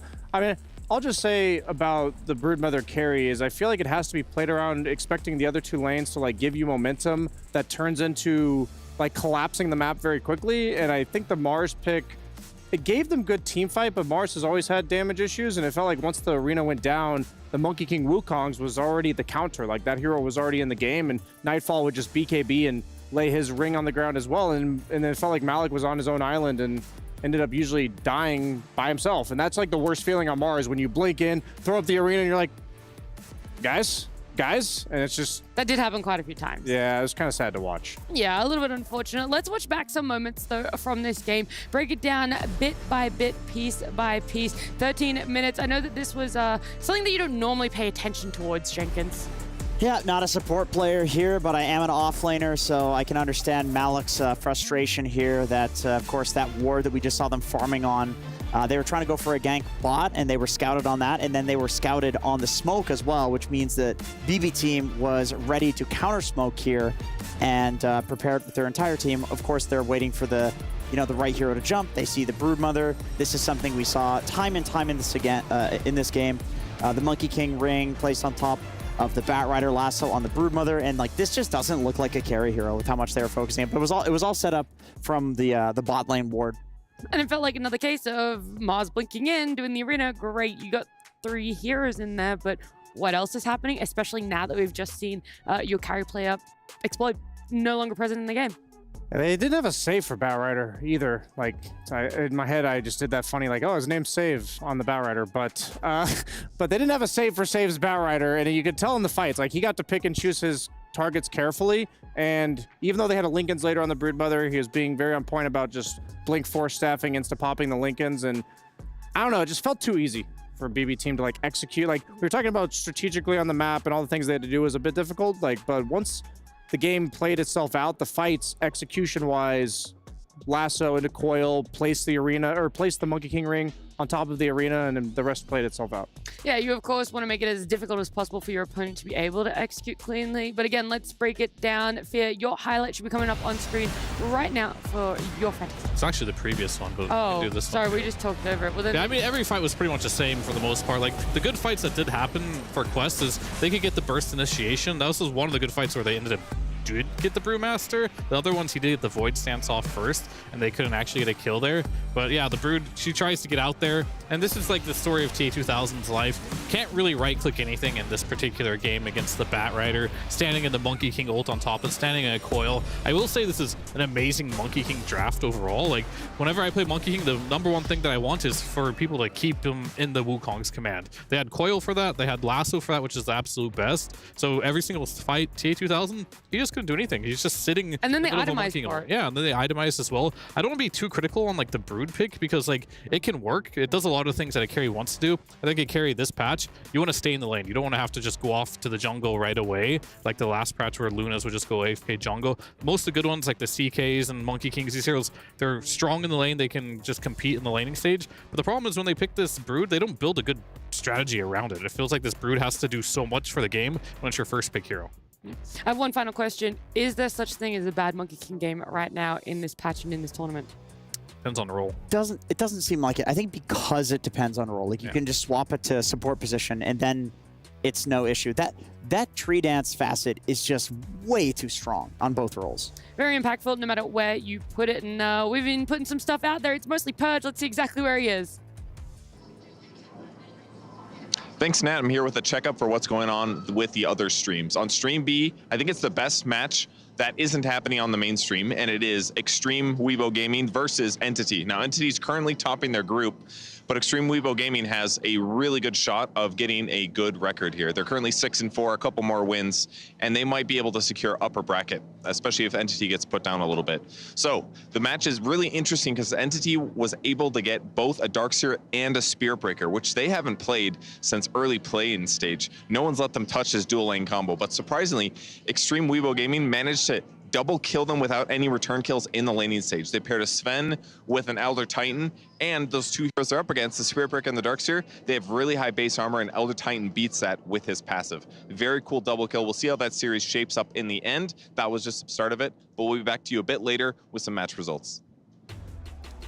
Thank you so much, Purge, giving us all the updates because there are, of course, 4 streams going on at once. What we're covering here in the main stream just seems to feel the hypest at the moment, and especially is so because both of these teams want to be able to pick up wins for themselves. So far, BB team getting that one. It's going to be a tough position if PSG Quest can't get a win for themselves, but they're going to have time as we do head to a break. When we come back, we'll be all freshened up. Oh, that was so much.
Honor 200 series, the best portrait phone AI-empowered. Studio level, AI portrait camera, 3 hardcore portrait modes. Color, vibrant and classic to capture portraits that truly stand out. AI-empowered Magic Portal, Snapdragon 8S Gen 3 AI chipset, 5,200 milliampere per hours silicon carbon battery, 100 watt, Honor Supercharge. This is Honor 200 series.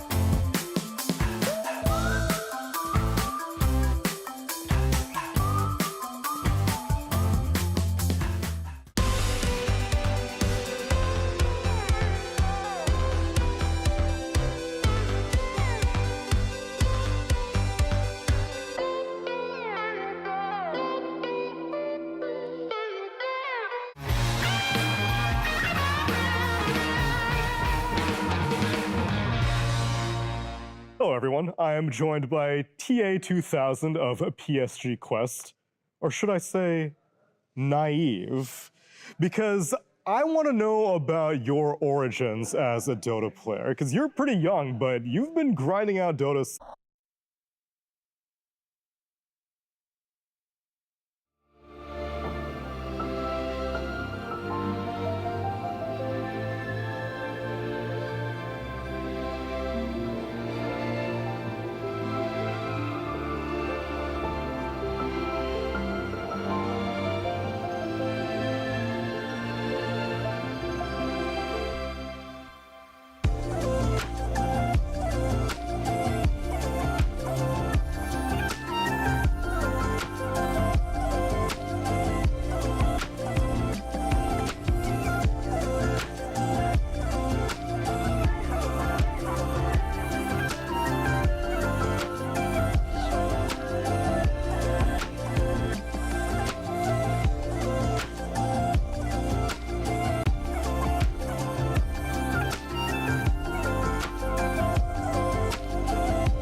PSG Quest coming up against a BB team. They were able to take the first game for themselves in our countdown, leading us towards game number 2 draft. These guys are already ready? Ready. Ready and raring to go? What's the saying, PSG? Rearing to go. Rearing. Yes. What would be the difference between raring and rearing? Why are you glaring at her like that? Raring would be like how I cook a steak. Like if I want medium rare or perhaps medium well or searing. You don't overdone. rare the steak. It starts rare, and then you cook it. Yeah, and then you rare it. Well, what's rearing? Then you sear it. And rearing is when you raise a child. You're like rearing your head. I think it comes from... you rear a child. What are you talking? What does that even mean? Like you No, raise... he is right And with the that rearing. Snapfire was first pick. I think that's... It was. It was, Fia. That's a great segue. Speaking of rearing children, Snapfire reared Mortimer. And now... I think we should stop using this word. Something about this word. I think we should stop. I think he just doesn't know what it means, which is on you. Snapfire. No, not you. Oh. Him. Yeah, Who's him? Yeah, Fear. The cat's mother. I think where's the Hoodwink guy? I mean, it's probably coming out here, I would imagine, from BB Team. Both sides like it. Might rear its head here. It may. It may. We need to stop using homophones is the issue. Too many of those. Oh, honestly, I think the Batrider is underrated by a lot of teams. It's looking good when We've we talked see about it. all these backline supports kind of just having a heyday in these fights where they get to dump all this damage in, and a lot of teams like are opting not to go for mid laners like Storm Spirit that jump the back lines, and you kind of just solve that part of your draft immediately. And it also block picks a lot of stuff like Monkey King that's still in the pool that we still have so much power, synergizes with Monkey King, as you mentioned. So when you have a hero like Monkey, okay, so they even have to ban out Monkey King on the side of PSG Quest. I think you have to ban it on reasons like it's too good and it goes already too well with what they've picked. So these heroes in the early rounds that counter what's currently good, but also synergize with what's left in the pool. They just have they offer so much to the strategical aspect of the draft. Yeah, I mean, he's the only hero that, like, it's so important that your arena does something, or your Wukong's as a Monkey King. And there's very few heroes that can bring heroes back into the Wukong's reliably. So Bat is one of them. And Bat's looked really impressive. He seems to have a lot of high impact in all the fights. The laning stage has been a bit iffy. Like, sometimes it looks really good, other times not so great, but you can always go back to just stacking. Or Snapfire, it's looked okay. It's been all right. I hasn't been like super impressed with it. You weren't Yeah, impressed with I was gonna say Tokyo? you don't seem convinced. No, I mean, it's been Is it full because boring of- me just a little bit. I was gonna say, is it because of the fact Full that's boring. being picked up? Been full boring you. No. Thanks, guys. You got That's it. great. That's You a got really it. great joke. I feel like it has been a talk, though, because we've seen Snapfire swap into so many different roles, whether it's core or support. And I've always said this, whenever we see the core, the Ricochet makes sense. You're willing to be up there. You're really willing to be in close proximity. But when it comes to support, we've been seeing a big mix of if they go the Ricochet or the full ball. And Toronto Tokyo has one of like the only 2-3 supports. He's that full are boring. A full boring, and also went for full ball. Yeah, he went for that. Yep, absolutely. The thing with both of these teams is that was very rude. That was very rude. I'll just ignore that because that's what you do when you're friends with somebody and don't want to go to the HR department. They can put this on multiple players. Noob plays this. He's one of the premier Snapfire mid players. For BB Team, GPK, same thing. So the value of this hero goes up, regardless of this very boring conversation over the facets that you guys like to keep having. This is completely uninteresting, by the way. Okay, PSG. outside of the facets, is the mid Snapfire actually good outside the laning stage? Yes. That's like the one issue I've had. At like level 20, 25, yeah. We've been seeing like for late these game. Snapfires having a problem getting there. Like, they'll do well in the laning stage, and then after that, they're very, very quiet on the map. And then right now, Dota has been a very snowbally game where oftentimes whenever you get a lead, you get the first Aegis, that snowballs into the second Aegis, maybe stealing a Tormentor. And it kind of feels like from there, you don't have that chance to get level 25 and make these type of comebacks. So we'll have to see. I do think this hero does add something that they were missing in the last game, though. We saw the arena go out multiple times, and they didn't have the follow-up damage from pretty much any hero. So if they want to go that route again and picking some Blink Initiator in the offlane for Malg, this hero will provide the damage for it. So maybe that is the fix they were looking for. I would love to see a Disruptor pop its head out here. Rear its head, excuse me. I was like, but that's a hero that's only been picked 8 times, but it's won 6 times, and it's really good against both of these supports. Counters the relocate, Also counters the mobility of Batrider over cliffs and such, and offers you like the reliable catch that Snapfire lacks. It's probably not going to get picked, but I was kind of like scrolling through some of the lower picked supports, and like some of them have really high win rates. That's because they're picked at the correct times and in very niche. And this looks like a pretty correct time when Doombringer also synergizes well with Disruptor, because the only thing to do when you get doomed is to run away. For that fourth pick for Quest, I would be looking towards the Puck and the Storm Spirit, just because both of these... That's another way to do it. Yeah. Both of these BB team heroes...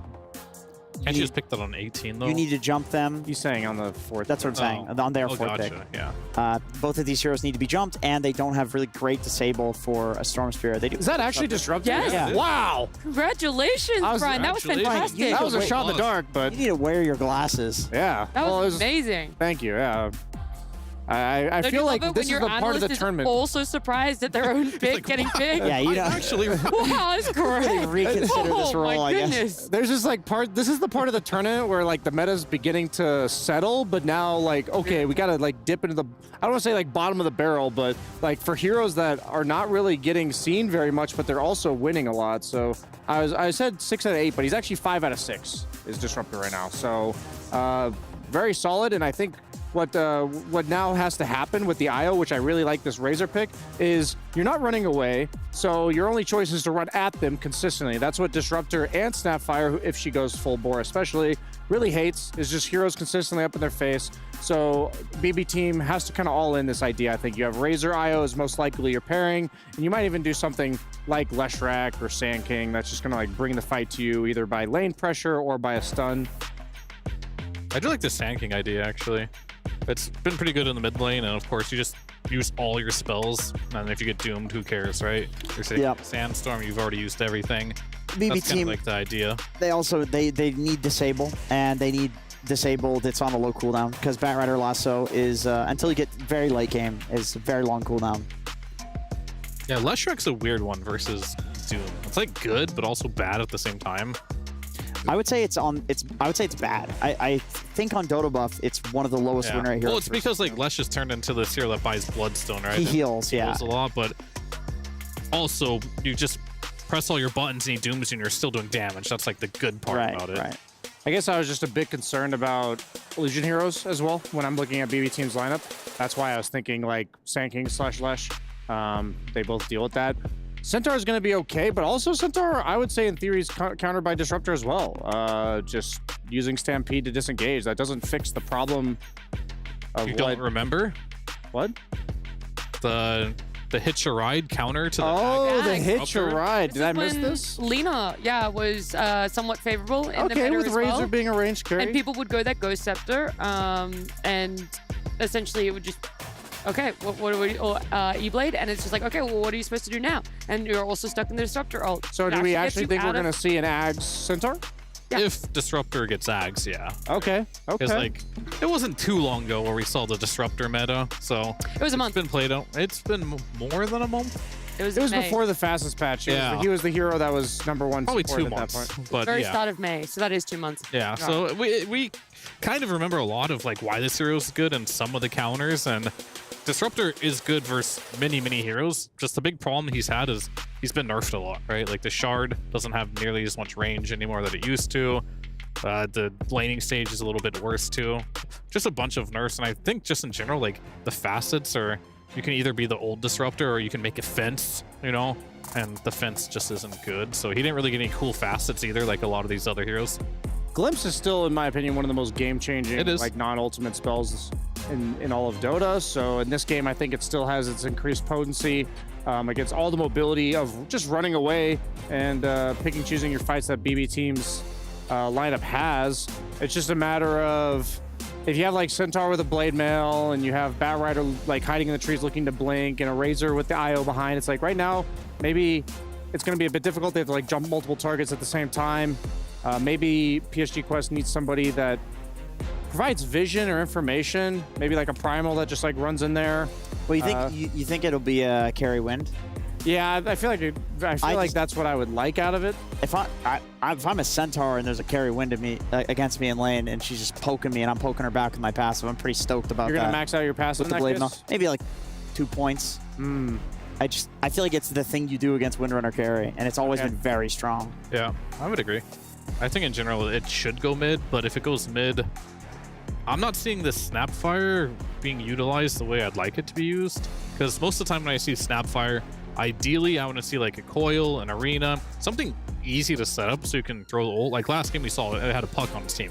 Every single coil, Toronto Tokyo threw out the Snapple, whether it hit or not in a lot of the fights. It's nice to have that set up, otherwise you just have to blindly throw them. That just kind of looks silly.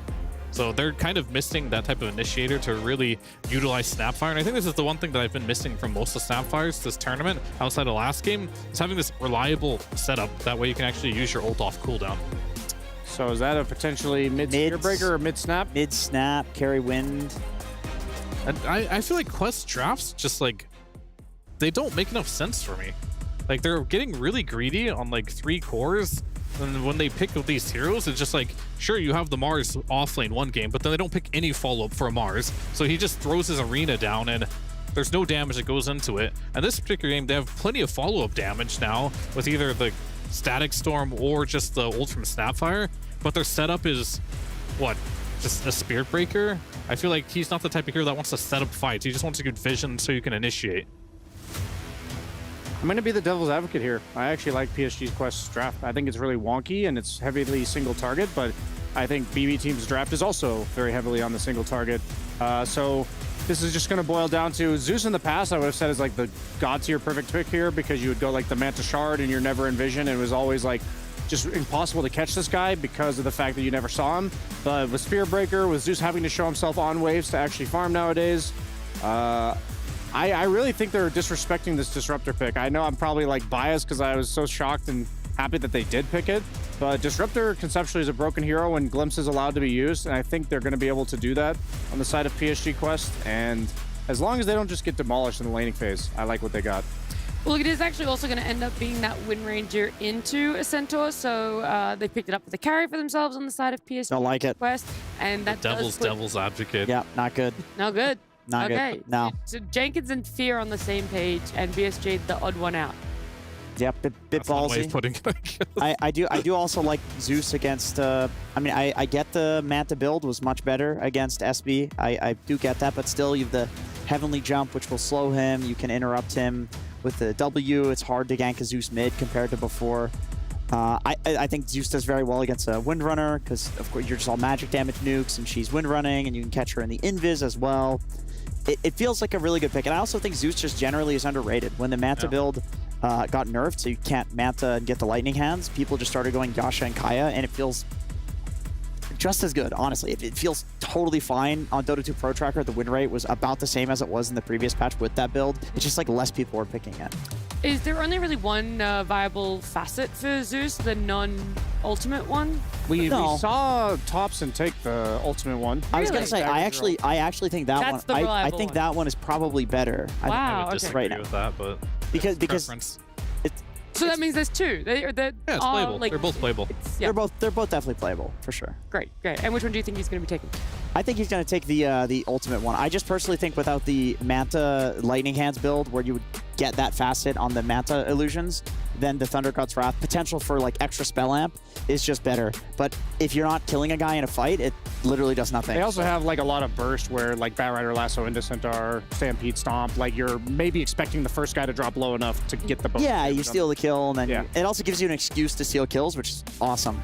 Yeah, you tell your team, I need this. This is what I have built for. But they have drafted for game number 2 with Cap and SBG. Our analysts backing BB Team 2-1, but I'm going to give you 2 points here. And a possibility to break it one way or the other. Avery, which team and which draft are you favoring? What's the second point? What? That was both of them. Isn't that the same thing? Which team and which draft do I favor? That's the same point. You're just telling me to pick a side. No, I was telling you it was 2-1. 2 analysts backed BB Team. One of them backed PSG Quest. And I was saying I was going to give you 2 points. You are going to represent 2 points. Oh. To make it 3-2 or 4-1. 2 points. No. Well, that kind of ruined the bit. The dramatic it really music and did. everything. Let's try this one again. Avery, which team are you backing? I'm gonna back PSG Quest here. Oh, backing I am. same man. I don't want PSG. to. I don't want to, but I am. Why don't you want to? Because The battle begins. I still think this draft is pretty awkward for the meta. Like, it has some of the same issues as last game. You're really single target heavy focused on these cores. You don't have a lot of sustained damage in the fight. I just think BB Team's draft has a bigger problem, which is very limited control. Like, you have a lot of damage you can throw out between the Zeus Razor, but you have very limited stuns. You have a Centaur Stomp and a Lasso, and that's it. And it's none of those control the Spear Breaker with the Bulldoze going through. So I feel like if Omar gets big this game, he's just too much of a problem in the team fight for BB Team to deal with. Someone's going to get doomed. Someone else is going to get focus fired. And the biggest thing this game is, I think last time, BB Team had a lot more damage threats spread across the board. So when you went in and you committed everything on one of those targets, whether it was the Brewmaster or you tried to break down the Monkey King or something, the other two cores won the team fight. Here, let's say you run in, focus fire this Razor down, I feel as though half your damage is gone. Yes, well, particularly since you are trying to buff it up with an IO, I'd say it's a pretty critical part of your strategy, Yeah, for sure. I think BB Team need to do well in lanes and just get this IO Razor to critical mass as soon as possible to where that combination just becomes untouchable. That's the route to victory. It is very doable here. By no means out of the question, but I do kind of like the late game control that PSG Quest have compared to limited control for the Breaker and the Wind Ranger as this game goes later and later. Now, Jenkins was making his argument about the facet for Zeus and what he should go in this one. He was talking about the one that is more focused on the ultimate. I forget its name, but here he does not take that one. He takes the live wire, which I think more people have shown a preference for, even since the Manta Shard change. So, a bit more reliable in terms of the direct impact, I think. Yeah, he's going to be Not dealing as- with some heroes that are going to be up in his face. The, Not as high Sapphire. ceiling, though. Yeah. Not as flashy. That's true. Do get the lane pull back here. Double melee Doom lane. We've seen this a couple times now. Seems like you can always wiggle your way out of this to some degree, even if you're not going to win the lane. Just a question of how much you can get, as Noob is winning mid early. And T2000 is mostly farming top, but it is BB Team, I think, coming ahead a little bit in this early lane phase. They're looking good on all three cores. Supports have a lot of regen, a lot of sustain left. Kind of out-trading these two supports as well. PSG Quest, I think you do want to get aggressive with this Breaker or Disruptor at some point. You really want to ratchet up the pace here. If they play another like really slow game where they're just kind of methodically farming around the map, I don't think DeCalls is going to feel good here. Just not the best way to utilize this hero. Or if you fall too far behind in lanes as well, if you can't get to a position where you can run at the enemy, this hero often doesn't function that well.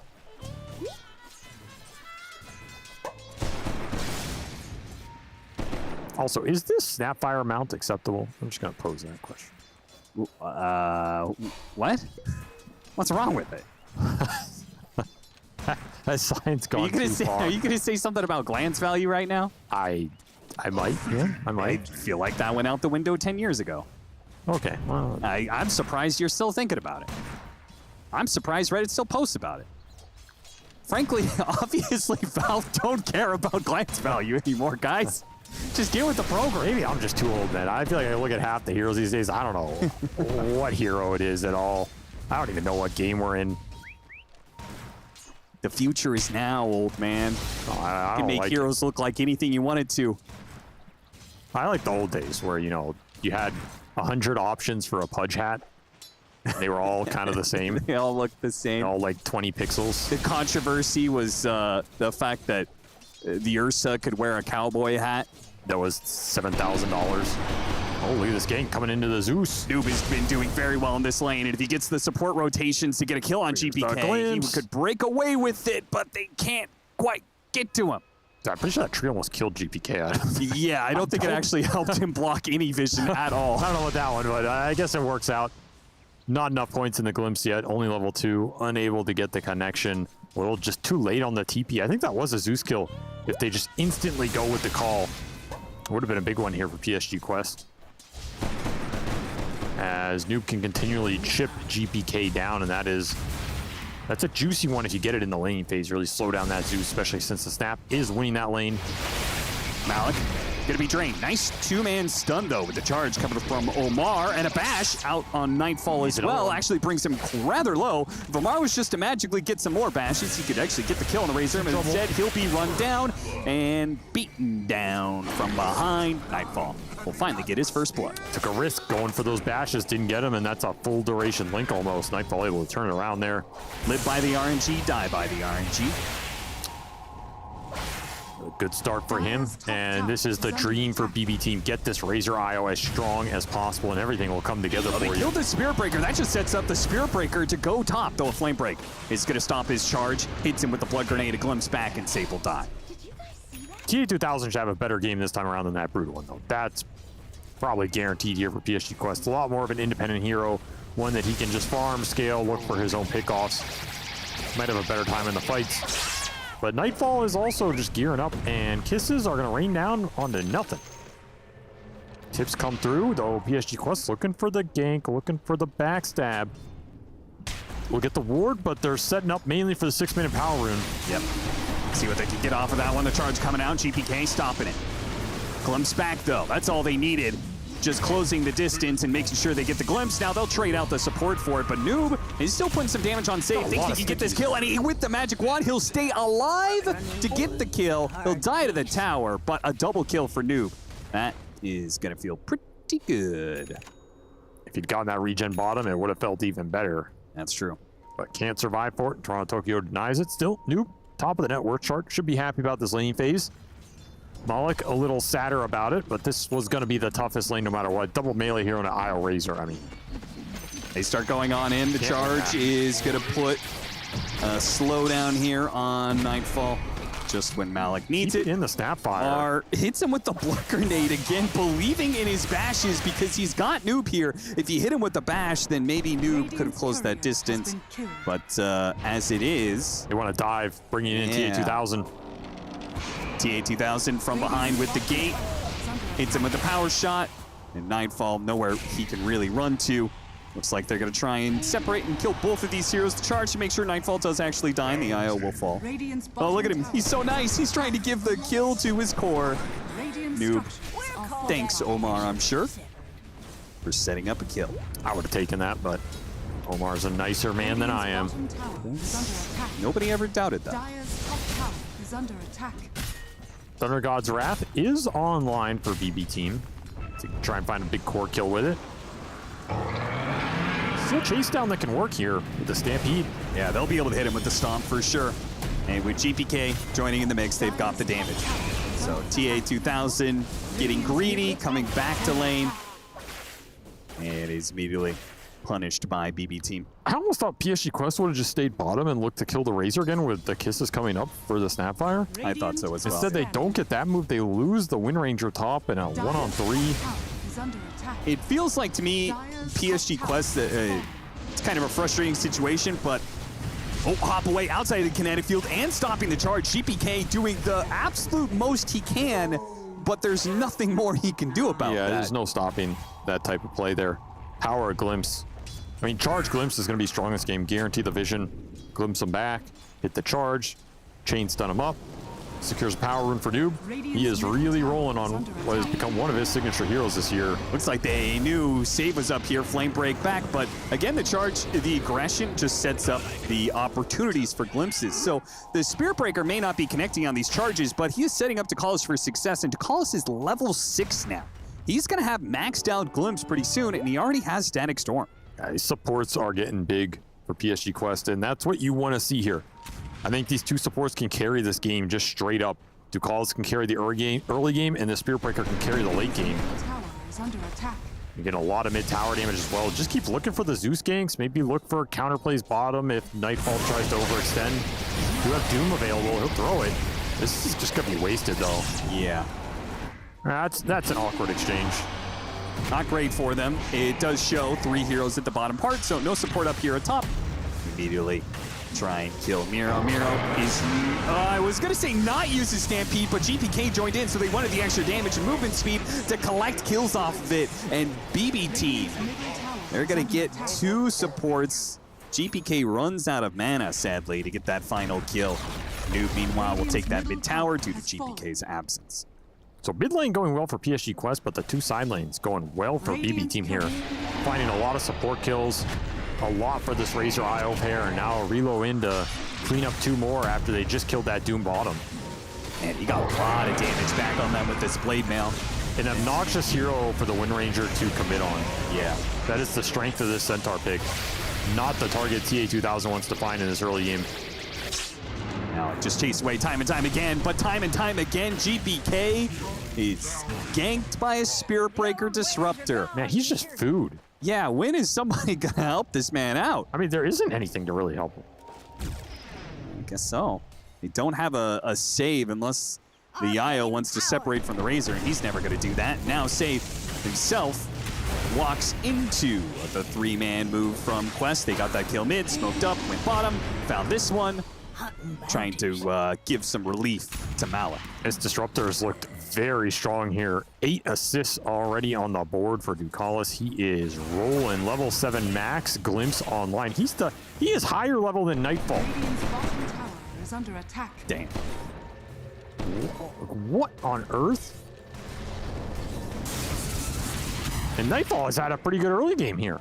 Radiant's bottom Yeah, tower I mean, he is tied up with an IO, right? So his experience is... Yeah, but Ducalis is tied up with a Disruptor, so... that can't be a heavy chain. Hey, Miro with the relocate in. They'll get the kill on the Wind Ranger, and Miro survives. Omar, he's going to have to make a run for it and then try and charge away at some point. Save. Might be able to survive here. Yeah, he has no flame break, so charge away. Should be okay. Unless the Zeus catches him. Quite close enough. He was trying, but not there. Another Doom going to be used. The Glimpse back on this one. And this is a classic Dota combination here. The only way you don't die when you get doomed is usually just trying to run away, and Glimpse will make sure that's never possible. Midas for the Doom, help him scale up here. PSG Quest starting to take this early game over. Just so much farm on this Snapfire, man. This is going to be a fast Gleipnir. Every power rune has gone his way as well. Is under attack. The one thing I don't like about this early game for PSG Quest are these ganks into the Centaur top. I just don't think they're necessary, and they've backfired every time. It's the one area of the map that BB Team have had some success in this early game. Just counter-initiate. I mean, the Centaur has Bracer's Blade Mail. Yeah, why are you ganking the tankiest hero setting up for relocate? Exactly. And every time Miro gets gone on by the Wind Ranger, BB Team are happy. That's why they picked this hero. It's exactly what they're looking for. I feel like PSG Quest keep going back here. Just running into that brick wall. When they have a lot of space to operate with right now, because I don't think this IO Razor pair are strong enough to really contest these open jungle areas against the Breaker Disruptor. GPK definitely isn't. He's really struggled against these two supports.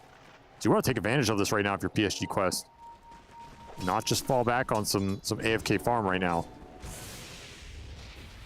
Malik picked up his minus, already has 1,100 gold, so his Blink Dagger would not be too delayed.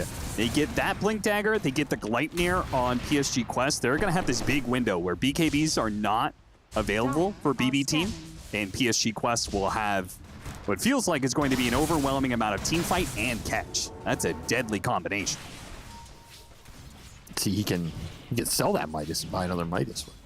That's true. If he would like to lose 200 gold, he could do that. But he would hide information from the enemy. Imagine he uses Midas and then he sells it and then rebuys it every time it's off cooldown. The enemy never knows he has a Midas. You're right. He's just covertly printing money. Power of information, Austin. These are the strats nobody thinks of. I don't even think that works, but maybe it works. I don't know. Radiant are scanning.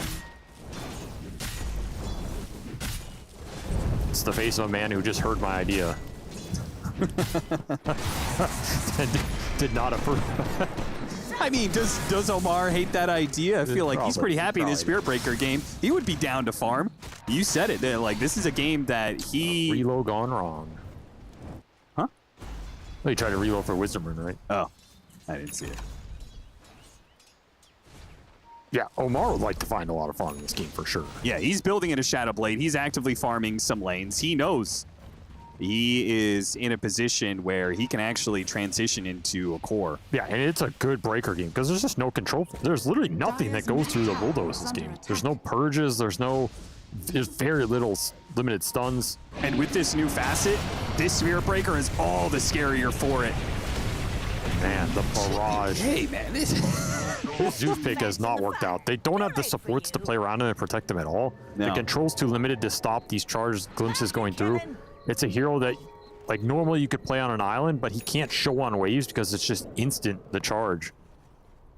Mortimer's cruising around the map with that haste rune. Not going to run into the IO, though.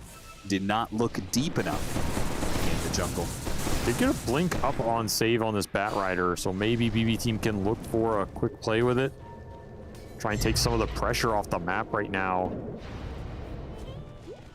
So far, it's just PSG Quest running around getting whatever they want.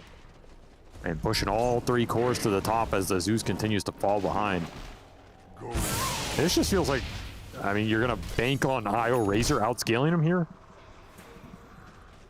Yeah. We seem pretty set on that idea at this point.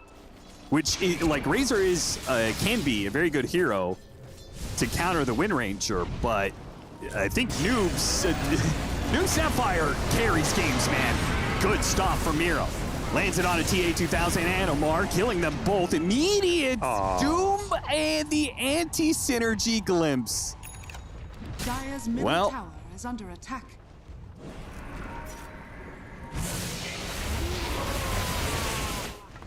Yeah. That's a fight. Great fight for BB team. Get exactly what they want. Take the supports out first. Remove the control, and then you just have a free-for-all. That is one thing about their lineup. They can hit some fast BKBs here with Stampede. Just watch that run in with the BKB duration. It's going to be really strong. And Save finds exactly who he's looking for here, the Wind Ranger. I will say TA-2000, he's had some costly deaths this series. Yes. And it has really slowed down Quest games as BB team have found him again and again. Find a quick little IO, but it is not the same effect. Going for the Centaur again, eh? Yeah, this is just not a thing. I do not know why they keep going to this man. Is under attack. But they are.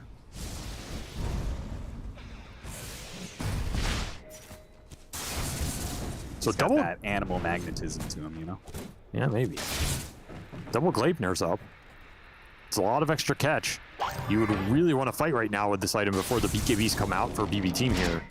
That Razor BKB is going to be strong.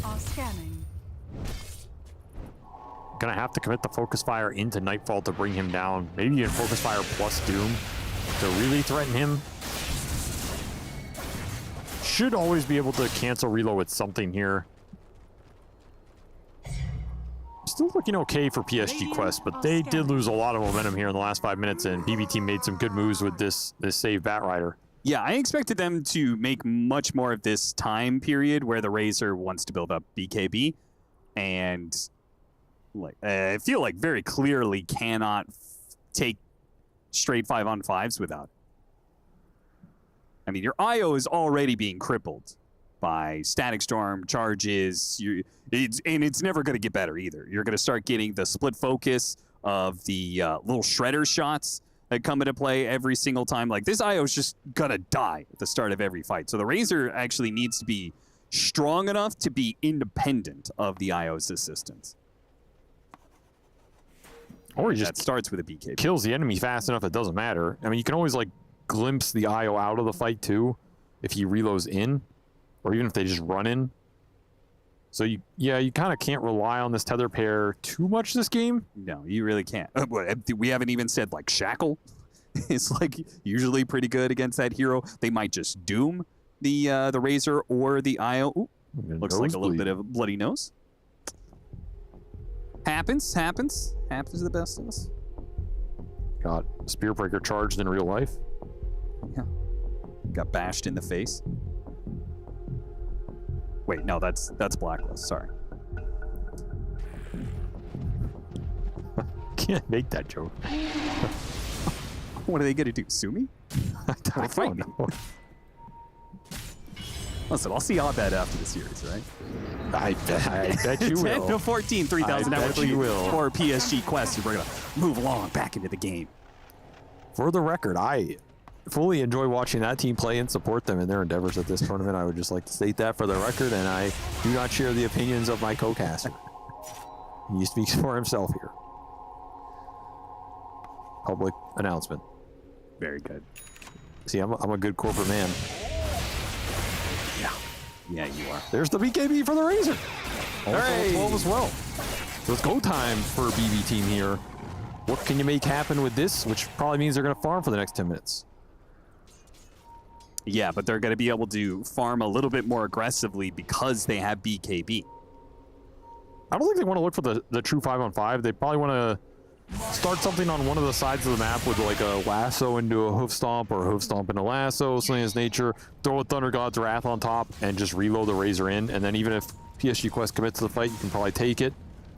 I think a head-on 5-on-5, you might be able to force it, but you know, you could still get charged or ulted in this BKB. You can still get focus fired down. What do you do if PSG Quest don't split up and they just sit together as 5? Well, you probably what if they smoke into your IO relocate situation? Oh, the smoke breaker, it's an awkward angle. They need the vision. They're not going to get it fast enough. The kisses go out. The Gleitner on one. They're going to go straight for the IO. They got the Doom on the Razor actually with a lot of damage for the focus fire. There's your BKB. Yep, that's the problem. Like, the charge through just negates so much of the presence, and there's a lot of damage to throw in there. This is why I think the Wind Ranger is going to feel a lot better for PSG Quest this game than last one, because there's a clear target for T2000 to lock onto every time and win the fight. Yes. If you focus fire this Razor, you bring him down, that fight is won. There is no other real big damage source to carry the fight. Like, Zeus, you can itemize against. You can build Pipe, you can build Mage Slayer, Shroud, whatever, Glimmer, you know, sustain, and that hero cannot carry a game. And I love the timing of this smoke, too. It's a beautiful one. It gets the Tormentor kill, which is pretty nice to take away from the IO, and they've got 2 supports that are pretty decent with it. BB team are actually going to try and disrupt this Tormentor play. It is ambitious. They're really low. They are really low. Oh, he sees all these heroes. They're all low. Can they get anything off of it? They get the Disruptor who was walking into them, but everybody else will get out. But imagine. Oh, they reloaded the base. Had the other oh my God, they're in the base. They didn't get anything though. That was lame. Well, they're going to get relocated back. Good attempt, good effort, good effort. Yeah, I like that play. I mean, they're all low and the Disruptor's dead. Did you have actually have buyback on Disruptor there? No. No, he didn't. Otherwise, you're buying back there. You're oh, yeah, 100%. Glimpsing. Maybe it's not even worth it. I mean, you can only glimpse the IO. Well, no, if you're good, you can glimpse the Razor. I mean, he BKBs it, right? I don't think trading buyback for BKB is worth it. I guess you... yeah, whatever. We'll discuss that another time, but I do like the creativity from BB team on that play. That was a heads-up idea. I mean, I like any aggression I see out of BB team. True. Radiant are scanning. And I think they need to go for stuff like that because they're losing a bit of farm on the map right now. Yeah, just frankly, is this... like, I don't think the Wind Ranger is going to answer the Razor for a lot of these situations. Unless you manage to get the initiation, get the link on him early, then maybe the Razor stops the Wind Ranger. But, like, we're seeing this BKB focus fire problem. And that's before Noob is online on the late game Snapfire. Noob Snapfire late game is crazy. True. Any falsehoods? No falsehoods here. Got a glimpse back. Bat Rider shot down, but the power shot. Man, I'll tell you one thing. PSG Quest might be the team in the world that buys the most Lincoln Spheres of any team I've ever seen in my life. Give me the stat on that. Yeah, production. Give me the stat on that. Stats. I mean, they're not going to have it for this because that is not a stat you can have. This was the problem Biochet was talking about, by the way. You just have to show all the time as Razor. They do manage to get the relocate out, but it does leave the Razor alone here, and he's already been doomed. They don't have the immediate physical damage, though, of the Wind Ranger. She's still struggling to catch up to the team fight, but Noob does do some shredder damage, and he shreds the Razor. He brought the Zeus back. Got the Shackle on only one.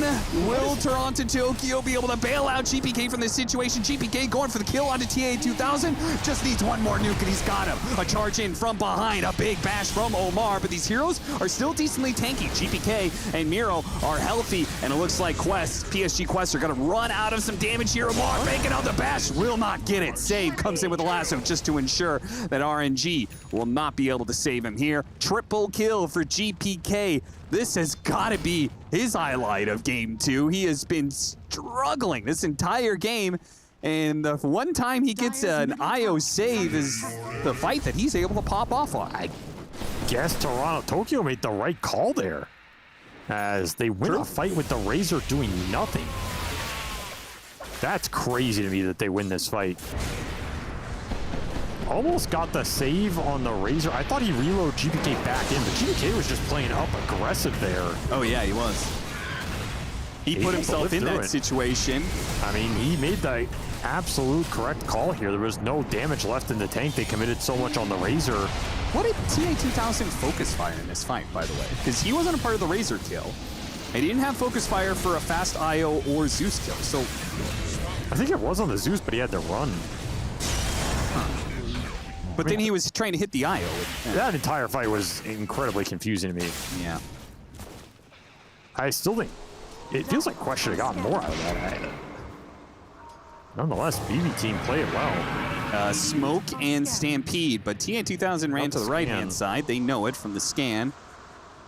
That was Dire's bottom tower peculiar is under attack. in its aggressiveness from BB team. This Centaur's been annoying.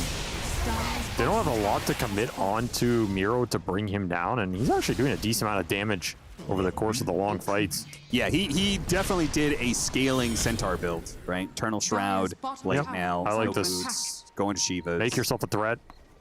He just needs the shard after the Shivas, and that damage will start building up. But what about your Razor? Nice charge on the IO, stopping the relocate. Beautiful stuff from Omar. That's just some heads-up Spirit Breaker play. And got the glimpse on the IO too. The support duo dismantling BB team. BB team still sticking around thinking that maybe they can keep this going. A charge going to the Centaur, trying to go through the BB team. The little shredder, not quite enough to finish off Toronto Tokyo.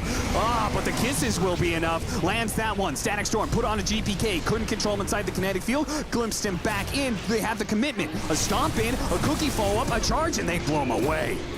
Now just pushing back the Centaur, leaving him for last. They're going to go for the Bat Rider next up. And then save the tough meat of the horse to chew through later. Ooh. Multiple glimpses setting that up. And of course, another fight where you take the Razor out first just opens up the floodgates for PSG Quest, and they are able to capitalize. And all that starts with a high ground ward from the Disruptor that gets that charge on the IO initially. That's why he had the vision there. Support's making all the plays for PSG Quest here. No control for this breaker. I think he got off 4 charges in this fight. Multiple Centaur stomps from Malik as well.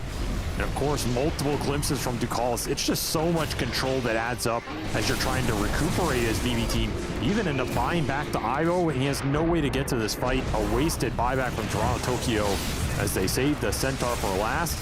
You know, they went up there the whole game to focus him, and I guess they learned their lesson. Save that Centaur for last and bring him down in the 5-on-1. Also, maybe BB team learned the wrong lesson from their last team fight. They won that fight without the Razor. This fight, the Razor goes down first. They still thought they could fight. I don't think that's what they thought.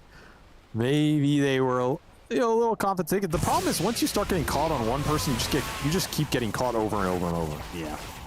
Nobody will link us for especially Nightfall. With Disruptor and Spirit Breaker. Yes. Which I think just means it's inherently folly to try and bail out the IO in the first place, you know? Can't run from heaven. Apparently, they can run at heaven. Repeatedly. Kill. Anyway, somebody get me the stat on the Lincoln Spheres bought by this team. Somebody at me on Twitter after this game. No, I'm not saying for you guys on production. I know that's not. Somebody we're trying to crowdsource this one. You know, Knoxville, whoever's watching, I want a stat on how many Lincolns PSG Quest buy on average per game compared to every. Because every game I watch them, it feels like they always end up with at least 2. No matter what the heroes are. These guys just love their Lincoln Spheres. Lincoln's done on TA 2000. What do you think Noob's eyeing up here on his item built for Snapfire? A Lotus Orb? Lincoln Sphere, my man. You should have listened to me. Oh, sorry. I'm telling you, something about this item speaks to this team.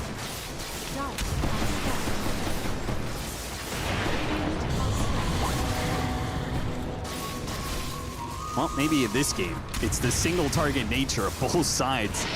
In our lineup, it is going to be a very effective Lincoln's game.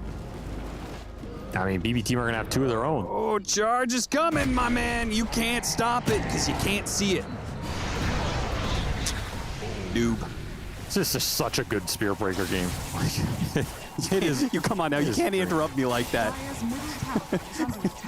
What? Oh, I was going to say noob. Took the last hit, and then it just sounds like I'm calling Sabe a noob. How am I responsible for that? Come on, man. Faster. Gotta give me some space. Supposed to be a rap god. Let me spread my wings. That's Owen. Radiant's top 14 to 25, 8,000 net worth lead for PSG Quest as they have felt in control this entire game. And I've been worried about what the Snapfire looks like when you start getting the 20 talent and then the 25 talent. We're almost there. 20 talent is almost here. Malik is also getting to the higher levels of Doom, so level 3 Doom is going to be up very soon. Yeah, that's the scary part. The Snapfire talents are always just looming in this game if you're a BB team, and I don't think you're beating those. No, I don't think so. I mean, you're talking about just the outscaling possibilities. GPK. How did that happen? Well, I mean, if he makes it past that tree, he's probably not going anyway. GPK taking a page out of the MLBB player books. GPTZ over here. You like that one? That was a multi-genre joke. There's definitely like 10 people watching right now. They got that. That's the kind of commentary Esports World Cup wants. Crossing genres. Tier 2, another one taken out, or first one actually for PSG Quest. Oh, he didn't end up going for the Lincoln. So he queued up the Lincoln so he could ping it to say, hey, you're going to another Lincolns. I approve of that. Shiva's blink in from Malik, hits the glimpse, forces out the BKB, and they'll still get the IO kill. Man. And the BKB out of the Razor, which means you just can't fight until it's back off cooldown. This game is spiraling for BB team, and there's not clear ways back. You're running the clock against these Snapfire talents, and he is Omega farmed. 11-1-8 for Noob this game. Feels like when PSG Quest need a win, they go back to this mid-snap.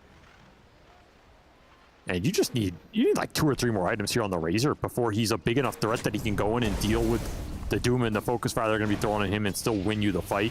Like, you need a Refresher, maybe a damage item or a survivability item, and Butterfly or something? I don't know. Radiant's top tower has fallen.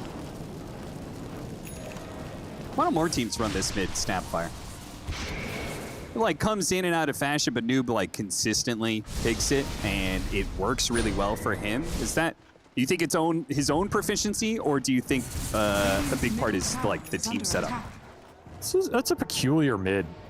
Like, it has these valleys in the game that don't feel good for a lot of mid players that just prefer to snowball directly with something like a Tiny or Primal. His ultra late is really good, but you can sometimes get stuck trying to get to those talents. Yeah. Like, his damage comes in the level 25 now, so it can be a long way to get there. I don't think a lot of teams want to wait for their scale to come online. Like, if you're 4-slotted Primal or 4-slotted Timber, you're just going to do more at this point in the game. Radiant are scanning. I don't know what we're cheering for, but I approve. They're cheering for a 4K difference gain in that Aegis power play that was negative last game. Tower is under attack. That's true. PSG Quest have gotten more adept with the Aegis, and they'll take a second tier 2 off the map during this window. charge across the map from Omar is going to break the smoke. They do manage to get the lightning bolt. Good reaction from GPK, but he has a BKB in Omar, so they can't actually stop it. Didn't use it. Radiant's bottom tower is under attack. Huh. I think you're just supposed to instant use him there, get rid of the bulldoze. You can last him when he comes back down. Little misplay there. Oh, look at that. 20 Lincoln Sphere in 46 matches. That is definitely above average. Wow, we actually got that stat. I'm genuinely impressed, though. Well done, production. I don't know what the average is. You just have to confidently state that it is well above the average. 10 above the average, folks.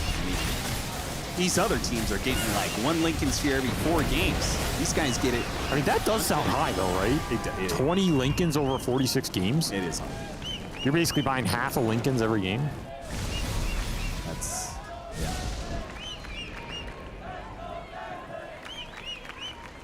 I mean, for example, I feel like if I watch Falcons or Spirit, I don't think I ever see them really buy Lincolns.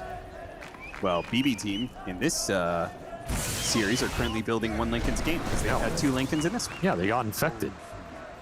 The PSG Quest Lincoln what they do to you. infection. You should have spell shielded off that one. Look, he's going to Lotus too now, man. They're done. They've gotten the single target reflection curse put onto them. I mean, it does make sense here for BB team. You really want to get rid of these charges, the Doom reflection if you can get it. Maybe even like a glimpse pop could be pretty influential. Yeah, boo pauses. Nobody likes pauses. I've never seen a crowd boo for a pause before. That's funny. 2.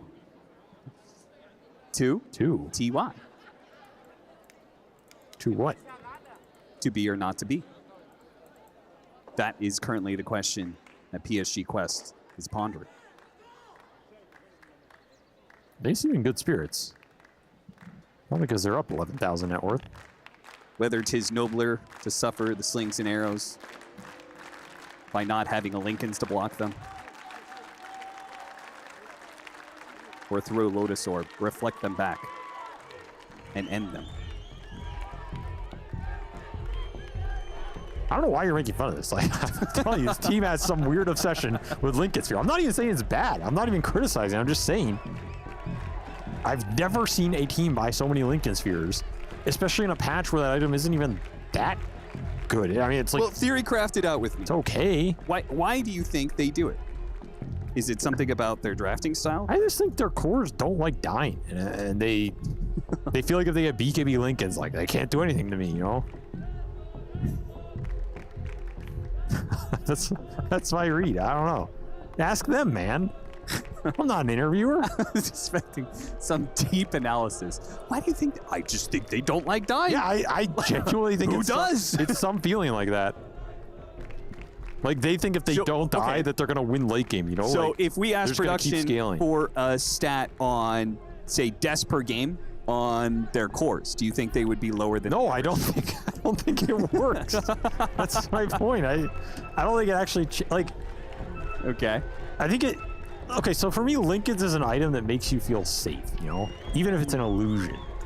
It's a warm blanket. It's a warm blanket. Yeah, it's like, It's the safety blanket. And I think they enjoy feeling like they're going to be safe and scale into the late game where the strength of their team lies. Which I think for PSG Quest, it is in that like 40 to 60 minute block. Right? I don't think they end games early. I don't think they generally run over lanes, but I think they can outscale you and outplay you in those later team fights, particularly with Noone and TA2000 being really good late game scaling players. Mm-hmm. And I think a lot of times Lincoln's is like it's the second or third item that makes you feel like, all right, they're not going to be able to catch me on the map, which means I'm going to be able to split push and get to my items and eventually get to that late game, even if I give up a little bit now. That's my actual idea behind it. So when TA2000 clicks the Lincolns on himself and he's wrapped in the warm embrace of that You're going the blue distance. orb, You're going the distance. He feels safe and confident. Yeah, and what's your choice as the opposing team? To build it back. I mean, okay, we got to match it. And next thing you know, you've got a blanket for it.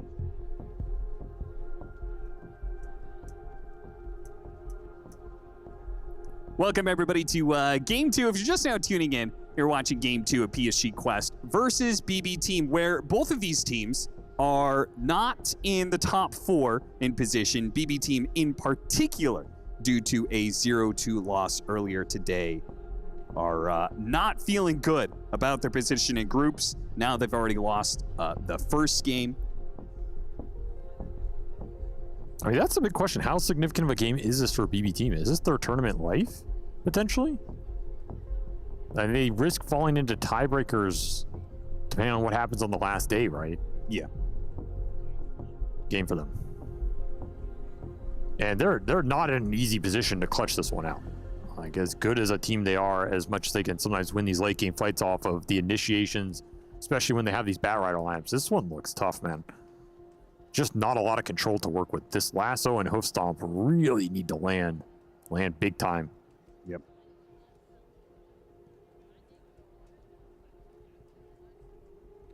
They're thinking about it.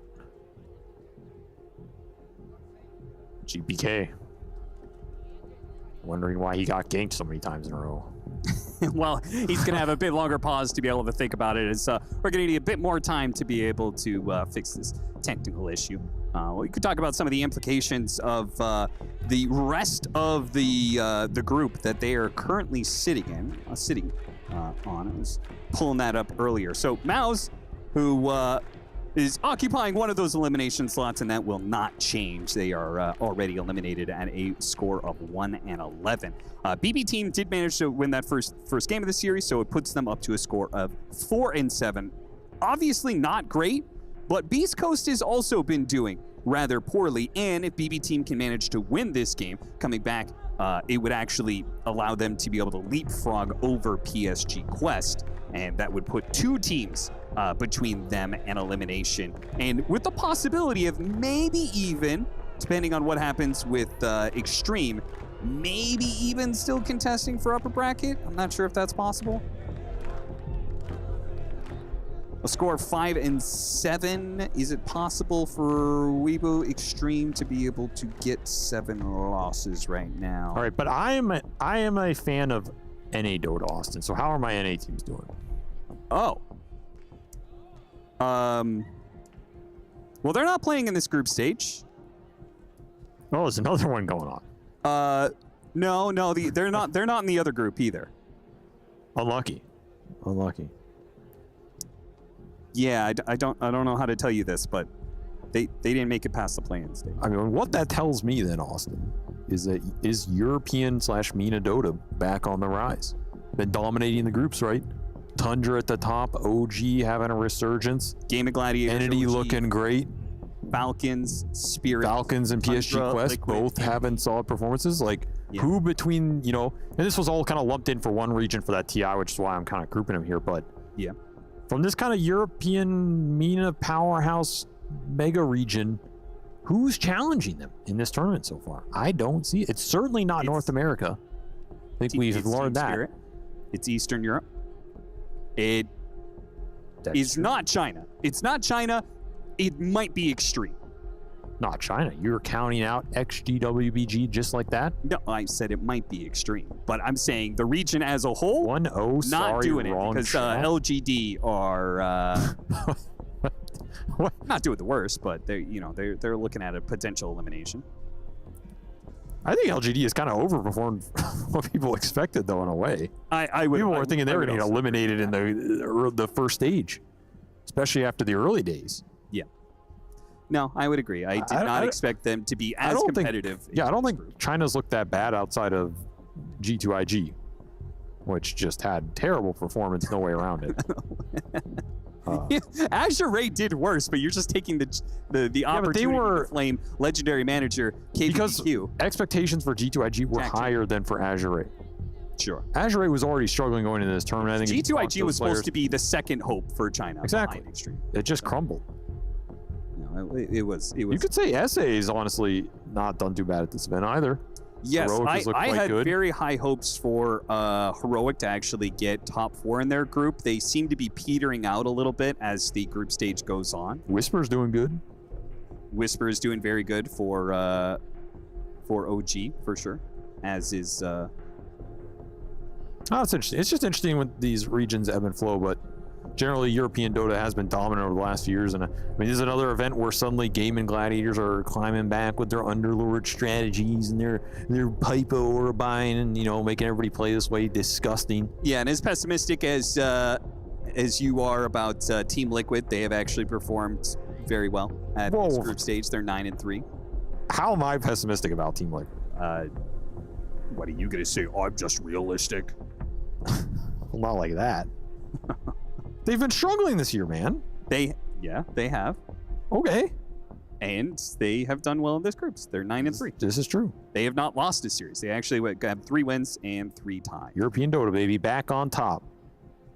Just back what everybody wants to see, right, Avery? Maybe.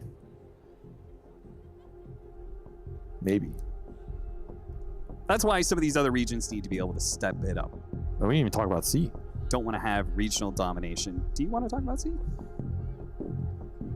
No, Aurora's doing fine. They're middle of the road, 6-6. Yeah, I think Aurora could still make a run here as this tournament goes on. Especially if they get that little bump into that upper bracket and then all of a sudden they find some heroes that work for them. They win one of those series. They're looking pretty good. And we saw them make a run here last year as well. And I think a lot of people didn't expect them to.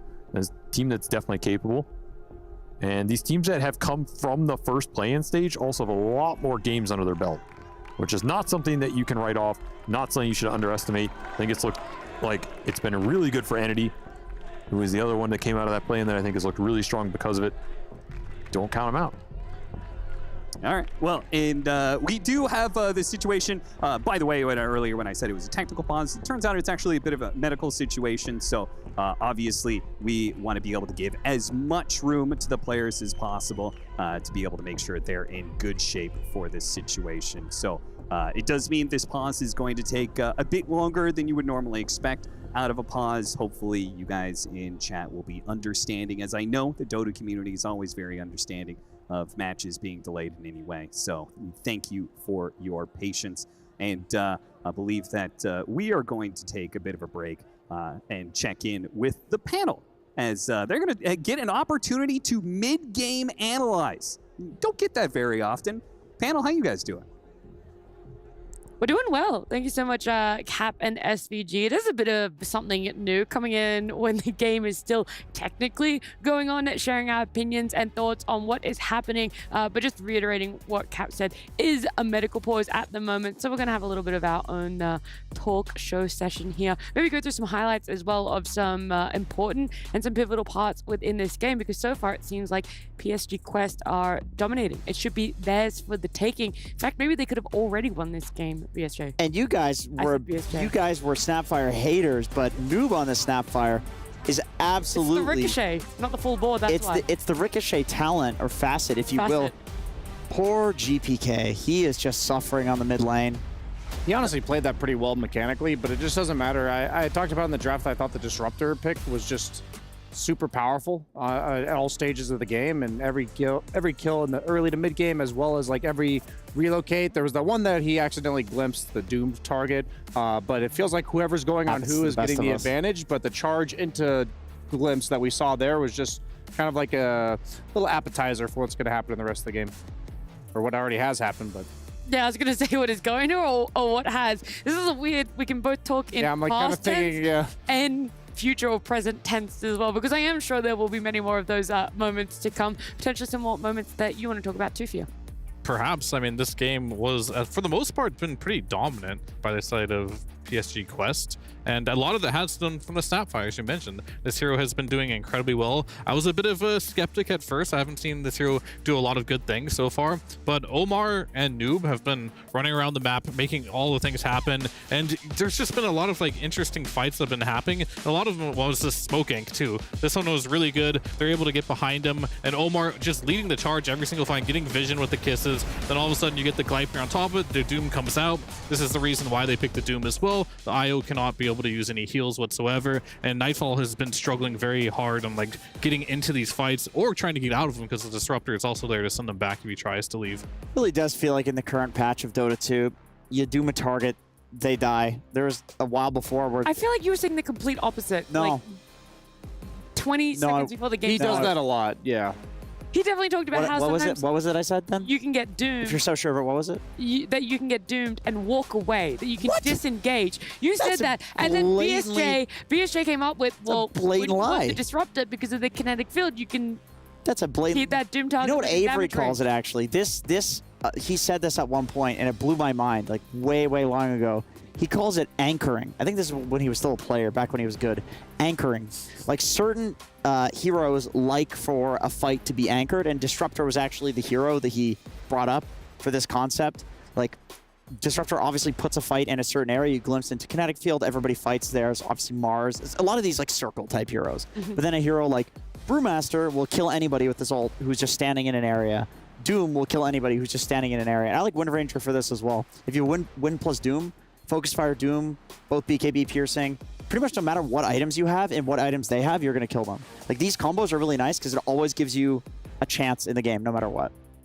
Well, look, medical issue aside, what is the route back in for BB Team? I mean, the fact that they are down in net worth right now, the fact that the fights are getting more complicated as the game progresses too. It's not as clear cut. PSG Quest coming in, being able to lay down those ultimates and just win the fight. It's not like that anymore. So what needs to now occur for them to be able to transition into getting that net worth lead? I think the issue for them is both teams rely heavily on who jumps who first, and PSG has a spear breaker who they don't really want to go on him. They have a target that is not juicy for them, so Omar is able to supply the vision. So I think it's going to come down to having a ward sentry, using his charge, and then being able to like blink on the backline and kill the disruptor before he gets his spells off, because at the end of the day, it's a lot harder for them to do that than it is for Omar to just run in. Yeah. I did a little bit of investigating, by the way, and I counted all of the players, and it's Miro that's missing. Yep. Don't know if I should have said that on stream, but I'm going to anyway. I already have. Just looking at the... Yep, that's Miro that's missing. He's your favorite, isn't he? He is my favorite guy, yeah. He's my favorite. Well, and your least favorite is Nightfall. Nightfall. Well, Nightfall, there's been some, beef going on. Do you want to go high-five him? I can high-five Nightfall, yeah. Yeah, go Actually, here's what I'll do. Here's what I'll do. Appreciate that a lot. This is for the elevator. You ignored me. Friggin' asked you a question. That was really good. Let it out. He ignored you on the elevator? I said, what? He ignored you on the elevator? No, I asked him if he wanted to get breakfast with me, and he said, I have a match. And I said, what the heck's going on with you, man? We always get breakfast. All the matches are in the afternoon. That's what you said to him back. We always get breakfast. Do you actually? What? No, that's a lie. You're not even ever awake for breakfast. I don't know why I thought that was a genuine piece of Wait, one information. sec. that Can you I could just okay, breakfast make and it. match was one sec. the part Where's that- GPK? Make it Is that save or that's GPK? save. That's save. That's save? Where GPK is down the end. No, Oh, he's no, right yeah, there. he's right here. He's right here. Get out of the... Okay, this is... My bad. This is for expecting me to hit a Mirana arrow off of a Razor Q. It's not even that much of a slow. You were leveling your passive. He actually did that. He actually did that to me in a pub. He was mad at me. I know. I'm not even joking. GPK? Yeah. Like, Do you have any beef with any of the PSG? I feel like you have to even it up a little bit. Do I have beef with any of the PSG guys? Yeah. They're pretty nice guys overall. They're actually, I don't know, they're pretty They're nice very guys. wholesome. They're also great for content. They're not incendiary like... I've been I've been flamed by GPK too. Don't worry. I think that's a rite of passage. He if has you're in the beef high with MMR everyone. games. Yeah. All right. Well, let's tell our GPK stories then. All right, very quickly, because there is another content piece that we could throw to Okay, instead. so basically you I can played- scissors, paper, rock for what we It did. was Or just what was- talk. I'm gonna say it. It was Okay. just which major was it? The Texas one? Arlington. Yeah. Arlington. So everyone was in US, You're the right? worst I was American. playing from home, and then he randomed Alchemist, right? Because nothing to say was also in this game, and he gave really him good. mid. And I played Post for Enigma because he randomed Alchemist. He went Grievel's Greed first on an all-flame Alchemist. And then Back before his then he started flaming me because I picked why did Enigma you and I was let me being- pick I was this? being edgy by playing position 4 Enigma. Did he call you an edgelord? Something like Because that. maybe he's spending too much time with Jenkins. No, he doesn't know what... He wouldn't know that. That's like a cool Zoomer stuff. He's an old guy. True. You know? Do you want to share any PSG Quest stories? I've only had positive experiences with all of them. I like that we can see them. I feel like... I do like this shot. Well, the reason why I asked if you wanted to share any PSG Quest stories was because Tsunami got to sit down with I don't know actually if he was sitting or standing. I'm just kind of making this up on the got to spot. be It's hard to tell But with he him. was with. He was. That's true. Tsunami is so short. Sometimes his sitting is standing. He was.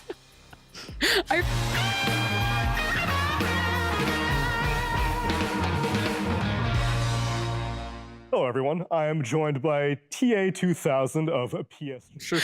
Okay, he's sitting. He's sitting. What, I think that was sitting. That was, right?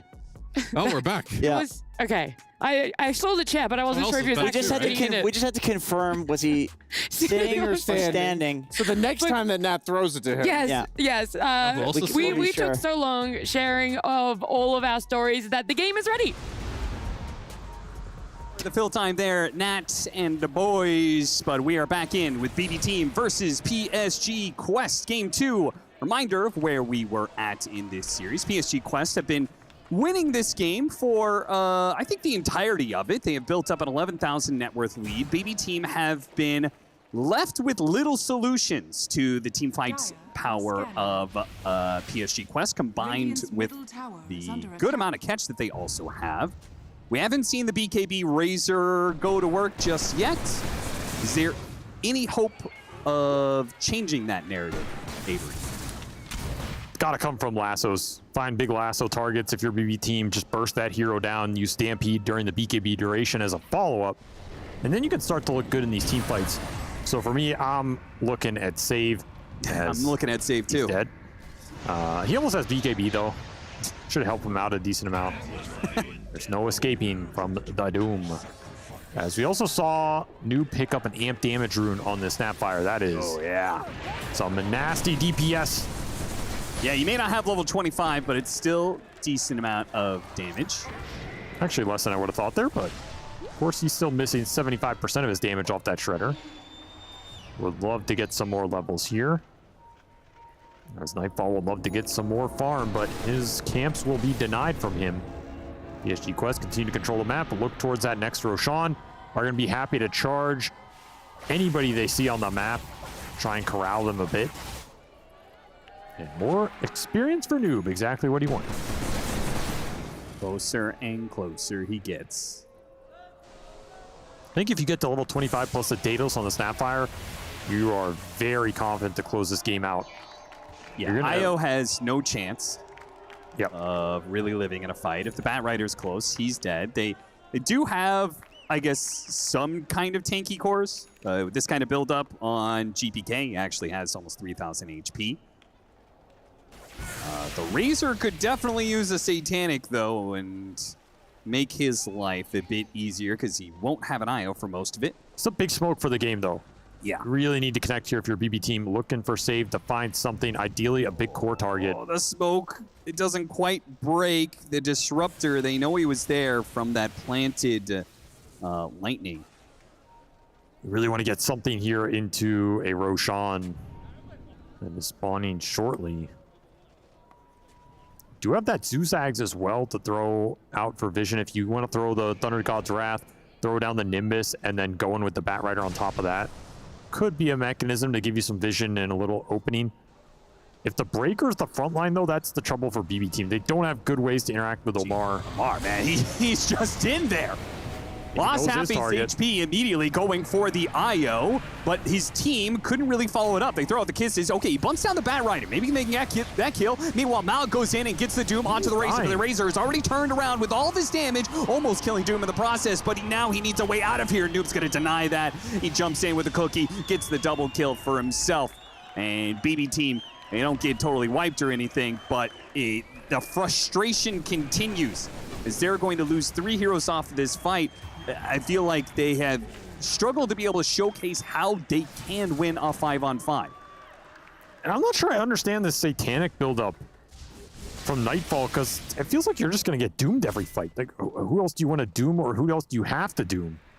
Yeah. And the thing is, Malik has a Lincoln's break with this ensnare, so he's just able to go in there, break the Lincolns with the net, throw the Doom onto the Razor. As long as the IO's dealt with, Nightfall's locked into that fight, and he's probably dying in the end, even if he was able to bring the Doom there down.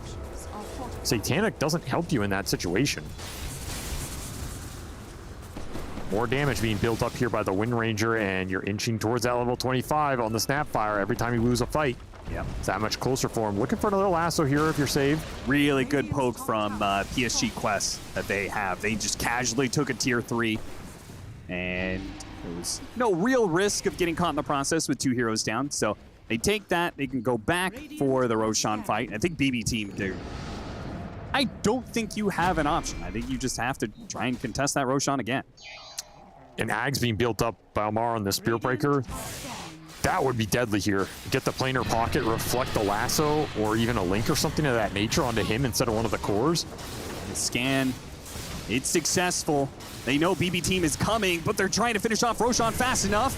Almost getting inside the pit, but not good enough. PSG Quest get the spoils of Roche. Now they try and get out of here, but the Doom is already placed onto the Razor. Toronto Tokyo is going to try and escort him out of here. Noob is taking a lot of damage, though. He's passed over the cheese. See if he gets the chance to be able to eat that one, while Malik's still trying to commit for this Razor kill. The Doom is almost out, but the charge is coming through, and that's going to be the coup de grace. Omar finishes him off with one big blow to the head, and without their carry now, GPK with a focus fire on him will quickly go down.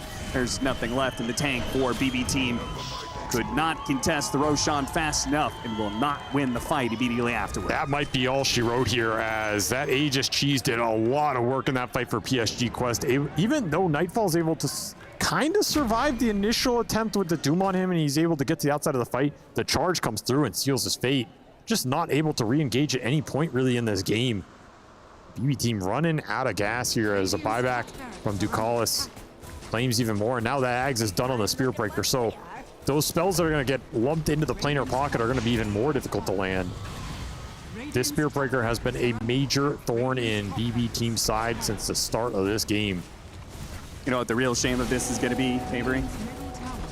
We've talked about the Snapfire's level 25 probably 15 times in this game. They'll never get to it. We may never get to it because PSG Quest might just close out the game before that. Even has the Daedalus, is level 24.5, but one more lost team fight. And BB team are truly going to GG out. Whitebeard catch on the IO. Good start, charge on the creep wave instead, but it doesn't matter. They get that kill anyway. He does have a buyback. Nets him to assert dominance here. Save. Save, trying to go for it. Quick Manta reaction from TA2000, denies that initiation from Save. And Noob, here comes some shots. Got his level 25 off of that kill. Gonna have to wait for another little shredder to be able to see it, but the fight might be over before that even comes to fruition. He throws some kisses into the fountain, and there it happened. They actually didn't get to see it once. Out. We get to see it one time in the fountain. He will take a fountain dive to kill one of them. PSG Quest able to pull out a Game 2 victory here, push BB team down even further. It just felt like they did not have the stuns in this game. That's what I go back to. You're dealing with a Spear Breaker, a Wind Ranger, very mobile heroes. You have such limited lockdown.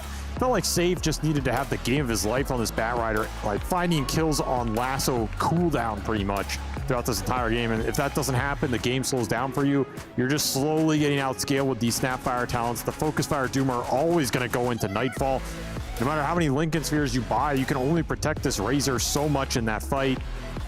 BB team, their struggles continue here to find some footing in this group stage, but PSG Quest looking pretty solid here.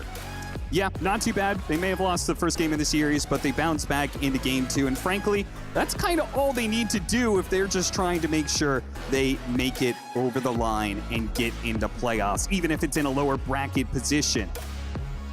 Just taking this win away from BB team and putting it in their own pocket goes a long ways in being able to secure that. But there's still one more day of matches to go and potential tiebreakers on the line. It's going to be a close call to see who squeaks in and who gets eliminated. BB team are now back in a potential elimination spot, though.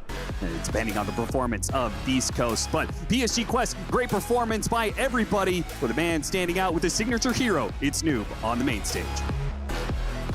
Thank you very much. I am joined by Noob of PSG Quest, who managed to get this Game 2 victory, and you got it with your Snapfire. I'm especially interested to talk to you because you have been a Snapfire player for ages. It's one of your most played heroes, but now everyone's playing. And so are you happy that the hero is meta, or did you like being one of the few hipsters who would play mid Snapfire? I'm happy it's back because before it was very bad hero and they buffed it now and it's back, so I'm very happy about it, yeah. So did you even think about ever using the other facet, or you saw Ricochet 2 and you're like, nice, my build is even more viable than ever? No, I actually tried the other facet with Kaya and you can clear waves with one shot, but this one feels way stronger. Nice. I'm glad you're feeling in your comfort zone, especially in this tournament, because I can't tell what zone your team is in right now. You have split every single series other than day one against Entity. I have to wonder that if this was like a BO3 group stage, do you feel like you'd be doing better or worse than these BO2s? Feels like we would be doing better. I believe my team is better than some teams we lost to, but we just played bad, and if it was a BO3 series, we would have probably won. Nice. I'm glad you're saying that, because so far it does seem like you're on track to get the BO3s. You have one more match tomorrow. It's going to be against Mouse. Technically, I imagine you would not have to prepare that much because they are already eliminated. They are 1-7, but at the same time, you are on the edge right now. So this ends. You're going to go home and sleep, or you're going to review some and study up for tomorrow? No, we will go sleep, rest, and wake up tomorrow and prepare. I appreciate the work ethic, Noob. Congratulations on the Game 2 victory, and we'll send it back to the studio. PSG Quest, those guys are hard workers, and it's paid off for them in this game number 2. They were able to go back to the drawing board within this series, know exactly how they wanted to answer BB Team, and they came back in full force. We've already gone through a number of highlights before because of the medical pause that occurred just briefly before the main fight around Roche Pit that we're seeing right now was the nail in the coffin to end out BB Team. Now, going 1-1 was very favorable for PSG Quest, but let's talk about exactly what went wrong for BB Team in this game number 2.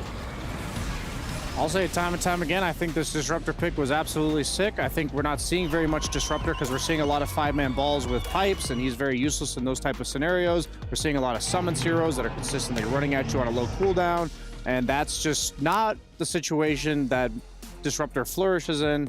But in games where he's good, I think the hero is still conceptually broken, and against heroes like Io and Batrider in the support position, all about that map mobility. Glimpse is just a broken spell.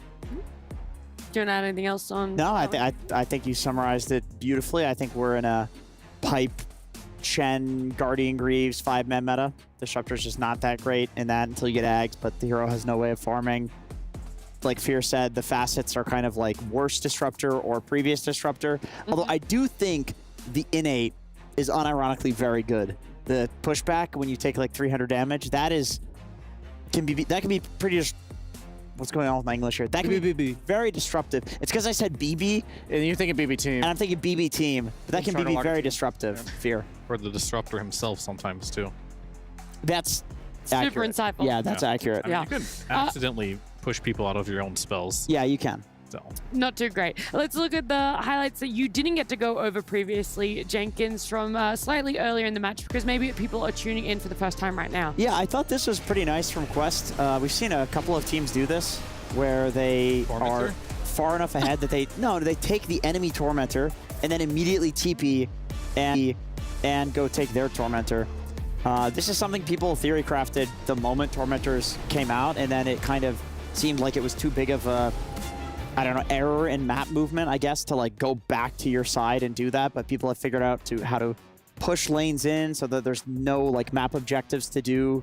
So that way they actually have the time to go do this. And I also think when you have enough of a lead, then you can afford to do this when you're stealing theirs first.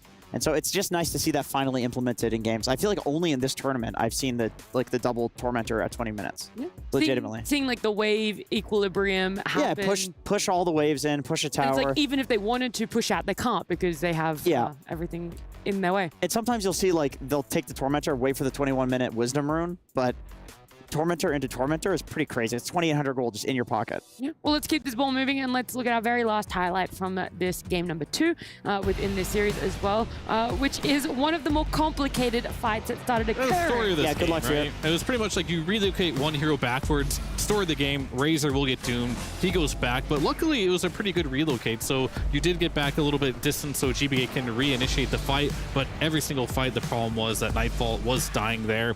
But every single fight, as usual, it's very complicated, lots of rounds of spells, no really big team fight ults here. This is one of the good fights that BB Team did have. There wasn't many of them, and I think a big part of that was the fact that we did manage to get Miro into the game with a blink stun initiation, and I feel like they were lacking it throughout most of this game, getting that initiation because it was a Disruptor and it was a Spear Breaker. most of the time doing it. And of course, Nightfall just got doomed every single fight, so he wasn't able to do a whole lot there. And I feel like if they wanted a chance in this game, they needed to find more openings where they were the initiator. Even though that wasn't the cleanest, whenever Romero did go first, that's when things did manage to happen for them. But at the end of the day, initiation was the name of the game, and they unfortunately did not have it. Initiation and speed definitely is the name of the game for Dota. MVP, though, who do you think did that the best throughout the series, either on the side of BB Team or PSG Quest? I feel like I chose for the last series, so Brian. I went for Callis. That was, I think, his pick overall was just what decided basically the strategy of this game. And oftentimes you don't think of like a 5-position hero setting up everything for the team, but his glimpse is so good this game that he doesn't even need to like rush the Ags. He's able to go for these utility items, the Force Staff against the Razor, the Mech Sustain against the Zeus. So overall, just that type of clear vision of the game in the drafting phase, as well as how it's going to play out in the middle of the game, knowing that like you don't need that Ags like all-in win with that ultimate. And Fear mentioned both teams kind of lacking in the department of team fight ultimates, so knowing it's going to be these crazy chaotic fights, you know, heroes getting glimpsed and relocated and blinking all across our screen, that's just the type of game that Disruptor loves. And he was always the instrumental, like it was charge into glimpse every single time for the plays that made PSG Quest successful. Do you agree with that one, Fear? Because your issue of PSG's lineup was the fact that maybe they didn't have that initiator, and the fact that their post 5 was willing to do it, definitely MVP worthy? Oh yeah, for sure. I mean, their lineup reminded me of a long time ago. We'd play on a lot of CS teams. They would go Spear Breaker plus Disruptor all the time against us, and it was extremely annoying to play against because these are the two best catch supports in the game. And when you're playing a lineup where you can't really group up, you're going to get picked off like they did in this game. And maybe they should have tried a bit more to find a way to get grouped up in this game. But GPK, it feels like every time I was looking at the map, he was just dying and getting picked off by a charge or some type of glimpse. Are you okay, Jenkins? What's going on over there? You seem disapproval of the MVP. No. I was just thinking for a walk? Perhaps I walked in front of him, I would get glimpsed back to this position. Oh. He's off duty. But he didn't. Maybe I'm an ally. He's off duty. He's off duty? Yes. He's a cop now? Yes. We've had a lot of series today, not only in this stream, but also over on 4 different streams. So there's been 3 others happening at the same time. We're going to present to you, though, our Kadia play of the days. We're going to kick us off with the one that you had been able to see. Yeah, I mean, this one was from the previous series, and it was just very interesting to see. And this was definitely... this was not the one I was thinking. Was this someone else's? I think but this either way, this was BSJ. What did you like so much about this? Oh, I love this play. The black hole on. Who is that getting black hole there? That's a puck. That is a puck. Yeah, I can actually explain this because I was sitting next to Mira. This was something she submitted earlier. Okay, so this is Effie. This is Effie. Basically, Toronto Tokyo was owning this game. He, this is a very high-level core puck. He's just kind of throwing out the black holes, catching a hero he probably shouldn't be able to catch. Toronto Tokyo was absolutely carrying this game. Then they ended up throwing. So this is actually a very kind of devastating one to look at for BB Team after what we just saw. Yes. Yeah. Really just absolutely rubbing salt in the wound, if I'm honest, from us. Yeah, Fear for you to do that. That's Fear really for you to submit that is a little disgusting of me. You've gone a little far. Yeah. Let's quickly move on then to the next Kadia play of the day, because I don't think we can linger on that one too much longer. I'm hoping it's yours, BSJs. Let's cross those fingers. Let's cross those fingers and run the clip, see exactly if what I see happened. a Tomato Monkey King, then yep, this is my play of the day, as this is one of the most impactful early game performances, really standout performance from the carry role of going for an early Mage Slayer against the Gyrocopter Sand King cores. And this is OG going to be taking game 1 against Falcons. But I just want to highlight Tomato basically leading the charge for his team, giving heroes like Snapfire the ability to use her cookie effectively. And then this pursuit that he's going to go on, and he's going to jump into the middle of 3 heroes ever so courageously right now. And there's going to be a nice little cherry on the top at the end, as he is going to use his Wukong's command, get some crucial kills. There might be a chance for him to go down here. Sand King's looking to stun him on Malrine, and instinct of a champion, gonna instantly dodge to the side rather than jumping up to a tree. Would you have dodged that, Brian? Be honest. I would have absolutely not been in this situation in the first place, so it's not a relevant question, Jenkins. You would have been on the... I would have already died. He would have died 20 seconds ago, then complained that they had vision, and it would be a Beastmaster. I'd be Hawk. pinging the high ground. He would forget Beastmaster was in the game and say that they had a ward. That's oddly specific of you. Yeah. And the open qualifiers. In the open qualifiers. This is sounding maybe a little bit too personal. I'm going to waste try of and my time that move was. on This has been a quickly. Really, therapy because I've session seen for you Jenkins waste your with the- time in many other ways, Jenkins. Like I wasn't finding this listening. Kadia play of the day. Oh yeah, I have a play of the day. I actually submitted 3 to production. They're all really stupid, so let's see what this one is. Oh yeah, okay, so this one is GPK not playing against PSG Quest. He's actually playing against another opponent, and that opponent is the map. So he's rooted here. You think, okay, that's why he can't move. Center ulti comes out. Why can he not move? He's stuck in the trees. He's stuck in a cliff. Ladies and gentlemen, the house always wins. That's the lesson that we want to learn here. This is not PSG Quest playing well, winning the game, whatever. It's the map. The house always wins. There's a third party. Gabe Newell is the Gabe Newell and what was the other guy? Ice Frog. Ice Frog. Gabe Newell and Ice Frog are the leaders of the team, and the house always wins, ladies and gentlemen. House always wins. We have a very limited edition, 4th and final Kadia play of the day. Fia, I promise you, this time you will know exactly. Pinky promise. You'll know what's happening in this play. All right, let's see. Let's run it. Let's see. It's going to be the same one. This game was super interesting. Like, even the casters are bamboozled because Tomato, he's dead for 80 seconds. Chen's dead. They're going to hit your throne here. And Whisper, he backdoored the wave there. He just cut everything here. And, like, I remember SVG and Cap, they were calling here, the game is over. The cam goes on to the players, right? Like, they're about to show the reactions of the game ending here. And then all of a sudden, backdoor protection goes on here. They can't actually finish the game. Unfortunately for OG here, they didn't actually finish the game here, but they had one more chance to potentially win this game. They got the Aegis. Unfortunately, could not really get that last push going there. But Whisper, giving his team that one extra chance to potentially win a game that felt unwinnable was a pretty big play. Let's imagine, you know, they had have won that game at number 2 for OG. It would have been monumental for so many different reasons. They would have 2-0'd Falcons, also continuing the 0% win streak that they had on stage, but it also would have secured them for playoffs in Group A. So hopefully our standings are ready, because this is an absolutely fantastic way for us to look at the biggest differences between Group A that we saw in the middle of the day in our second series and Group B, which played 2 series today, our first one and our third one. How close it is between Group A, whereas Group B, we actually already have teams secured for themselves. So we look right behind us, Tundra on 10 wins. All they needed was 9 to secure themselves. Team Liquid and Entity, they do have that magic number, so all 3 of them are going to be secured for upper bracket. XG, WBG, still not sure where exactly they'll land. They will be in playoffs though. PSG Quest and BB Team, as you can see, still have that potential to be in tiebreakers and or eliminated, as Beast Coast is on 3 wins. Mouse, though, with the 1 win and 11 losses, does mean that they are 100% eliminated out of Riyadh Masters. So Group B is nice. It's forming. It's shaping up, especially for 4 days of groups having already passed. But Group A, you can get in the shot. Come on, BSJ. You can help Jenkins out. I'll move out of the way, so it's just you two. I got this. Group number 8 is significantly closer. Japanese back, so you can point all the way up at Team Spirit. That's all right. They've got 7 wins. Gaming Gladiators, OG Falcons, they're all tied in first. There you go. Lower Jenkins. Oh no, we're about to break the set. Okay, we're going lower. We're good. Okay. Falcons. Yes, Falcons. All tied at 7-5. That's right. Why are you shaking? So I'm the one holding you. Because he's scared for his life that you're gonna. Oh, you actually broke the screen.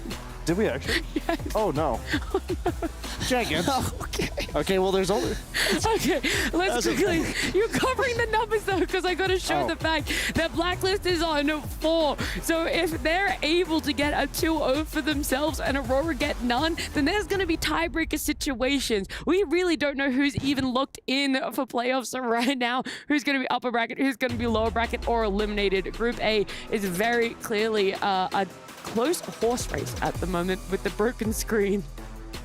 Those are panels. Oh, there we go. We're good. It's fixed now. It fixed it. Anything you guys want to very quickly talk about for our standings? Only one person can say something. I don't know who's going to win, but The house always wins. The house always wins. Stream A is going to be delivering with Team Falcons up against Heroic. Then it's going to be Tundra Esports and BB Team with tiebreakers to be decided if there are any. Don't know if that one's really possible for Group B, but Group A, I am sure we no doubt will. Let's quickly flip through the 3 other streams that we have, B, C, and D, and you guys can shout out if there's also another series that you would be watching if you were sitting at home and had the choice of 4 streams. TBD versus TBD. Wow, that's a real knee slapper for you. Tell me with that one. I mean, I've been watching the teams that are on the verge of elimination, like LGD versus OG, where it's like if they go 2-0, they're almost guaranteed to stay in the tournament. If they lose, they're completely in their own hands and they're out. Mine's actually Mouse versus PSG Quest because Mouse have nothing, right? They're eliminated. They have nothing on the line for themselves, and they're able to upset someone else's dreams within Riyadh Masters. And we've seen this numerous times of eliminated teams. They go, hey, we literally could do whatever we wanted now. It's cheese strats. It's something crazy. I don't know. That's just my take, Jacob. I like Blacklist versus Spirit because Spirit is the best team that has ever graced Dota, and Blacklist is the best SEA team to have ever graced Dota in the last couple of weeks. Bold play. That was it? Yeah. Fantastic. If you guys want to tune in, it's same time as always, but day number 4, we're going to end it right here. We'll see you tomorrow for day number 5, our final group stage series, and also any potential tiebreakers that may happen.